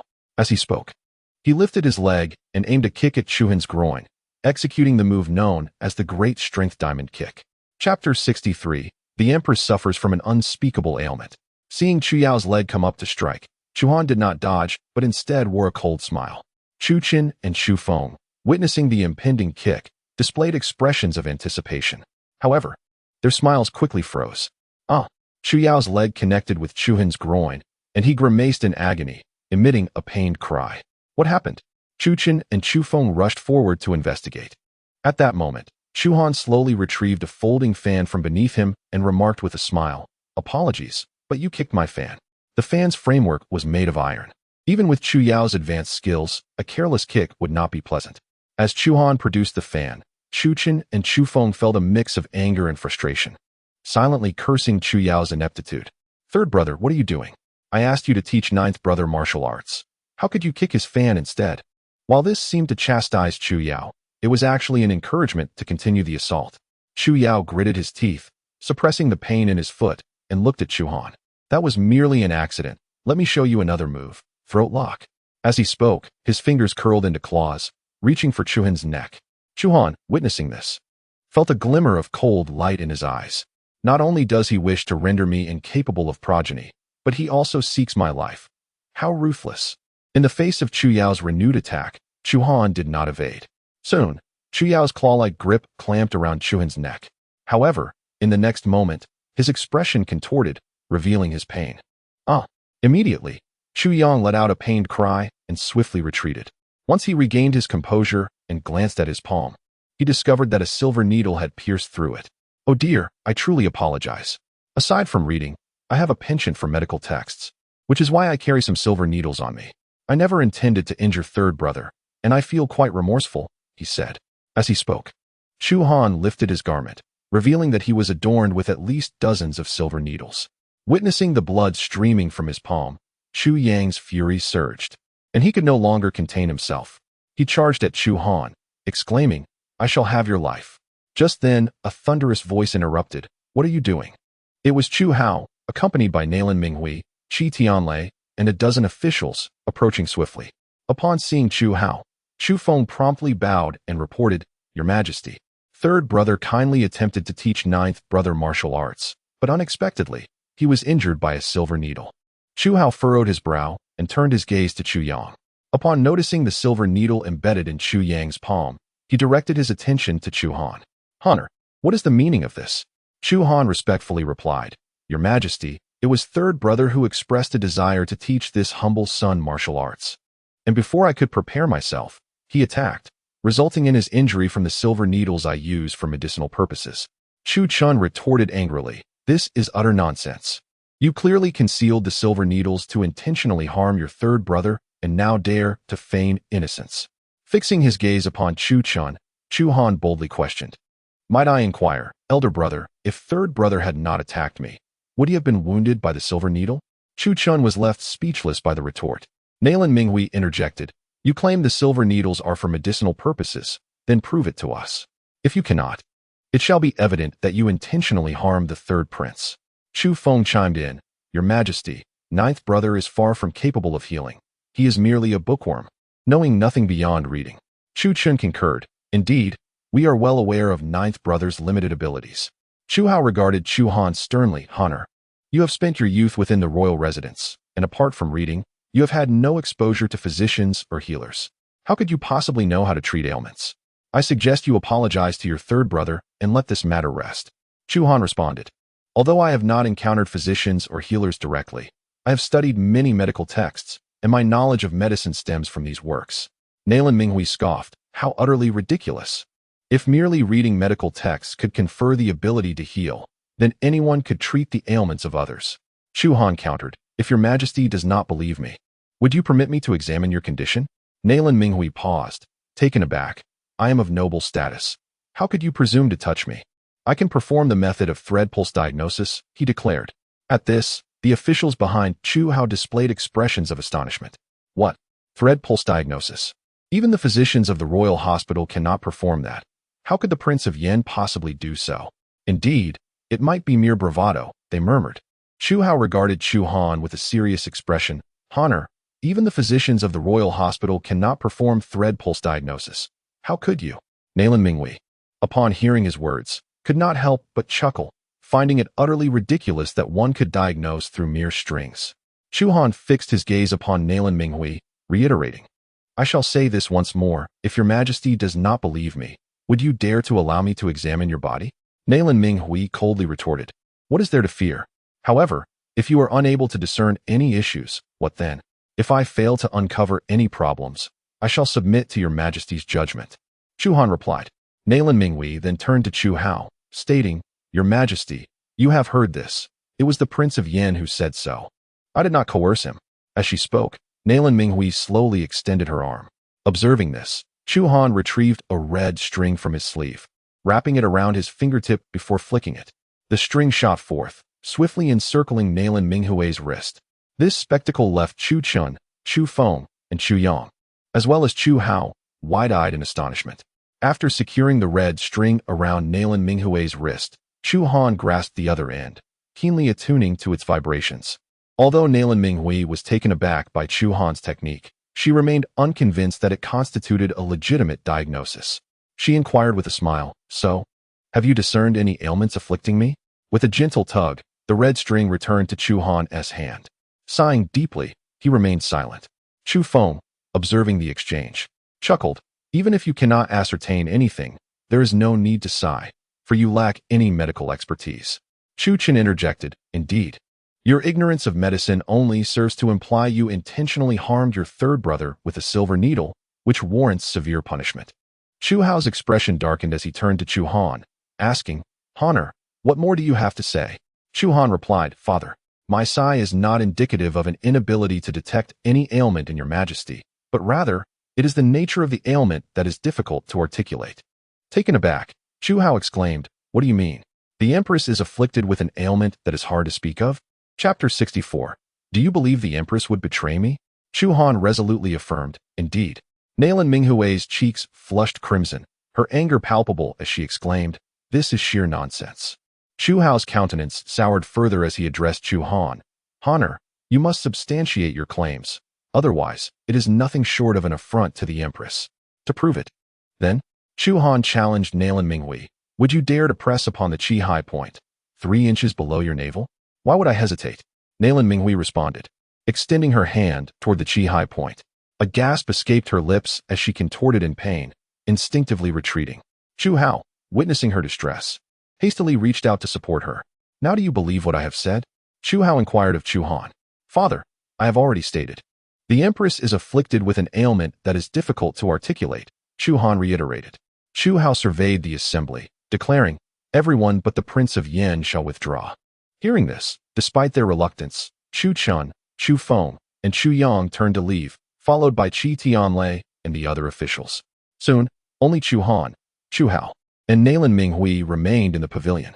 Now you may speak, Chu Hao urged. Chu Han gazed at Nalan Minghui and inquired, May I ask, Your Majesty, if you have recently encountered difficulties in your conjugal affairs, or perhaps have you been indiscreet in your conduct? Upon hearing these words, Nalan Minghui was instantly consumed by fury. What nonsense are you uttering? I have always maintained my virtue. How could I behave in such a manner? After saying this, she collapsed into Chu Hao's embrace, lamenting, Your Majesty, you must stand up for me. The Prince of Yan has slandered me without cause. How am I to face others? Chu Hao hastily offered her comfort and turned to Chu Han, stating, Chu Han, the Empress has always been by my side. She could not possibly act inappropriately. Could it be that you have misdiagnosed her? I have not erred in my diagnosis, Chu Han replied. The Empress is afflicted by a bacterial infection, a condition predominantly resulting from promiscuity. If Your Majesty does not believe me, you may summon the imperial physician for confirmation.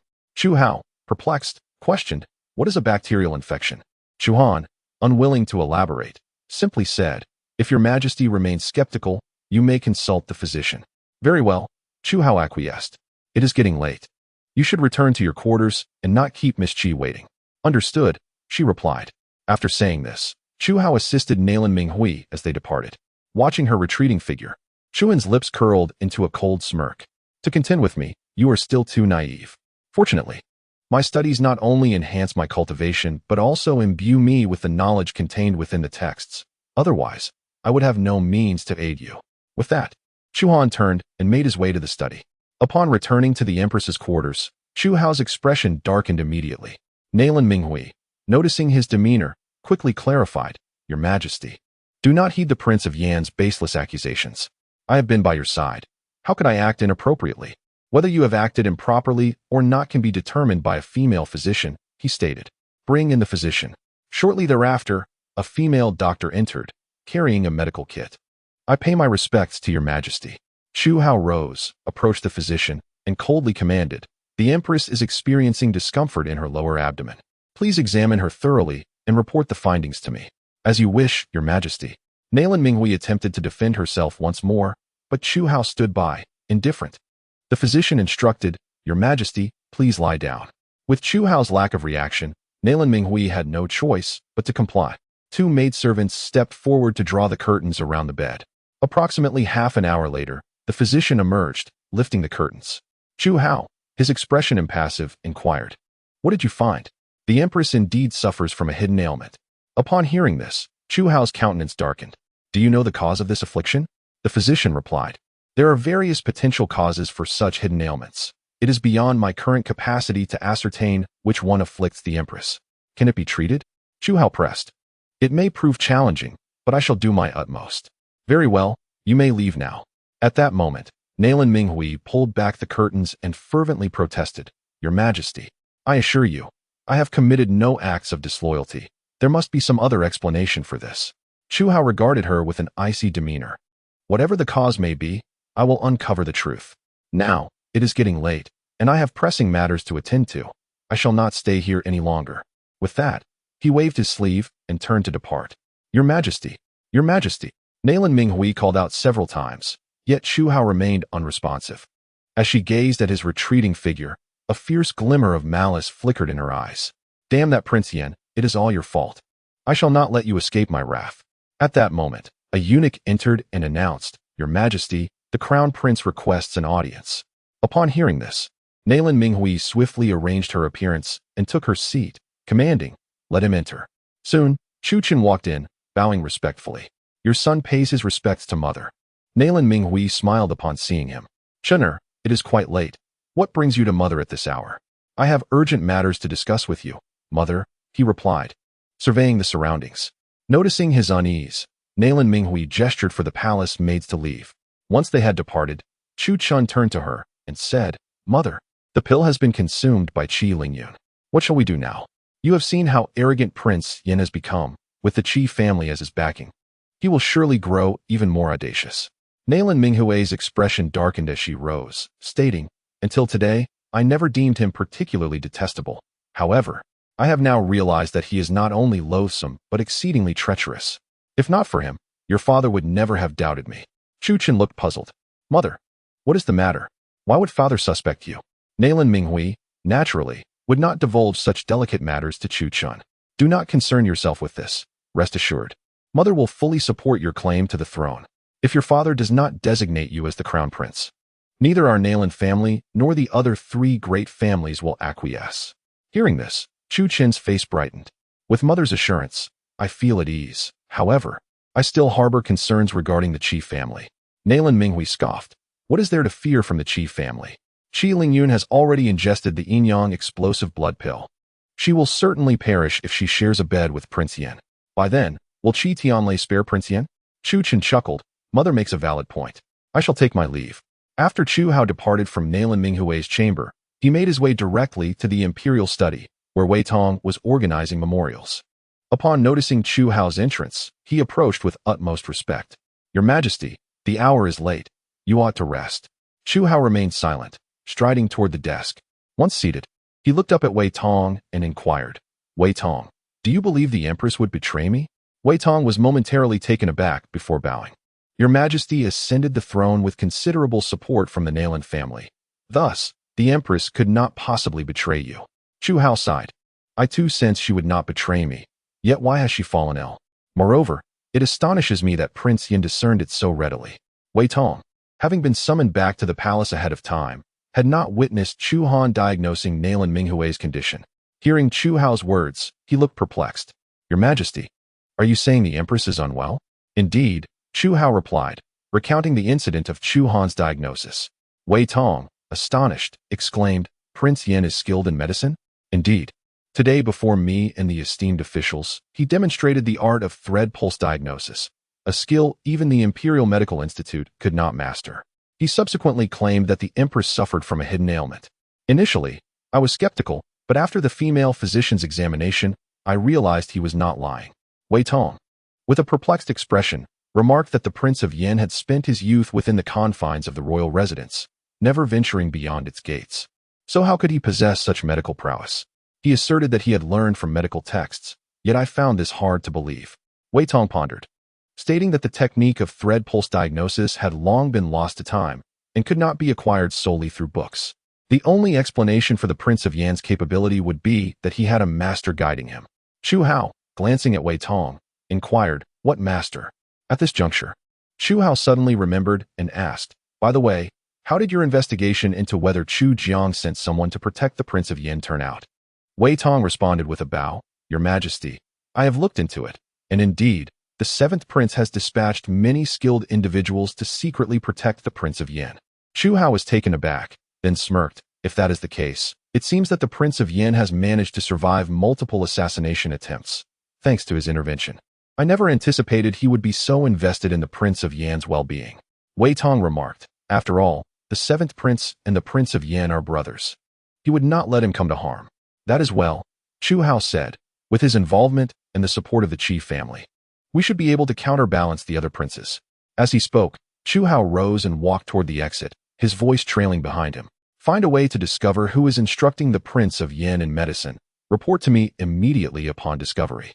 In the dungeon, the middle-aged man in a black robe from the Sun and Moon sect, who had come to congratulate Chu Han, sat cross-legged in his cell, meditating. Suddenly, he opened his eyes wide. He noticed that outside the cell, an individual clad in black had appeared without his notice. Recognizing this person, the man in black smiled faintly and said, "There is no need to disguise yourself. I know who you are." The figure in black did not seem surprised and approached the cell. "You claim your Sun and Moon sect has a way to help me achieve the Grandmaster realm?" he asked. "Indeed," the middle-aged man replied. "What are the conditions?" The man in black stated, "Install the first prince as crown prince." Chu Han's gaze sharpened.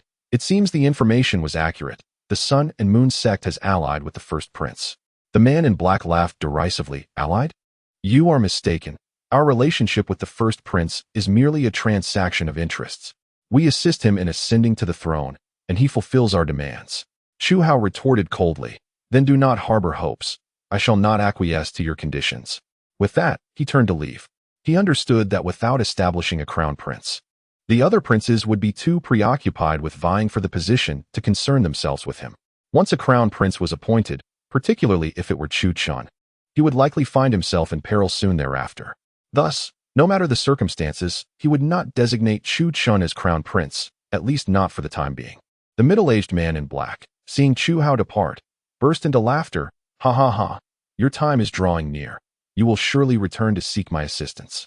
At the Prince of Yan's residence, in the study, the night had deepened, and a bright moon hung high in the sky. Chu Han was seated by the window, engrossed in a book. At that moment, a chilling female voice pierced the silence.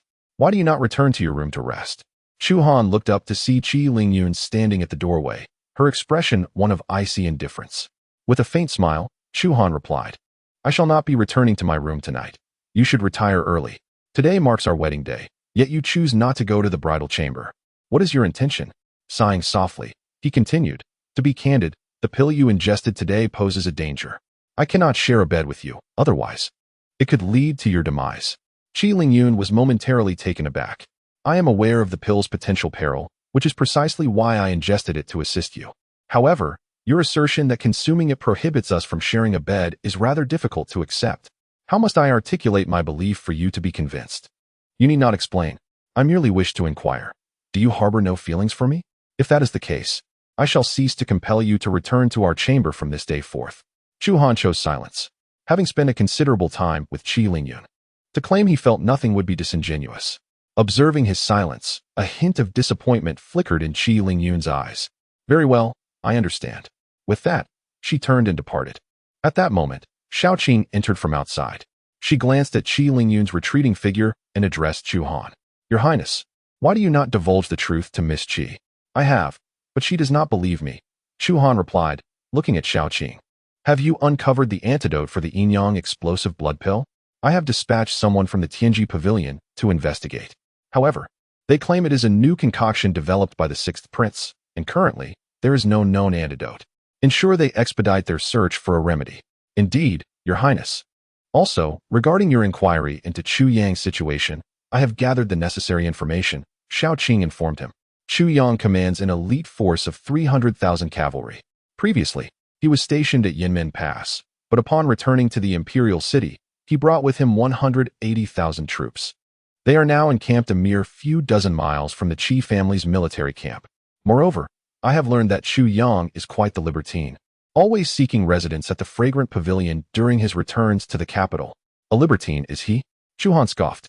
"Then let us add some spice to his pursuits." Shaoqing appeared puzzled. "How shall we do that? Does he not revel in frightening Qi Lingyun with dogs? Discover what he fears, and procure something to rouse his spirits, preferably while he is in the company of another woman." "I comprehend. I shall attend to it at once." At the fragrant pavilion, Chu Yang, supported by Chu Feng, limped inside.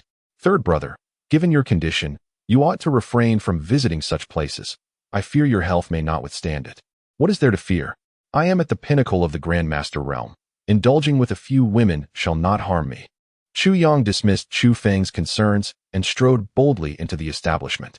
Moments later, Chu Yang emerged, panic-stricken, his clothing disheveled and nearly bare.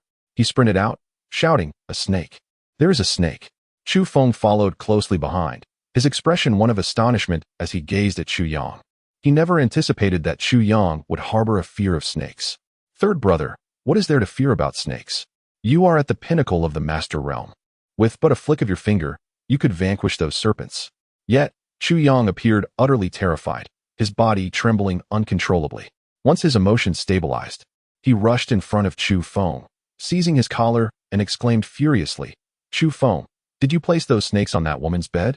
Startled by Chu Yang's imposing demeanor, Chu Feng hastily replied, "How could it possibly be me? If I had done so, would I dare to come here with you?" Chu Yang found some logic in this and released his grip. "If not you, then who could it be?"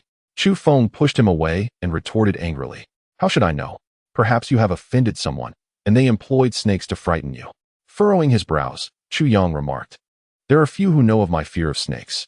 Could it be?" He recalled Qi Lingyun, as he had previously confided his phobia to her during their collaboration against the enemy nation. That wretched woman. It seems she learned of my fear of dogs, hence resorting to snakes to instill fear in me. Very well, do not blame me for being ruthless. In the Yanjing prince's residence, in the study, Chu Han, unable to share a bed with Qi Lingyun, occupied himself with books. It was not until dawn that he set aside his reading to retire for rest. "Your Highness." Shao Qing entered, carrying several exquisite small boxes, placing them on Chu Han's desk. "These are wedding gifts from the princes. I sensed something amiss, so I brought them for your inspection." Chu Han frowned. "What appears to be the issue?" "I suspect there are living creatures inside." Upon hearing this, Chu Han scrutinized the boxes carefully. "Can you discern which prince sent which box?" "Yes." Shao Qing casually picked one up. "This one is from the first prince." "Open it." At her command, Shao Qing opened the box to reveal a green elixir nestled within. The moment the box was opened, a refreshing medicinal fragrance wafted forth. After catching a whiff of the aroma, Shao Qing's cheeks flushed, her gaze becoming dreamy. "Your Highness, why do I suddenly feel so warm?" Noticing her reaction, Chu Han quickly covered the box. He then looked at it with a cold smirk. "To send me such a potion, my elder brother truly has a thoughtful nature." Shao Qing's complexion gradually returned to normal. Realizing her lapse in composure, she hurriedly attempted to explain. "Prince Yan, I was just—" Chu Han raised his hand to interrupt. "It is not your concern. The potion is to blame." Shao Qing gazed at the wooden box in Chu Han's hand, puzzled. "What kind of elixir is this? After just one whiff of its fragrance, I feel something unusual in my body. You may consider it an aphrodisiac. Though this elixir is significantly more potent than any ordinary one." Shao Qing was taken aback, as realization dawned upon her. Could it be that he intends? Indeed, he must have witnessed Qi Lingyun consuming the yin-yang explosive blood pill, thus seeking to employ this method to facilitate my union with Qi Lingyun. Should she perish, I would not only lose Qi Tianlei's support, but could also find myself at odds with him. Upon hearing this, Shao Qing widened her eyes and exclaimed in anger, "The crown prince is truly insidious." Chu Han chuckled. "Such tactics may work against others, but they are far too naive to be effective against me." As he spoke, he reached for another box and inquired, "Who sent this?" "It was sent by the second prince," she replied. Chu Han opened the box to reveal a crystal-clear, resplendent jewel nestled within. A cold smirk escaped his lips as he gazed at the jewel. Shao Qing, puzzled, asked, "Your Highness, what is so amusing? This jewel seems unremarkable. Any gift they bestow upon me is unlikely to be of genuine merit. Take a closer look," he urged, presenting the jewel before her. As Shao Qing focused on the gem, she soon felt dizzy, struggling to maintain her balance. She hastily averted her gaze, and the sensation gradually subsided. "Why does this jewel induce such dizziness?" she wondered. Chu Han replied, "This is merely the beginning. Given time, the effects will likely worsen." With that, he closed the box. Noticing his intent to continue examining it, Shao Qing interjected, "Your Highness, if their gifts lack value, it may be prudent to refrain from further inspection."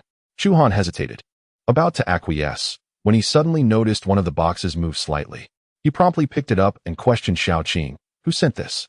After scrutinizing it, she surmised, "It seems to be from the sixth prince. The one studying the art of raising venomous insects in the southern wilderness?" he inquired. "Indeed," she confirmed. "I distinctly recall that a local from the southern wilderness delivered his gift." Upon hearing this, Chu Han's gaze fell upon the box in his hands, which stirred once more. With a frown, he instructed Xiao Qing, step back. Sensing the gravity of the situation, she cautiously retreated. Once she was at a safe distance, Chu Han opened the lid. In an instant, 3 streaks of purple light surged forth like lightning, aimed directly at him. With narrowed eyes, he froze the 3 beams mid-air, revealing them to be 3 purple insects, each the size of a fingernail. Xiao Qing gasped. Could these be goo insects? Without uttering a word, a glint of murderous intent flashed in Chu Han's eyes. With a series of explosions, the 3 purple insects detonated. At that moment, he noticed a note within the wooden box. He retrieved it, revealing 2 lines inscribed upon it. Ninth brother, I hope you see this note. Otherwise, even if you marry the female assassin Qi Lingyun, you will still lack the qualifications to contest the throne with me. A smirk of disdain curled at the corners of Chu Han's mouth as he lightly crumpled the note between his fingers, reducing it to ashes. Xiao Qing exclaimed, Your Highness, the 8th prince actually intends to kill you with goo insects. How ruthless. Chu Han scoffed, a mere parlor trick, hardly worthy of concern. Now, dispose of the remaining boxes. Yes, Xiao Qing replied, lifting the boxes to leave, when she suddenly glanced at one in particular, saying, Your Highness, this box is from the 7th prince. Would you like to take a look? Upon hearing that the gift was from the 7th prince, Chu Han was momentarily taken aback before reaching out to grasp it. As chapter 67 unfolds, brother, mother may have been murdered. Although Chu Han and Chu Jiang were blood brothers, their bond was somewhat distant, as Chu Jiang had been sent to the wilderness by Chu Hao at an early age. Thus, his recollections of his elder brother were rather vague. As the wooden box slowly opened, a vibrant rattle lay quietly within.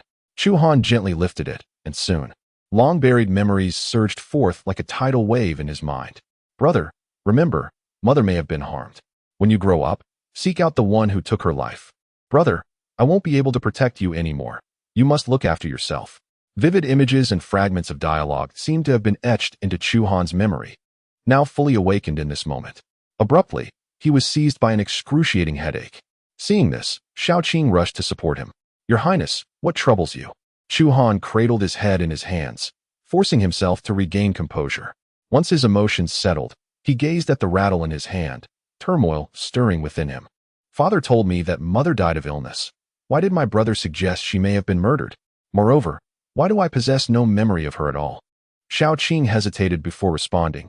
Your Highness, do you recall that in your youth, His Majesty summoned numerous masters, even grandmasters, to assess your martial talents? When it became evident you lacked skill, he provided you with various elixirs.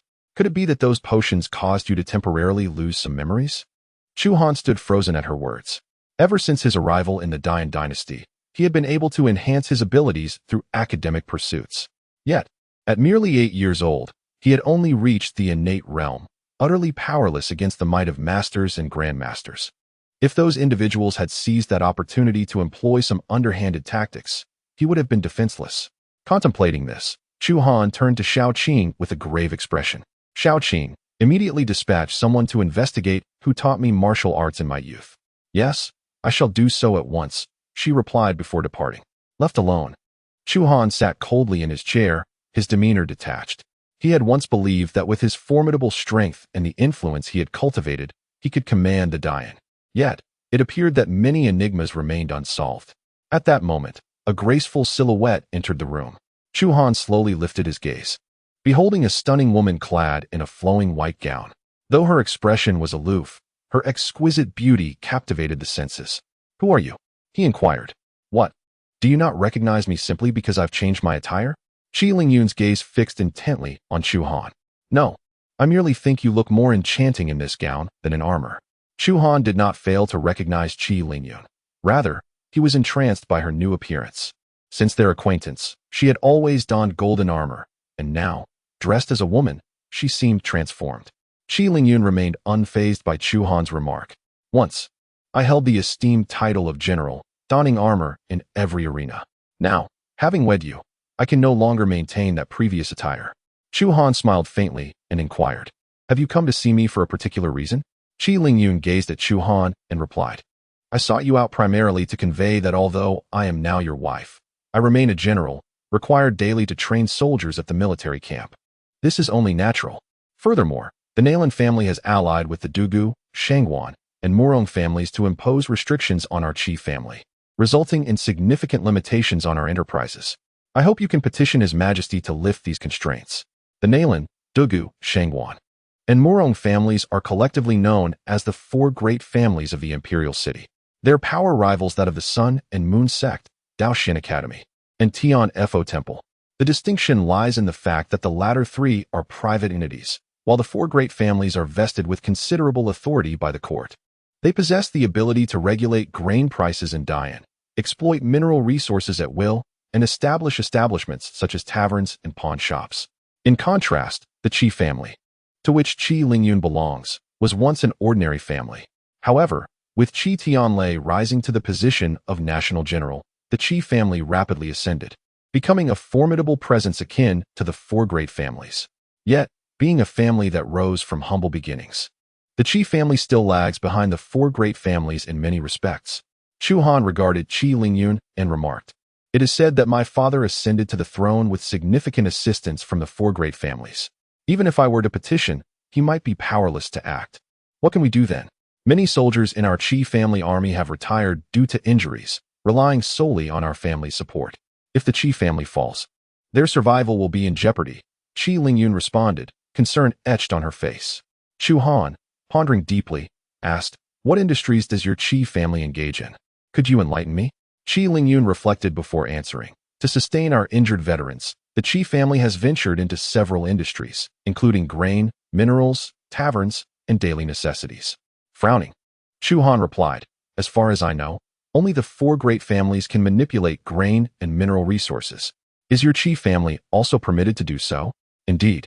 Since my father was bestowed the title of National General, His Majesty granted our Qi family this privilege," Qi Lingyun affirmed. Noticing Chu Han's silence, Qi Lingyun sighed in resignation. "Why do I share this with you? You are unlikely to assist me. If His Majesty does not lift the restrictions imposed on us, we shall have to seek alternative solutions." With that, she turned to leave. "Find someone well-versed in your Qi family's enterprises to assist me, and I will help you," Chu Han called after her. Qi Lingyun halted, turning back with a look of confusion. "How will you assist me?" Chu Han offered a faint smile. "You need not concern yourself with the details."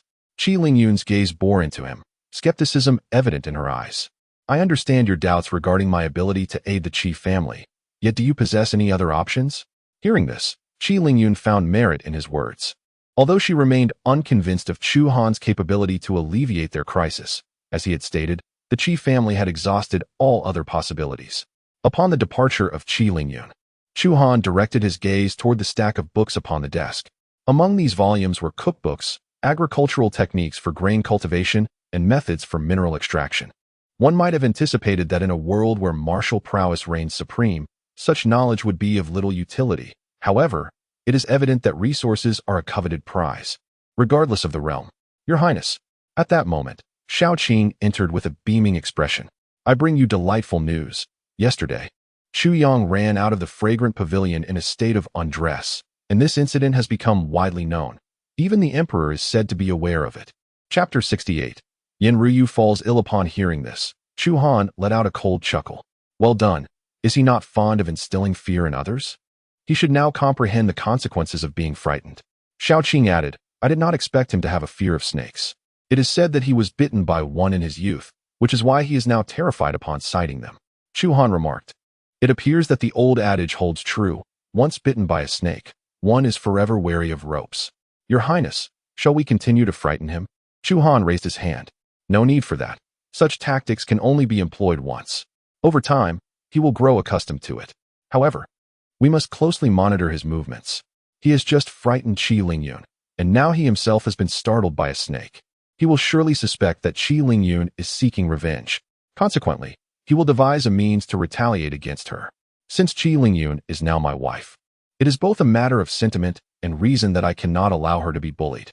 By the way, Your Highness, on the day you instructed me to investigate who was surveilling the Yin Wangfu, I dispatched someone to look into it, and found no one was monitoring the estate. Yet, I distinctly sensed that we were being observed that day." Shao Qing continued, "That day, Yin Zhong brought the Grand Tutor to visit Yen Ryu, and they happened to see you conversing. Perhaps they were wary of interrupting, which is why they stood at a distance to observe." Chu Han pondered. Yin Zhong brought the Grand Tutor to see Yin Ruyu. Why not at the Prime Minister's residence, but at the Yin Wangfu? It seems likely that their pretense to visit Yin Ruyu conceals a genuine interest in witnessing how I instruct her in poetry. Investigate this Grand Tutor. I suspect he is more complex than he appears. Understood. Chu Han then turned and sat slowly in his chair. Additionally, I am assigning you another task. Investigate the 4 prominent families in the Imperial City. I wish to ascertain their various enterprises and the current status of those industries. Xiao Qing displayed a look of confusion. Your Highness, why the sudden interest in the 4 families? Chu Han replied with a cold smile. Nalan Minghui fears that the Qi family may assist me in securing the throne, thus colluding with the other 3 families to suppress them, resulting in the Qi family facing economic hardship. And how do you intend to assist the Qi family? Chu Han did not respond immediately, but instead inquired of Xiao Qing. How long have you been with me? Xiao Qing counted on her fingers. Including this year, I have been by your side for 8 years. 8 years is not a brief period. However, there are many things I have yet to disclose to you. In due time, you shall come to know them. Very well. I shall commence my investigation at once. With that, Xiao Qing turned and departed. Within the Qi family's military camp, Qi Tianlei gazed at the account book in his hands, letting out a weary sigh. At that moment, Qi Lingyun entered the room, having exchanged her flowing gown for golden armor. Noticing her father, Qi Tianlei wore a troubled expression. She inquired, Father, what troubles you? Qi Tianlei replied, The 4 great families have conspired to impose a blockade on our Qi family's enterprises, resulting in a halving of our income. If this continues, within a month, we shall have no funds to support the wounded soldiers. Qi Lingyun furrowed her brow. Father, have you not reported this matter to His Majesty? I have submitted a memorial, yet His Majesty has evaded assistance with various excuses. I suspect he may intend to reclaim our military authority, Qi Tianlei conjectured. Qi Lingyun's eyes widened in disbelief. But you are the general of the state. How could His Majesty strip you of your military power? A general without command is no general at all. Qi Tianlei pondered. It is likely that the Empress has spoken ill of us to His Majesty.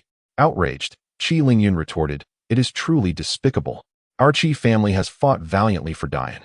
Yet His Majesty chooses to heed slander and seeks to revoke your military power. With a sigh, Qi Tianlei lamented, In the past, His Majesty might not have acted thus. But now that you are wed to the Prince of Yin, he undoubtedly fears our support for the prince's claim to the throne. If he were concerned, why did he allow me to be betrothed to the prince in the first place? Qi Lingyun's voice was laced with indignation. Qi Tianlei discerned the underlying tension and asked, Lingyun, is there a rift between you and the prince? No. Frowning, Qi Tianlei continued. Did I not instruct you to request the prince to petition His Majesty for the lifting of the 4 families' restrictions upon our Qi family? Have you conveyed this to him? I have, but the prince claims that even if he petitions, His Majesty is powerless against the 4 families. Hearing this, Qi Tianlei spoke with resignation. It seems this is a calamity for our Qi family. Qi Lingyun added, However, the prince has offered to assist us. He asked my daughter to find someone familiar with the Qi family's enterprises to aid him. I am uncertain of his intentions. Qi Tianlei's expression shifted. The prince has spent his youth within the palace and lacks any significant backing. How could he help our Qi family? My daughter is also puzzled, yet senses his sincerity. She replied. At that moment, Qi Tianlei recalled Chu Han's ability to compose poetry that could enhance one's cultivation and recite verses to dispel demonic energy for the Qi army. He then stated, Although the prince wields no power and has no support, he gives me an impression of profound depth. Thus, you should find someone well-versed in our family's enterprises for him. Let us first discern his intentions. Very well, I actually have someone in mind. Since our thoughts align, I shall arrange this at once. Qi Lingyun declared before turning to leave the tent.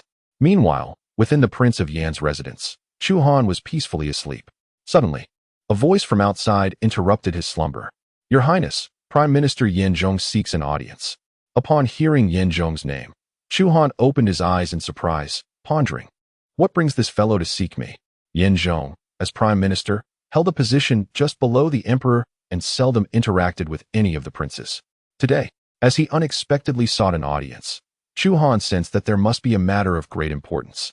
He promptly rose, donned his attire, and opened the door. There stood Yin Zhong, awaiting him with quiet anticipation. Upon seeing Chu Han emerge, he quickly bowed in respect. I pay my respects to His Highness, the Yin Wang. Chu Han inquired mildly, What brings you to my humble abode, Minister Yan? Yin Zhong straightened himself, exhaling deeply. I have come to seek the Yin Wang's assistance. As my daughter has fallen gravely ill a few days prior, she has been persistently murmuring about wanting the Yin Wang to examine her poetry. Observing her incessant lamentations, I have taken the liberty to implore your esteemed presence. I hope, for the old minister's sake, that you might deign to visit my daughter. Upon hearing of Yin Ryu's ailment, Chu Han felt a pang of surprise. Isn't Miss Yan's health typically robust? How could she fall ill so suddenly? Alas, the old minister is also at a loss, came the reply. After a moment's contemplation, Chu Han declared, lead me to her.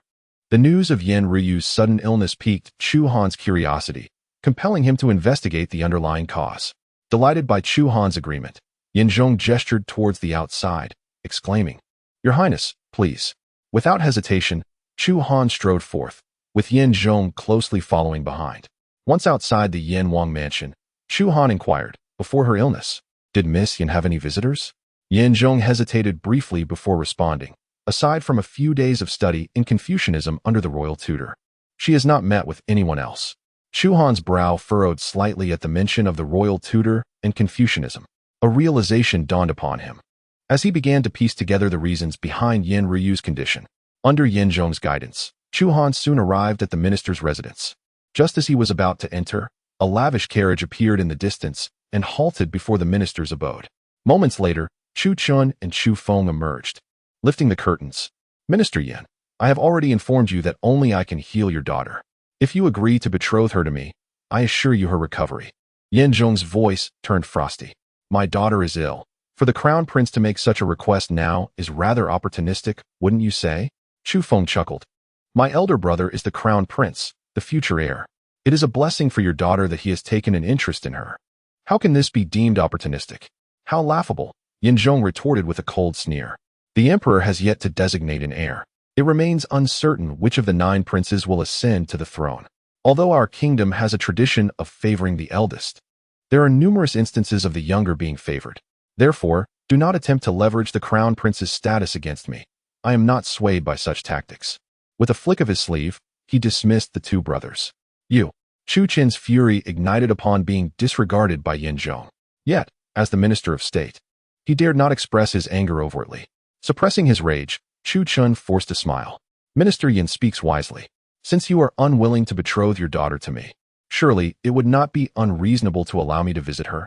Yin Zhong did not respond immediately, instead turning to look at Chu Han. Upon seeing Chu Han nod, he then turned to Chu Chun and the others, saying, if you wish to see my daughter, you may, but you must not disturb her, otherwise. Even if you are a prince, I shall not show you any leniency. Having said this, Yin Zhong proceeded into the residence. Just as Chu Han was about to follow, he was suddenly halted by Chu Chun. 9th brother, why have you come here instead of studying at home? Chu Han frowned, retorting, is it only permissible for you to visit the daughter of Prime Minister Yin, while I am barred from doing so? Chu Chun was momentarily taken aback. Then, in a fit of rage, he laughed mockingly. Who would have thought that after marrying Qi Tianlei's daughter, you are still not satisfied and are now coveting Prime Minister Yan's daughter? It seems you wish to command both the military and the literati. What a clever scheme. I wonder if Qi Lingyun is aware of this. Chu Feng chimed in with a laugh. She surely doesn't know. If she did, with that fierce temperament of hers, she would undoubtedly break your leg, 9th brother. At that moment, Yin Zhong's voice rang out, Crown Prince, 2nd Prince, if you have come to visit my daughter, I welcome you. However, if you intend to bicker, please take your leave. Yin Zhong showed no regard for the 2 princes. Upon hearing this, Chu Chun and Chu Feng ceased their banter, exchanged glances with Chu Han, and prepared to enter the Prime Minister's residence. Unexpectedly, Chu Han stepped forward, hastily entering through the gate. Chu Chun and Chu Feng, filled with indignation, dared not voice their discontent. Under Yin Zhong's guidance, the 3 soon arrived at a courtyard adorned with an array of exotic flowers and rare plants. Yin Zhong halted before a door, addressing Chu Chun and Chu Feng. Crown Prince, 2nd Prince, my daughter has expressly requested to see Prince Yin first. If you wish to visit her, you must wait until Prince Yin has had his audience. Chu Chun could hardly believe his ears, exclaiming in anger, how could your daughter wish to see Prince Yin first? This old minister is unaware of such matters. Yin Zhong then turned to Chu Han, saying, Your Highness, please. Without hesitation, Chu Han opened the door. As the door swung open, a gentle and fragrant aroma wafted forth, characteristic of a young lady's chamber. Chu Han's gaze swept across the room, quickly settling upon a bed draped in white curtains. Despite the veil, he could faintly discern a figure lying quietly behind it. Recognizing her as Yin Ruyu, he inquired softly, "Miss Yin, are you well? Is it you, Your Highness Yin?" Upon hearing Chu Han's voice, Yin Ruyu became suddenly animated, attempting to sit up. Observing this, Chu Han quickly reassured her, "Miss Yin, please do not rise. Rest and recuperate." At his words, she settled back down. "I never expected His Highness Yin would come to see me. I had planned to attend your wedding with Sister Qi, but somehow I fell ill," she confessed. Chu Han was taken aback and asked, "Miss Yin, I heard Prime Minister Yin mention that you studied Confucianism under the Grand Tutor for a time before falling ill?" "Yes," she replied. "What Confucianism did you study? Could you show me?" "Certainly. It's on the table beside me," she indicated. Hearing this, Chu Han approached the adjacent table, where he noticed several stacks of poetry manuscripts pressed under an inkstone. Recognizing the handwriting as Yin Ruyu's, he did not linger on them, but instead focused on an ancient book on the table, its cover inscribed with fundamentals of Confucianism. He reached out to grasp the book and opened it. As the pages turned, a wisp of dark vapor wafted out. Upon seeing this ominous cloud, Chu Han immediately discerned the cause of Yin Ruyu's affliction. At that moment, Yin Ruyu's voice resonated. "Your Highness, the poems on the table are all composed by me. I wonder if you might offer some guidance when you have the time?" "Certainly." Chu Han closed the book and, as he picked up the poetry manuscripts, he noticed Chu Chun and Chu Feng rushing in from outside. "Miss Yin, are you well?" Chu Chun inquired, his gaze fixated on the enchanting silhouette behind the bed curtains, a hint of agitation in his demeanor. He intended to approach, but hesitated momentarily, ultimately halting his steps. "I am quite well. Thank you for your concern, Your Highness. However, this is my private chamber, and your sudden intrusion leaves me in a rather awkward position." Yin Ruyu replied, subtly indicating her lack of welcome. Upon hearing this, Chu Chun realized Yin Ruyu did not wish for his presence. He turned to Chu Han and asked her, "If I am not permitted to enter your chamber, then surely His Highness Yin should not be allowed either?" Without a moment's hesitation, Yin Ruyu responded, "Of course, His Highness Yin may enter." A glint of cold fury flashed in Chu Chen's eyes as he clenched his fists tightly, indignantly demanding, "Why is he allowed to enter while I am not?" "Because he can compose poetry, and you cannot," she replied nonchalantly. "What?" Chu Chun was momentarily rendered speechless, unsure of how to counter her assertion. While it was true that Yin Ruyu acknowledged his poetic prowess, it paled in comparison to that of Chu Han. Chapter 70. The illness of 1,000 gold is merely demonic energy intrusion, so you prioritize his poetry over mine. Have you ever heard the saying, "A scholar is of no use"? Chu Chun remarked, his gaze fixed on the alluring figure behind the bed curtains, each word deliberate.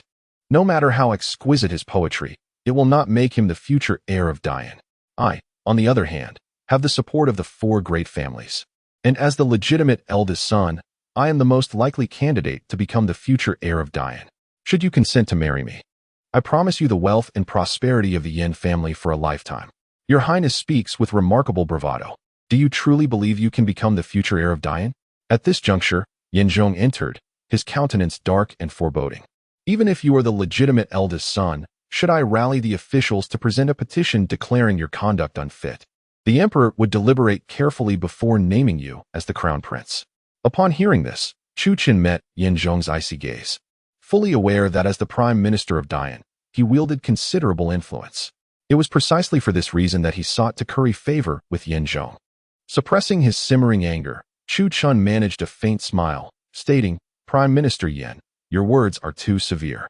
My earlier remarks were merely intended to make your daughter aware of the reality, to prevent her from making an impulsive mistake she might later regret." Yin Zhong retorted coldly, "The affairs of my family do not require the input of others." Realizing he was unwelcome, Chu Chun decided it best to take his leave. "In that case, I shall refrain from further discussion. Farewell." He offered a slight bow to Yin Zhong before turning to exit. Chu Feng, observing the scene, cast a disdainful glance at Chu Han before swiftly following Chu Chen out. Once outside the room, noticing his brother's sullen demeanor, Chu Feng angrily remarked, "Ninth brother is utterly audacious, daring to covet the woman my elder brother has set his sights on." Chu Chen's expression darkened further as he replied, "Rest assured, he seeks to win over Yin Zhong, but I will not allow it." Anyone who dares assist him will face my wrath. Yin Wang looked at Chu Han with an apologetic expression and said, Your Highness, I sincerely apologize for the trouble I have caused you. Chu Han replied nonchalantly, It is of no consequence. My elder brothers have been targeting me for quite some time now. Seeing Chu Han's nonchalance, Yin Zhong spoke candidly, Your Highness, forgive this old minister for speaking plainly, but among the 9 princes, aside from the 7th prince, who remains distant in the wilderness, you appear to be the most idle. Are you aware that being born into a royal family comes with its burdens? If you cannot ascend to the throne, it will not bode well for you regardless of which prince ultimately takes the crown. Chu Han smiled faintly, but chose not to respond. How could he be unaware of Yin Zhong's concerns? Among his 8 elder brothers, apart from his biological brother, Chu Jiang, the other 7 princes would ensure his downfall. No matter who became the emperor of Daiyan, Yin Zhong had anticipated that such a frank conversation would prompt Chu Han to seek his assistance. However, Chu Han merely smiled in silence, leaving Yin Zhong puzzled about his intentions. The Yin Wang, with the support of the Qi family, possessed a significant advantage should he wish to vie for the throne. Naturally, if he garnered the support of court officials, his position would be even more secure. Yin Zhong's insinuations were evident, yet Chu Han feigned ignorance. At that moment, the voice of Yin Ryu emerged from behind the bed curtains. Father, the Yin Wang despises cunning schemes and deceit. Do not trouble him further. Yin Zhong chuckled. Very well. If that is the case, I shall remain silent. Chu Han glanced at Yin Ryu on the bed and turned to Yin Zhong. Minister Yin, there is something I wish to say, though I am uncertain if it is appropriate. The Yin Wang may speak freely. Chu Han remarked, Your daughter is not truly ill. Rather, she has been afflicted by demonic energy. What? Yin Zhong exclaimed in astonishment. Demonic energy? Indeed. I previously examined the text she studied in her cultivation, and I discovered it harbored traces of demonic energy. Although faint, prolonged exposure could lead to physical weakness, particularly for those lacking martial prowess. Yin Zhong hurriedly inquired, Is there a remedy? Chu Han recalled having previously employed the Taoist principle of how Ranjing Qi to assist the Qi army in expelling demonic energy from their bodies, and thought it might serve to aid Yin Ryu as well. He spoke, I possess a few words of wisdom, imbued with the essence of cosmic righteousness, which may assist in dispelling the demonic energy within her. Is that true? Yin Zhong exclaimed with excitement, bowing deeply to Chu Han. I beseech you, Your Highness, to save my daughter. Upon hearing this, Chu Han directed his gaze towards Yin Ryu and stepped forward. All that I have lost is not truly mine. All that I seek is bound by its constraints. As he recited these words, a powerful golden beam emanated from Chu Han, soaring towards the heavens. Yin Zhong watched in awe, his eyes wide with disbelief. All things are for my use, not for my possession. A gentleman utilizes objects, rather than being utilized by them. The path is simple. Without desire, one is steadfast. Without action, one can achieve all. As Chu Han chanted the 16-character mantra of cosmic righteousness, the golden radiance surrounding him rapidly spread throughout the entire minister's residence. Yin Ryu, lying on the bed, suddenly screamed. Yin Zhong rushed forward, asking, Ryu, what is wrong? Father, I think I am all right now. What? Yin Zhong, filled with disbelief, hastily called out, Someone.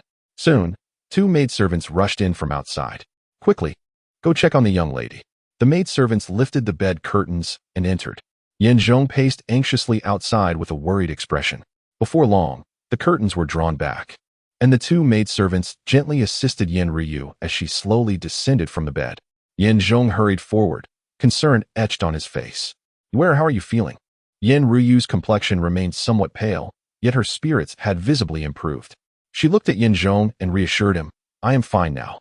As she spoke, her gaze shifted to Chu Han, and before she could act, Yin Zhong deeply bowed to Chu Han. Thank you, Prince Yin, for your timely assistance in saving my daughter. This favor shall not be forgotten. Chu Han regarded Yin Zhong with a calm demeanor. It was but a small gesture, Sir Yin need not dwell on it. However, this matter warrants thorough investigation. A glint of cold determination flickered in Yin Zhong's eyes. Rest assured, Prince Yin, whoever dared to harm my daughter shall pay dearly, regardless of their identity. Chu Han nodded. If there is nothing further, I shall take my leave. With that, he turned to depart, but Yin Zhong paused, quickly interjecting. Prince Yin, the front entrance is not suitable. Please exit through the back. Chu Han was momentarily taken aback, but soon acquiesced with a nod. Very well. He then exited the room. Once Chu Han had departed, Yin Ruyu looked at Yin Zhong with confusion. Father, how can you allow Prince Yin to leave through the back after he has just saved me? Is this not an affront to him? Yin Zhong replied, You err. My actions are in protection of Prince Yin. You are unaware that during his rescue, an extraordinary phenomenon occurred. If this were to reach the ears of other princes or the emperor, it would surely bring calamity upon him. Chapter 71. My sister-in-law Qi Qianqian comes to visit in the imperial palace. Within the study, Emperor Chu Han sat upon the dragon throne, reviewing memorials. Suddenly, a flash of golden light darted past the window. Although the light was fleeting, it caught Chu Han's keen eye. He swiftly rose, astonished, gazing outside. Come in. Wei Tong hurriedly entered. Your Majesty, what commands do you have? Wei Tong, did you see a flash of golden light just now? Wei Tong was taken aback and shook his head. No, Your Majesty. I have been stationed at the door and saw nothing unusual. Chu Han once again peered out the window. I am certain of what I saw. Immediately send someone to investigate the source of that golden light. Wei Tong, momentarily startled, nodded in compliance. As you command. Meanwhile, having exited the back of the minister's residence, Chu Han wore a faint smile. He was not angered by Yin Zhong's request for him to leave through the back. Rather, he was surprised by the gesture, recognizing it as an act of protection. The extraordinary phenomenon triggered by his righteous thoughts, if known by others, particularly his royal brothers, would indeed pose a threat to him. Yin Zhong's decision to guide him through the back was likely motivated by this concern. Previously, Chu Han had perceived Yin Zhong as a cunning minister, yet through this incident, he discerned that Yin Zhong was not as malevolent as he had presumed. His actions were perhaps driven by a desire for self-preservation. The Prime Minister's residence is not far from the Yin Wang's palace. With but a moment's effort, Chu Han arrived outside the palace. At that moment, he observed Xiao Qing blocking a woman clad in purple. I have already stated that the Yin Wang is not present. If you have business, please return when he is back. I must see him today. If he is absent, I shall wait outside. Chu Han scrutinized the woman in purple and noted her graceful figure, exquisite features, and bright eyes that sparkled with vitality and intelligence. However, he did not recognize her. Who are you? Upon hearing his voice, Qi Qianqian turned her head, but before she could respond, Xiao Qing interjected, Your Highness, she insists on meeting you. I asked her to wait for your return, yet she refuses to listen. Brother-in-law, I am so glad you are back. Before Chu Han could comprehend the situation, Qi Qianqian stepped forward and grasped his arm. Brother-in-law? Chu Han was momentarily bewildered. When had he acquired such a beautiful sister-in-law? Releasing his arm, Qi Qianqian smiled and said, My sister sent me to find you. She mentioned that you have a way to help our Qi family resolve our crisis. So you are Ling Yan's sister? Indeed. Without a doubt. I am Qi Qianqian. With a dubious expression, Chu Han regarded Qi Qianqian. Then why did I not see you at the wedding? Qi Qianqian's expression soured at his words. Please do not mention it. During your marriage, I was sent by my father to conduct business in another region. I only returned today, and my sister instructed me to find you. Ah, I see. Chu Han's expression shifted to one of understanding, and he inquired, Since you are the second miss of the Qi family, you must be well acquainted with your family's enterprises? Of course. I manage all the affairs of the Qi family's businesses. As she spoke, her emotions began to intensify. Under my guidance, our family's enterprises were on the right path, but suddenly, the four great families began to suppress us, plunging my years of effort into crisis. Chu Han chuckled, Fear not. With your brother-in-law's assistance, the four great families are of little concern. Hearing this, Qi Qianqian regarded him with an odd expression. What is it? Is there something on my face? No. It's just that I have heard others say you have spent your youth in the royal palace, devoid of real power or influence. How can you assist our Qi family? That is of no concern to you. Just listen to me, and within 3 months, I shall revive your Qi family. As soon as Chu Han finished speaking, Qi Qianqian clasped his arm and struck her palm against his. What are you doing? Making a pact, Qi Qianqian laughed. If you can accomplish this, I shall present you with a surprise. What surprise? With a mysterious smile, Qi Qianqian replied, Since it is a surprise, I cannot reveal it now. Chu Han sighed with a wry smile, not taking it to heart. Very well, let us proceed into the palace. Chu Han quickly led Qi Qianqian to the study. Brother-in-law, how do you intend to assist our Qi family? Chu Han sat down in a chair, picked up a folding fan from the desk, and began to gently flutter it. First, I must gain a general understanding of your Qi family's enterprises. What specific aspects of the enterprises do you wish to know? Chu Han said. Let us first discuss the culinary aspect. I heard from your sister that the Qi family seems to have established a restaurant business. Indeed, our Qi family's restaurant enterprise spans across the Great Yan, but due to the fact that skilled chefs and quality ingredients are monopolized by the four prominent families, our restaurant business has struggled to flourish, replied Qi Qianqian. This can be easily rectified. Give me a fortnight, and I shall ensure that the reputation of your Qi family's restaurants echoes throughout the Great Yan, Chu Han asserted. Upon hearing this, Qi Qianqian couldn't help but chuckle. What is amusing you? Chu Han inquired. Brother-in-law, are you intentionally trying to make me laugh? I have studied our Qi family's restaurant industry for many years without any notable success, and you claim you can make our name renowned in just half a month? Are you jesting with me? With a serious expression, Chu Han responded, Do you truly think I am jesting? Seeing his earnest demeanor, Qi Qianqian smiled lightly. Very well. For the time being, I shall place my trust in you. Though she voiced her belief, her expression betrayed a hint of skepticism. Realizing that he needed to demonstrate some genuine expertise to earn her trust, Chu Han proposed, You shall gather 100 chefs. I intend to train them. Qi Qianqian was taken aback. You want me to find 100 chefs for you to train? Brother-in-law, do you even know how to cook? A hint of embarrassment crossed Chu Han's face. No, I do not. Although he had brought cookbooks and texts on mining to the Great Yan, he had little interest in them and had not perused their contents. However, this did not daunt him, for he could master the knowledge contained within a book with a single reading. If you cannot cook, how will you train them? She questioned. You need not concern yourself with that. Just follow my instructions, he replied. Though Qi Qianqian found the request somewhat absurd, she acquiesced. Very well. I shall procure them for you. As Qi Qianqian departed, Shaoqing entered and addressed Chu Han. Your Highness, I have located one of your martial arts masters from your youth. At this, Chu Han rose swiftly, asking, Where is he now? He resides in a thatched cottage several dozen li from the imperial city, Shaoqing replied. Take me to him at once. Yes. Chapter 72, Your Highness. I advise against further investigation.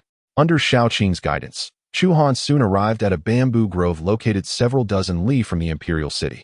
From a distance, he glimpsed a thatched cottage nestled deep within the woods. A small river flowed nearby, its water gurgling pleasantly. After crossing a wooden bridge over the stream, Shaoqing pointed to the cottage and said, Your Highness, it is here. Chu Han scrutinized the cottage, noting its simplicity. At that moment, a frail middle-aged man, dressed plainly and blind, emerged from the hut carrying a bamboo basket. Shaoqing informed Chu Han, Your Highness, he is one of your martial arts instructors from your childhood. But for reasons unknown, he has not only lost his cultivation, but has also become blind. Hearing this, Chu Han approached the middle-aged man slowly. The man, sensing his footsteps, smiled gently.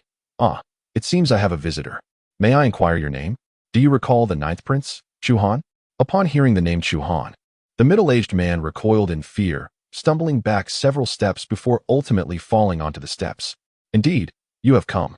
Witnessing the panic in his demeanor, Chu Han became increasingly convinced that the man was aware of something significant. It seems you know of my arrival. You seek me merely to uncover the reason behind your childhood amnesia. Chu Han paused, taken aback. This is but one aspect. I also wish to know how my mother passed away. The middle-aged man offered a sorrowful smile. Your Highness, I advise against pursuing this matter further, lest you find yourself in grave danger. This is my affair. You need not concern yourself with it. The man continued, I am unaware of how your mother died. I only know that it was a certain alchemist who taught you martial arts that caused your amnesia. However, his current state, alive or dead, remains a mystery. Do you know why he rendered me amnesiac? Regrettably, I do not, for I have only heard him mention it in passing. The specifics elude me. Chu Han gazed intently at the middle-aged man, sensing an absence of deceit in his words. Then why have you become like this? I cannot disclose that. Revealing it would mean my demise. Shaoqing stepped forward, her voice laced with fury. If you refuse to speak, you shall die here and now. Just as her words fell, the middle-aged man suddenly spat blood, collapsing to the ground. Observing this, Shaoqing appeared bewildered, hastening to inspect him before turning back to Chu Han. Your Highness, he has taken poison to end his life. Chu Han remained silent, slowly approaching the body. Upon reaching the lifeless form of the middle-aged man, he extended 2 fingers and pointed. A stream of golden energy emanated from his fingertips, enveloping the man's body. In the next moment, a black insect emerged from the man's ear, attempting to flee. With a flick of his finger, Chu Han released a beam of golden energy towards the insect, causing it to explode instantaneously. Xiaoqing's eyes widened in astonishment. What is this? Chu Han replied coolly. A cursed insect. Xiaoqing, her surprise palpable, exclaimed. So he did not die by poison, but rather at the hands of this cursed creature? Indeed. Who, then, inflicted this cursed insect upon him? Naturally, it was someone who wished to keep me in the dark regarding the truth, yet they have underestimated me gravely. A glint of coldness appeared in Chu Han's eyes. Xiaoqing, mobilize everyone from the Heavenly Mechanism Pavilion and locate the alchemist who caused my amnesia. He is the sole avenue through which I may uncover the truth behind my mother's demise. Understood. Let us return. Upon their return to the Yanwang mansion, they found Qi Qianqian waiting outside the residence. Upon spotting Chu Han, she hurried toward him. Brother-in-law, where have you been? I've been waiting for you here for half the day. Chu Han raised an eyebrow. Were you able to find the 100 chefs I requested? I found them. They are all meticulously selected chefs. Chu Han smiled. Your efficiency is commendable. It is no wonder your father entrusted you with managing the Qi family business. Now that I have procured the chefs for you, what shall we do next? Bring them to Yanwang Mansion, and in half a month, you shall return to escort them back. At that time, I will provide you with 100 distinct chefs. Very well, I shall summon them at once. With that, Qi Qianqian turned and departed. After Qi Qianqian departed, Chu Han turned to Xiaoqing and instructed, when the guests arrive, please escort them to the kitchen. Xiaoqing did not question the reasoning behind his command, for she understood that Chu Han must have his own rationale for such actions. Before long, Qi Qianqian returned with 100 chefs to the residence of the Yanwang. Brother-in-law, here are the 100 chefs you requested. Chu Han glanced at the chefs and said to Qi Qianqian, very well, you may leave now and return in half a month. Although Qi Qianqian was curious about Chu Han's intentions, she reminded herself of her numerous responsibilities and promptly made her exit. Once Qi Qianqian had departed, Chu Han addressed the chefs, please line up and follow me into the kitchen. I shall teach each of you to prepare 3 dishes. With only half a month at his disposal, it would be nearly impossible to impart every culinary technique to each individual. Thus, he resolved to focus on teaching 3 dishes per person, ensuring that by the end of the fortnight, they would all have mastered their respective recipes. Upon hearing that Chu Han would instruct them in cooking, the 100 chefs exchanged astonished glances. They had long been led to believe that the Yanwang was merely a scholar, lacking any practical skills. Now, he proposed to teach them how to cook? Despite their skepticism, they complied with his orders. 10 days swiftly passed. Outside the kitchen of the Yanwang's residence, Chu Han savored the fragrant aromas wafting from within, nodding in satisfaction. At that moment, an elderly man, nearly 70 years of age, suddenly emerged from the kitchen, his demeanor brimming with excitement. Before Chu Han could register the situation, the elder knelt before him. Seeing this, Chu Han hurriedly rose to assist him. Good sir, what are you doing? Please, stand up. Yet the elder remained resolute, lifting his gaze to Chu Han with profound gratitude. Your Highness, I have been cooking since I was 10 years old, and for 50 years. I have yet to create a dish as exquisite as the 3 you guided me in preparing. I am at a loss for how to repay you, so I can only bow my head in gratitude. With that, he lowered his forehead to the ground, offering 3 deep bows to Chu Han. At that moment, several more chefs rushed out from the kitchen. Without a second thought, they too knelt before Chu Han, bowing their heads in reverence. Your Highness, the dishes you taught us are more delectable than any delicacy. Without your guidance, we would never have achieved such culinary excellence. Indeed, we are indebted to you, and can only express our gratitude through these humble bows. As they spoke, they continued to bow deeply before him. Soon, a dozen more chefs emerged from the kitchen, echoing similar sentiments and joining in the act of gratitude. Just then, Qi Qianqian returned from outside. Upon witnessing the chefs bowing before Chu Han, a look of confusion crossed her face. What are you all doing? Upon her arrival, the chefs swiftly rose and approached her. Second Miss, the Yanwang is truly remarkable. Indeed, his skills are extraordinary. Qi Qianqian, puzzled by their words, asked, you are calling him remarkable? Yes, I have been cooking for over 40 years. Yet none of my dishes compare to those I created under the Yanwang's guidance. It is indeed remarkable. I had initially believed that the dishes crafted by the chefs of the 4 prominent families were the epitome of culinary excellence in the Great Yan. However, after witnessing the dishes instructed by the Yanwang, I have come to understand the profound truth that there are always those who surpass us. Second Miss, with the guidance of the Yanwang in our culinary endeavors, I dare say that no restaurant in the entirety of the Great Yin could rival the exquisite flavors we are capable of producing. Upon hearing the chefs extolling the virtues of the dishes, Qi Qianqian displayed an expression of incredulity.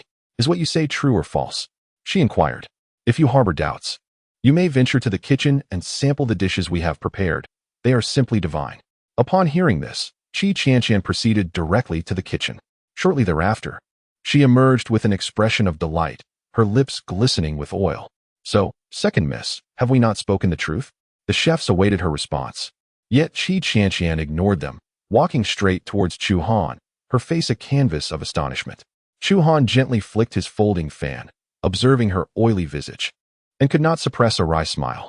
Brother-in-law, those dishes in the kitchen, did you truly instruct them in their preparation?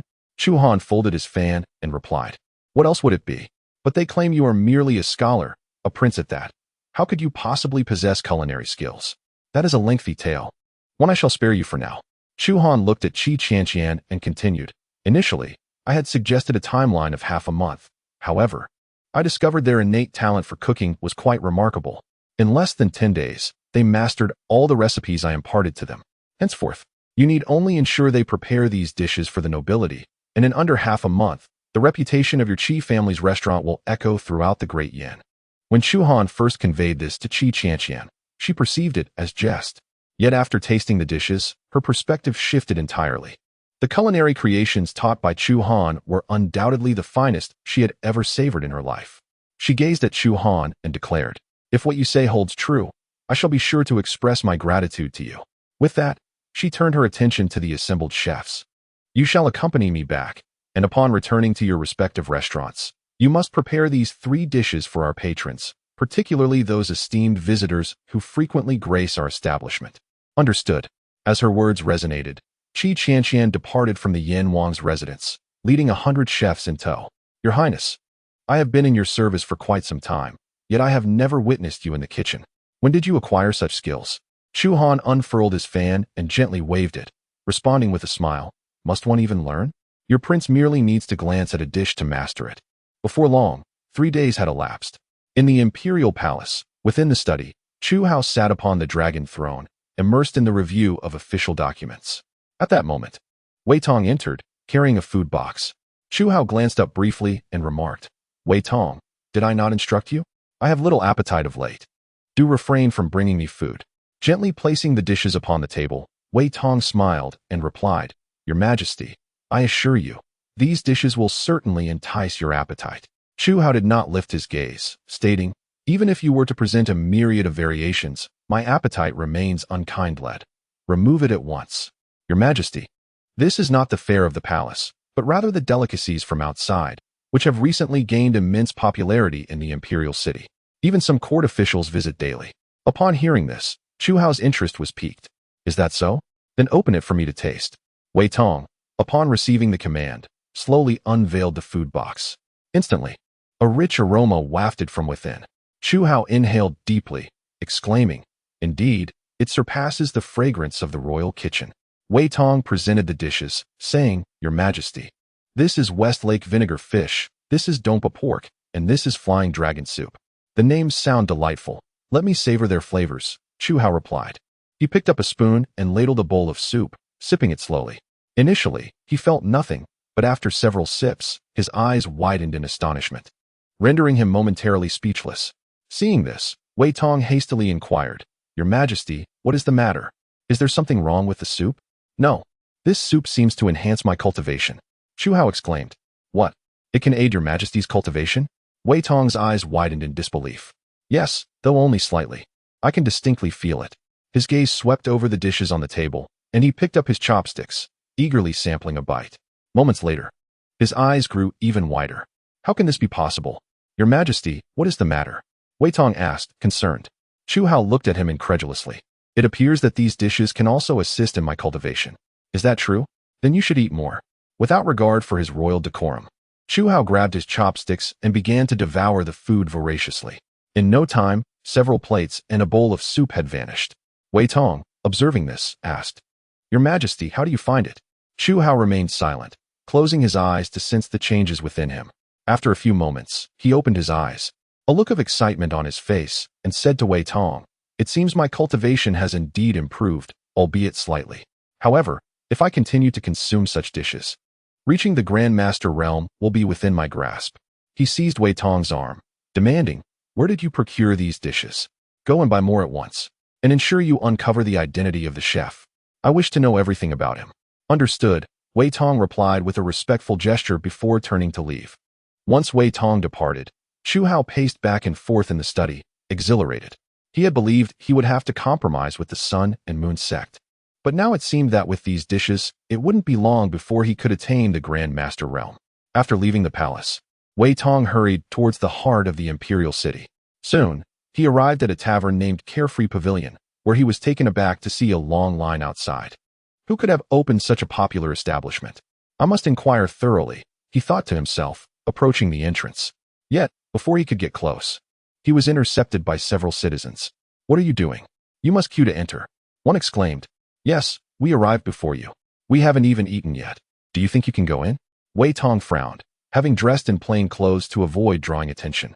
He initially intended to reveal his identity, but upon reflection, he feared it might invite unnecessary trouble. Thus, he moved to the rear of the crowd, joining the common folk in their queue. Chapter 74. Poisoning at the Qi family tavern. Inside the tavern, Qi Qianqian gazed in astonishment at the lengthy line outside. Since she began managing the Qi family tavern, she had never witnessed such a flourishing business. At that moment, the tavern's manager approached her, stating, "Miss, the business is thriving beyond our expectations. The tavern is at full capacity, and there are still many waiting outside. What shall we do?" Qi Qianqian glanced back at the tavern's interior, where the aisles were packed with patrons. She promptly instructed the manager, "Inform those outside to return tomorrow. We shall close for the day." "Understood." The manager swiftly relayed Qi Qianqian's message. Upon hearing that the tavern would close, those outside expressed their displeasure. "What? The tavern is closing? I have waited for hours in line. Indeed, I have not eaten all day, eagerly anticipating a taste of your offerings, only to hear you say you are closing?" The manager, filled with regret, replied, "My apologies, esteemed guests. The influx of patrons has been overwhelming. How about this? If you return early tomorrow, I will reserve a table for you." Hearing this, the crowd reluctantly dispersed. Wei Tong, observing the scene, frowned. Chu Han awaited his return with dishes. How would he explain this predicament? With this thought in mind, Wei Tong hastened to intercept the manager who was about to enter the tavern. "Manager, wait a moment." The manager turned to Wei Tong, stating, "I have already mentioned, if you wish to dine, please return tomorrow." Wei Tong, wearing a broad smile, responded, "Manager, our employer is eagerly anticipating your dishes. How about I offer you double the price for a few plates?" "That is not feasible. If we set such a precedent, everyone will demand priority for double the price. Our tavern values fairness above all. Although we run this establishment for profit, our second miss has made it clear that we cannot accommodate special treatment." With that, the manager turned and re-entered the tavern, leaving Wei Tong stunned. Qi family tavern? Could it be operated by the general of the state? Wei Tong stood in silence for a moment before turning to leave. In the imperial palace, within the imperial study, Nalan Minghui entered slowly, carrying a food box. Noticing Chu Han engrossed in reviewing memorials, she smiled and placed the box on the table. "Your Majesty, take a moment to rest and enjoy some pastries. These were specially prepared for you by the kitchen." Chu Han did not lift his gaze, replying, "I have no appetite. Please take it away." Nalan Minghui was momentarily taken aback, then chuckled, "Your Majesty, are you still upset with me?" As she spoke, she lowered her head, a hint of shyness gracing her features. "My illness has been cured. Perhaps you could visit my chamber tonight to rest." "No need. I am quite busy." He was solely focused on swiftly attaining the Grand Master realm, showing little interest in such matters. Just then, Wei Tong entered the room. Chu Han quickly rose and inquired, "Did you manage to procure the dishes?" Wei Tong cast a glance at Nalan Minghui, remaining silent. Chu Han interjected, "The Empress is no stranger. Please speak your mind." "Your Majesty, we were unable to procure the vegetables," came the response. "What? Unable to procure them? What transpired?" Wei Tong replied, "Your Majesty, the vegetable selling establishment was exceedingly busy, with a queue extending into the street. Ultimately, they had to close early. I intended to offer them double the price to prepare several dishes for you, but the proprietor refused. Such a situation is quite unusual. Do you know which establishment it is?" "I overheard the proprietor mention that it is the Qi family tavern." which led me to speculate whether it might be operated by General Qi. That seems unlikely. The general is preoccupied with military affairs and lacks the time to run a tavern. Naylan Minghui, upon hearing this, turned to Chu Han and remarked, "Your Majesty, have you forgotten that after Qi Tianlei was appointed as the general, you conferred upon him certain privileges as a reward, including the right to mine resources and establish taverns?" Chu Han paused, nodding. "Indeed, I seem to recall such a matter. However, I believe I have tasted their dishes once before, and they were rather mediocre." Naylan Minghui responded, "The cuisine at the Qi family tavern is indeed lackluster. Otherwise, it would not be overshadowed by the businesses of the four great families." Chu Han regarded Wei Tong and inquired, "Could you be mistaken? Please investigate further." "Understood." Once Wei Tong departed, Chu Han slumped into his chair, as if his spirit had been lost. Naylan Minghui, observing his demeanor, asked with curiosity, "Your Majesty, what troubles you? You seemed quite invested in the dishes you mentioned." Chu Han gazed at Naylan Minghui and queried, "Do you believe there exist dishes that can enhance a warrior's cultivation?" Naylan Minghui paused, then burst into laughter. "Of course not.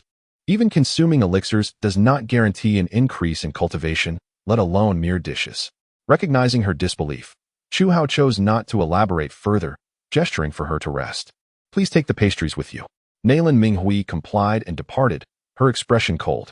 Once outside the study, she turned to the maid behind her and instructed, "Send someone to investigate which tavern the emperor dined at previously." Yes. 3 days later, at the Yin Wangfu, Chu Han was engrossed in his reading when a cheerful voice rang out from the entrance. "Brother-in-law." Chu Han looked up to see Qi Qianqian peeking from behind the door, grinning at him. "What brings you such joy?" Chu Han found himself quite at a loss with this sister-in-law. Qi Qianqian, with a beaming smile, entered the study with her hands clasped behind her back. Once inside, she remained silent, her bright eyes surveying Chu Han around the desk, as if she were a stranger. "What are you looking at? I truly did not realize how popular the dishes you taught them to prepare would become, in just a few days. I have earned several tens of thousands of taels. At this rate, we may not need to engage in other ventures. The tavern's business alone could sustain the Qi family's expenses." However, as she spoke, a trace of concern crossed her face. Chu Han asked, "But what is troubling you?" Qiqian remarked, "I have heard that the dishes prepared by our Qiqiao family have caught the attention of the 4 prominent families of the imperial city. It seems even His Majesty has discreetly sent someone to procure our cuisine for himself. If this continues, I fear others will become envious." Chu Han chuckled. "It is only natural for people to feel envy towards others' prosperous businesses. Such sentiments are unavoidable. I understand your concern, but I am apprehensive that they may resort to underhanded tactics, particularly the 4 notable families of the imperial city, who surely will not remain idle upon witnessing our thriving enterprise."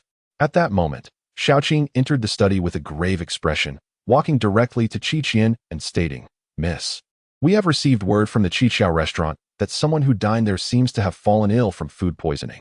"What?" Qiqian's complexion shifted dramatically as she hastily exited. Chu Han, seated in his chair, gently fanned himself, chuckling. This young lady's instincts are remarkably accurate. Shaoqing inquired, "Your Highness, shall we intervene to assist her?" Chu Han waved his hand dismissively. "There is no need. The dishes I taught those chefs to prepare are anything but ordinary. If the Qiqiao restaurant encounters trouble, those who have dined there will be even more anxious than I." Chapter 75. Without my permission, no one may harm the Qiqiao family in the palace. At the Taiji Hall, which served as both Chu Hao's chamber and training ground, he sat cross-legged on his bed, eyes closed, deeply engrossed in his cultivation. Time slipped away unnoticed until he slowly opened his eyes, exhaling a breath of stale air, and a faint smile graced his lips. To his surprise, the dishes from the Qiqiao restaurant possess such remarkable efficacy that they enhance my cultivation. At this rate, within a year, I shall surely ascend to the realm of the Grand Master. Just then, a shrill voice echoed from outside the palace. "Your Majesty, there is trouble." Recognizing the voice as Wei Tong's, Chu Han commanded, "Enter." The palace door swung open, and Wei Tong hurriedly approached Chu Han, bowing as he reported, "Your Majesty, someone has fallen ill from food poisoning after dining at the Qiqiao restaurant. The Crown Prince is on his way there with a contingent." Chu Han furrowed his brow. "You say someone has succumbed to food poisoning at the Qiqiao restaurant, yet I remain unscathed?" The old servant is unaware, but I have heard that the individuals affected have already perished. Chu Han's frown deepened as he inquired, "Wei Tong, the Qiqiao restaurant has been operational for some time. has it not? Wei Tong nodded. Indeed, it has been several years, though the quality of the dishes has not been exceptional, resulting in a lack of patrons. Then why has no one fallen ill until now? Upon hearing this, Wei Tong was momentarily taken aback. Your Majesty implies that. Chu Han coldly interjected with a sneer. It must be that someone, seeing the Qiqiao restaurant flourishing, intends to create trouble. What shall we do? Ever since the king of Yin married Qiqing Yunjin, the crown prince has viewed him as a threat to the throne. If he visits the Qiqiao restaurant, he will undoubtedly seek to shut it down. With a frigid demeanor, Chu Han replied, if it were an ordinary establishment, I would not concern myself, but the dishes from the Qiqiao restaurant aid in my cultivation. Thus I cannot turn a blind eye. As he spoke, he approached his writing desk, seizing a brush and swiftly scrawling on parchment. You shall immediately take my imperial decree to the Qiqiao restaurant, stating that without my permission, no one may harm the Qiqiao family. As for the matter of the poisoning, Chu Han paused, fixing his gaze on Wei Tong. What is the king of Yin currently occupied with? Wei Tong replied, as before. I remain in the Wangfu to study. Chu Han remarked, he has now married Qi Tianlei's daughter. If he continues to be so indolent, he will lack the capability to contend for the throne against the other princes. Convey my imperial decree to the Yin Wang to investigate this matter. Understood. At the Qi family restaurant, when Qi Qianqian arrived, she discovered several lifeless bodies sprawled outside, frothing at the mouth, their eyes glazed over, devoid of breath. Upon seeing Qi Qianqian's return, the restaurant manager hurried forward, explaining, Second miss, there is nothing amiss with our dishes. The poisoning must have a cause. Qi Qianqian remained silent, a cold smile playing upon her lips, as if she had anticipated this day long ago. Make way, make way. At that moment, the sound of galloping hooves echoed from the distance. Chu Chun and Chu Feng rode in, accompanied by hundreds of soldiers, charging toward the restaurant. Upon reaching the entrance, they reined in their horses. Suddenly, a young man rushed in front of them, crying out, Eldest prince, second prince, your arrival is fortuitous. I, along with a few companions, dined at Qi family restaurant, and to our dismay, several of my brothers succumbed to poisoning after consuming their meals. You must seek justice for us. Qi Qianqian furrowed her brow upon hearing this. Though the princes were of royal blood, they seldom ventured beyond the palace. The man had easily recognized their identities, which raised suspicions. Chu Chun adopted a righteous demeanor and declared, Rest assured, I shall seek justice for you. As he spoke, he approached the entrance of the Qi family restaurant, glanced carelessly inside, and then waved his hand, proclaiming, Bring forth the culprits. Qi family restaurant has sold poisoned food resulting in death. This is an unforgivable crime. Immediately seal the establishment and throw those responsible into prison, awaiting further punishment. As Chu Chen's voice resonated, several soldiers stepped forward, prepared to seal the restaurant. Observing this, Qi Qianqian swiftly positioned herself at the entrance, exclaiming, Let us see who dares to seal it. Chu Chun regarded Qi Qianqian and said, You must be Qi Qianqian, the second daughter of the Qi family. Your family's restaurant has caused loss of life.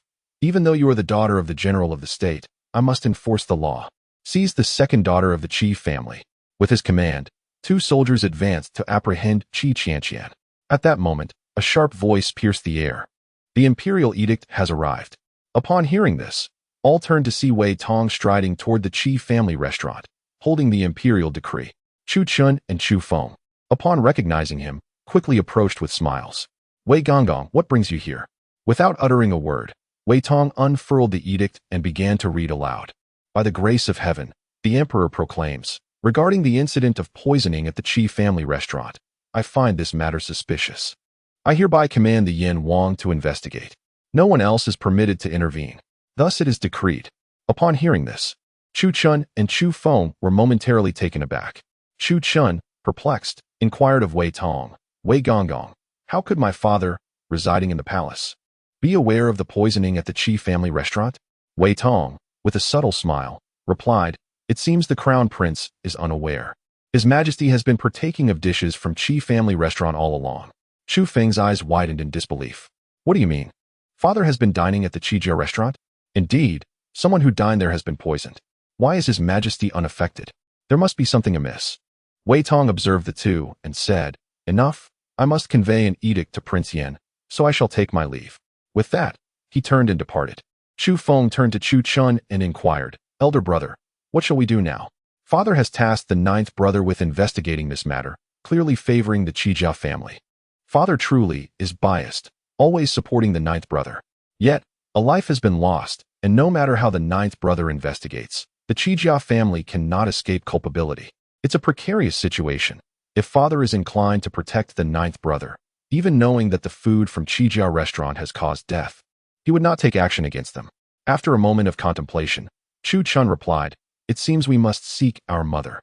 As Chu Chun and Chu Feng prepared to leave, a young man claiming to be the deceased's brother rushed forward, exclaiming, "Eldest prince, second prince, if you leave, who will advocate for us commoners?" Chu Chun retorted coldly, "Did you not hear the imperial edict just now? This matter has been entrusted to Prince Yin for investigation. If you have grievances, take them to him. Should he shield the Qijia family, you may return to us."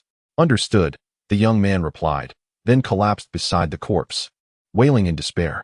Observing this, Qi Qianqian immediately turned to the restaurant manager and instructed, "You must promptly report to Prince Yin, stating that I suspect foul play in this poisoning incident." Chapter 76. They are not dead, merely feigning death shortly after the restaurant manager departed. He returned with Chu Han in tow to the entrance of Qijia restaurant. Upon seeing Chu Han, Qi Qianqian rushed to greet him. "Brother-in-law." Chu Han raised a hand. "I am already aware." Without further ado, he approached the lifeless forms.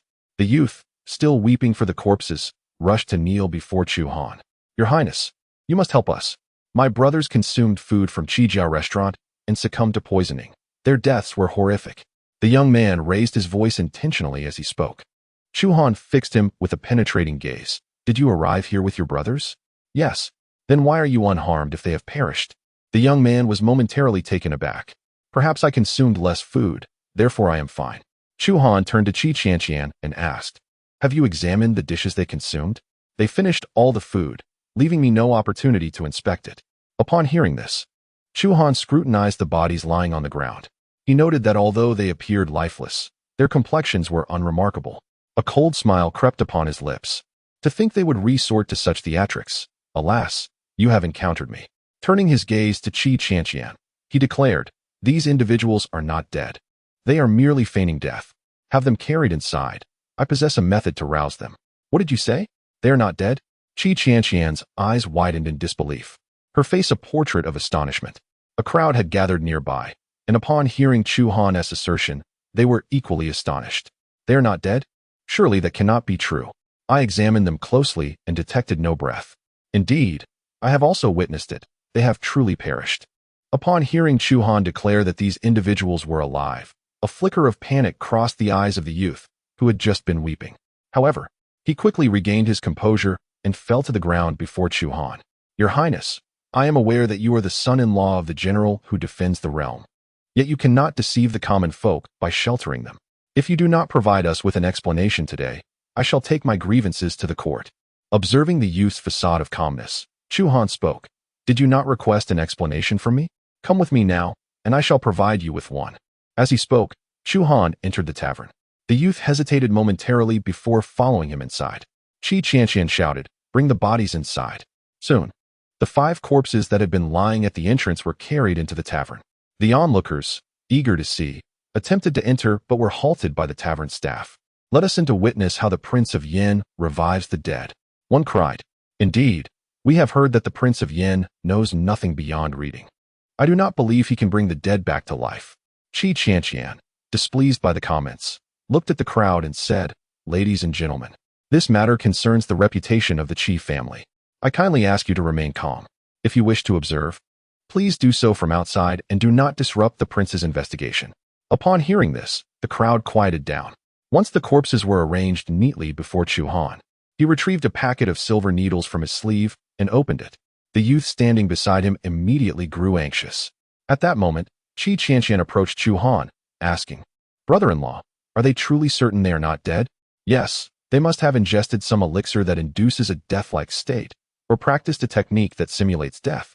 Regardless, once I pierce their temples with these silver needles, they shall awaken instantly." As he spoke, Chu Han crouched down and inserted a silver needle into the temple of one middle-aged man. In the next instant, the man abruptly opened his eyes. Upon seeing the youth, he inquired, "So, has the task been completed?" Before the youth could respond, Chu Han chuckled, Indeed, it has been completed. You can now be taken to the authorities. Chi Chanqian, realizing that the middle-aged man was merely feigning death, erupted in fury and kicked him multiple times. The onlookers outside gasped in astonishment. He was indeed pretending to be dead. How did the Prince of Yan discern that? Wasn't it said that he only excels in reading and nothing else? Truly, it affirms the saying that rumors are unreliable and can lead to harm. I shall never again heed such rumors. Chi Chanqian continued to kick the middle-aged man until she was out of breath, before placing her hands on her hips and declaring loudly, "Someone, apprehend this scoundrel." At that moment, Chu Han approached the remaining individuals and pierced their temples with silver needles. Soon, they too awakened. Chi Chanqian, seeing this, marched angrily to confront them, demanding, "Speak. Who instructed you to act in this manner? If you remain silent, you shall face dire consequences." A few individuals exchanged glances, and one young man spoke up. "We are merely here to earn some silver. The man in the bamboo hat, I do not know who he is." Chi Chanqian was about to press for more information when Chu Han raised a hand to stop her. "Let the authorities handle this. Since there are those who wish to target the Chi family's tavern, they will not easily reveal their identities. Inquiring further would be futile." Upon hearing this, Chi Chanqian exclaimed, "Bring them to the authorities." Several tavern staff members entered, binding the individuals and escorting them out. Once they departed, Chi Chanqian looked at Chu Han with gratitude. "Brother-in-law, I owe you much for this. Had it not been for your intervention, the reputation of the Chi family tavern would have been irreparably tarnished." Chu Han replied nonchalantly, "It was but a small effort. However, you must remain vigilant. Those who wish harm upon your family will not cease their endeavors. Indeed, if there is nothing more, I shall take my leave." With that, Chu Han turned and walked away. Among the crowd, Wei Tong had been observing the entire affair. Seeing how effortlessly Chu Han resolved the situation, he furrowed his brow and mused. These individuals pretended to be dead, yet even the miscellaneous family could not discern it. How did the Prince of Yan uncover the truth? He appeared pensive. "This matter is too suspicious. It must be reported to His Majesty."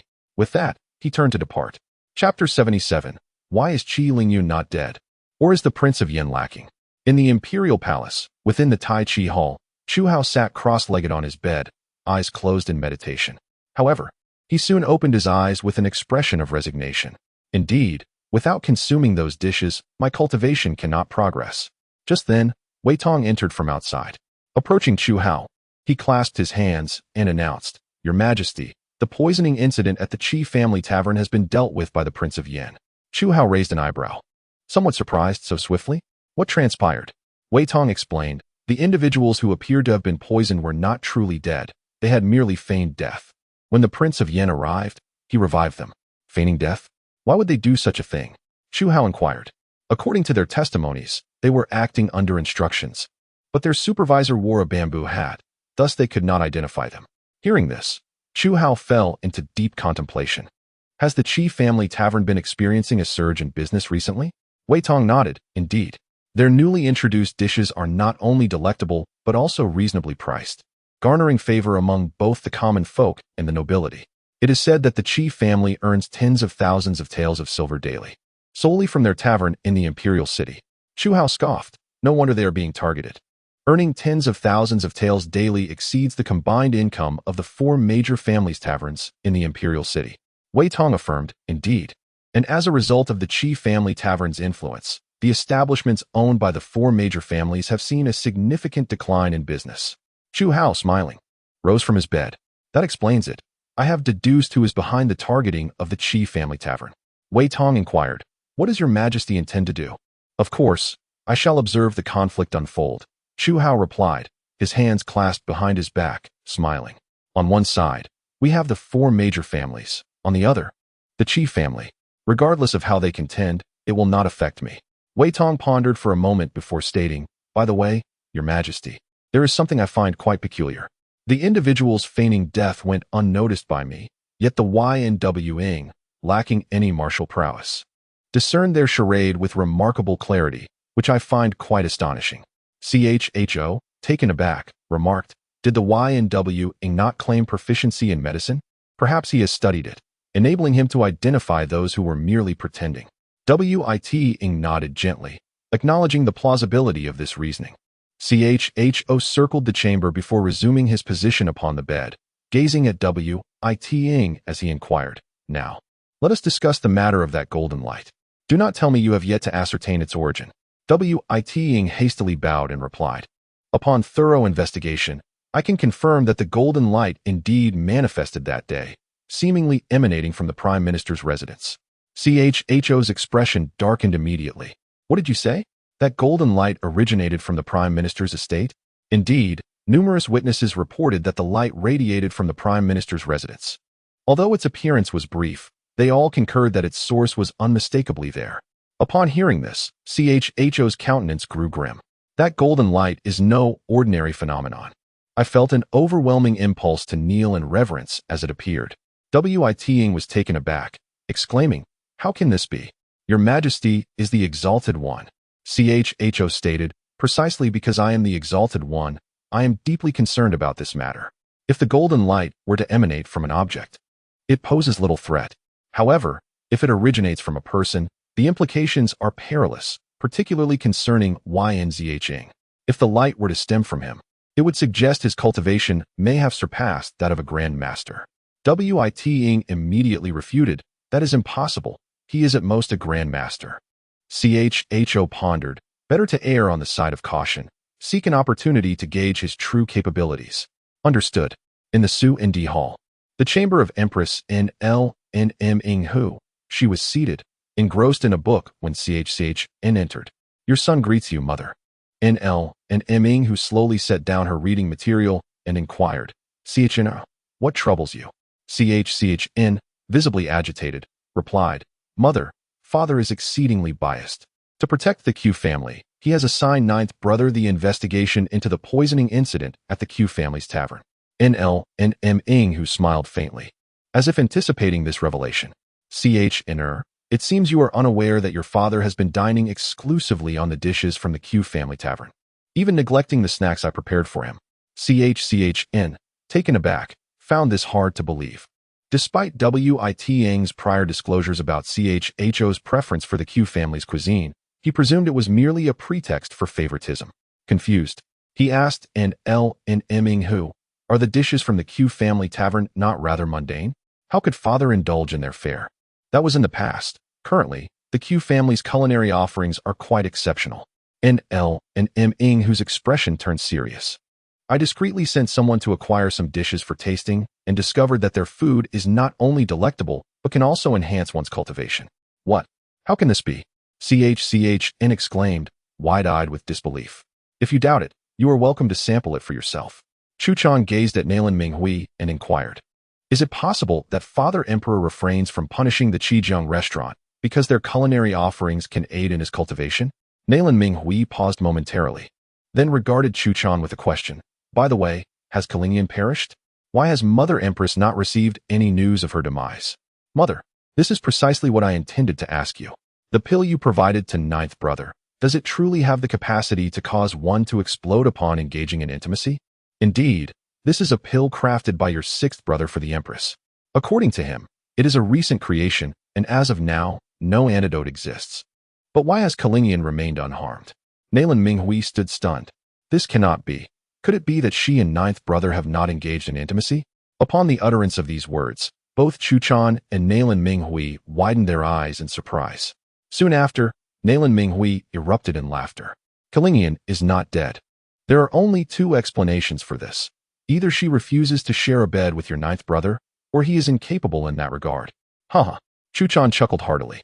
"I would prefer the latter. Should ninth brother be unable to consummate, it would signify his disqualification in the race for the throne." Nalan Minghui pondered. "The Empress leans towards the former, for Kalingian is renowned as a female assassin. Given her disdain for men, she would certainly not allow ninth brother to approach her. If that is the case, then they are deceiving the Emperor. I shall inform Father Emperor at once." Chu Han exclaimed with excitement, preparing to seek out Chihao. "Stop!" Nalan Minghui quickly called out to him. "Without evidence, how can you convince your Father Emperor that they have not been intimate? Do you intend to reveal that the pill given to the Yin Prince is the Yinyang explosive blood pill?" Chu Han halted, slowly turning to face Nalan Minghui. "Then what should we do?" A contemplative expression crossed Nalan Minghui's face, and soon, a sly smile graced her lips. "Since they refuse to share a bed, we shall devise a means to compel them to do so." Chu Han was taken aback, but then laughed. I understand now. Moreover, do remember to inform your third brother of this matter. Mother believes he would be keen to assist. Chu Han frowned. Does he not harbor a fondness for Kalinian? How could he possibly aid in their intimacy? Nalan Minghui chuckled. Have you not heard the saying? If one cannot attain something, then one must destroy it? Chapter 78. Your brother-in-law is not a man outside the imperial city. At the location of the Chuyang military camp, Chuyang sat within a tent, drowning his sorrows in drink. Damn Kalinian, always on guard. Teaching her a lesson is no easy feat. He slammed his cup upon the table in frustration. Just then, the tent flaps were lifted, and Chu Han entered with a smile. Upon seeing Chuyang drinking, he remarked, Third brother, it is merely a woman. What is the fuss about? With your status, what type of woman do you lack?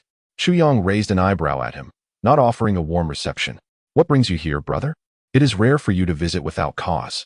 Chu Han, maintaining his smile, took a seat across from Chuyang. Observing Chuyang drink in solitude, he playfully asked, Third brother, do you still harbor feelings for Kalinian? Chuyang placed his wine cup heavily on the table, gazing at Chuchen, and declared, Do not mention that woman to me again. Since she has married ninth brother, I shall have no further dealings with her. Chuchen scrutinized Chuyang, ensuring that he was not merely speaking in anger, before responding. If elder brother were to wish her dead, would you consent? Chuyang raised his gaze to meet Chuchen's eyes, stating, Kill her? Not only would I agree, but I would also assist you. Chuchen stood up abruptly, asking, Is that truly the case? Indeed, it is true. However, Kalinian is currently exercising great caution in all her actions. Even when she ventures outside, she is accompanied by masters of the realm for protection. It will not be an easy task to eliminate her. You need not worry about that. You simply need to cooperate with me. Certainly. As long as it leads to her demise, I will comply with whatever you require. Upon seeing the intense murderous intent in Chuyang's eyes, Chuchen smirked inwardly. Indeed, mother was not mistaken. If one cannot possess her, then one must destroy her. At the Yin Wangfu, the night had deepened. Chu Han was still seated under the lamplight, engrossed in a book. Suddenly, Xiaoqing rushed in, her expression fraught with anxiety. Your Highness, something has happened. Chu Han looked up and inquired, What has occurred? It seems the princess consort has been drugged. You must go and check. Upon hearing this, Chu Han hastily set aside his book and made his way toward the chamber. Upon arrival, he found Kalinian sprawled on the bed, desperately tearing at her clothing. It is hot, so unbearably hot. Chu Han's eyes glinted with a fierce murderous intent at the sight. Do you know who is responsible? Since the last time you warned about Chuyang possibly retaliating against the princess consort, I have kept a close watch on him. This morning, I discovered that the first prince sought out the third prince, and shortly thereafter, the third prince visited the Qijia military camp. When the princess consort returned to the Wangfu, she was in this state. I suspect it was Chuyang who drugged her. Chu Han coldly remarked, The poison was certainly administered by Chuyang. But why did he choose this particular drug instead of another? Xiaoqing's eyes widened in realization. Could it be that the first prince informed him about the princess consort being administered the yin-yang exploding blood pill? Chu Han nodded. That must be the case. If he were unaware, he would not have dared to use this drug on Lingyun. How despicable. It seems the lesson from our last encounter was insufficient. Xiaoqing looked at Chu Han and asked, Your Highness, should I send someone to teach him a lesson? This matter appears to have been instigated by Chuchen, so he must not be spared either. What does your Highness propose as the punishment? Chu Han's eyes gleamed with cold light. To dare to lay hands on my woman, they shall pay dearly. Turning his gaze to Xiaoqing, he inquired, Is Chuchen entangled with one of my father's concubines? Yes, according to information from the Tianjai, that woman is called Xiangfei. She possesses a natural fragrance and is greatly favored by His Majesty. Very well. Find a way to let my father witness how his beloved son trifles with his women. What shall we do about the third prince?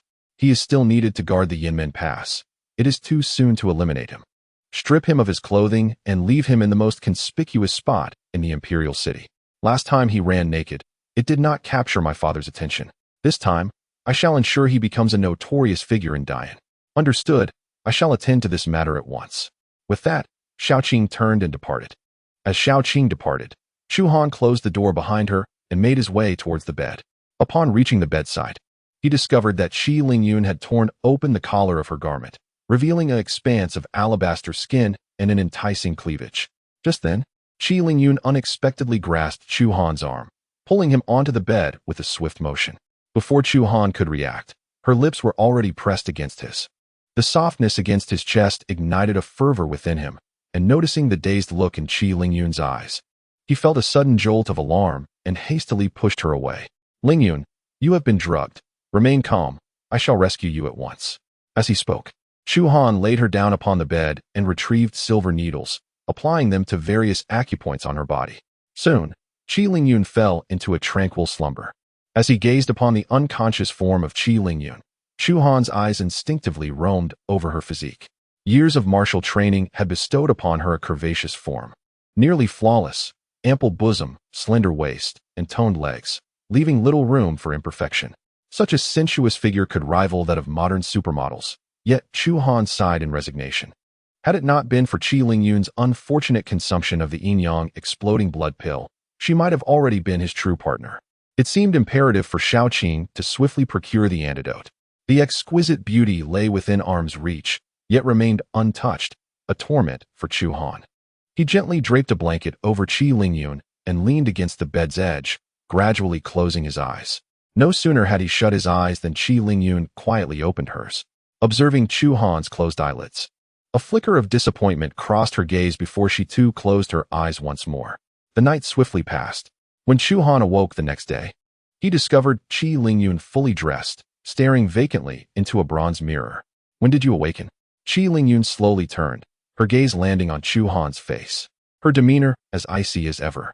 Just now, she replied flatly, then paused before adding, the military camp may be quite busy lately. I shall remain there and not return. With that, she picked up a helmet from the rack and exited the room without a backward glance. Chu Han, observing her retreat, was filled with confusion.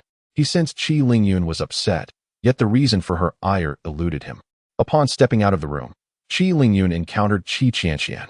Noticing her sister's troubled expression, Qi Qianqian inquired, Sister, what is the matter? Your brother-in-law is not a man. Chapter 79. I think brother-in-law seems quite manly. Qi Qianqian was left bewildered by Qi Lingyun's words. She intended to press further, but Qi Lingyun had already walked away. Reluctantly, she entered the room. Upon seeing Chu Han seated on the bed, she asked, Brother-in-law, did you upset my sister? Not at all. Then why did she say you are not a man? Now it was Chu Han's turn to be perplexed. Before he could gather his thoughts, Qi Qianqian leaned closer, peering into his eyes with a mischievous smile. You can't tell me that you two have not yet shared a bed. Chu Han immediately sprang to his feet. How could that be? I share a bed with your sister every day. Upon hearing this, Qi Qianqian stood frozen in place. Chu Han quickly corrected himself, stating, occasionally. Then why does she appear so much like a resentful wife? How would I know? Qi Qianqian scrutinized Chu Han from head to toe, remarking, I think my brother-in-law, despite being a bit thin, looks quite manly. Why does my sister say you lack masculinity? Chu Han naturally comprehended the source of Qi Lingyun's discontent towards him. Thus he wished to divert the conversation, saying to Qi Qianqian, All right, let us not dwell on this. Pray tell, what brings you to me? With an expression brimming with excitement, Qi Qianqian replied, I came to inform you that ever since the chefs at our Qi family restaurant began preparing the dishes you taught them, His Majesty has been indulging in them. I heard that consuming these dishes can enhance one's cultivation. Initially, I was skeptical, but after trying a few myself, I discovered it indeed aids in cultivation, particularly for martial artists encountering bottlenecks, as it can expedite their breakthroughs. Chu Han's eyes widened in astonishment. Is this truly the case? Of course it is. If you do not believe me, I can take you to witness it. Chu Han waved his hand dismissively. No need for that. Since discovering that reciting poetry can aid others in enhancing their cultivation, I have become quite accustomed to such occurrences. So, your purpose in seeking me today is merely to convey this information? Qi Qianqian added, There is another matter for which I would like my brother-in-law's assistance. With a charming smile, she linked her arm through Chu Han's and gently swayed it. Chu Han felt a soft warmth emanating from her arm and promptly nudged her away. Let us discuss matters properly. With a playful laugh, Qi Qianqian asked, Brother-in-law, aside from your culinary expertise, do you have knowledge in other areas? Chu Han inquired. What aspect are you referring to? For instance, minerals and household goods. Chu Han paused, then with hands clasped behind his back, replied, In my leisure time, I enjoy reading. Thus I possess a certain understanding of medicine, recipes, mineral extraction, and daily necessities. Do you know how to locate minerals? Well, let me review some books for a couple of days, and I shall provide you with an answer. Qi Qianqian was momentarily taken aback. Did you not just claim to have a certain understanding of medicine, recipes, mineral extraction, and daily necessities? Why must you read more? I need to revisit my previous studies to offer you an accurate response. Qi Qianqian pondered for a moment and found this reasoning acceptable. Very well. I shall return in a couple of days. You must study diligently in the meantime. With that, Qi Qianqian turned to leave. Watching her retreating figure, Chu Han smiled helplessly. He had never researched minerals before. However, he had the ability to grasp the contents of books at a glance. Thus, he approached his desk and pulled out several books pertaining to minerals, delving into them with great care. Meanwhile, upon arriving at the Qi family military camp, Qi Tianlei hastened to greet Qi Lingyun. Yinner, how did it go? Qi Lingyun shook her head gently. Qi Tianlei stood in disbelief. How could this be? Is it possible that the Prince of Yin cannot consummate his marriage? With a heart full of sorrow, Qi Lingyun replied, previously, I had a 50% certainty, but now I am 90% certain that he cannot fulfill such duties. Recalling the events of the previous night, Qi Lingyun felt she had made significant sacrifices. In such circumstances, she firmly believed that no normal man could possibly resist. Qi Tianlei gazed at Qi Lingyun and inquired, could it be that she feels you have been drugged, hence she is reluctant to share a bed with you under such conditions? Qi Lingyun immediately retorted, but we are already husband and wife. Even if I were not drugged, is it not natural for us to share a chamber? Moreover, although I was drugged yesterday, I was not entirely unconscious.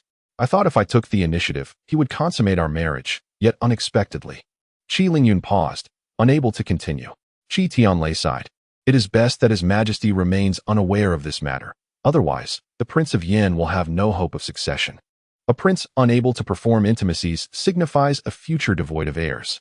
Who would allow such a prince to ascend the throne? Alas, my daughter is the one to suffer.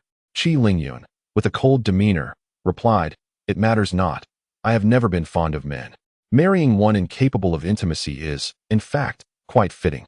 Despite her words, a trace of inexplicable melancholy surged within her.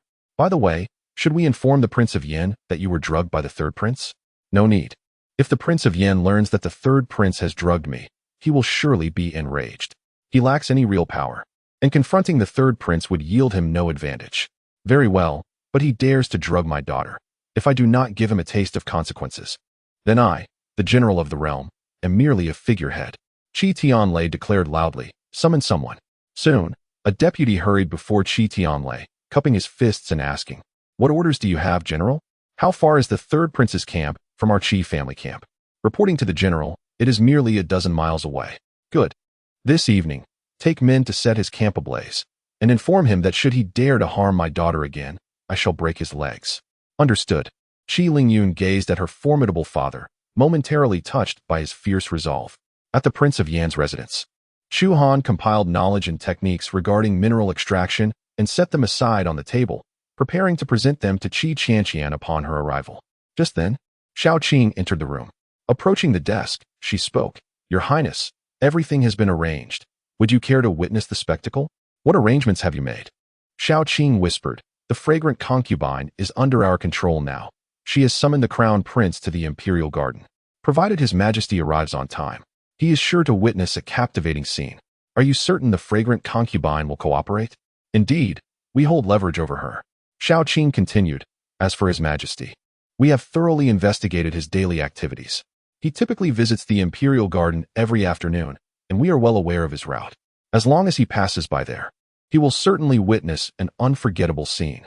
Chu Han smiled slightly, rising to grasp a folding fan from the table, and remarked, Such a splendid performance. How could this prince possibly miss it? Come, accompany me to the palace. Chapter 80. Chu Chun and the Fragrant Concubine's Secret Meeting, caught by Chu Hao. As Chu Han and Xiao Qing exited the royal residence, they encountered a carriage parked at the entrance. Shortly thereafter, Wei Tong lifted the curtain and stepped out from within. Upon encountering Chu Han, he was momentarily taken aback, but then broke into a smile, saying, Your Highness, it is quite a coincidence.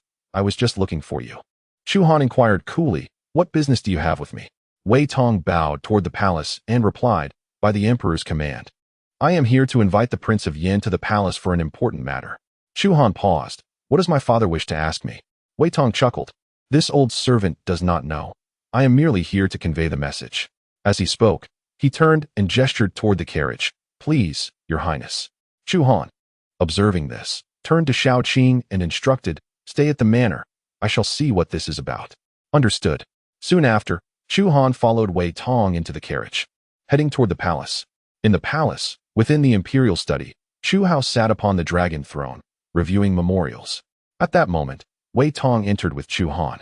Approaching the throne, Wei Tong announced, Your Majesty, the Prince of Yan has arrived. Chu Han bowed respectfully. Your son pays his respects to father. Chu Hao looked up at Chu Han, then set aside the memorials, smiling. Ah, my son, you have come. There is something I wish to inquire about. What does father wish to ask? Chu Han responded. Chu Hao rose and walked toward Chu Han, continuing, Earlier, I happened to glimpse a flash of golden light from outside the study. Upon sending someone to investigate, it was found to originate from the Chancellor's residence. At this point, Chu Hao's gaze shifted away from Chu Han, looking elsewhere. You must also be aware that Yin Zhong is not loyal to me. If that golden light emanated from him, it would suggest that his cultivation has possibly reached the Grandmaster level, which poses a threat to me. Changing his tone, he looked back at Chu Han. Of course, these are merely my speculations. I summoned you today primarily because I heard that when the golden light appeared, you seemed to be at the Chancellor's residence. I wonder if you saw that light. Chu Han was taken aback. He had assumed that the righteous aura had vanished in an instant. Yet it appeared that Chu Hao had indeed noticed it. I went to the Chancellor's residence mainly to visit the Chancellor's daughter, who has fallen ill. As for the golden light you mentioned, I did not see it. Chu Hao scrutinized him intently. Did Yin Zhong remain with you the entire time at the Chancellor's residence? No, Chu Han replied. I left shortly after visiting the Chancellor's daughter. If father doubts my words, you may inquire with the eldest and second princes. They were present as well. Hearing this, Chu Hao turned to Wei Tong. Wei Tong bowed, saying, This old servant has already spoken with the eldest and second princes. The second prince is away on business and has yet to return. As for the eldest prince, someone has seen him arrive at the palace. Chu Hao was taken aback. I did not summon him. What could he be doing here? Wei Tong appeared hesitant. Chu Hao's voice grew stern. Speak plainly. Wei Tong, bowing, stated, Your Majesty. I believe I saw the eldest prince heading toward the inner palace, and then he went with the fragrant concubine to the imperial garden. What did you say? Chu Hao's eyes widened in disbelief as he swiftly strode toward the exit. Observing this, Chu Han could not help but smile faintly. The drama was about to unfold. He followed closely behind Chu Hao, making his way directly to the imperial garden. Even without words, he could sense the fury radiating from Chu Hao. Soon, the two arrived at the imperial garden. Chu Hao cast his gaze around, then began to wander within the garden. Upon reaching a corner, a woman's panting voice echoed from behind a rockery. Your Highness, please do not act this way. I am but a concubine of your father. What is there to fear? The emperor cannot see us. Upon hearing this, Chu Hao hurriedly advanced. Behind the rockery, he saw Chu Chun indiscriminately kissing a woman. Furious, Chu Hao shouted, Unfilial son, what are you doing? Startled by Chu Hao's appearance, Chu Chun quickly released the woman and turned to flee. You ungrateful wretch, I shall have your head. Chu Hao swung his arm, unleashing a powerful surge of energy towards Chu Chun. Sensing the imminent threat, Chu Chun pivoted and retaliated with a strike of his own. A formidable force erupted from his palm. Boom! The two energies collided with a thunderous sound. The resultant shockwave forced Chu Hao back 3 steps, while Chu Chun remained unyielding, continuing his escape. Observing this, Chu Hao attempted to pursue, but was halted by Wei Tong's intervention. Your Majesty, do not pursue. Family matters must not be aired in public. This ungrateful wretch dared to insult my beloved concubine. I must punish him. Wei Tong firmly restrained him. Your Majesty, you cannot strip the crown prince of his title. It would be difficult to explain to the empress. At the mention of the empress, Chu Hao seemed to hesitate, suppressing his rage as he turned to grip the concubine's neck. Speak, why have you done this? Choked, the concubine wept bitterly, explaining, Your Majesty, I am also a victim in this matter. Seeing her distress and recalling their earlier conversation, Chu Hao deduced that the concubine had not acted of her own volition. Nevertheless, he could not suppress his anger at the situation. He glared at her, declaring, Even if you were not willing, you cannot escape responsibility. I hereby confine you to your quarters for 3 months. You are forbidden to leave without my permission. Yes, Your Majesty. The concubine hurriedly retreated. This ungrateful son has driven me to madness. Chu Hao turned to Wei Tong, saying, Fetch the empress. I have matters to discuss with her. As you command. Wei Tong acknowledged before departing. Once Wei Tong had left, Chu Hao regarded Chu Han and remarked, "I never imagined your elder brother would stoop to such immoral deeds. Had it not been a moment of impulse, I would have considered his execution."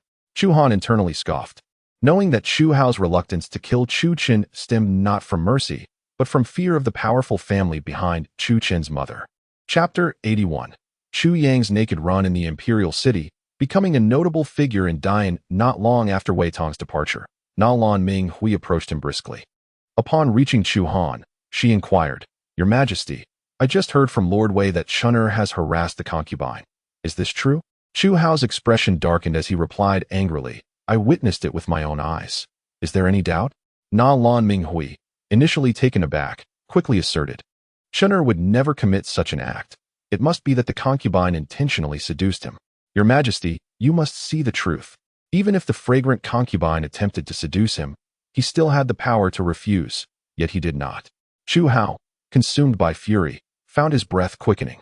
Nalan Minghui hastily offered reassurance, saying, "Your Majesty, Shun'er acted impulsively. Considering his youth, might you grant him this reprieve?" "Youth? He is nearly 30. By my age, I already had several children." At a loss for words, Nalan Minghui glanced at Chu Han. "What was the Yin Wang doing here? Could it be that you intentionally brought His Majesty here?" Chu Han smiled faintly. "Does the Empress mean to imply that I orchestrated this? Allowing Father Emperor to witness the first prince in a clandestine liaison with the fragrant concubine? Is that not the case?" "Enough," Chu Hao retorted angrily. "The Yin Wang was summoned by me. My presence here is of no consequence to him." After a pause, Chu Hao turned to Nalan Minghui, stating, "I called you here to inform you that I initially intended to declare Shun'er as the crown prince, but he has greatly disappointed me. Therefore, I have decided to postpone the appointment of a crown prince." With that, he tossed his sleeve and turned to leave. Nalan Minghui's expression shifted dramatically, and she hurriedly followed. "Your Majesty." Chu Han observed the retreating figure of Chu Hao, a smirk curling at the corners of his mouth. One must admit, his father's acting skills are remarkable. He clearly does not wish to relinquish his power, yet still offers Nalan Minghui a glimmer of hope. However, following this incident, it is unlikely that Chu Chan will stir any significant trouble in the near future. Chu Han retrieved the folding fan from his waist, unfurled it, and gently waved it as he departed the imperial garden in high spirits. After exiting the garden, Chu Hao made his way directly to the imperial study, while Nalan Minghui was promptly dismissed back to her chambers. Once seated upon the dragon throne, the fury on Chu Hao's face vanished, replaced by a cold smirk. "I was initially troubled about how to avoid naming Chu Chun as crown prince, but after this incident, Nalan Minghui will likely refrain from broaching the subject again." Just then, Wei Tong entered the room. Upon seeing Wei Tong, Chu Hao's expression darkened once more. "The Empress did not accompany you?" "No, the Empress has returned to her chambers." "That is fortunate. This woman is cunning and desires nothing more than for me to name Chu Chun as crown prince. If I were to comply, it would not be long before I met my demise at the hands of the Nalan family." Wei Tong bowed, saying, "Your Majesty, there is a matter I am uncertain whether to report." "Speak freely." Wei Tong continued, "This morning, I received word that the third prince, for reasons unknown, has been running about the imperial city in the nude, throwing himself at any woman he encounters. The citizens are abuzz with gossip regarding this incident." "What?" Chu Hao slammed his hand on the table and stood abruptly. "Previously, when he emerged naked from the fragrant pavilion, I chose to overlook it, considering it a first offense. But I never anticipated such behavior would recur. You are to issue an edict at once, commanding him and his troops to return to Yanmen Pass immediately." "Yes." Outside the imperial city, at the camp of the Chu Yang army, Chu Yang lay languidly upon his bed, while several vice commanders anxiously regarded him. Just then, Chu Yang abruptly opened his eyes. "Your Highness, you are awake." The vice commanders quickly gathered around him. Chu Yang sat up, noticing several individuals guarding his bedside. And with a look of confusion, he inquired, "What are you all doing here?" The vice generals exchanged bewildered glances. One of them looked at Chu Yang and asked, "Your Highness, do you not recall your actions?" With a perplexed expression, Chu Yang responded, "What actions have I taken?" The vice generals looked at each other, and the speaking vice general turned to Chu Yang, saying, "This morning, you suddenly lost your senses and, disregarding our attempts to stop you, ran through the imperial city in the nude, accosting women and demanding that they bear your children. We were utterly powerless to intervene." Upon hearing this, Chu Yang's eyes widened in disbelief. How could this be? I would never commit such an absurd act. The vice-general insisted, it is true. You have become quite the celebrity in the imperial city. You have even been given a nickname, the Naked Prince. Chu Yang, upon hearing this, slammed his palm against the bed's edge. I could never have done something so outrageous. Someone must have tampered with my affairs. The vice-general looked at Chu Yang earnestly. Your Highness, you must think of a solution quickly. Your naked escapade has brought disgrace upon the royal family, and His Majesty cannot overlook this. Just as the vice-general finished speaking, a sharp voice rang out from outside the tent. The third prince receives the edict. Wei Tong entered, lifting a royal decree high above his head. Seeing this, Chu Yang hastily rose and respectfully said, I, your son, receive the decree. Wei Tong unfolded the edict and read aloud. By the mandate of heaven, the emperor proclaims, the third prince, Chu Yang, has disregarded the royal dignity and has run naked through the imperial city, harassing virtuous women, bringing shame upon me. Yet, considering his military achievements, he shall not be punished, but must promptly depart the imperial city to garrison at Yanmen Pass without delay. Thus it is decreed. Chu Yang was taken aback, then cupped his hands in gratitude, saying, Thank you, Father. Wei Tong handed the edict to Chu Yang and sighed. Your Highness, how can I explain your actions? You have achieved remarkable feats at Yanmen Pass, and His Majesty had intentions to appoint you as crown prince, yet you have caused such a scene. Alas! Chu Yang, incredulous, grasped Wei Tong's hand tightly. Wei Gonggong. What did you say? My father intended to make me crown prince? Wei Tong nodded. Indeed, but after this incident, His Majesty is greatly disappointed in you, and your chances of becoming crown prince are now exceedingly slim. Chu Yang's eyes widened, feeling as though he had let the throne slip through his fingers. He gestured to a nearby vice-general, who promptly turned and retrieved a chest. Chu Yang accepted the chest and opened it, revealing it brimming with gold, silver, and jewels. He addressed Wei Tong, Wei Gonggong, a small token of appreciation. I hope you might speak favorably of me before my father. Very well, I shall not be modest. Wei Tong smiled as he took the chest from Chu Yang. If there is nothing further, I shall take my leave. He bowed to Chu Yang and exited. Once Wei Tong departed, Chu Yang's expression darkened. He turned to the vice-generals and commanded, immediately investigate who has meddled in my affairs. The throne was rightfully mine, and I will not tolerate this interference. Once I uncover the culprit, I shall ensure they meet a most gruesome fate. Chapter 82. Han Heir. Do you wish to be crown prince? After Wei Tong departed from Chu Yang's military camp, he made his way directly back to the imperial palace. The box that Chu Yang had given him was not stowed away. Instead, he brought it to the Tai Chi hall. Inside the hall, Chu Han was meditating on his bed with closed eyes. Suddenly, he opened his eyes and furrowed his brow, remarking, It seems that consuming these dishes cannot perpetually enhance one's cultivation. Over time, the effects diminish significantly. Your Majesty, came Wei Tong's voice from outside the hall. Chu Han instructed, Enter. Wei Tong entered, cradling the box in his arms. How did it go? Has the imperial decree arrived? Chu Han inquired. It has arrived, Wei Tong replied, as he placed the box before him and opened it, saying to Chu Han, This is from the third prince for the old servant. I feared that if I did not accept it, he might harbor ulterior motives. Chu Han slowly rose, approached Wei Tong, and with a smile, he touched the gold and jewels within the box, saying, This rebellious son knows how to bribe you. Is he not aware of his own actions? Wei Tong responded, Your Majesty, the old servant believes that even if the third prince is foolish, he would not brazenly harass virtuous women in the imperial city. I suspect someone has manipulated him, causing him to lose his senses. Chu Han raised an eyebrow. What?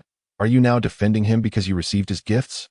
Wei Tong, alarmed, quickly knelt. The old servant dares not. I merely find this matter suspicious. Chu Han smiled faintly, turning away, and mused, Do you think I cannot see through this? Even Chu Yang, in his ignorance, would not stoop to such behavior. Then, Your Majesty, you still. Chu Han faced Wei Tong, stating, Even if this incident was not of his volition, his actions have tarnished the royal reputation, and thus, I must punish him. Furthermore, he has been away from Yanmen Pass for some time, and the Xiongnu Kingdom has been eyeing us covetously. We must send someone to keep watch over them. I see. The old servant understands. With a gentle sigh, Chu Han returned to his bed and looked at Wei Tong. Recently, the dishes from Qijiang restaurant seem to have little effect on my cultivation. Have you found out who prepares the dishes there? Your Majesty, I was just about to report on this matter. The old servant learned from a chef at Qijiang restaurant that all the dishes are taught by the Yin Wang. Moreover, Wei Tong continued, I have also gathered a piece of information. The poetry composed by the Yin Wang seems to aid soldiers in enhancing their cultivation. What did you say? Chu Han stood up, astonished, gazing at Wei Tong as if doubting his own hearing. You mean the dishes from Qijiang restaurant were taught by the Yin Wang? Indeed. And the poetry by the Yin Wang can assist soldiers in their cultivation? Wei Tong nodded. This is something the old servant has merely heard. Its truth requires further verification. Chu Han, incredulous, walked closer to Wei Tong. The Yin Wang has been studying in the royal residence since childhood. How could he possibly cook? Wei Tong responded. This is what the old servant learned from the chef at Qijiang restaurant. Whether it is true or not, the old servant is uncertain. Chu Han pondered. As for your claim that the Yin Wang's poetry can aid soldiers in their cultivation, I perceive this as nonsense. The poetry he composed is indeed exquisite, yet it does not reach the level of aiding soldiers in their cultivation. Wei Tong clasped his hands and remarked, Your Majesty, the king of Yin often resides in the palace engrossed in his studies. It is possible he has embarked upon the path of Confucian cultivation. If that is the case, his Confucian talents could indeed assist the soldiers in their advancement. Chu Han paused, momentarily taken aback, then fell into contemplation. There is some validity to this. With his hands clasped behind his back, he pondered briefly before turning to Wei Tong, stating, Since there is nothing pressing at the moment, accompany me to the residence of the king of Yin. I shall ascertain whether he possesses culinary skills, and if his poetry can genuinely aid the soldiers in their cultivation. As Chu Han led Wei Tong to the king of Yan's residence, within the Xuanda Hall, Nalan Minghui paced with a grave expression. Mother, save me. At that moment, Chu Qin rushed in, panic etched across his face. Before Nalan Minghui could utter a word, he knelt before her. Mother, Before he could finish, Nalan Minghui, her face aflame with fury, raised her arm and struck him across the face. You unworthy wretch. You have brought your mother to the brink of despair. Nalan Minghui turned to Chu Han, exclaiming, Do you not realize that your mother has compelled your father to compromise and name you as the crown prince? Yet you still engage in an affair with the fragrant concubine? I was momentarily bewitched. As you know, the fragrant concubine is exceedingly beautiful, and I simply could not resist. Slap. Before Chu Chun could finish, Nalan Minghui raised her arm once more, delivering another resounding blow to his face, sending him sprawling to the ground. You worthless fool. To forsake the position of crown prince for a woman. Your mother has tirelessly considered your interests, and you have utterly shattered her heart. Unable to contain her sorrow any longer, Nalan Minghui turned away, quietly weeping. Seeing this, Chu Chun hurriedly crawled over, grasping her garment. Mother, I acknowledge my mistakes. I shall never dare to do so again. Nalan Minghui spun around, casting a fierce glare at him. And you think there will be a next time? Do you not understand that if your father were not wary of the family behind me, he might have already taken your life? Chu Chin's eyes widened in disbelief. Surely not. I merely dallied with one of his concubines. After all, I am still his son. How could he ever wish to kill me? Nalan Minghui glared at Chu Chun, stating, True, you are his son, but he has 9 sons. If he were to eliminate one, he would still have 8 remaining. At this revelation, Chu Chun was momentarily stunned. However, he quickly regained his composure, grasping Nalan Minghui's garment and pleading, Mother, you are my only true mother. You must save me. Nalan Minghui looked at Chu Chun with eyes full of affection, gently helping him to his feet. You are my only son. If I do not save you, who will? Overwhelmed with joy, Chu Chun wept. I knew you cared for me the most. Nalan Minghui, her expression serious, advised, Chen-er, you must never engage in such folly again. Otherwise, even your mother may be unable to save you. Rest assured, mother, I shall never dare again. Changing the subject, he looked at Nalan Minghui and inquired, Mother, does this mean I am destined to be without the crown prince position? Nalan Minghui gently caressed his cheek. Her expression filled with affection. Rest assured, no matter what mistakes you may commit, the throne of the crown prince is assuredly yours. Should anyone dare to contest it, your mother shall see to their demise. However, as for your father, where would your mother even broach the subject with him? His ascension as the Emperor of Dayan was entirely reliant on the support of our 4 great families. If he dares not to appoint you as crown prince, then he may as well relinquish his claim to the title of emperor. Upon hearing these words, Chu Chen's face brightened with joy. At the Yin Wang mansion, Chu Han sat by the window, engrossed in a book. Suddenly, a sharp voice echoed from outside, announcing, "His Majesty has arrived."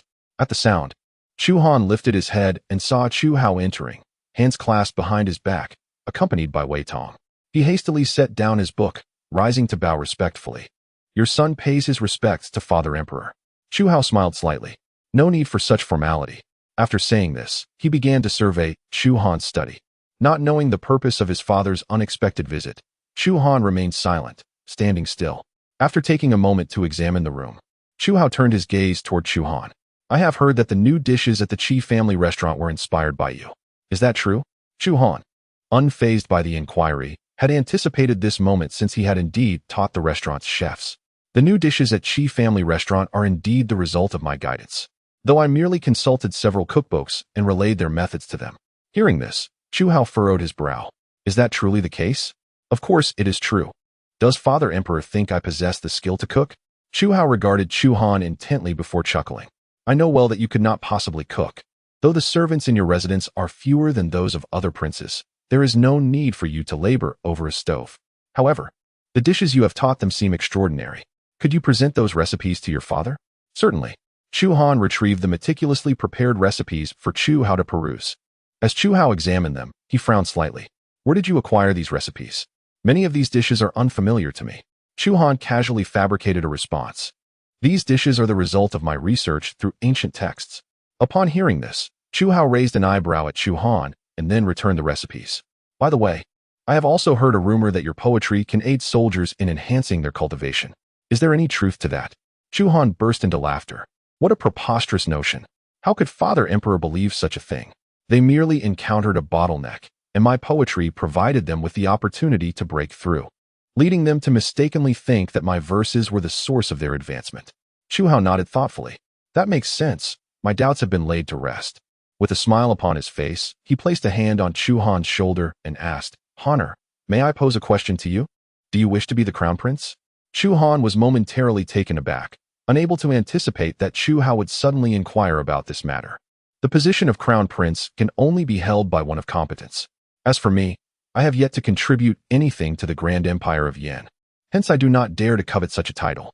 He neither affirmed nor denied this, for he discerned that Chu Hao was testing him. Regardless of his response, Chu Hao would harbor thoughts about him. "It is gratifying to see that you are aware of your own abilities. Thus, I shall not disturb your studies any further." Upon finishing his words, Chu Hao turned with Wei Tong and departed. Once outside the Yan King's residence, Chu Hao inquired of Wei Tong, "What do you think of the Yan King's words? Are they truthful?" Wei Tong pondered before replying. "The Yan King speaks with impeccable precision, and he has presented evidence. I have no reason to doubt its authenticity. Yet, I cannot shake the feeling that this is all premeditated." Wei Tong quietly remarked, "Regardless of its truth, the Yan King poses no threat to your majesty." Chu Hao was momentarily taken aback, then broke into a smile. "You are right. He possesses neither real power nor martial prowess. Even if the dishes he teaches others to prepare or the poetry he composes can aid in their cultivation, they pose no threat to me. In fact, they could even assist me, thus I need not be troubled by this." With newfound clarity, Chu Hao and Wei Tong returned to the palace. Meanwhile, two young men clad in splendid attire, strikingly handsome, arrived at the outskirts of the imperial city. Though they were dressed as males, a closer examination revealed earrings adorning their earlobes, indicating that they were women in disguise. Gazing at the vast Yan imperial city, the foremost youth remarked, "Is this truly the imperial city of Yan? It surpasses the grandeur of our western Xiongnu kingdom many times over. No wonder my father has long sought to conquer Yan. Princess, if the king learns of our escapade, he will surely punish us. I believe we should return," one attendant, trailing behind the princess of the western Xiongnu, expressed with concern. "Chi-Chi, have I not instructed you? Upon arriving in Yan, do not refer to me as princess. We are now merchants from Jiangnan. I shall be known as Lan Yue, and you shall be Chi-Chi, my personal maid. Do you understand?" "Understood, young master." "Very well, let us enter the city. Once we find a suitable place to reside, I shall seek an audience with the talented scholars of Yan." "Ah, young master, did you not say we should maintain a low profile upon arriving in Yan? Why then seek out the scholars?" Lan Yue replied, "It is said that the Daoxian Academy in Yan is home to erudite scholars, whose pen can wield the power of swords, capable of striking at the unseen. I must witness this for myself." In the Yin King's residence, upon seeing Chu Han depart, Chu Han was about to sit down and continue his reading when Shaoqing suddenly entered and addressed him. Your Highness, I have located the alchemist you requested. Upon hearing this, Chu Han's face lit up with excitement. Where is he now? He is in the imperial city, Shaoqing replied. It is said that after leaving the royal residence years ago, he changed his name and began dealing in medicinal herbs. We exerted considerable effort to find him. A glint of coldness flashed in Chu Han's eyes. He has concealed himself under an alias. He must know some secret. Take me to him at once. Yes. Under the guidance of Shaoqing, Chu Han swiftly arrived at a secluded alley on the southern outskirts of the imperial city. Even before entering, he was assailed by a mingled aroma emanating from within. This area was one of the more dilapidated neighborhoods of the imperial city, inhabited solely by the impoverished populace. Chu Han furrowed his brow and remarked, "No wonder I could never find him. He has been hiding here all along." Shaoqing responded, "We have scoured the entire Great Yan, and it was only after exhausting all avenues that we decided to search here, ultimately discovering him in a courtyard." As she spoke, Shaoqing pointed to a nearby courtyard and said, "Your Highness, look, it is that very courtyard." Chapter 83. Chu Han's night incursion into the imperial palace. Interrogating Nalan Minghui, Chu Han strode purposefully toward the courtyard indicated by Shaoqing. Upon nearing, he noted the courtyard's stark simplicity, with several sections having already collapsed. He paid little heed to the surroundings and proceeded inside. Upon entering, he observed numerous racks filled with medicinal herbs, and a disheveled middle-aged man clad in simple garb was busily tending to the herbs. Noticing Chu Han's entrance, the man did not even raise his head. "The herbs are not yet dried. If you require them, come back in a few days," he muttered. Chu Han fixed his gaze upon him and inquired, "Do you remember the ninth prince, Chu Han?" The moment the words left his lips, the man's hands froze, causing the herbs he held to tumble to the ground. Gradually, he lifted his head to meet Chu Han's gaze. Chu Han advanced menacingly. "Do you understand why I have come to find you?" The man stood transfixed, looking at Chu Han and replied, "I do." "Then divulge what you know," Chu Han demanded. The middle-aged man exhibited a flicker of hesitation. "Do not coerce me," he implored. Chu Han's voice rose in anger. "Enough." Instantly, a tempest surged within the courtyard, sending the racks of drying herbs crashing to the ground. The man's countenance paled as he involuntarily staggered back several steps. Once steadied, he stared at Chu Han in astonishment. "Why, you are not supposed to possess martial capabilities?" Chu Han remained silent, his cold gaze piercing through the man. With a sudden gasp, the man spat blood, his body hurtling backward to collide with the wall behind him. "My patience is finite. Should you choose to enlighten me, I may grant you a swifter death." The middle-aged man slowly rose from the ground, shock etched on his face as he regarded Chu Han, to be knocked back by merely a glance. "You are neither merely a master nor a grandmaster, but rather a being of the earth immortal realm, a pinnacle no one in the Great Yan has ever breached. It appears we misjudged you. Your martial talent is not lacking, but rather so exceptional that it eludes our mere mortal perception." Seeing that the man still refused to divulge the sought-after information, Chu Han took a step forward. With a resounding thud, the just-risen man collapsed to his knees, shattering the floor tiles beneath him. He struggled to rise, his hands pressed against the ground, yet it felt as though a 1,000-pound weight bore down upon him, rendering his efforts futile. Soon, bright red blood streamed from his 7 orifices. "I will speak, ninth prince, spare my life." Chu Han halted, his expression devoid of warmth as he regarded him. "Tell me, who caused my amnesia?" It was His Majesty." Chu Han was momentarily taken aback, as if he had anticipated this outcome. "Why did he do this?" "Because it seemed that your mother, the Empress, was murdered by the Queen. He wished to prevent you from seeking vengeance against her. Hence he had me erase part of your memories. I seek a precise answer, not mere speculation. I have merely heard rumors, Your Highness. It truly has nothing to do with me. Please spare me." Chu Han fixed his gaze upon him, and after a few breaths, he slowly turned and exited the courtyard. Boom. At the very moment he stepped beyond the threshold, the middle-aged man in plain attire exploded into a burst of chaos. Shaoqing stood outside the courtyard, witnessing the entire spectacle without a hint of surprise, for their lord's prowess far surpassed this terrifying display. "Your Highness, shall I compel Nalan Minghui to confess?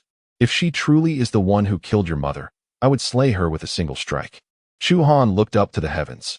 "Ever since my cultivation hit a bottleneck, I have seldom intervened in matters, seeking the cause. However, this time, As it pertains to my mother, I must personally confront her. Xiao Qing sensed the intense murderous intent emanating from Chu Han and dared not speak further. That servant will await your return at the palace. No sooner had Xiao Qing finished speaking than Chu Han vanished from sight. In the Xuanda Hall, the night had deepened. Nalan Minghui, having finished reading a book under the lamp's glow, yawned and prepared to retire for the night. Just then, she beheld a figure appear in the hall like a specter. Who goes there? Nalan Minghui hastily set her book aside, inquiring loudly. Upon recognizing that it was Chu Han, she froze in place. Prince Yan, how could it be you? Chu Han did not conceal his visage, but confronted Nalan Minghui directly. I have come to seek confirmation on a matter. Did you murder my mother? Nalan Minghui, intimidated by his imposing presence, staggered back several steps. Your mother passed away from illness. What does that have to do with me?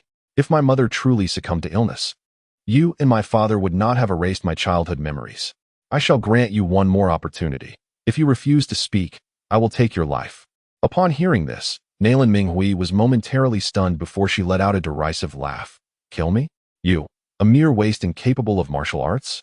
Chu Han fixed his gaze upon her. Do you truly believe that I am devoid of martial skill? Have you not considered that if I were truly a useless waste, how could I have so easily entered your chamber? Nalan Minghui's eyes widened in realization. So you were feigning weakness? She then shouted towards the outside. Someone, quickly. Chu Han seized her by the throat. What a foolish woman. Have you not considered that since I was able to enter, those outside could not possibly survive? Nalan Minghui, grasped by the throat, attempted to resist, but found herself utterly powerless against Chu Han's grip. A mere master realm cultivator dares to resist? You overestimate your abilities. I shall offer you one final chance. Did you murder my mother? Nalan Minghui, feeling her breath constricted, realized that Chu Han harbored murderous intent. I did not kill your mother. She was slain by the Supreme Emperor. What did you say? Chu Han's eyes widened in disbelief. She claimed that she was slain by the Grand Emperor. Do you believe her just because you say it was the Grand Emperor who killed her? What evidence do you possess to substantiate your assertion? If you harbor doubts, seek out the Grand Emperor. But where is he now? I do not know.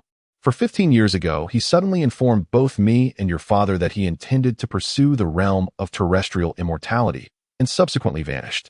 Thus, your words lack any evidence of truth, do they not? I have no reason to deceive you. If you remain skeptical, you may inquire with your father. Chu Han gazed intently at Nalan Minghui, and upon confirming that she spoke no falsehoods, he released her, his eyes icy as he warned. You had best pray that what you claim is indeed the truth. Otherwise, I shall demand the Nalan family to accompany my mother in death. With that, Chu Han turned and vanished from sight. Nalan Minghui felt as though she were ensnared in a dream, only to realize the stark reality when she touched her aching neck. In a sudden rush, she dashed outside, crying out, Come quickly, someone. Chapter 84. Your Majesty, the Prince of Yan is a terrestrial immortal, as Nalan Minghui's voice echoed. Chu Hao soon arrived with Wei Tong in tow. What has transpired? Upon seeing Chu Hao, Nalan Minghui hurriedly rushed into his embrace. Your Majesty, it is a relief to see you. The Prince of Yan intruded into my chamber at night, intent on taking my life. What did you say? Chu Hao's eyes widened as he assisted her to her feet, questioning, What nonsense is this? How could the Prince of Yan invade your chamber to murder you? It is true. I am not deceiving you. He came to interrogate me about who killed his mother. Chu Hao furrowed his brow, disbelief etched across his face. Noting his skepticism, Nalan Minghui turned to the palace maids and eunuchs surrounding them. Raising her voice, You all witnessed the Prince of Yan barging into my chamber. Did you not? The palace maids and eunuchs exchanged glances, and at last, one maid replied, Your Majesty, I did not see the Prince of Yan. A eunuch chimed in. Neither did I. If you did not see the Prince of Yan, then surely you must have seen someone being killed by him? Not at all. It has been entirely quiet outside. No one has been slain. You all. Chu Hao seized her, soothingly declaring, Enough, Huier. I understand your intentions to summon me to your chamber, but you cannot falsely accuse the Prince of Yan. I am aware of your grievances toward him. Yet he possesses no martial prowess. Your baseless accusations sadden me greatly. Your Majesty, it is not so. Nalan Minghui quickly interjected. You must believe me. The Prince of Yan is skilled in martial arts. Not only does he possess such skills, but his level is exceedingly high. He should be at the master level. No? He is at the Grand Master level. No, that is incorrect. I have encountered Grand Masters before, yet none compare to his prowess. He must be a terrestrial immortal. Seeing Nalan Minghui in a dazed state, Chu Han let out a bitter smile, grasping her hand. Queer, you must be distressed by that ungrateful son of mine, which has clouded your judgment. Your Majesty, I am quite lucid. You must trust me, Nalan Minghui insisted, clutching Chu Hao's hand tightly. At that moment, as if struck by inspiration, she tore open her collar and exclaimed, Your Majesty, look. The mark on my neck is from the grip of the Prince of Yan. Chu Hao's gaze fell upon Nalan Minghui, where he indeed observed a red handprint on her neck. However, he felt that this did not serve as conclusive evidence that it was the Prince of Yan who had inflicted it. This mark could very well be the result of her own self-inflicted pain during a nightmare. Seeing that Chu Hao remained unconvinced, Nalan Minghui grasped his arms tightly and implored, Your Majesty, you must believe me. Every word I speak is the truth. The Prince of Yan may truly be at the realm of the earthly immortal. Chu Hao let out a derisive laugh and looked at Nalan Minghui, saying, Huier, do you realize that no one in our Great Yan has yet attained the level of the earthly immortal? How can you expect me to believe that the Prince of Yan has reached such heights? Nalan Minghui was momentarily taken aback. Indeed, the earthly immortal was the highest known realm in their Great Yan, and countless years had passed without anyone achieving it. Who would believe her claim that Chu Han had reached the earthly immortal realm? Gently patting her shoulder, Chu Hao reassured her, You must have had a nightmare. A good night's sleep will remedy everything. With that, he turned to the two palace maids beside him and instructed, Come, assist the Empress into her chamber to rest. The maids promptly stepped forward to support Nalan Minghui. Slowly, she turned around, her expression somewhat dazed, murmuring, Was it truly just a nightmare? But why does it feel so real? At the Prince of Yan's residence, Shaoqing stood before the study door, glancing outside intermittently. Suddenly, the air before her shimmered, and a figure emerged. It was Chu Han. Your Highness, how did it go? Shaoqing hurriedly inquired. Chu Han's expression darkened as he replied.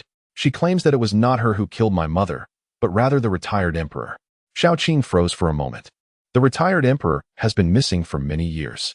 Could this be a deliberate excuse on her part? She considered, she does not appear to be lying. And the truth will be unveiled once we locate the retired emperor. Chu Han's gaze fixed on Shaoqing. I previously instructed you to search for the retired emperor. Did you manage to find him? The servant has dispatched individuals to search, but it is as if the retired emperor has vanished from the face of the earth. No matter how hard we look, we cannot find him. Chu Han's eyes glinted with a murderous intent. Continue searching. Even if we must dig 3 feet into the ground, we will locate him. Understood. By the way, I requested that you find the antidote for the Yin-Yang exploding blood pill. Have you succeeded? Shaoqing replied, Not yet. That pill was recently developed by the 6th prince, and it is said that even he has not discovered a way to counter it. Upon hearing this, Chu Han furrowed his brow. We must find that antidote at all costs. I have already married Qi Lingyun, and if we remain apart for too long, she will undoubtedly think I am incapable. As a man, I can afford to be lacking in many aspects, but not in that regard. Rest assured, I will do everything in my power to assist you, Your Highness.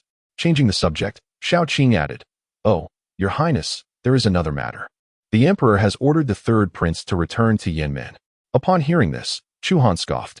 It seems the incident of him running through the imperial city has incited our father's wrath. However, it is for the best. The Xiongnu have always eyed Great Yan covetously, and without someone to defend, it remains a constant threat. At that moment, Shaoqing appeared to recall something, gazing at Chu Han as she asked, Your Highness, there is something I need to confirm with you. You previously mentioned your travels to the eastern lands of the Xiongnu, the southern realms of Lulan, the western expanse of the Shawandishan, and the northern wilderness, where you sensed the presence of formidable beings from the realm of terrestrial immortals, correct? At that time, I was uncertain. I had intended to delve deeper into my inquiries, but alas, those 4 regions are vast, and despite my months of searching, I could not find them. Do you have news of them now? Shaoqing nodded and replied, Based on our findings, there indeed exist beings of the terrestrial immortal realm in those 4 locations. However, they have abstained from engaging in worldly affairs. Chu Han smiled faintly, stating, Their current disengagement does not preclude future involvement. Are you aware of why? Despite their frequent harassment of the borders of Dian, the wilderness and the Xiongnu kingdom have refrained from launching a full-scale assault? I do not know, replied the servant, because they too have sensed the presence of terrestrial immortals within Dian. Thus, as long as Your Highness remains, they would not dare to act recklessly? Indeed. Chu Han pondered further. However, This state of affairs is merely temporary. No one knows if there exists a higher realm beyond the terrestrial immortals. Should someone achieve a breakthrough, this delicate balance will be disrupted. Hence, your daily studies are aimed at seeking the opportunity to transcend the terrestrial immortal realm. Yes, Chu Han gently nodded and inquired. By the way, what is the current situation of the 10,000 Wolf Legion at the borders? Chapter 85. The summons of Chu Hao. Upon hearing Chu Han's inquiry regarding the 10,000 Wolf Legion, Shao Qing responded, "As per your highness's instructions, they have been divided into over 100 squads to patrol the borders of Dian. With but a word from you, they could assemble within a day." At this juncture, Shao Qing added, However what? Shao Qing gazed at Chu Han, saying, "The border is lacking in resources, and our forces are short on supplies. To maintain a prolonged presence, a substantial sum of silver will be required." Chu Han was taken aback, but nodded, stating, "This matter I shall address. You may take your leave now." Yes. After Shao Qing departed, Chu Han entered his study.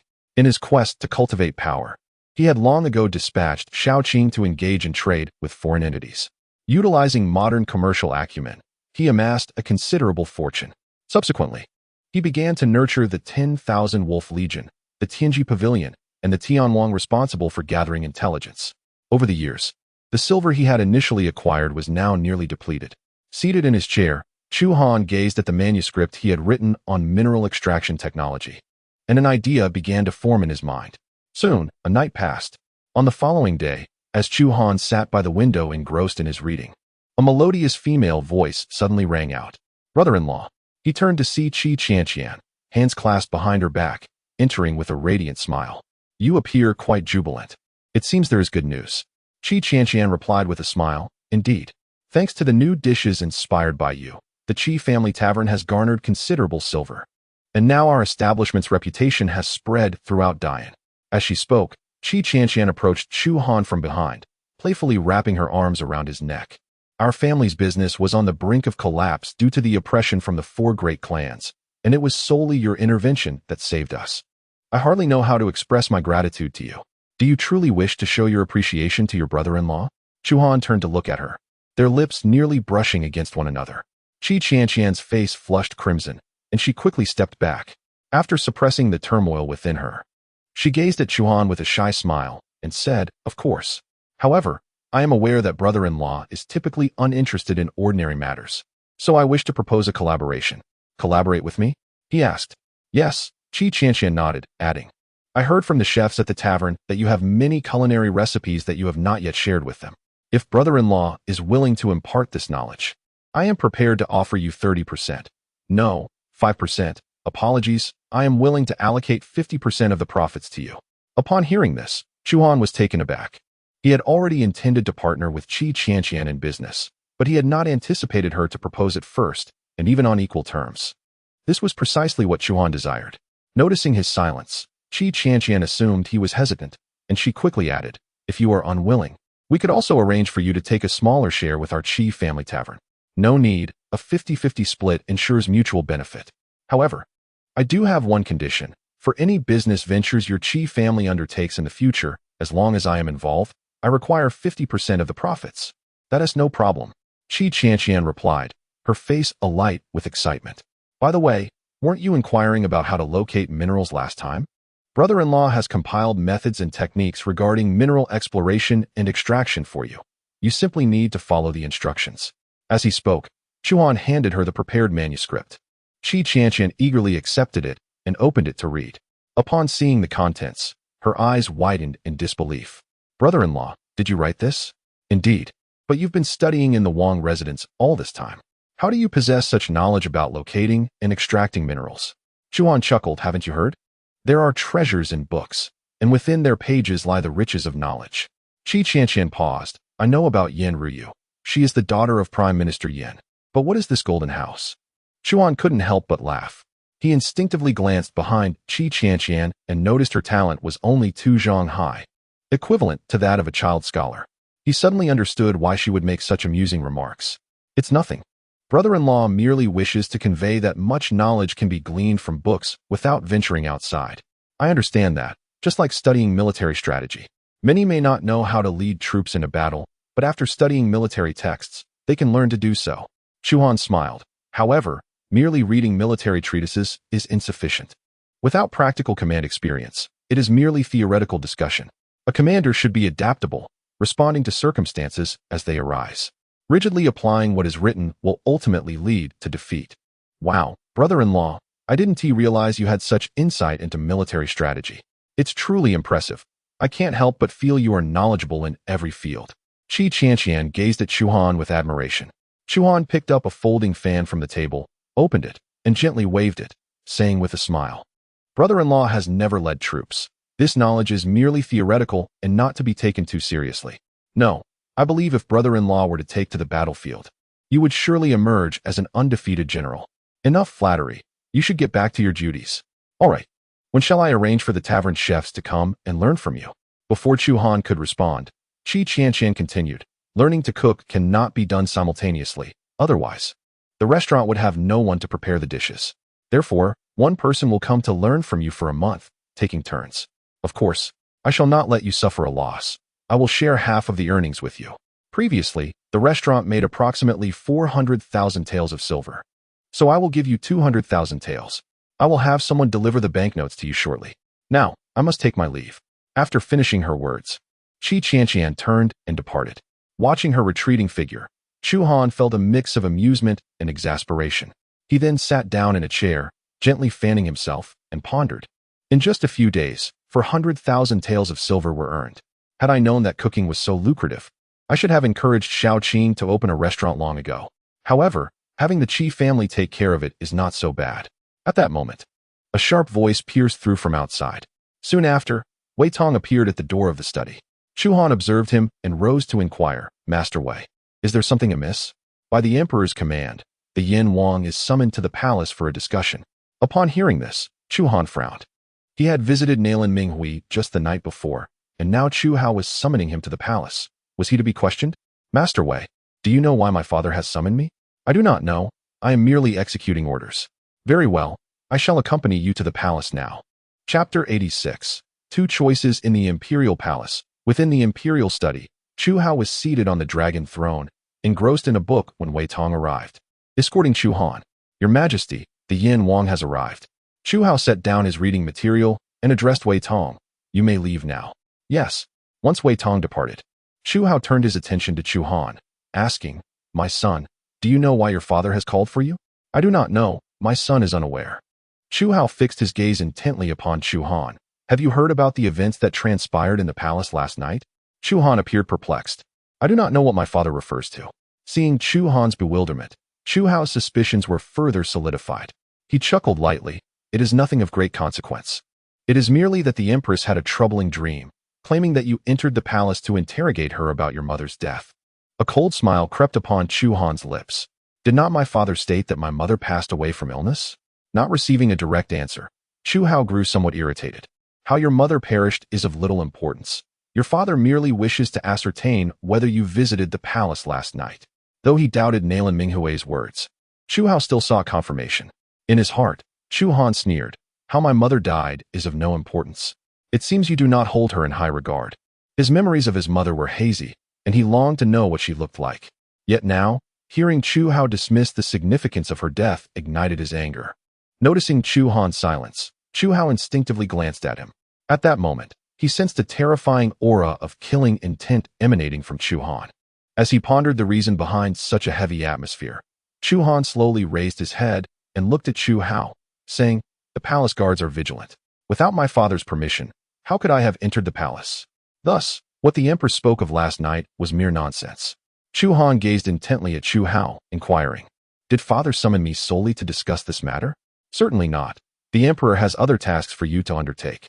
Chu Hao addressed Chu Han, stating, "You are now married and can no longer afford to be as indolent as before. Otherwise, the Qi family will certainly voice their objections.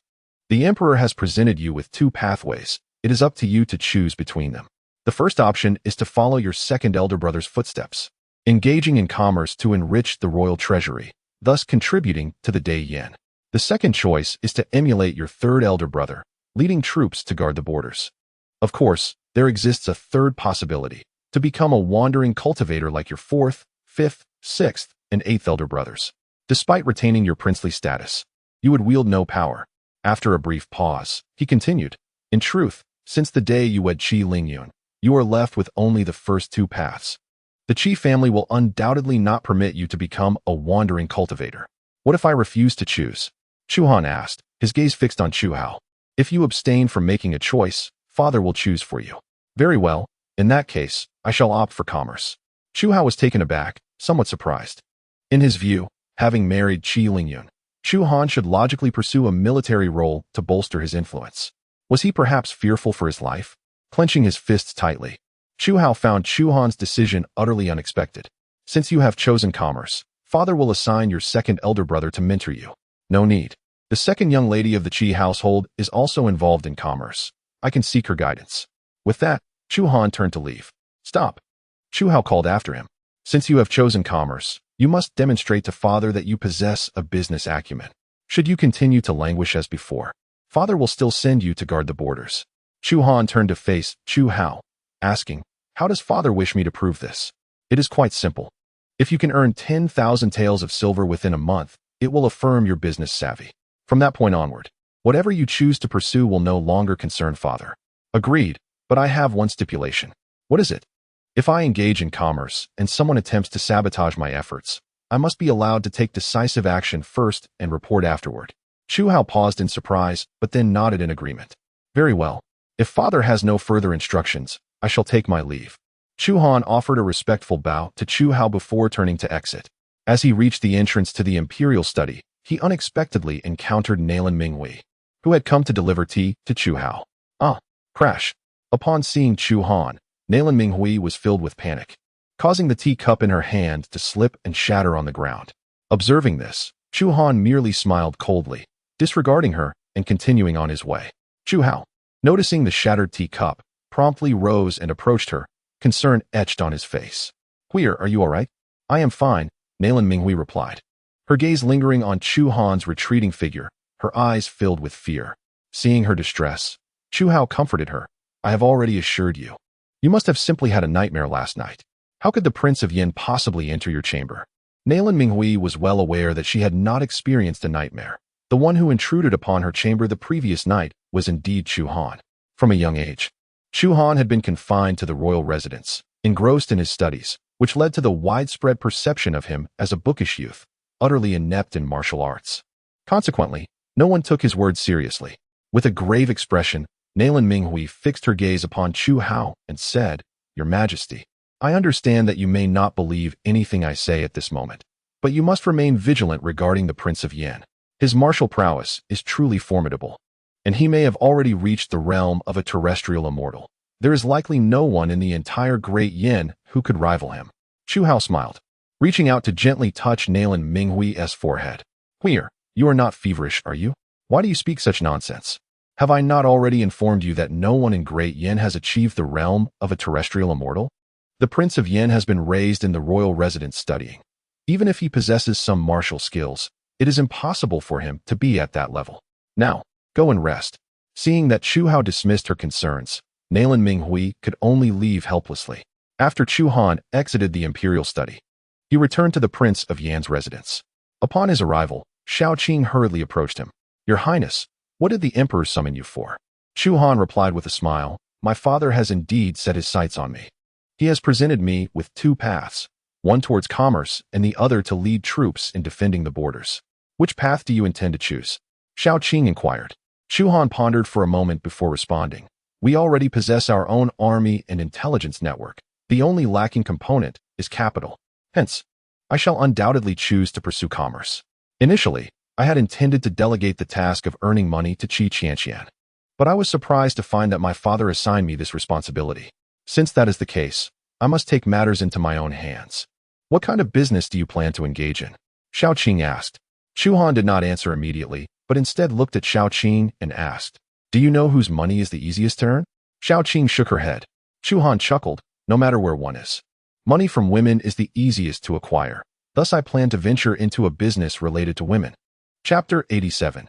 A bustling market stall before the royal residence. Upon hearing that Chu Han intended to engage in a business related to women, Shaoqing's curiosity was piqued. Your Highness, are you considering entering the cosmetics industry? In the realm of businesses associated with women, Cosmetics is indeed one of the most lucrative. Chu Han replied with a smile. Close, but I aim to pursue something even more profitable than cosmetics. Xiao Qing's eyes widened in surprise. She could not fathom what could be more lucrative. Enough guessing. You will understand when the time comes, Chu Han said to Xiao Qing. Tomorrow, gather all the servants of the residence. I have matters to instruct them on. Understood. After giving his orders, Chu Han returned to his study and began to write with a brush. The night passed swiftly. On the following day, Xiao Qing gathered all the servants of the royal residence in the courtyard. Your Highness, everyone is present. There are a total of 120 individuals. Surprised by this number, Chu Han had not anticipated there to be so many servants within the palace. He promptly produced the manuscript he had prepared the previous night and handed it to Xiao Qing. Please show them this document. If they have any questions after reading it, they may ask me. Yes. Xiao Qing accepted the document from Chu Han and proceeded to distribute it among the servants for review. Subsequently, Xiao Qing returned to Chu Han's side and whispered, Your Highness, the Heavenly Mechanism Pavilion has relayed a message that the Princess of the Western Xiongnu has disguised herself as a man to come to our Great Yan. Chu Han gently waved his folding fan, his demeanor calm as he inquired, Do you know her purpose for visiting our Great Yan? I do not know, the servant replied. But I speculate she must have slipped away, otherwise, there would be no need for such a disguise. Interesting, Chu Han mused. The Xiongnu Kingdom has always had its share of conflicts with our Great Yan, and now their princess dares to come here. She possesses quite a bold spirit. Find out where she is staying. I shall pay her a visit when I have the time. Yes, Your Highness. At that moment, a maid looked at Chu Han with a puzzled expression and asked, Your Highness, you instructed us to collect petals from various flowers, claiming they would be made into perfume. How can petals possibly be transformed into perfume? Chu Han smiled and replied, I cannot explain it to you now. Once you gather a sufficient quantity of petals, I shall reveal the method to you. A middle-aged steward then asked, Your Highness, you mentioned creating purple fabric from purple flowers. Is that even feasible? Even the 4 great families cannot produce purple fabric. Chu Han chuckled. What I say is indeed possible. Xiao Qing interjected, Currently, no one in Great Yan can produce purple fabric. If we succeed, it will undoubtedly sell remarkably well. Chu Han lightly waved his fan and said, My father has tasked me with earning 10,000 taels of silver within a month to demonstrate my business acumen. I intend to show him that I can earn that amount in a single day. His gaze swept over the assembled servants as he proclaimed, All right. If there are no further questions, you may commence your tasks. Whoever first produces the perfume and the purple fabric shall be generously rewarded. Understood. With that declaration, hundreds of servants began to take action. Observing this, Xiao Qing turned to Chu Han and remarked, Your Highness, I believe it would be more appropriate to assign this task to Miss Chier. If we let the household servants handle it, I fear they may make a mess of things. Chu Han smiled. I have written out all the steps for the process. As long as they follow the instructions, they cannot err. Furthermore, if I were to assign this to Qi Qianqian, my father would surely think she is assisting me. At this juncture, Chu Han looked at Xiao Qing and inquired, By the way, how long has it been since the princess returned to the royal residence? It has been several days. Hearing this, Chu Han let out a wry smile. In the initial days of their marriage, Qi Lingyun would return to the royal residence daily.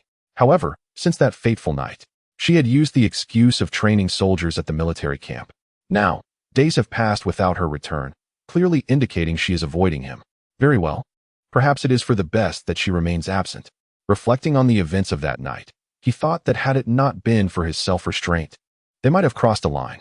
Yet to do so would likely endanger Qi Lingyun's life. Thus, even if it meant bearing a tarnished reputation, Chu Han could not allow Qi Lingyun to come to harm. After entrusting the tasks of producing the perfume and fabric to the household servants, Chu Han returned to his study to continue his reading. Soon, 3 days had elapsed. While engrossed in his reading, a rich fragrance wafted in from outside. Moments later, Xiao Qing burst through the door, 2 bottles in hand, her face alight with excitement. Your Highness, look. The perfume is ready. Chu Han smiled faintly, replying, No need to look. The scent tells me it is complete. Your Highness, I have also created the purple fabric. At that moment, a servant dashed in, his face radiating joy. Chu Han set aside his book, rose to receive the purple fabric, and after a meticulous examination confirmed its quality, he praised the servant. Well done. Go to the storeroom and collect your reward. Thank you, Your Highness. Now that we have both the perfume and the purple fabric, when shall we sell them? Xiao Qing inquired eagerly. This perfume is unique in the entire Dian Empire. Once we sell it, it will surely be snatched up. She glanced at the purple fabric in Chu Han's hand, adding, and this purple fabric, which no one has managed to produce until now, will also yield a handsome profit. Contemplating the purple fabric, Chu Han mused, indeed, we can sell it, but not too far. We shall set up a stall at the entrance of the palace. What? A stall at the palace entrance? Xiao Qing's eyes widened. Your Highness, is that really appropriate? No one has ever sold goods at the palace gate. Since no one has done it before, let me set this precedent, Chu Han insisted. Reluctantly, Xiao Qing nodded. Very well, I shall make the arrangements at once.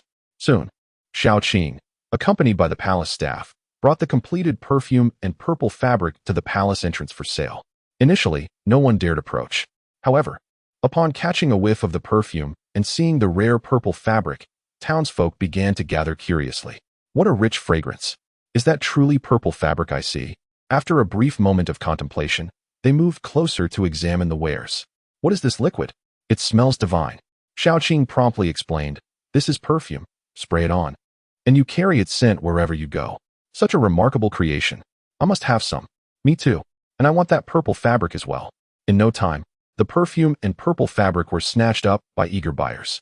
Observing the brisk sales, Xiao Qing instructed her servants to bring forth more freshly made perfume and purple fabric to the stall. By nightfall, every last item had been sold. Gazing at the wooden box filled with silver, Xiao Qing began to count the coins, her face beaming with delight. Once she finished, she hurried toward Chu Han's study. Chapter 88. Earning 30,000 taels in half a day, astonishing Chu Hao. Inside the study, Chu Han was still engrossed in his reading. Upon her entrance, Xiao Qing excitedly addressed him, Your Highness, do you know how much silver we earned today? Chu Han looked up, noting her radiant expression, and replied with a smile. From your demeanor, it seems you've made quite a fortune. Indeed, Your Highness, I just counted. In half a day's time, we earned 30,000 taels of silver. Despite having anticipated that the perfume and purple fabric would be lucrative, Chu Han was still somewhat astonished to hear that 30,000 taels had been earned in just half a day. At this rate, it wouldn't be long before the supplies needed for the Tianlang Legion would be secured. Xiao Qing remarked, indeed. And the surplus silver can be utilized to strengthen the Tianji Pavilion and the Tianwang, enhancing their capabilities to assist Your Highness in investigating the forces beyond the Diyan. However, the servant felt uneasy about setting up a stall in the royal residence. Chu Han smiled. I am well aware of the impropriety. However, this is merely a temporary measure. The commotion today should be significant enough that my father, the emperor, has likely received word by now. It remains to be seen how he will respond. In the imperial palace, within the imperial study, Chu Hao was reviewing memorials when Wei Tong hurriedly entered. Your Majesty, I have something to report. Without lifting his head, Chu Hao replied, Speak. I have just received news that the King of Yen has created perfume from flower petals and purple fabric, earning 30,000 taels in just half a day. Upon hearing this, Chu Hao's brush abruptly halted as he looked up at Wei Tong in astonishment. What did you say? The King of Yen earned 30,000 taels in half a day? Yes, this was witnessed by our scouts. How can this be possible?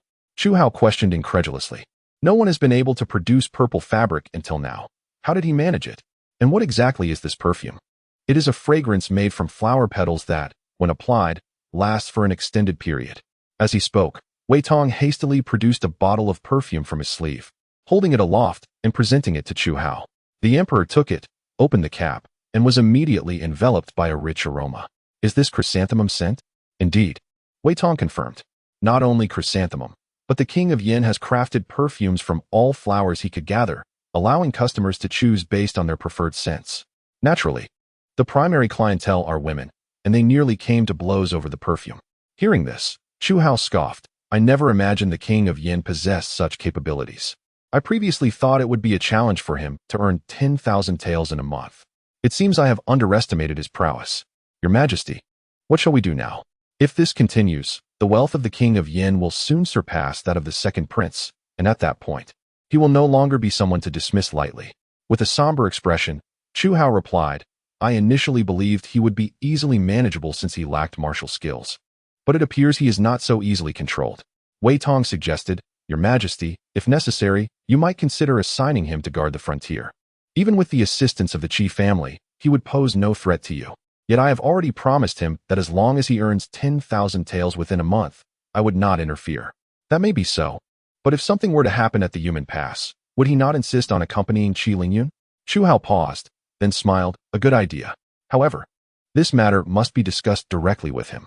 At the King of Yan's residence. In the early morning, as Xiao Qing opened the gate of the residence, she was met with a throng of citizens gathered outside. Before she could fully register the scene, the crowd began converging towards the entrance. Is there any perfume left from yesterday? I want a bottle. Do you still have the purple fabric? I need 10 bolts. Xiao Qing realized that business would flourish today, yet she had not anticipated that the people would arrive so eagerly. Please, do not rush. We are already in the process of making the perfume and the purple fabric, and I assure you that everyone will have the opportunity to purchase them, she assured them, immediately instructing the servants to set up stalls. At that moment, 2 fair-skinned youths appeared not far away. Miss, the perfume and purple fabric I bought yesterday were from here, one of them remarked. Miss, you should really stop calling me that, Lan Yu said, playfully tapping her maid's head with her folding fan. I have told you numerous times that we are disguised as men now, so you must address me as Gongzi in accordance with the customs of Dian. But I am so accustomed to calling you that. Her maid protested. Familiarity must be altered, otherwise, our true identities may be exposed, putting both our lives at risk. Understood, her maid replied, accepting the reprimand. After finishing her lesson, Lan Yu turned her gaze towards the Yin Wangfu. The Yin Wangfu? Is it possible that the unskilled 9th prince resides there? Chi nodded. Yes, I have heard that he has been raised within the palace, devoted to study and rarely venturing outside. A spark of interest ignited in Lan Yu's eyes. If he has been studying there since childhood, he must possess considerable knowledge. Wouldn't you agree? Chi pondered. It is hard to say. Some claim his literary talent is unmatched, while others argue he lacks even a modicum of ability. As for which is true, I cannot ascertain. Having been raised in the palace, it is implausible that he possesses no talent whatsoever. As for the claim of his unparalleled poetry, that seems somewhat exaggerated. If he were truly so exceptional, he would not remain confined within the palace. Enough of this discussion. Let us hasten to find a suitable venue to conduct our business and conceal our identities. With that, the two turned to leave. Just as they departed, a luxurious carriage approached from the direction of the palace and halted before the Yin Wangfu. Soon after, the carriage curtains were drawn back, and Chu Hao emerged alongside Wei Tong and Chu Feng. Upon noticing Xiao Qing and the servants setting up stalls at the entrance, Chu Feng exclaimed in anger, Father, how could the 9th brother allow stalls to be set up at the gates of the Wangfu? If this were to spread, it would be a significant embarrassment to our royal family. Chu Hao remarked, his actions are indeed inappropriate. Father will admonish him shortly. Seeing Chu Hao's arrival, Xiao Qing hurried forward to greet him, bowing respectfully. I pay my respects to your majesty. Chu Hao's expression remained placid as he inquired, where is the Yin Wang now? His Highness is in the study, reading, Xiao Qing replied. Chu Hao frowned, somewhat displeased. Is he not intending to engage in commerce? One cannot rely solely on reading to succeed in business. With that, he strode purposefully towards the interior of the Wangfu, followed closely by Wei Tong and Chu Feng. In the study, Chu Han was seated by the window, engrossed in a book when a sharp voice announced, His Majesty has arrived. At the sound, Chu Hao entered with Wei Tong and Chu Feng. Upon the arrival of Chu Hao, Chu Han was not taken aback. He slowly rose to his feet and respectfully bowed. Addressing him as Your Majesty, I pay my respects. Before Chu Hao could respond, Chu Feng began his derisive remarks.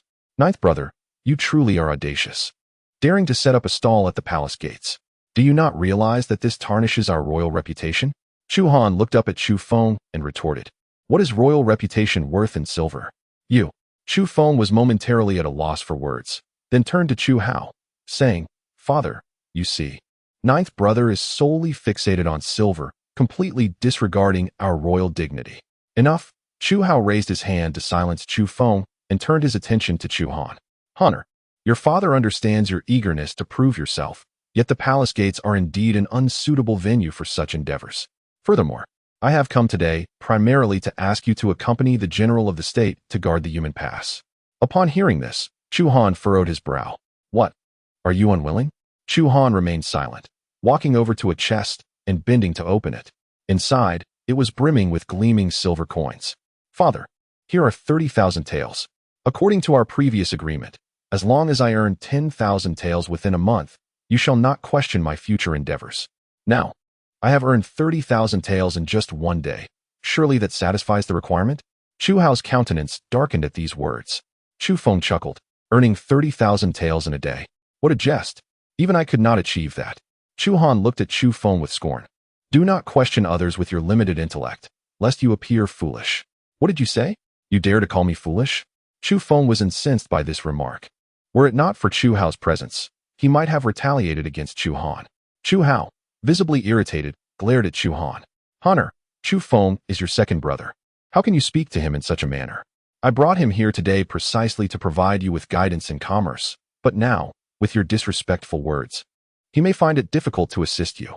With his meager business acumen, he can only earn trivial sums. Achieving significant wealth is a challenge. Chu Hao frowned, his expression darkening further. Your second brother can earn over 1,000,000 taels in a year, and you dare to dismiss his earnings as trifling? What amount constitutes significant wealth? In your view? Chu Han raised his gaze to Chu Hao, articulating each word distinctly. 10 million in a month, a modest goal of 100 million in a year. What? 100 million? Chu Hao's eyes widened in disbelief. Chu Feng laughed at Chu Han, saying, Are you daydreaming? Earning 10 million in a month. 100 million in a year? Do you think silver is as abundant as stones, easily found on the roadside? I will reiterate. Do not question others with your limited intellect, lest you appear foolish. You. Once again insulted by the term foolish, Chu Feng struggled to contain his anger. Were it not for Wei Tong holding him back, he might have taken action against Chu Han. What audacity! The annual revenue of our Great Yan is merely several tens of millions, yet you claim you can earn 100 million in a year. Does father not believe in my capabilities? Of course not. Chu Han looked at Chu Hao and asked, Then what if I can achieve this, father? What will you say? If you truly have the capability to earn 100 million in a year, then Father Emperor shall no longer intervene in your affairs. You may pursue whatever you desire. Chu Han furrowed his brow. Does that mean our previous agreement is null and void? Observing Chu Hao's silence, Chu Han continued, Father Emperor, you are a sovereign ruler. Your word is your bond. If you go back on your promise, it would certainly invite ridicule from outsiders. You. Chu Hao fixed his gaze upon Chu Han, wishing to retort, yet found himself at a loss for words. It seems that over the years, your studies have not been in vain, although you lack martial prowess. Your eloquence surpasses even that of Father Emperor. I am merely stating the facts, replied the son. Very well, since you have fulfilled our prior agreement. Father Emperor shall henceforth refrain from meddling in your affairs. However, I must inform you that should you choose to engage in commerce, you must not interfere in court matters. Chu Han chuckled. If I may be so bold to inquire, when have I ever interfered in court affairs? Throughout my life, I have remained in the royal residence studying. I have not even become acquainted with all the court officials. Humph. Chu Hao, incensed by these words, flung his sleeve and turned to leave. Your Highness, you are exceedingly audacious. How dare you speak to His Majesty in such a manner? Wei Tong, with a helpless glance at Chu Han, hurriedly followed after him. Chu Feng, with a cold smile, regarded Chu Han and said, Ninth brother, you truly possess audacity to defy Father Emperor's wishes. It seems the throne is beyond your reach. With that, he turned to depart. Chu Han, disdainful, sneered, the throne? Should I desire it, it would be a mere trifle. After exiting the Yan Wang residence, Chu Feng, filled with fury, exclaimed, Father Emperor, ninth brother has grown too reckless, daring to defy you. He must be punished severely. Chu Hao raised an eyebrow at him. That was an agreement between Father Emperor and him. Had there been no such understanding, a severe punishment would be justifiable. However, his setting up a stall before the royal residence is indeed a disgrace to the royal dignity. Nevertheless, in the eyes of the people of Dian, he is merely a scholarly prince, and no one will care what he does. Seeing that Chu Hao would not pursue the matter further, Chu Feng felt somewhat dissatisfied. He then clasped his hands and said, Father Emperor, I have some affairs to attend to, so I shall not accompany you back to the palace. Chu Hao paid him no mind and replied nonchalantly, Very well, go attend to your matters. After Chu Feng's departure, Chu Hao, with Wei Tong in tow, entered the carriage to return to the palace. Throughout the journey, Chu Hao's countenance was notably grim. Observing this, Wei Tong refrained from speaking, silently standing guard beside him. Why did I not notice before that Yan Wang is so sharp-tongued? Moreover, from where did he learn to concoct perfumes and the art of purple fabric? Such knowledge does not seem to be documented in my books. Seeing Chu Hao deep in thought, Wei Tong ventured, This old servant has heard that Yin Wang enjoys reading peculiar and exotic texts, including those from foreign lands. He may have acquired the methods for creating perfumes and purple fabric from such literature. Chu Hao's expression darkened. If that is the case, the saying that a scholar is of no use appears to be incorrect. At least in the case of Yin Wang, it is a flawed conclusion. Your Majesty, since Yin Wang refuses to agree to guard the border, what do you intend to do? Chu Hao sneered. If he will not go, I shall naturally find a way to compel him. It is imperative that he does not remain in the imperial city. Should he expand his business, he would undoubtedly become a new threat. By the way, what is the current situation with the Crown Prince? Wei Tong replied, since that incident, the Crown Prince has seldom ventured out. Is he afraid, perhaps? A glimmer of murderous intent flickered in Chu Hao's eyes. Were it not for Nalan Mingwei, I would truly desire to eliminate him. As the Emperor of Dian, how can I endure being cuckolded by my own son? The Crown Prince has the support of the Empress. Your Majesty must not take action against him. Otherwise, if the four great families join forces, they may pose a significant threat to your throne. Chu Hao nodded gently, fully aware of the intricacies involved. Otherwise, he would not have easily let Chu Qin go that day. By the way, I instructed you to send someone to locate the Grand Emperor. Have you done so? Wei Tong responded, I have already dispatched someone to search. Additionally, I discovered that a mysterious group also seems to be searching for the Grand Emperor. Chu Hao expressed his surprise. Someone else is searching for the Grand Emperor? Yes, I intended to investigate their identities, but all those I sent were killed. Chu Hao furrowed his brow and inquired, have you considered who might be seeking the Grand Emperor? Wei Tong pondered for a moment before replying. I suspect that those searching for the Grand Emperor could be the Empress and the Seventh Prince. The Grand Emperor is our greatest hope of ascending to the realm of the terrestrial immortals. Once he achieves that, the court will no longer fear the four great families. So they will undoubtedly seek to prevent his ascension. As for the Seventh Prince, I have heard he has been investigating the cause of his mother's death and may have already cast suspicion on the Grand Emperor. Chu Hao nodded slightly, feeling that Wei Tong's analysis held considerable merit. When my father hastily transferred the throne to me in pursuit of the terrestrial immortals, he vanished. It has now been 15 years. I hope he has entered that realm, lest my reign be short-lived. Rest assured, Your Majesty, the Grand Emperor possesses extraordinary talent and should have already attained the realm of the terrestrial immortals. Chu Hao sighed.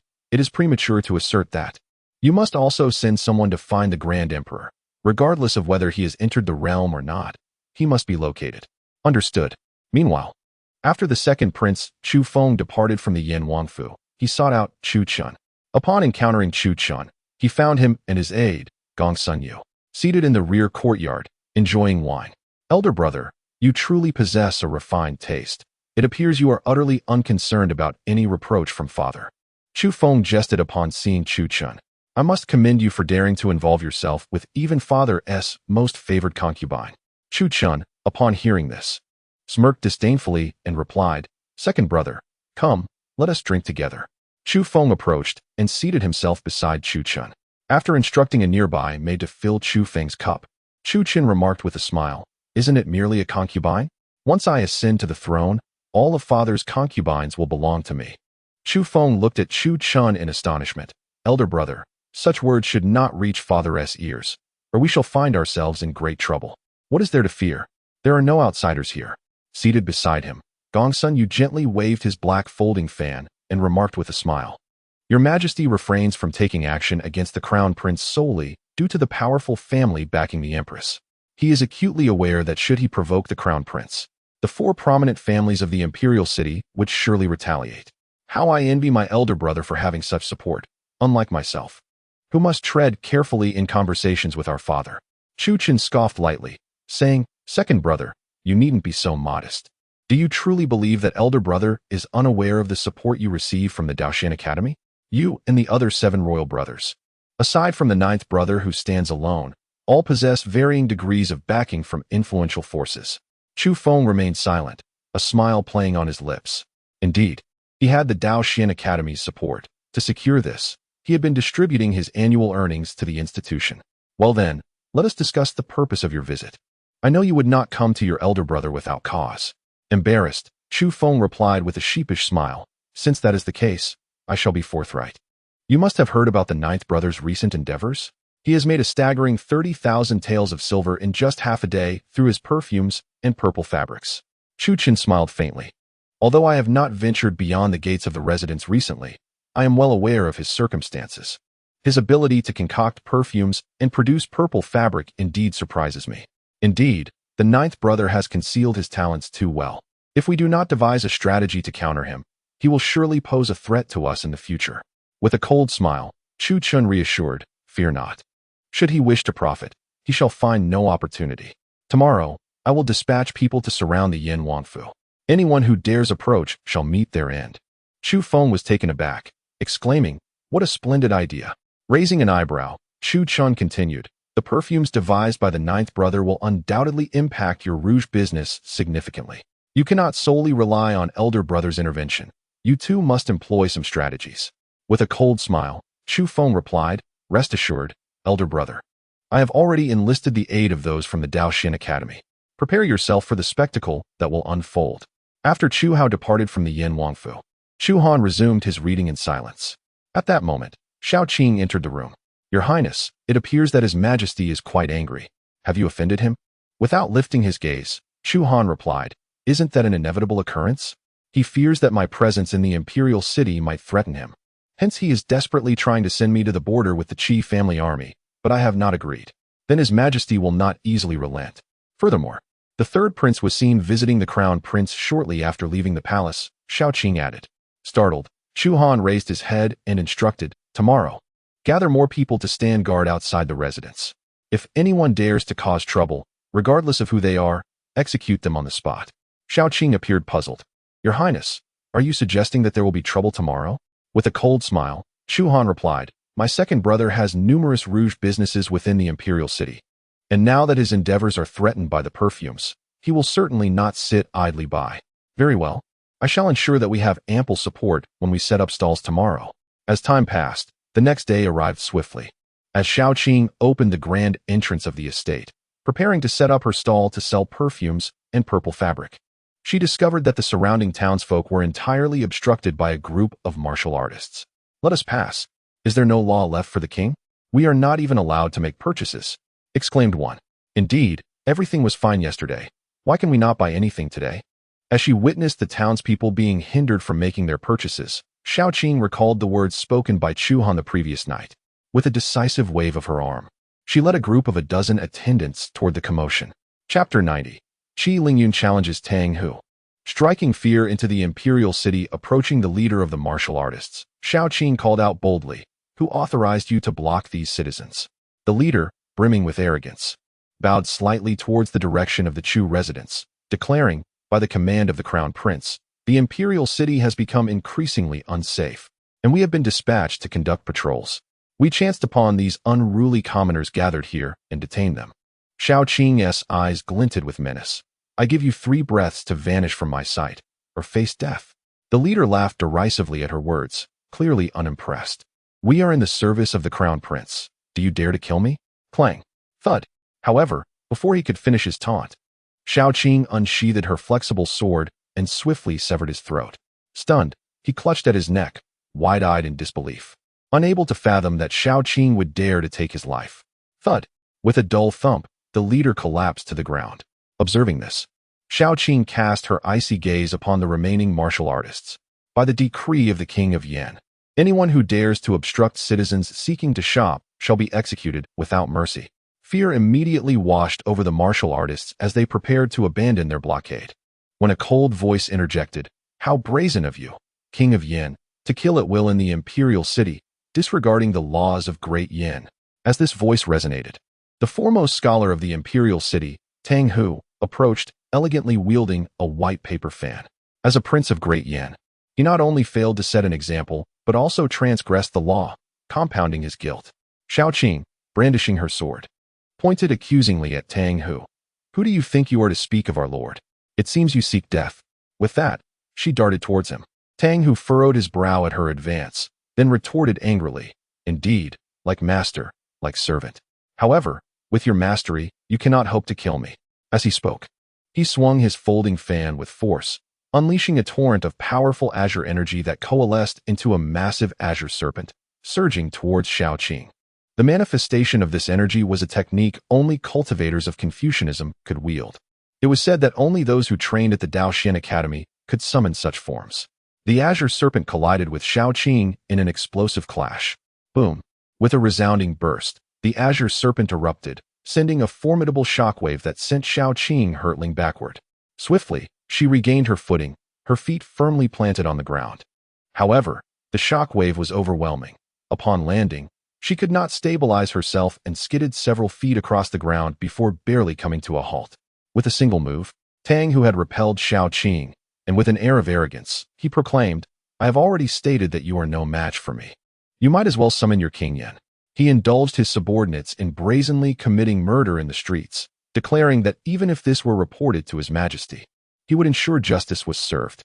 Just as Shao Qing was about to respond, a woman's voice, imbued with iron resolve and lethal intent, rang out. "What are you? How dare you speak of justice?" At the sound of her voice, all eyes turned towards the distant street, where a squadron of black-armored cavalry approached. Leading them was a female general, mounted on a steed with a flowing mane, adorned in resplendent golden armor. Her brows were like distant mountains, her eyes mirrored autumn waters, her nose elegantly defined, and her lips reminiscent of cherry blossoms.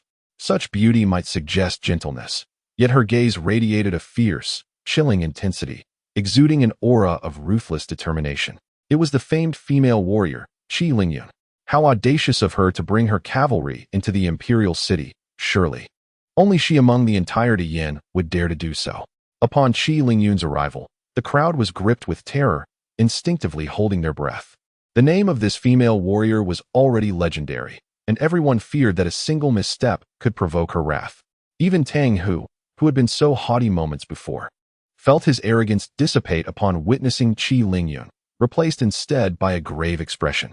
He had confidence in overcoming Shao Qing, but against Qi Lingyun, he felt utterly uncertain. Her strength surpassed his, and the palpable killing intent she exuded instilled genuine fear in him. With an impassive demeanor, Qi Lingyun brandished a gleaming silver spear as she rode toward the residence of King Yan. The cavalry following her marched in perfect unison, intimidating the citizens lining the streets. Upon seeing Qi Lingyun return, Shao Qing promptly approached and bowed respectfully, saying, "I pay my respects to the princess." The attendants who accompanied her quickly followed suit, echoing, "We pay our respects to the princess." Qi Lingyun cast a glance at Shao Qing before shifting her gaze to Tang Hu. "Was it you who insisted on bringing King Yan to justice?"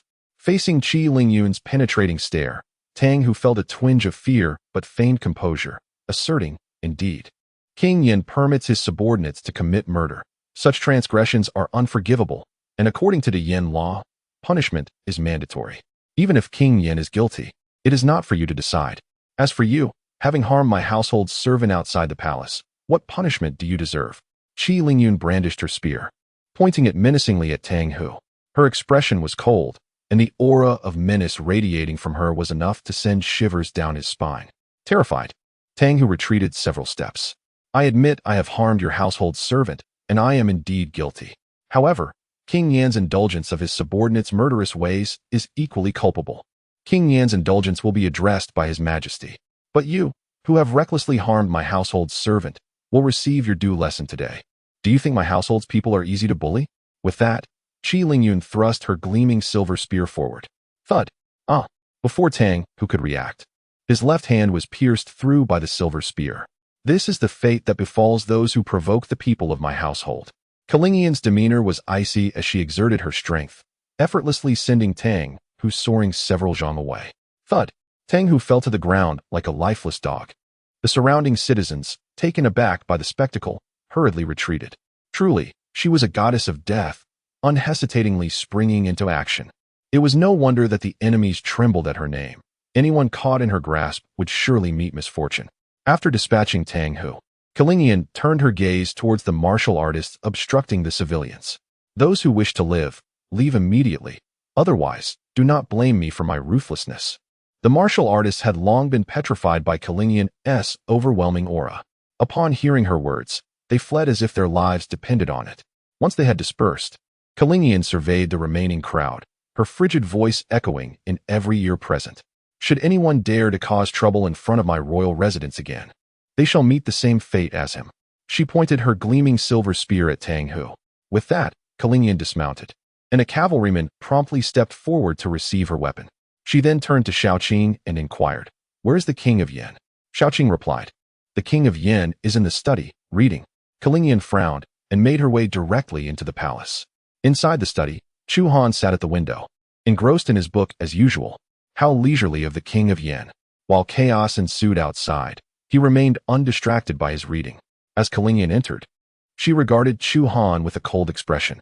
Upon noticing her presence, Chu Han continued to read, dismissively stating, "It's merely a trivial matter.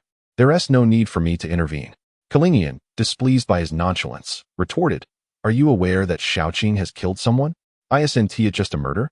I informed her yesterday that anyone who dares to cause trouble today would be dealt with decisively," he replied casually.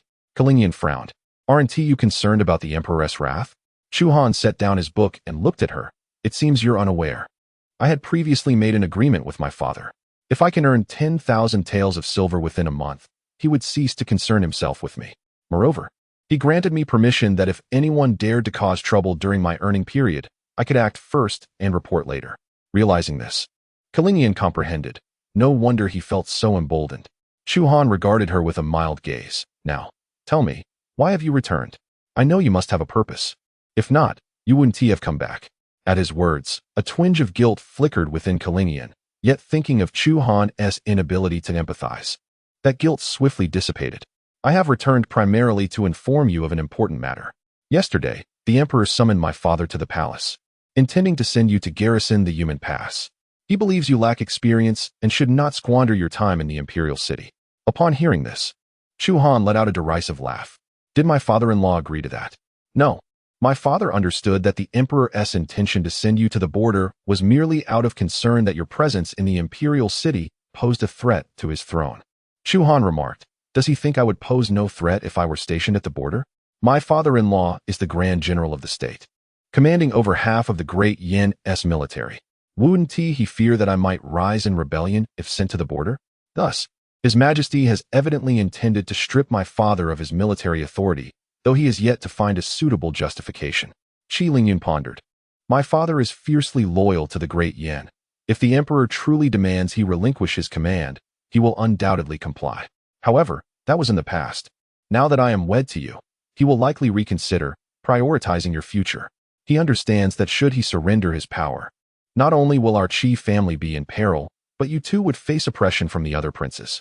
If my father-in-law refuses to yield his command, I am certain my father will not let the matter rest, and will create various troubles for him." Qi Lingyun nodded. "Indeed, my father is aware of this, which is why he sent me back to caution you against provoking any troubles that might provide the Emperor with a pretext to strip him of his command. Rest assured, I will act with prudence and ensure my father does not find grounds to revoke my father-in-law's authority," he replied. "Very well, if there is nothing further, I shall return to the barracks, where many matters remain unresolved." With that, Qi Lingyun turned to depart. "Wait," Chu Han called out to her, then picked up a poem he had written and approached her, presenting it. "This is a poem I composed for you. Although I am well read, I find it quite challenging to win a woman's favor." As Qi Lingyun reached to accept it, their fingers brushed, sending an unfamiliar shiver through her. It was a sensation she had never experienced before. Flustered, she took the poem, saying, "I must leave now," and hurriedly exited Chu Han's study. Observing her retreat, Chu Han chuckled softly and resumed his reading. After emerging from the study, Qi Lingyun hastened down a corridor, pausing to press her hand against her chest, startled by her racing heart. "How strange, why is my heart beating so fast?" She examined the poem in her hand, reading intently. "In the north, there dwells a beauty, unparalleled and solitary. One glance topples cities, another, nations. Is he praising me? Is he saying I possess the beauty to captivate nations? For reasons unknown." Qi Lingyun felt a sweetness in her heart, akin to savoring sugar. Previously, when Chu Han composed poetry for Yen Ryu, she had feigned indifference but felt a pang of jealousy. Now, hearing Chu Han extol her beauty, her earlier discontent vanished in an instant. It appears he is not merely a bookworm, he knows how to flatter as well. Qi Lingyun hesitated, gazing at the poem, a rare smile gracing her lips. "Never mind. As long as he holds me in his heart." With that, she stepped away. Upon exiting the palace gates, Xiaoqing, who was waiting outside, noticed her swift departure and inquired with a puzzled expression, "Princess, will you not stay a few more days? There are pressing matters to attend to in the barracks." "I must return," Qi Lingyun replied. "Take good care of the Yin Wang. If anyone dares to cause trouble at the palace again, come find me at the barracks." After saying this, she mounted her horse and rode off with her troops. Once Qi Lingyun departed, Shao Qin continued to oversee the household staff, setting up stalls outside to sell perfumes and purple fabrics. Meanwhile, within the residence of Chu Han, upon learning that the warrior dispatched to thwart the common folk's shopping had been slain, Chu Han was consumed by rage, hurling his wine cup violently to the ground. "What utter nonsense! A mere maid from the Yan Wang manor dares to take the life of my guard. She must be tired of living. I shall seek an audience with my father, demanding that he reprimand the 9th prince for his negligence." As he spoke, Chu Han was about to approach Chu Hao when he was halted by Gong Sun Yu. "Your Highness, you must not," Gong Sun Yu cautioned, regarding Chu Han earnestly. "You have already offended his majesty. Approaching him now would only invite your own punishment." "What then should I do?" Chu Han retorted, his face aflame with fury, his breaths coming in quick gasps. "I merely sent my men to obstruct the citizens, yet a maidservant of the 9th prince has the audacity to kill him. If I do not avenge this affront, my heart shall remain burdened with resentment." Gong Sun Yu appeared contemplative. After a moment, he suggested, "The fault lies with the Yin Wang. We can appeal to his majesty for justice, but it cannot be you who goes." Chu Qin was taken aback. "If I do not go, then who shall?" Gong Sun Yu, fanning himself lightly, replied with a smile, "Let the 2nd prince handle it." Qi Lingyun severely injured Tang Hu, who is affiliated with the Daoxian Academy. The 2nd prince will surely not let this matter rest. Upon hearing this, Chu Chun nodded thoughtfully, recognizing the wisdom in Gong Sun Yu's words. He then called out loudly, "Summon the 2nd prince to the manor for a discussion." Chapter 91. Chu Feng enters the palace at night to accuse Chu Han and Qi Lingyun in the imperial palace. The emperor's study lay shrouded in the stillness of the late hour. Chu Hao was engrossed in reviewing memorials when Wei Tong entered and bowed respectfully. "Your Majesty, the 2nd prince requests an audience." Chu Hao glanced outside, brow furrowed. "It is quite late. What business could he have with me?" The old servant knows not. But the 2nd prince appears quite anxious. "Let him enter." Moments later, Chu Feng strode into the chamber. "Your son pays his respects to father." Chu Hao lifted his gaze. His expression icy. "Why have you come at such an hour?" "Your son wishes to lodge a complaint against the 9th prince and the renowned General Qi Lingyun." At this, Chu Hao's interest was piqued. "What charges do you bring against them?" "Your son accuses the 9th prince of allowing his subordinates to act with impunity, committing murder, and charges Qi Lingyun with inflicting harm." "Who did your 9th brother's subordinate kill?" "A warrior tasked with maintaining order in the imperial city." Chu Hao's gaze bore into Chu Feng. "Do you know why this subordinate took such drastic action?" Surely it was a case of arrogance, emboldened by his master. "And whom did Qi Lingyun harm?" "She grievously injured Tang Hu, the foremost of the 4 talents of the imperial city." Chu Feng continued earnestly, "Father, Tang Hu is associated with the Daoxian Academy. If Qi Lingyun is not held accountable, it may provoke their ire. Are you threatening your father?" "Your son would not dare." Chu Feng quickly knelt upon the ground. Chu Hao let out a cold laugh.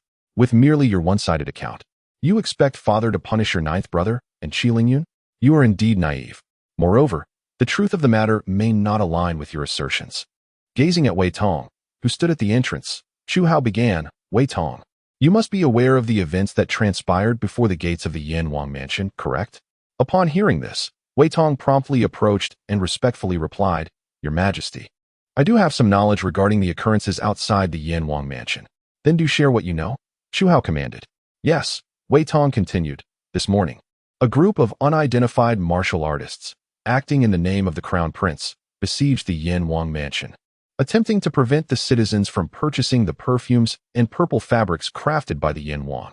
When the maidservants of the Yan Wang insisted on their right to proceed, they executed the leader of the group." As Wei Tong recounted the sequence of events, a twitch of irritation appeared at the corner of Chu Feng's eye. He had not anticipated that Chu Hao would send someone to surveil the Yan Wang mansion. The altercation involving Qi Lingyun and Tang, who stemmed from Tang, who's reckless claims of bringing the Yan Wang to justice, during which he also harmed one of the Yan Wang's maidservants. Qi Lingyun witnessed this and retaliated against Tang Hu.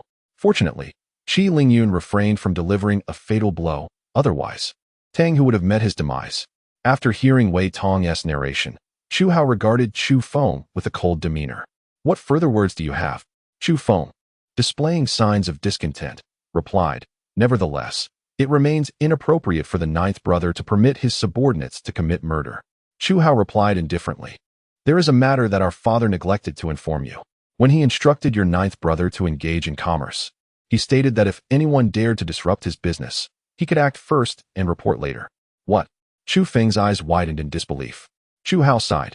The emperor believed that while your ninth brother was conducting business, no one would dare to interfere. It seems he was mistaken, as there indeed were some who lacked foresight. And now that they have been slain, they can only blame their misfortune. Chu Feng struggled to comprehend Chu Hao granting such extensive authority to Chu Han. And what of Qi Lingyun? Surely, father did not grant her the power to act first and report later? While the emperor did not bestow such authority upon Qi Lingyun, her actions against Tang who were entirely justified, as he was causing a disturbance outside the Yanwang mansion, hindering its commerce. Thus, the emperor could not penalize her. With a grim expression, Chu Feng remarked, so, does this imply that father will not intervene in this matter? Chu Hao fixed his gaze upon Chu Feng, exclaiming in anger, second brother, our father is not so foolish. While you brothers may contend among yourselves, do not rush to report every trivial matter to him. Previously, he believed that among the 9 of you, you were the weakest. It now appears that you are even inferior to your ninth brother. With those words, Chu Hao turned away, dismissively waving his sleeve. Enough. The hour is late. You may leave. In the future, unless there is something of great importance, do not seek an audience with the emperor. Chu Feng looked up at Chu Hao's retreating figure, his eyes glinting with cold fury as he slowly bowed and said, I take my leave, your majesty. He then turned and departed from the imperial study. Once Chu Feng had exited, Chu Hao spun around and scolded, useless wretch. You cannot even handle the ninth brother and yet dare to come here to complain. I previously thought he had some intellect due to the support of the Daoxian Academy, but it seems he has merely become a pawn for the eldest. Wei Tong interjected, the crown prince must realize that he has offended your majesty and fears the consequence of your majesty's wrath, which is why he does not dare to present himself before you.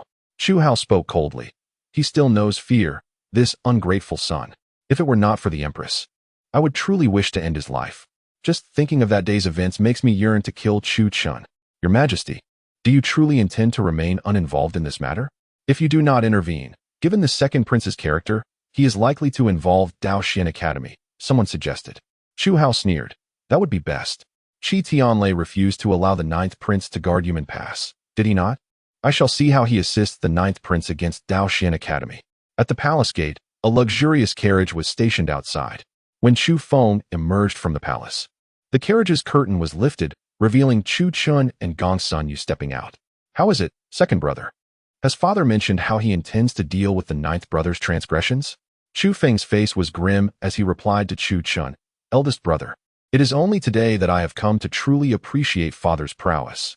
He is fully aware of the situation regarding the ninth brother. Chu Chun looked puzzled. What do you mean? Father stated that he has granted the ninth brother the power of preemptive action. Should anyone dare to sabotage the ninth brother during his business dealings, he is entitled to act first and report later. Chu Chin's eyes widened in disbelief. Is this truly the case? This is what father personally told me. Gong Sun Yu, following behind Chu Chun, displayed a grave expression upon hearing this. I did not expect His Majesty to grant such authority to the Prince of Yan. This complicates our plans to deal with him. It is not merely complicated. We must keep our distance from him henceforth, Chu Feng remarked darkly. If he finds justification to strike against us, even if we are in the right, we will have no recourse. Chu Chen turned to Chu Feng and asked, what do you intend to do? Will you simply let this matter rest? Chapter 92, Talents that Reach the Heavens. Capable of killing from 100 paces, Chu Feng exclaimed in anger. Of course not. I shall seek out the head of Daoxian Academy and compel him to intervene. I wish to see how father will respond. With that, he stormed off in fury. Watching Chu Feng's departing figure, Chu Chen cursed, useless fool. I had hoped to rely on him to resolve the ninth prince's issues. It appears I must depend on myself. Gong Sun Yu lightly fanned himself, lost in thought. Noticing his silence, Chu Chen queried, Gong Sun, why do you not speak? Gong Sun Yu replied with a wry smile, what more is there to say? Your father has granted the Prince of Yan the authority of preemptive action, clearly intending to use him to instigate conflict among you brothers. Such a clever strategy. Chu Han retorted coldly. He must sense his own inability to reach the Grand Master level, thus seeking to incite discord among us brothers, allowing him to concentrate on his cultivation. His Majesty has yet to achieve the Grand Master realm. His hopes of doing so in the future seem dim, he continued. Chu Han fumed. It is all his stubbornness's fault. Had he consented to the demands of the Sun and Moon sect, declaring me as Crown Prince, he would have already attained the Grand Master level. Gongsun Yu shook his fan and replied with a smile. Do you think His Majesty is foolish? He understands that once he names you Crown Prince, his time is limited. Therefore, until he reaches the Grand Master realm, he will not designate any prince as Crown Prince. What then? Shall we simply wait idly? Gongsun Yu pondered. Indeed, we cannot remain idle. While the 4th, 5th, 6th, and 8th princes are absent from the capital, we must swiftly devise a means to have His Majesty declare you as the Crown Prince. Otherwise, once they return, your aspirations to ascend will become exceedingly arduous, especially considering I have heard that the 8th prince is adept in the arts of poison and insect cultivation. Should he intervene, it is likely that none among you brothers would stand a chance against him. Your reasoning is sound. I shall seek counsel from my mother without delay. Night swiftly passed. On the following day, Shaoqing opened the gates of the estate, prepared to sell perfumes and purple fabrics. However, as soon as the gates were ajar, she beheld a middle-aged man clad in a green robe, accompanied by a group of scholarly figures in white, standing outside. Shaoqing instantly recognized the man in the green robe as Li Qingyun, the head of Daoxin Academy. Before Li Qingyun could utter a word, Shaoqing coldly inquired, "What is your intention?" Li Qingyun, his expression devoid of warmth, replied, "I have come today not for trifles, but to seek justice for Tang Hu. Your Princess of Yin has grievously injured him. You must provide an explanation. The Princess of Yin is not within the estate. Then let the Prince of Yin come forth," Li Qingyun declared. As soon as his words fell, a chilling voice resonated from deep within the estate. Shaoqing, who was causing a ruckus outside. Shaoqing turned towards the study of Chu Han, cupping her hands in respect. Replying to Your Highness, it is the head of Daoxin Academy, who claims that the princess has harmed Tang Hu and demands an explanation. Shortly after her words, Chu Han's icy voice echoed once more. Tang Hu is outside my estate, making a scene and disrupting my business. The princess merely injured him, showing remarkable leniency. I cannot believe they have the audacity to confront us. Are they not afraid of death? Li Qingyun scoffed, directing a cold glance towards the study. What arrogance from the Prince of Yin! To injure a member of Daoxin Academy is one thing, but now you dare threaten the head of this academy. Do you presume that just because you are the Prince of Yin, I would not dare act against you? Chu Han's voice was as frigid as ever. Then you may attempt it.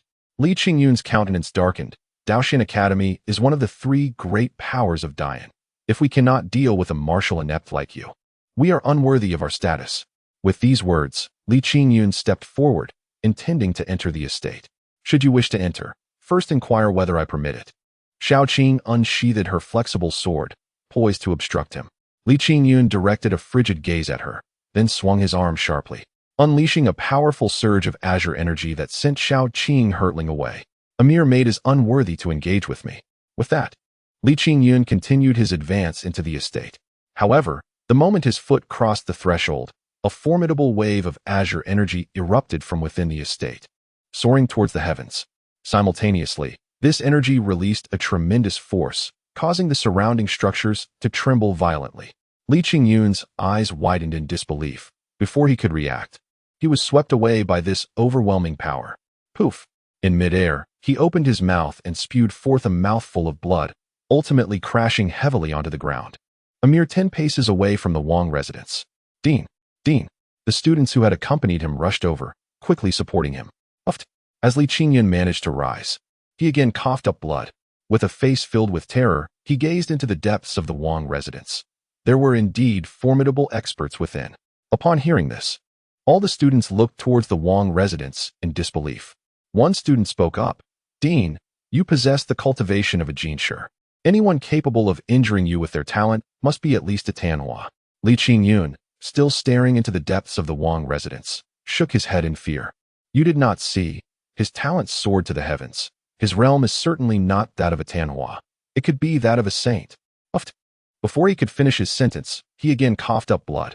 His eyes widened as he collapsed into the arms of the student who had been supporting him. The students quickly rushed to check on him, only to discover he had already drawn his last breath. A cry of alarm erupted. "This is terrible. The dean is dead. Quickly, return and report to the main academy." With this proclamation, the group of Daoxian Academy students carried Li Qingyun away from the scene. Witnessing Li Qingyun's demise, Xiao Qing turned her gaze towards the study of the Wang residents, her eyes filled with admiration. Before Li Qingyun, she felt utterly incapable of resistance. Yet their Wang, without even needing to reveal himself, could slay his opponent from 100 paces away solely through his talent. Truly terrifying. Nearby, around a corner not far from the Wang residence, two fair-skinned youths had witnessed the entire scene. The presence of a formidable expert within the Wang residence, who could slay the dean of Daoxian Academy without revealing himself, was indeed chilling. Lan Yu's gaze was fixed on the Wang residence, her expression one of shock. Chi-Chi's gaze followed suit, and after a moment of contemplation, she turned to Lan Yu and asked, "Young master, do you think this expert could be the Wang?" Without a moment's hesitation, Lan Yu countered, "Of course not. I have inquired and learned that this Wang previously visited Daoxian Academy to test his talent and possessed not a single doe of talent. How could he possibly kill the dean of Daoxian Academy from 100 paces away?" Just as the two were conversing, a cold female voice broke the silence. "You two have been observing for quite some time. Shouldn't you come out in me?" Chapter 93. Lan Yu seeks to collaborate with Chu Han. Upon hearing the voice, Lan Yu and Chi simultaneously turned their attention towards the Wang residence. There stood Xiao Qing, her expression one of indifference as she regarded their position. Chi, taken aback, inquired, "Young master, is she referring to us? What do you think?" Lan Yu, slightly displeased at being discovered, nonetheless stepped forward. Chi followed suit. "We merely passed by chance. We mean no harm," Lan Yu said with a smile, looking at Xiao Qing. Since Lan Yu and Chi arrived in the Great Yan Imperial City, Xiao Qing had been well aware of their identities. Upon realizing it was the two of them who had been eavesdropping, Xiao Qing relaxed her guard and spoke, "Since there is no malice, I shall not make things difficult for you. You may leave." Upon finishing her words, Xiao Qing prepared to instruct the servants of the Wang Fu to commence selling goods. Lan Yu, momentarily taken aback, quickly interjected, "Miss, wait a moment." Xiao Qing turned with a cold expression and asked, "What is it?" Lan Yu smiled and said, "May I discuss a matter with you? I am a merchant who frequently engages in trade with the foreign tribes along the border. I have noticed that your perfumes and purple fabrics sell remarkably well. Might we consider collaborating?" Xiao Qing hesitated before replying, "I cannot make that decision unilaterally. I must consult our lord." "Very well, please inquire," Lan Yu responded. Xiao Qing nodded gently and turned to walk into the Wang Fu. "Young master, do you truly intend to collaborate with the Yin Wang? If the king finds out, he will surely be displeased." Chi expressed her concern while gazing at Lan Yu. Lan Yu reassured her, saying, "Have you not seen how profitable their perfumes and purple fabrics are? If I transport these items to the Xiongnu kingdom for sale, I am certain we will earn a substantial profit.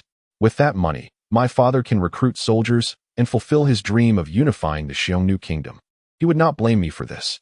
Chi, momentarily stunned, nodded in agreement. "That does make sense."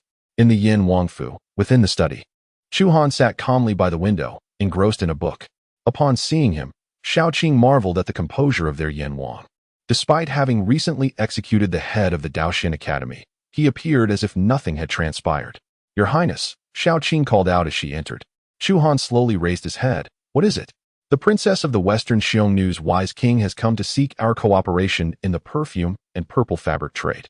At this, Chu Han displayed surprise, followed by a smile. "I wish to meet her, yet it seems she has come to us first. Should we collaborate with her?" Chu Han remarked, "Business that comes knocking should certainly be pursued. Trading with foreigners is far more lucrative than dealing with the yen." "Then I shall bring her to see you now," Xiao Qing stated, turning to leave. Before long, Xiao Qing returned with Lan Yu and her maid, Chi. "Your Highness, they have arrived." Lan Yu smiled and performed a salute to Chu Han. "I pay my respects to the Yin Wang." Chu Han set aside his book, appraising Lan Yu from head to toe. "I hear you wish to collaborate with me in the perfume and purple fabric trade?" "Indeed," Lan Yu introduced herself. "I am Lan Yu, a merchant engaged in foreign trade. Should the Yin Wang agree to collaborate, I assure you that I will not let you suffer losses.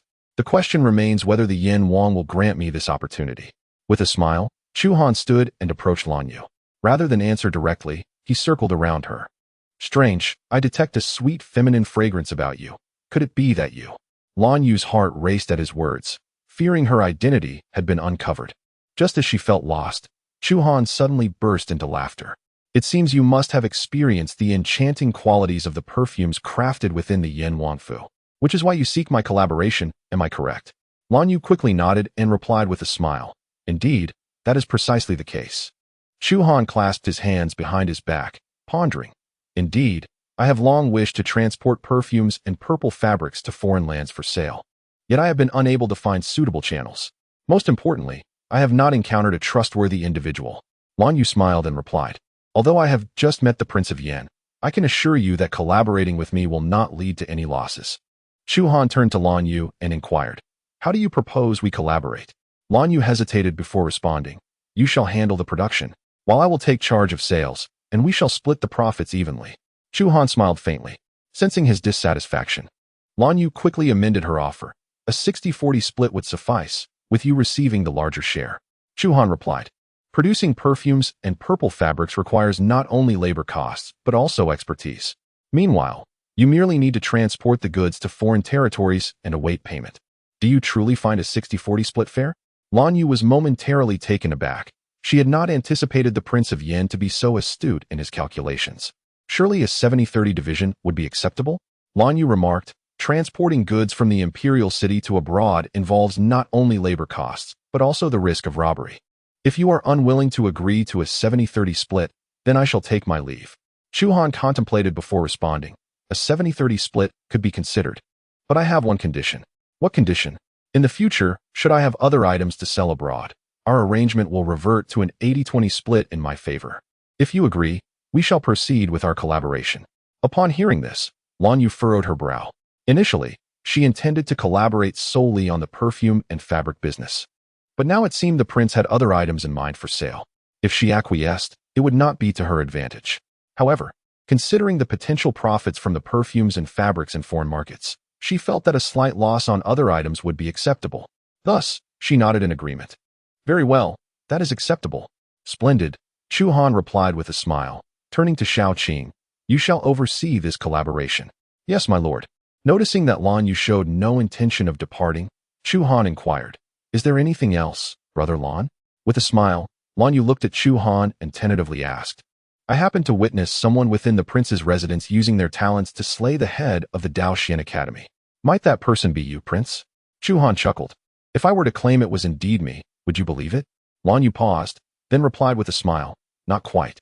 For the head of the Daoxian Academy is of Jinshi rank, and I have heard that you, prince, previously tested your talents at the academy and did not even measure a single dough. While it would be an exaggeration to say the prince lacked any talent, it was unlikely he surpassed the head of the academy. Thus the one who killed him could not possibly be the prince. Chapter 94. Do not cross your ninth brother. He might be a celestial being on earth. After hearing Lan Yu's analysis, Chu Han smiled faintly. Your reasoning is quite sound. However, it bears no relevance to our business dealings. If there is nothing further, you may take your leave. With the dismissal evident, Lan Yu could only bow her head and say, I bid you farewell.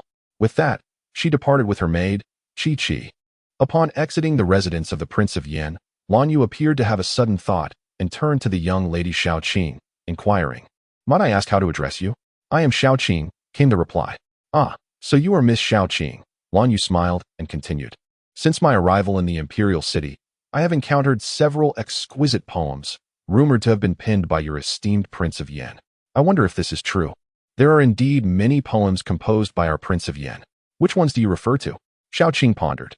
I recall one of them, which goes, the long clouds of Qinghai obscure the snow-capped mountains, as a solitary city gazes longingly towards the Jade Gate.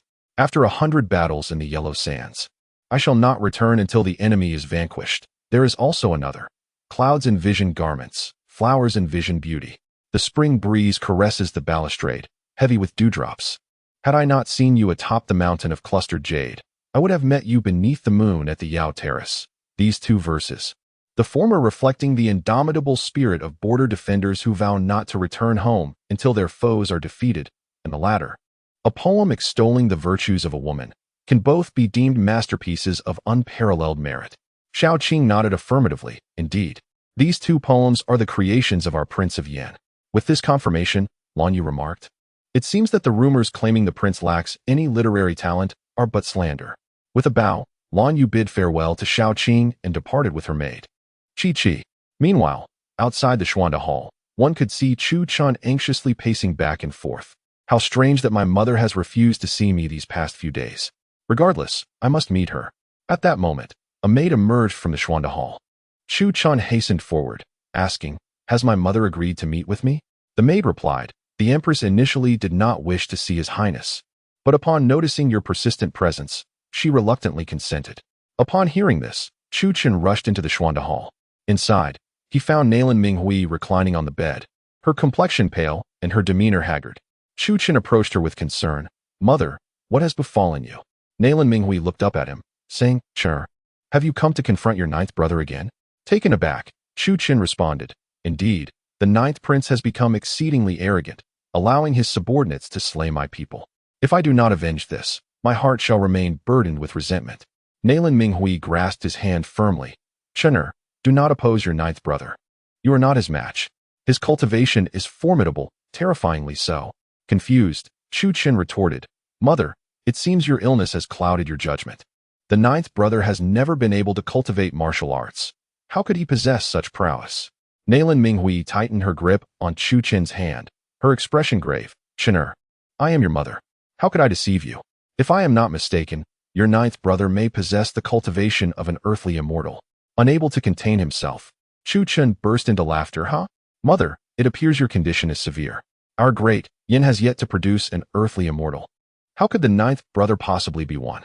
I came today to request that you speak to the 4 prominent families, urging them to assist me in suppressing the Qi family's business. Since I cannot deal with the ninth brother directly, I shall take action against the Qi family." "That will not do." Nalan Minghui spoke. "Mother has instructed you not to oppose your ninth brother. Did you not heed her words? If you persist in your obstinacy, it will not only bring calamity upon yourself, but also upon Mother and the entirety of the Nalan family. Mother, you have always supported Chener. Why have you suddenly changed your stance?" Chu Han abruptly rose, anger etched upon his face as he glared at Nalan Minghui. "Is it merely because you had a nightmare in which the ninth brother troubled you that you now fear him? Previously, when Father mentioned that your nightmare had left you rattled and disoriented, I was skeptical. But now I see that Father spoke the truth. You truly have lost your senses and begun to utter nonsense." At this point, Chu Han inhaled deeply. "Very well, since you refuse to assist me, I shall rely on my own strength. I refuse to believe that I cannot surpass the ninth brother." With that, he turned and departed. "Chener, Chener," Nalan Minghui called out loudly, hoping to persuade him to believe her words. Yet Chu Han left without a glance back. "Why? Why do you all refuse to trust me? Your disbelief will lead to regret in due time."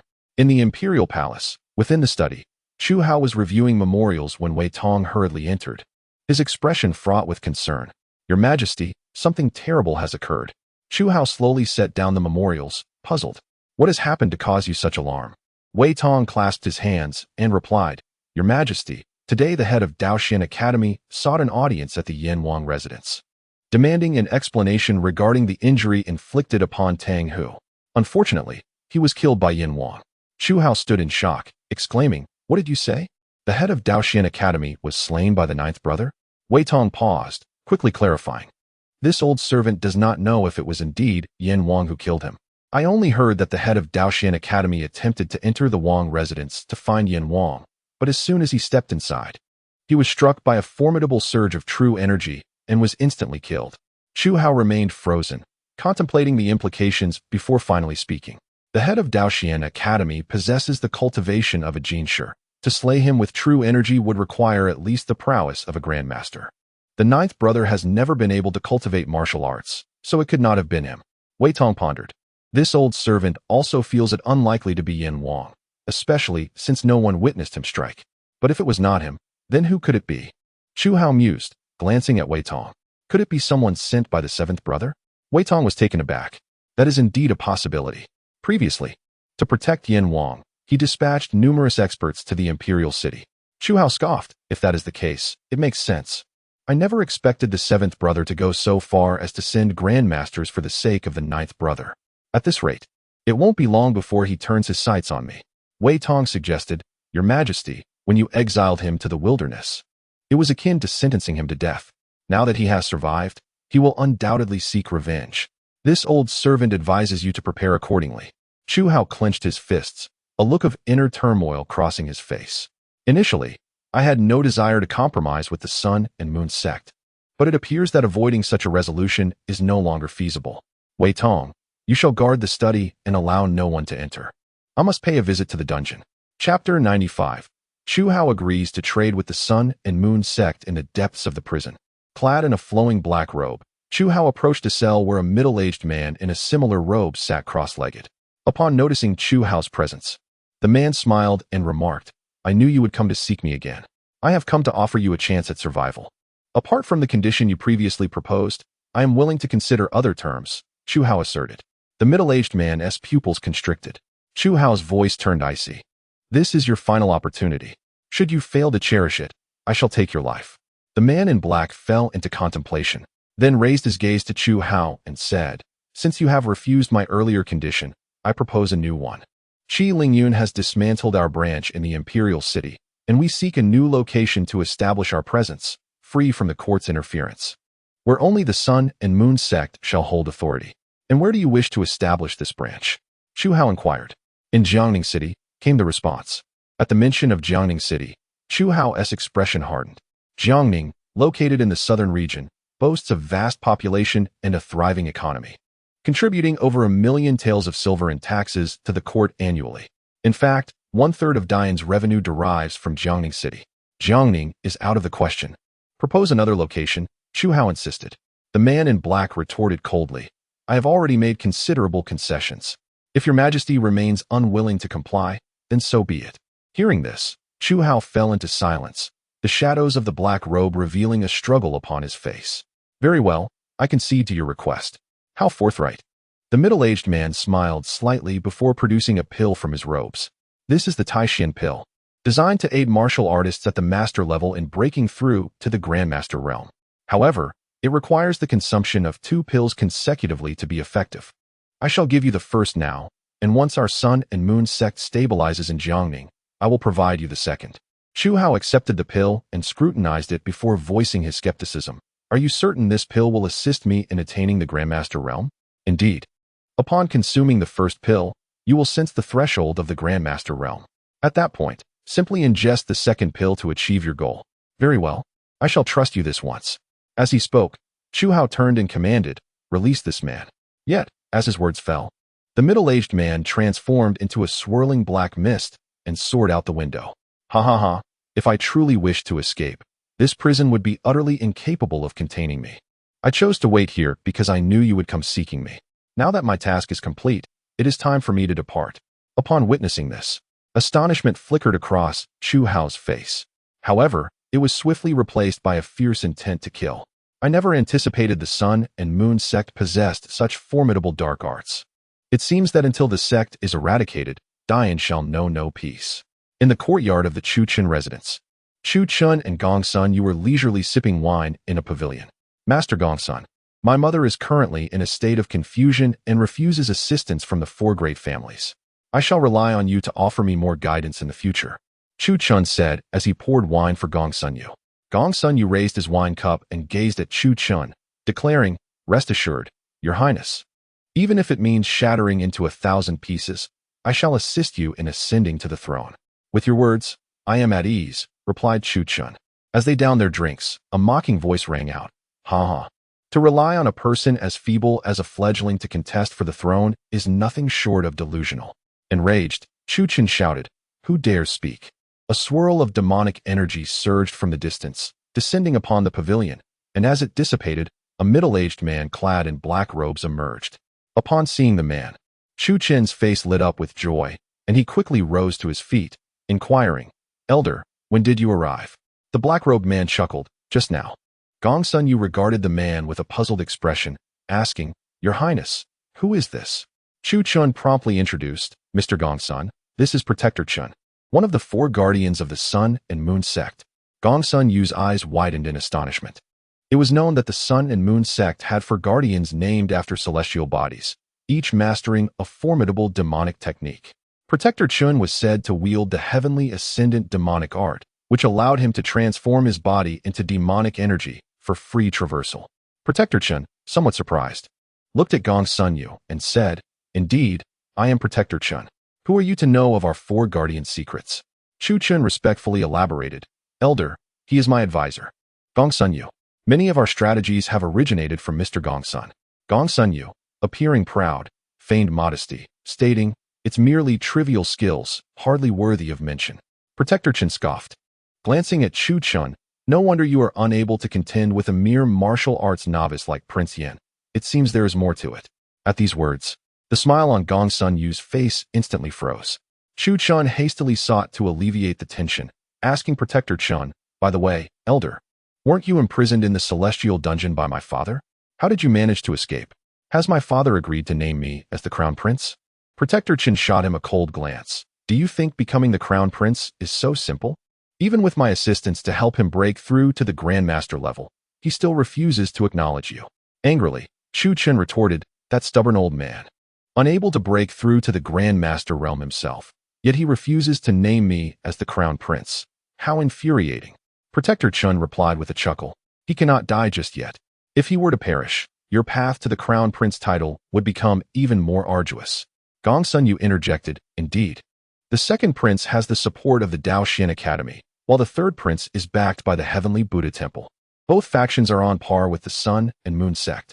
Should the emperor pass away, they will surely intervene to aid their respective princes in vying for the throne. What then shall I do? My mother is currently in a state of confusion, forbidding the 4 great families from assisting me. The only ones who can help me now are you two," Chu Chun lamented. Protector Chun looked at Chu Chun and inquired, "Your Highness, have you yet to break through to the Grandmaster realm?" Chu Chun nodded. "Indeed, since reaching the peak of the late Master realm, no matter how hard I strive, I cannot enter the Grandmaster realm." Protector Chun smiled slightly, asking, "Do you wish to attain the Grandmaster realm?" "Of course," Chu Chun replied earnestly. Upon hearing these words, the Guardian Chun retrieved a tome from his bosom and presented it to him. "If you wish to ascend to the Grandmaster realm, you must cultivate this technique. As long as you are willing to practice, I assure you that within 6 months, you shall attain the Grandmaster level." Upon hearing this, Chu Chun reached out to accept the book. His eyes widened in astonishment as he read the title inscribed upon the cover. "Heavenly Chin Demon Technique? You wish for me to practice demonic arts?" Chu Chun gazed at Guardian Chun, bewildered. Guardian Chun replied with a smile, "This is the swiftest path to entering the Grandmaster realm. Of course, you may choose not to cultivate it. I will not force you." Chu Chun, contemplating the demon technique in his hands, fell into deep thought. Gong Sun Yu whispered to Chu Chun, "Your Highness, to my knowledge, the other princes are also striving to break through to the Grandmaster realm. If you do not enter this level soon, you may find yourself at a disadvantage when the time comes for confrontation. Moreover, the Heavenly Chin Demon Technique is not an ordinary demonic art. Once mastered, it could serve as a means of survival in perilous situations." Upon hearing Gong Sun Yu's words, Chu Chun gritted his teeth and declared to Guardian Chun, "Very well. I shall learn it." Witnessing Chu Chin's willingness to practice the Heavenly Chin Demon Technique, a glint of cunning satisfaction flickered in Guardian Chin's eyes. As time passed, 3 days swiftly slipped by. In the study of the Yan Wang mansion, Shao Qing addressed Chu Han, "Your Highness, I have ensured that all the silver earned over the past few days has been dispatched to the border for the Tianlang Legion. With these funds, they will not have to worry about provisions for at least a year." Chu Han sat poised in his chair, engrossed in reading, and replied, "The necessities for the Tianlang Legion have been temporarily resolved, yet we must continue to generate revenue. Rest assured, Your Highness, I have arranged everything. The businesses of perfume and purple fabric are now on the right track, and we merely await the arrival of silver," she assured him. At that moment, a servant entered and respectfully announced, "Your Highness, Minister Yin Zhong seeks an audience." Chu Han looked up, puzzled. "Yin Zhong? What could he want with me?" Though curious, he commanded, "Let him enter." "Yes, Your Highness." Soon, Yin Zhong entered, wearing a smile, accompanied by Yin Ruyu. "I pay my respects to the Yin Wang," he said. Yin Ruyu followed suit, bowing, "I pay my respects to the Yin Wang." Chu Han set aside his book and smiled. "No need for such formality. Please, take a seat." Upon hearing this, Yin Zhong and Yin Ruyu settled into the chairs nearby. Chu Han regarded Yin Zhong with a smile and inquired, "What brings you to seek my presence?" "Minister Yin?" Yin Zhong smiled slightly. "I have come to express my gratitude for your Highness's intervention in rescuing my daughter during the last incident. And I have one matter to discuss. What is it? Yan Zhong glanced at the standing Xiao Qing, then turned to Chu Han with a grave expression. I have received news that in Jiangning City, numerous disciples of the Sun and Moon sect have recently appeared. They not only kill indiscriminately, but also frequently abduct individuals to practice demonic arts. If my memory serves me correctly, Jiangning City is your mother's ancestral home. Upon hearing this, Chu Han's expression shifted, revealing a sense of concern. However, he quickly regained his composure. Has the court not dispatched troops to suppress them? No. This is precisely the reason why the old minister has come to seek an audience with your highness. Yesterday, I submitted a petition to His Majesty, urging him to dispatch troops for suppression, yet His Majesty evaded the matter with various excuses. In my humble opinion, His Majesty seems to harbor resentment towards the seventh prince, which is why he is reluctant to send soldiers. Chu Han, maintaining a composed demeanor, replied, Thank you, Prime Minister Yan, for your information. By the way, have you found the individual who instilled demonic energy in Miss Yan? Yan Zhong nodded, saying, Indeed, we have identified the culprit. It is none other than Wang Taifu. Acting on the orders of the eldest prince, he attempted to implant demonic energy in Ruyu, thereby coercing me to betroth her to him. Fortunately, the Yan King intervened. Otherwise, the consequences would have been dire. It was merely a matter of convenience, he added. Yan Ruyu then inquired of Chu Han, Your Highness, have you had a chance to read the poem I composed? Chu Han nodded affirmatively, stating, I have read it, and it is quite well written. Yan Zhong sighed, lamenting. Yet what benefit does it bring, if one cannot become a Confucian scholar? One can only lead a mundane existence for their lifetime. As he spoke, Yan Zhong gazed at Yan Ruyu with a sense of nostalgia, though I am a master at the late stage of martial arts. With a lifespan that surpasses that of ordinary men, possibly reaching a century, your own longevity remains uncertain if you do not become a Confucian scholar. Initially, I believed that having Wang Taifu teach you Confucian principles would enable you to attain that status. Little did I know it would nearly bring you to harm. Yan Ruyu responded, Father, from my perspective, it is of no consequence if I do not become a Confucian scholar. In this life, what matters is to live happily. Even if my life lasts only a few decades, I would still be content. Very well, regardless of the path you choose, I shall respect your decision, Yan Zhong acquiesced. Chu Han's gaze then fixed upon Yan Ruyu, noting the verdant aura behind her reaching a height of 6 zhang. This indicated that she possessed a talent level of 6 do, equivalent to the rank of a Jinshi. Logically, with such high talent, it should be relatively easy for her to become a Confucian scholar. Should Miss Yan wish to pursue the path of a Confucian scholar, I may be able to devise a plan, Chu Han suggested. Yan Zhong, taken aback, looked at Chu Han in astonishment.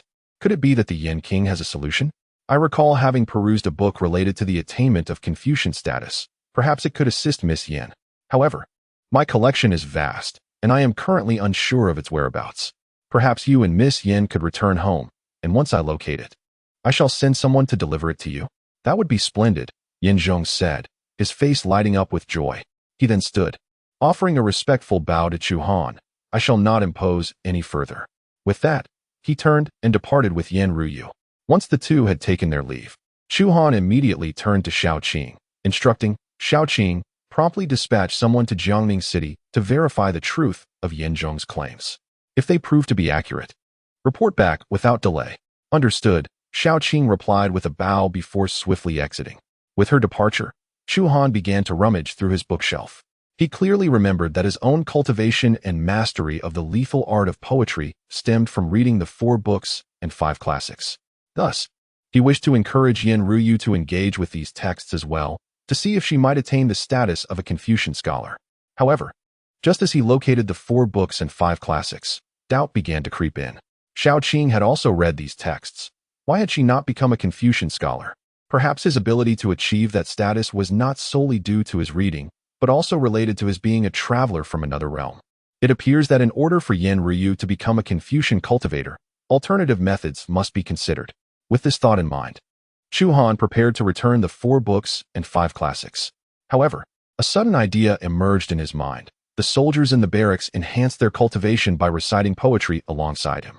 What if others recited the 4 books and 5 classics with him? Would they also become Confucian cultivators? To validate his hypothesis, Chu Han called out loudly, Xiao Qing. Chapter 97. Chu Han assists Xiao Qing in becoming a Confucian cultivator. Xiao Qing had just instructed someone to investigate the veracity of Yin Zhong's previous statements when she heard Chu Han calling her. She quickly entered the study. Your Highness, is there something you need? Chu Han gestured for her to come closer. Once Xiao Qing stood before him, Chu Han picked up the Analects and said, I will recite a line, and you shall follow me. Xiao Qing, puzzled, nodded in agreement. All right. The master said, is it not a joy to have friends come from afar? The master said, is it not a joy to have friends come from afar? Is it not a joy when someone comes from afar? Is it not gentlemanly to remain unperturbed when others are ignorant of your worth? Upon hearing this, Xiao Qing asked, Your Highness, is this not the Analects you often read? Why do you want me to recite it with you? Do not ask so many questions, just follow my lead. Very well. As the recitation continued, Chu Han observed Xiao Qing's burgeoning talent. Soon, he realized that her abilities were indeed on the rise. Could it be that reciting the 4 books and 5 classics with him could lead to becoming a Confucian cultivator? Just as this thought crossed his mind, Xiao Qing suddenly ceased reciting and looked at Chu Han. Your Highness, I believe I have grasped something. What have you grasped? Without verbalizing her thoughts, Xiao Qing extended her palm, and a rich blue aura coalesced into a blue lotus flower in her hand. The manifestation of talent? Chu Han's pupils contracted. This was a technique exclusive to Confucian cultivators. In that moment of astonishment, Xiao Qing seized the brush from his desk and waved it lightly in the air. Swish! A fierce stream of true energy shot forth, tearing the air as if it were being ripped apart, producing a mournful sound. Using a brush as a sword, have you become a Confucian cultivator? Xiao Qing's eyes widened in disbelief. Does using a brush as a sword qualify as being a Confucian cultivator?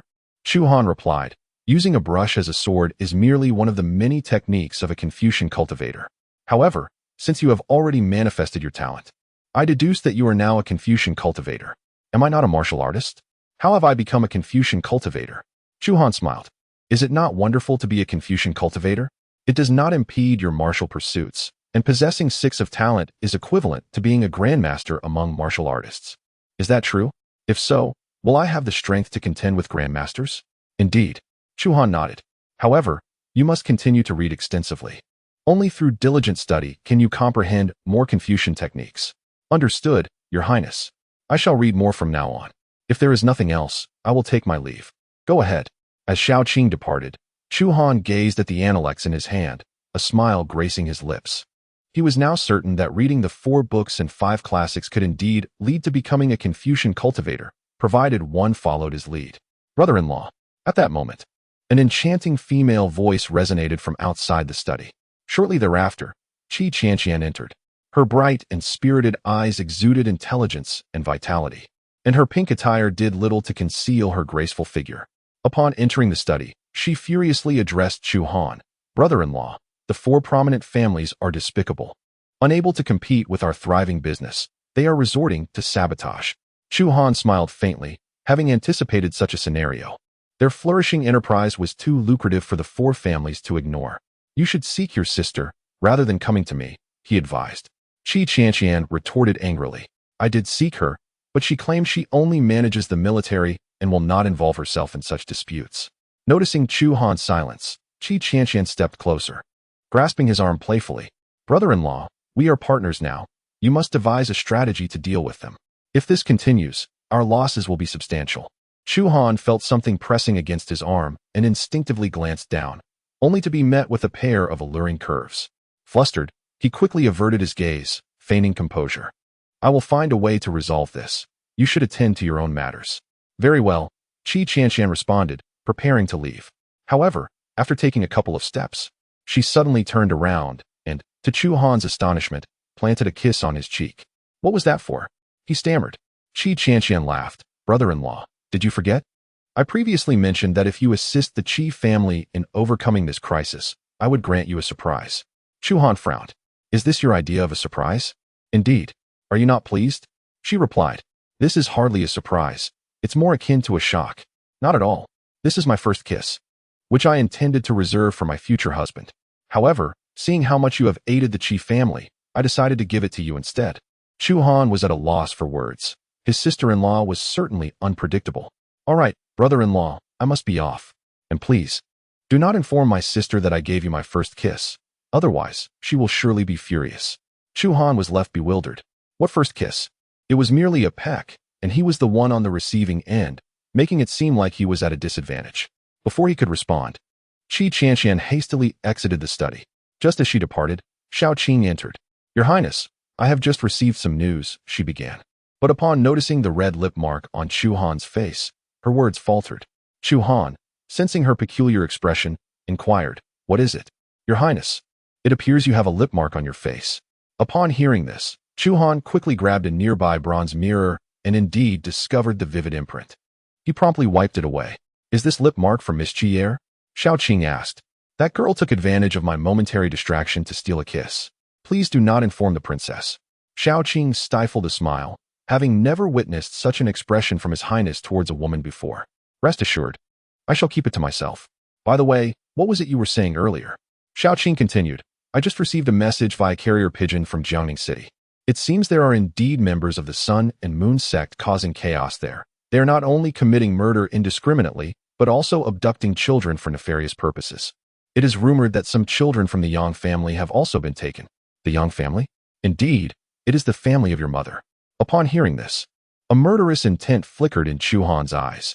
Previously experiencing a loss of memory, he was unaware that his mother had a family. Now that he is informed, he resolutely vows not to allow any harm to befall his mother's kin. Xiao Qing, prepare immediately.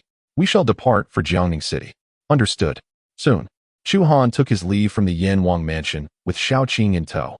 At the residence of Chu Chun, he was seen meditating in a pavilion in the backyard, absorbed in his cultivation. As he continued his practice, dense waves of demonic energy emanated from him. At that moment, a servant hastily approached the pavilion, cupping his hands in respect as he addressed Chu Chun. Your Highness, the Yan Wang has left the Yanwang mansion. Chu Chun did not open his eyes, but inquired, how many people did he take with him? Only a maid. At these words, Chu Chen's eyes snapped open. Now a blood-red hue. To leave the Yanwang mansion with only a single maid. He seeks his own demise, he stated, a chilling murderous aura evident on his face. Gong Sun Yu, seated nearby with a folding fan, interjected. The Yanwang must have heard of the presence of the Sun and Moon sect in Jiangning City and wishes to investigate. For it is indeed the homeland of his mother. Chu Chun sneered. If that is the case, there is no need for my intervention. The Sun and Moon sect will take care of him for me. Naturally, Gong Sun Yu replied. Previously, Qi Lingyun dismantled the Sun and Moon sect's branch in the imperial city, and they harbor a deep-seated hatred for her. With the Yan Wang marrying her, he has effectively made an enemy of the Sun and Moon sect, who will undoubtedly seek to exact revenge. Chu Chun coldly remarked, if the Sun and Moon sect can eliminate him, that would be ideal. If not, once I perfect my demonic techniques and ascend to the Grand Master realm, I shall deal with him then. Jiangning City is situated in the southern region, a bustling hub due to its extensive waterways and land routes, attracting numerous merchants. However, ever since the emergence of the Sun and Moon sect's followers, everything has changed. Shops have closed, and the streets are now deserted. As Chu Han walked alongside Xiao Qing through the empty streets, observing the shuttered shops, his discontent with Chu Hao grew increasingly profound. Despite Chu Hao's grievances against his elder brother, the common folk remain innocent. A ruler who forsakes his people out of personal desire is certainly no worthy emperor. How far are we from the Yang residence? Chu Han gently fanned himself, inquiring of Xiao Qing. Not far, it is just ahead. Suddenly, as Xiao Qing spoke, a group of over a dozen martial artists clad in purple robes surged from the surrounding streets, encircling them. These warriors bore pale faces, wielding long knives, their eyes filled with intense malice. Who goes there? Xiao Qing swiftly positioned herself protectively in front of Chu Han. Chu Han calmly waved his fan, gazing steadily at the purple-robed warriors. One among them raised his long knife high and proclaimed loudly, Sun and Moon sect, may it last for eternity. The Eastern leader shall unify the Great Yan. The others immediately echoed, Sun and Moon sect, may it last for eternity. The Eastern leader shall unify the Great Yan. At this, Chu Han couldn't help but let out a derisive laugh. Thankfully, he had confirmed that this was indeed the Great Yan Dynasty. Otherwise, he might have thought he had traversed to the wrong realm. Originally, you are rebels of the Sun and Moon sect. How audacious of you to obstruct our path. Xiao Qing glared at the purple-robed warriors, and with a swift motion, a soft sword appeared in her hand. It is you who stand in our way. By the command of the Eastern Master, We are to slay the unprincipled Yin Wang. Kill! Kill! As this command echoed, 10 disciples of the Sun and Moon sect brandished their long knives, rushing towards Chu Han and Xiaoqing, seeking death. Xiaoqing's gaze sharpened as she swung her soft sword fiercely. Whoosh! A piercing sword aura swept forth. Thud, thud, thud. Those struck by the blade were instantly cleaved in two. To think that you, mere innate realm warriors, aspire to kill His Highness Yin Wang is nothing short of delusional. After slaying several foes with a single stroke, Xiaoqing regarded the remaining warriors with disdain. If the innate realm warriors are insufficient, what of the masters? Just then, a chilling voice resonated from afar. Chu Han lifted his gaze. 4 purple-robed elders, gliding effortlessly along the rooftops, approached them like phantoms. Xiaoqing fixed her eyes upon the 4 elders, her expression turning grave. She discerned that they were all at the pinnacle of the late Master Realm. With her own late Master Realm prowess, it would be quite challenging to confront 4 opponents simultaneously. At that moment, Chu Han's voice rang out. You are no match for them in martial combat. Employ the arts of a scholar to engage them. Upon hearing this, Xiaoqing immediately extended her palm. A dense azure aura surged forth from her, ultimately coalescing into a blue lotus in her palm. As the 4 elders charged closer, Xiaoqing unleashed the azure lotus with a powerful thrust. The blossom radiated a brilliant azure light, blinding the 4 purple-robed elders. Startled, the elders hastily retreated, exclaiming in alarm. The aura has taken form. This woman is a scholar. Tread carefully. How could a scholar be near Yin Wang? Was it not said that only a maid of late Master Realm peak strength accompanied him? The aura has taken form. Her talent must be at least 6 do, comparable to a Grand Master among warriors. To defeat her, we must unite. The 4 purple-robed elders simultaneously halted, raising their palms to counter the azure lotus. A profound energy surged from their palms, successfully halting the azure blossom 3 steps away. Witnessing that the 4 elders could withstand her azure lotus, Xiaoqing felt a twinge of surprise. Chu Han gently waved his folding fan, remarking casually, You have only just become a scholar. Your mastery of the skill to form your aura is still lacking. Allow me to demonstrate once for you. Pay close attention. With that, Chu Han placed one hand behind him and elegantly waved the fan. A golden energy erupted from it, transforming into a golden blade aura, aimed at the necks of the 4. As the golden blade aura sliced through the air, the 4 widened their eyes in shock, attempting to evade. But it was too late. Thud! The golden blade aura swept past the necks of the 4, leaving a spray of blood in its wake. Immediately, the 4 individuals clutched their throats, their faces contorted in terror as they collapsed to the ground. Do you see? This is the true essence of talent. Xiaoqing gazed at Chu Han in astonishment, perplexed. Isn't talent always depicted in shades of blue? Why is yours golden, Your Highness? Chu Han gently shook his folding fan, smiling in silence. Run. Upon witnessing the demise of the 4 purple-robed elders, the remaining disciples of the Sun and Moon sect shouted in unison, attempting to flee. Xiaoqing, observing their actions, coldly scoffed, thinking of escaping? No one shall leave today. With her words echoing, Xiaoqing leaped into the air and swiftly wielded her soft sword. Swish! Swish, swish! Ah! A barrage of fierce sword energy shot forth, and every member of the Sun and Moon sect struck by it fell lifelessly to the ground. Soon, all the disciples were vanquished by Xiaoqing. After surveying the surroundings to ensure no threats lingered, she gradually descended from the sky. At that moment, sounds erupted from the doors of several shops lining the street. Chu Han turned his gaze to discover numerous citizens cautiously peeking through their doorways, observing them. Your Highness, all have been slain. Indeed, let us depart, Chu Han replied, lightly fanning himself as he strode forward. Not far ahead on the street, a young woman adorned in a purple strapless gown suddenly appeared. Her beauty was striking, her skin as fair as snow, her bright eyes sparkled beneath a subtle makeup, and her slightly parted crimson lips revealed a touch of gentle allure. Her overall demeanor exuded a soft grace that captivated all who beheld her. Chu Han's gaze fixated on the woman in the purple gown, inexplicably sensing an air of familiarity emanating from her. Are you the Yin Wang? The purple-dressed lady inquired tentatively regarding Chu Han. Indeed, and who might you be? Upon hearing this, her tears flowed uncontrollably. As she wiped away her tears, she joyously advanced towards Chu Han and enveloped him in her embrace. Honor, I am your little aunt. Chapter 99. Honor pays respect to his grandfather and grandmother little aunt? Chu Han stood bewildered, having no recollection of such a relative. Yes. Yang Shuqing gradually released Chu Han, dabbing her tears as she continued. Ever since your mother passed away, the emperor has forbidden our Yang family from seeing you. Each time I visited the imperial city, I could only stand afar and quietly observe you. Just now, a servant informed me of your arrival in Jiangning City, and I could hardly believe it until I laid eyes on you.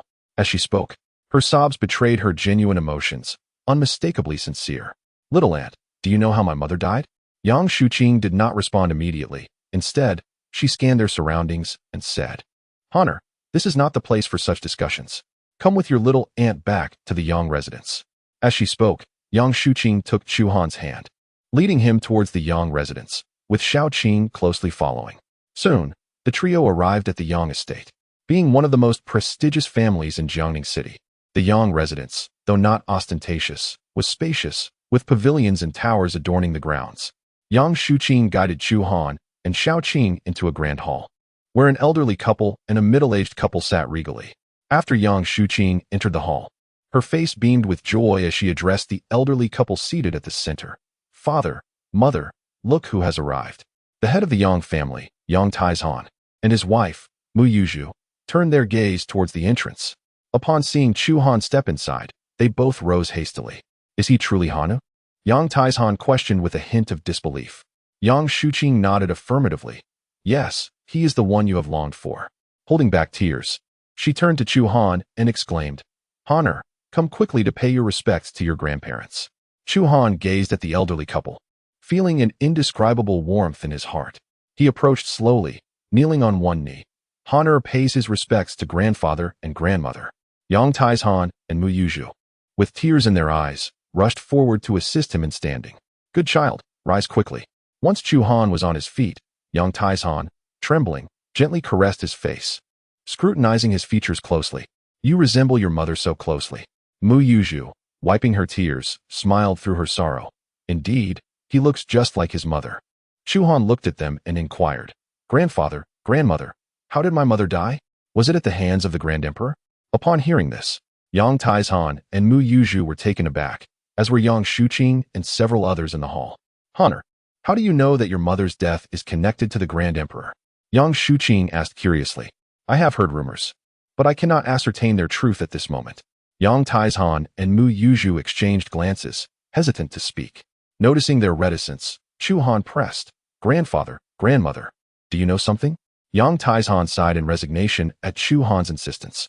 I am uncertain whether your mother's death is related to the Grand Emperor. I only recall that she was summoned for questioning just before her demise, and when she emerged, she was already dead. Chu Han clenched his fists, a fierce glint of vengeance igniting in his eyes. So, it was indeed him who killed my mother. We also suspect it was him. But we cannot comprehend why he would do such a thing, Yang Taizhan lamented. We intended to confront him, but after your mother's death, he hastily abdicated the throne to your father and vanished without a trace. Yang Shuqing looked at Chu Han and said, Honor, your aunt knows you seek vengeance for your mother, but though you are the Prince of Yan, you wield no real power. Thus, I urge you to remain calm and avoid impulsive actions. At that moment, a middle-aged man interjected. Indeed, there is ample time ahead. You may seek revenge when you encounter the Grand Emperor again. Chu Han nodded slightly, fully aware that even if he were to kill the Grand Emperor, he must first ascertain his whereabouts. Without knowing where the enemy lies, words hold no weight. Observing the middle-aged man speaking, Yang Taizhan promptly introduced him to Chu Han. Honor, come, meet your uncle and aunt. Chu Han turned to them, noting the middle-aged man's imposing stature and the gentle, dignified demeanor of the woman beside him, exuding the grace of a noble family. He bowed respectfully. I pay my respects to uncle and aunt. We are all family. There is no need for such formality. They replied. Yang Tianyu hastily rose to support Chu Han's arm. At that moment, Chu Han noticed that Yang Tianyu's hand was exceedingly cold, unlike that of an ordinary person. Observing Chu Han's peculiar expression, Yang Tianyu quickly retracted his hand. Yang Taizhan sighed, and, gazing at Chu Han, inquired, Honor, do you feel that your uncle's hand is unlike that of a normal person? Chu Han nodded in response. Yang Taizhan, his face contorted with anger, exclaimed, This is all the doing of the Sun and Moon sect. Ever since they arrived in Jiangning City, they have committed countless atrocities. Your uncle is the master of the deeds of the World Martial Arts School, and because he refused to submit to them, he has fallen victim to their treachery.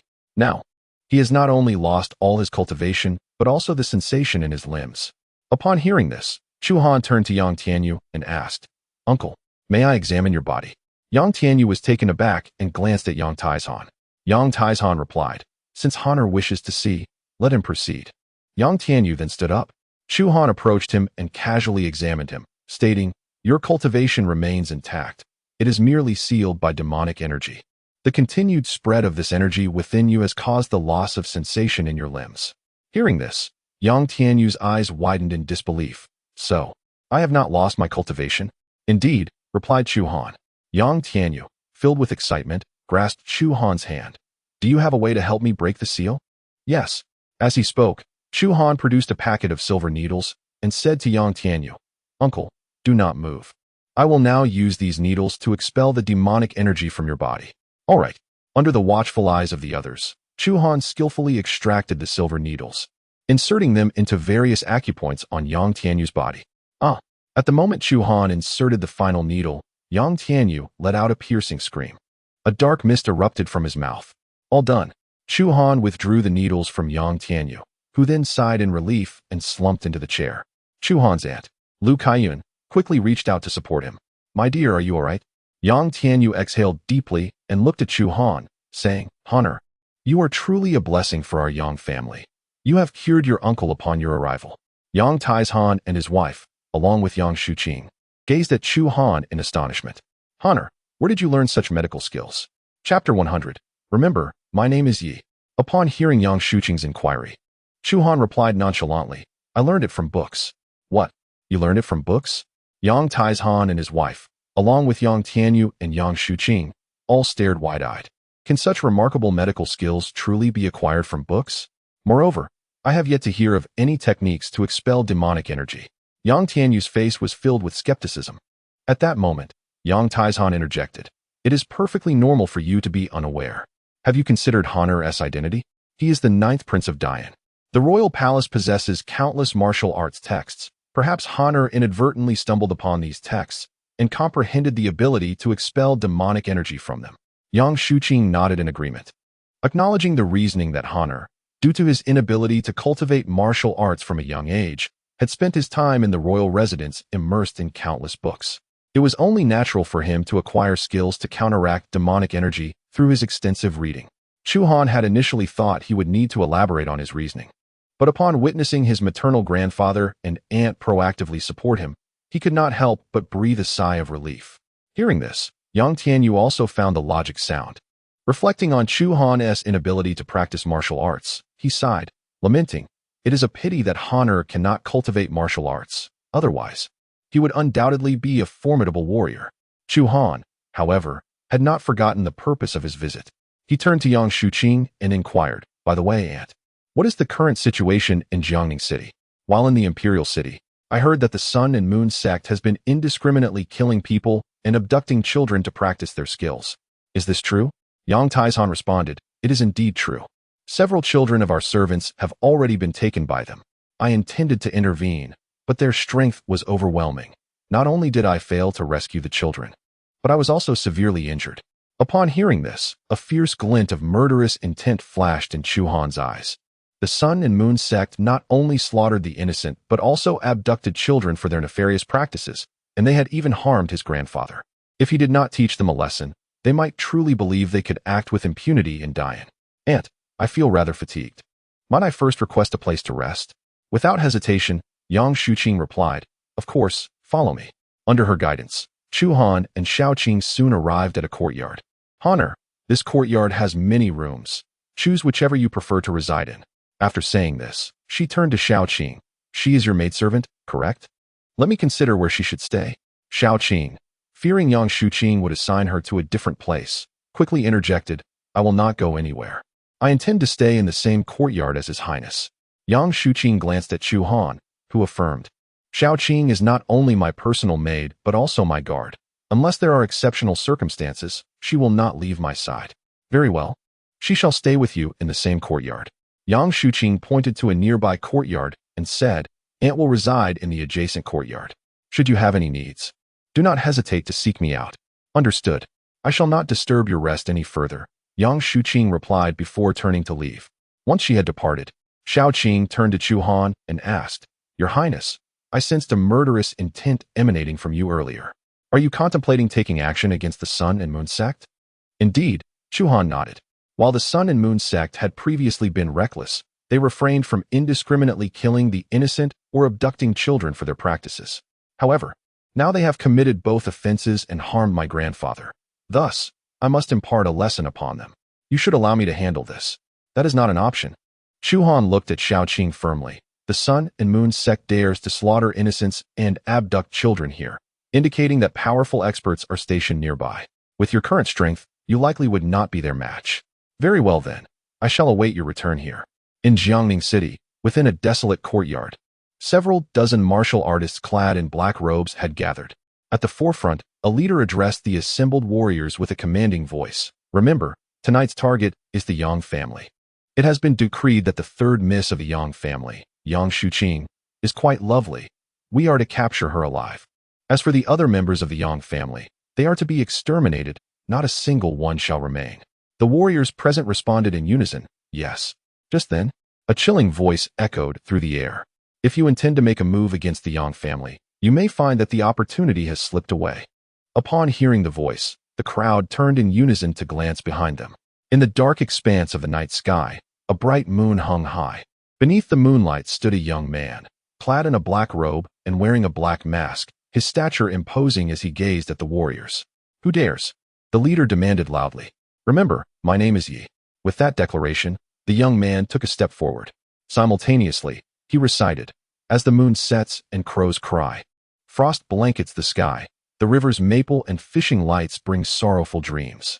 As the lines flowed from his lips, the moonlight suddenly dimmed, and a bone-chilling wind swept through the entire courtyard. Boom, boom, boom. The warriors did not even have time to react before they exploded, one after another. Their screams silenced before they could escape their throats. Having dispatched the warriors, the young man in black vanished once again. That night, all followers of the Sun and Moon sect in Jiangning City were exterminated, with only a few injured members managing to escape due to their recovery. However, the poem recited by the young man left them with deep psychological scars, and soon after, they descended into madness. At the Yang family estate, Yang Taizhan paced the hall, reciting the poem. As the moon sets and crows cry, frost blankets the sky, the river's maple and fishing lights bring sorrow.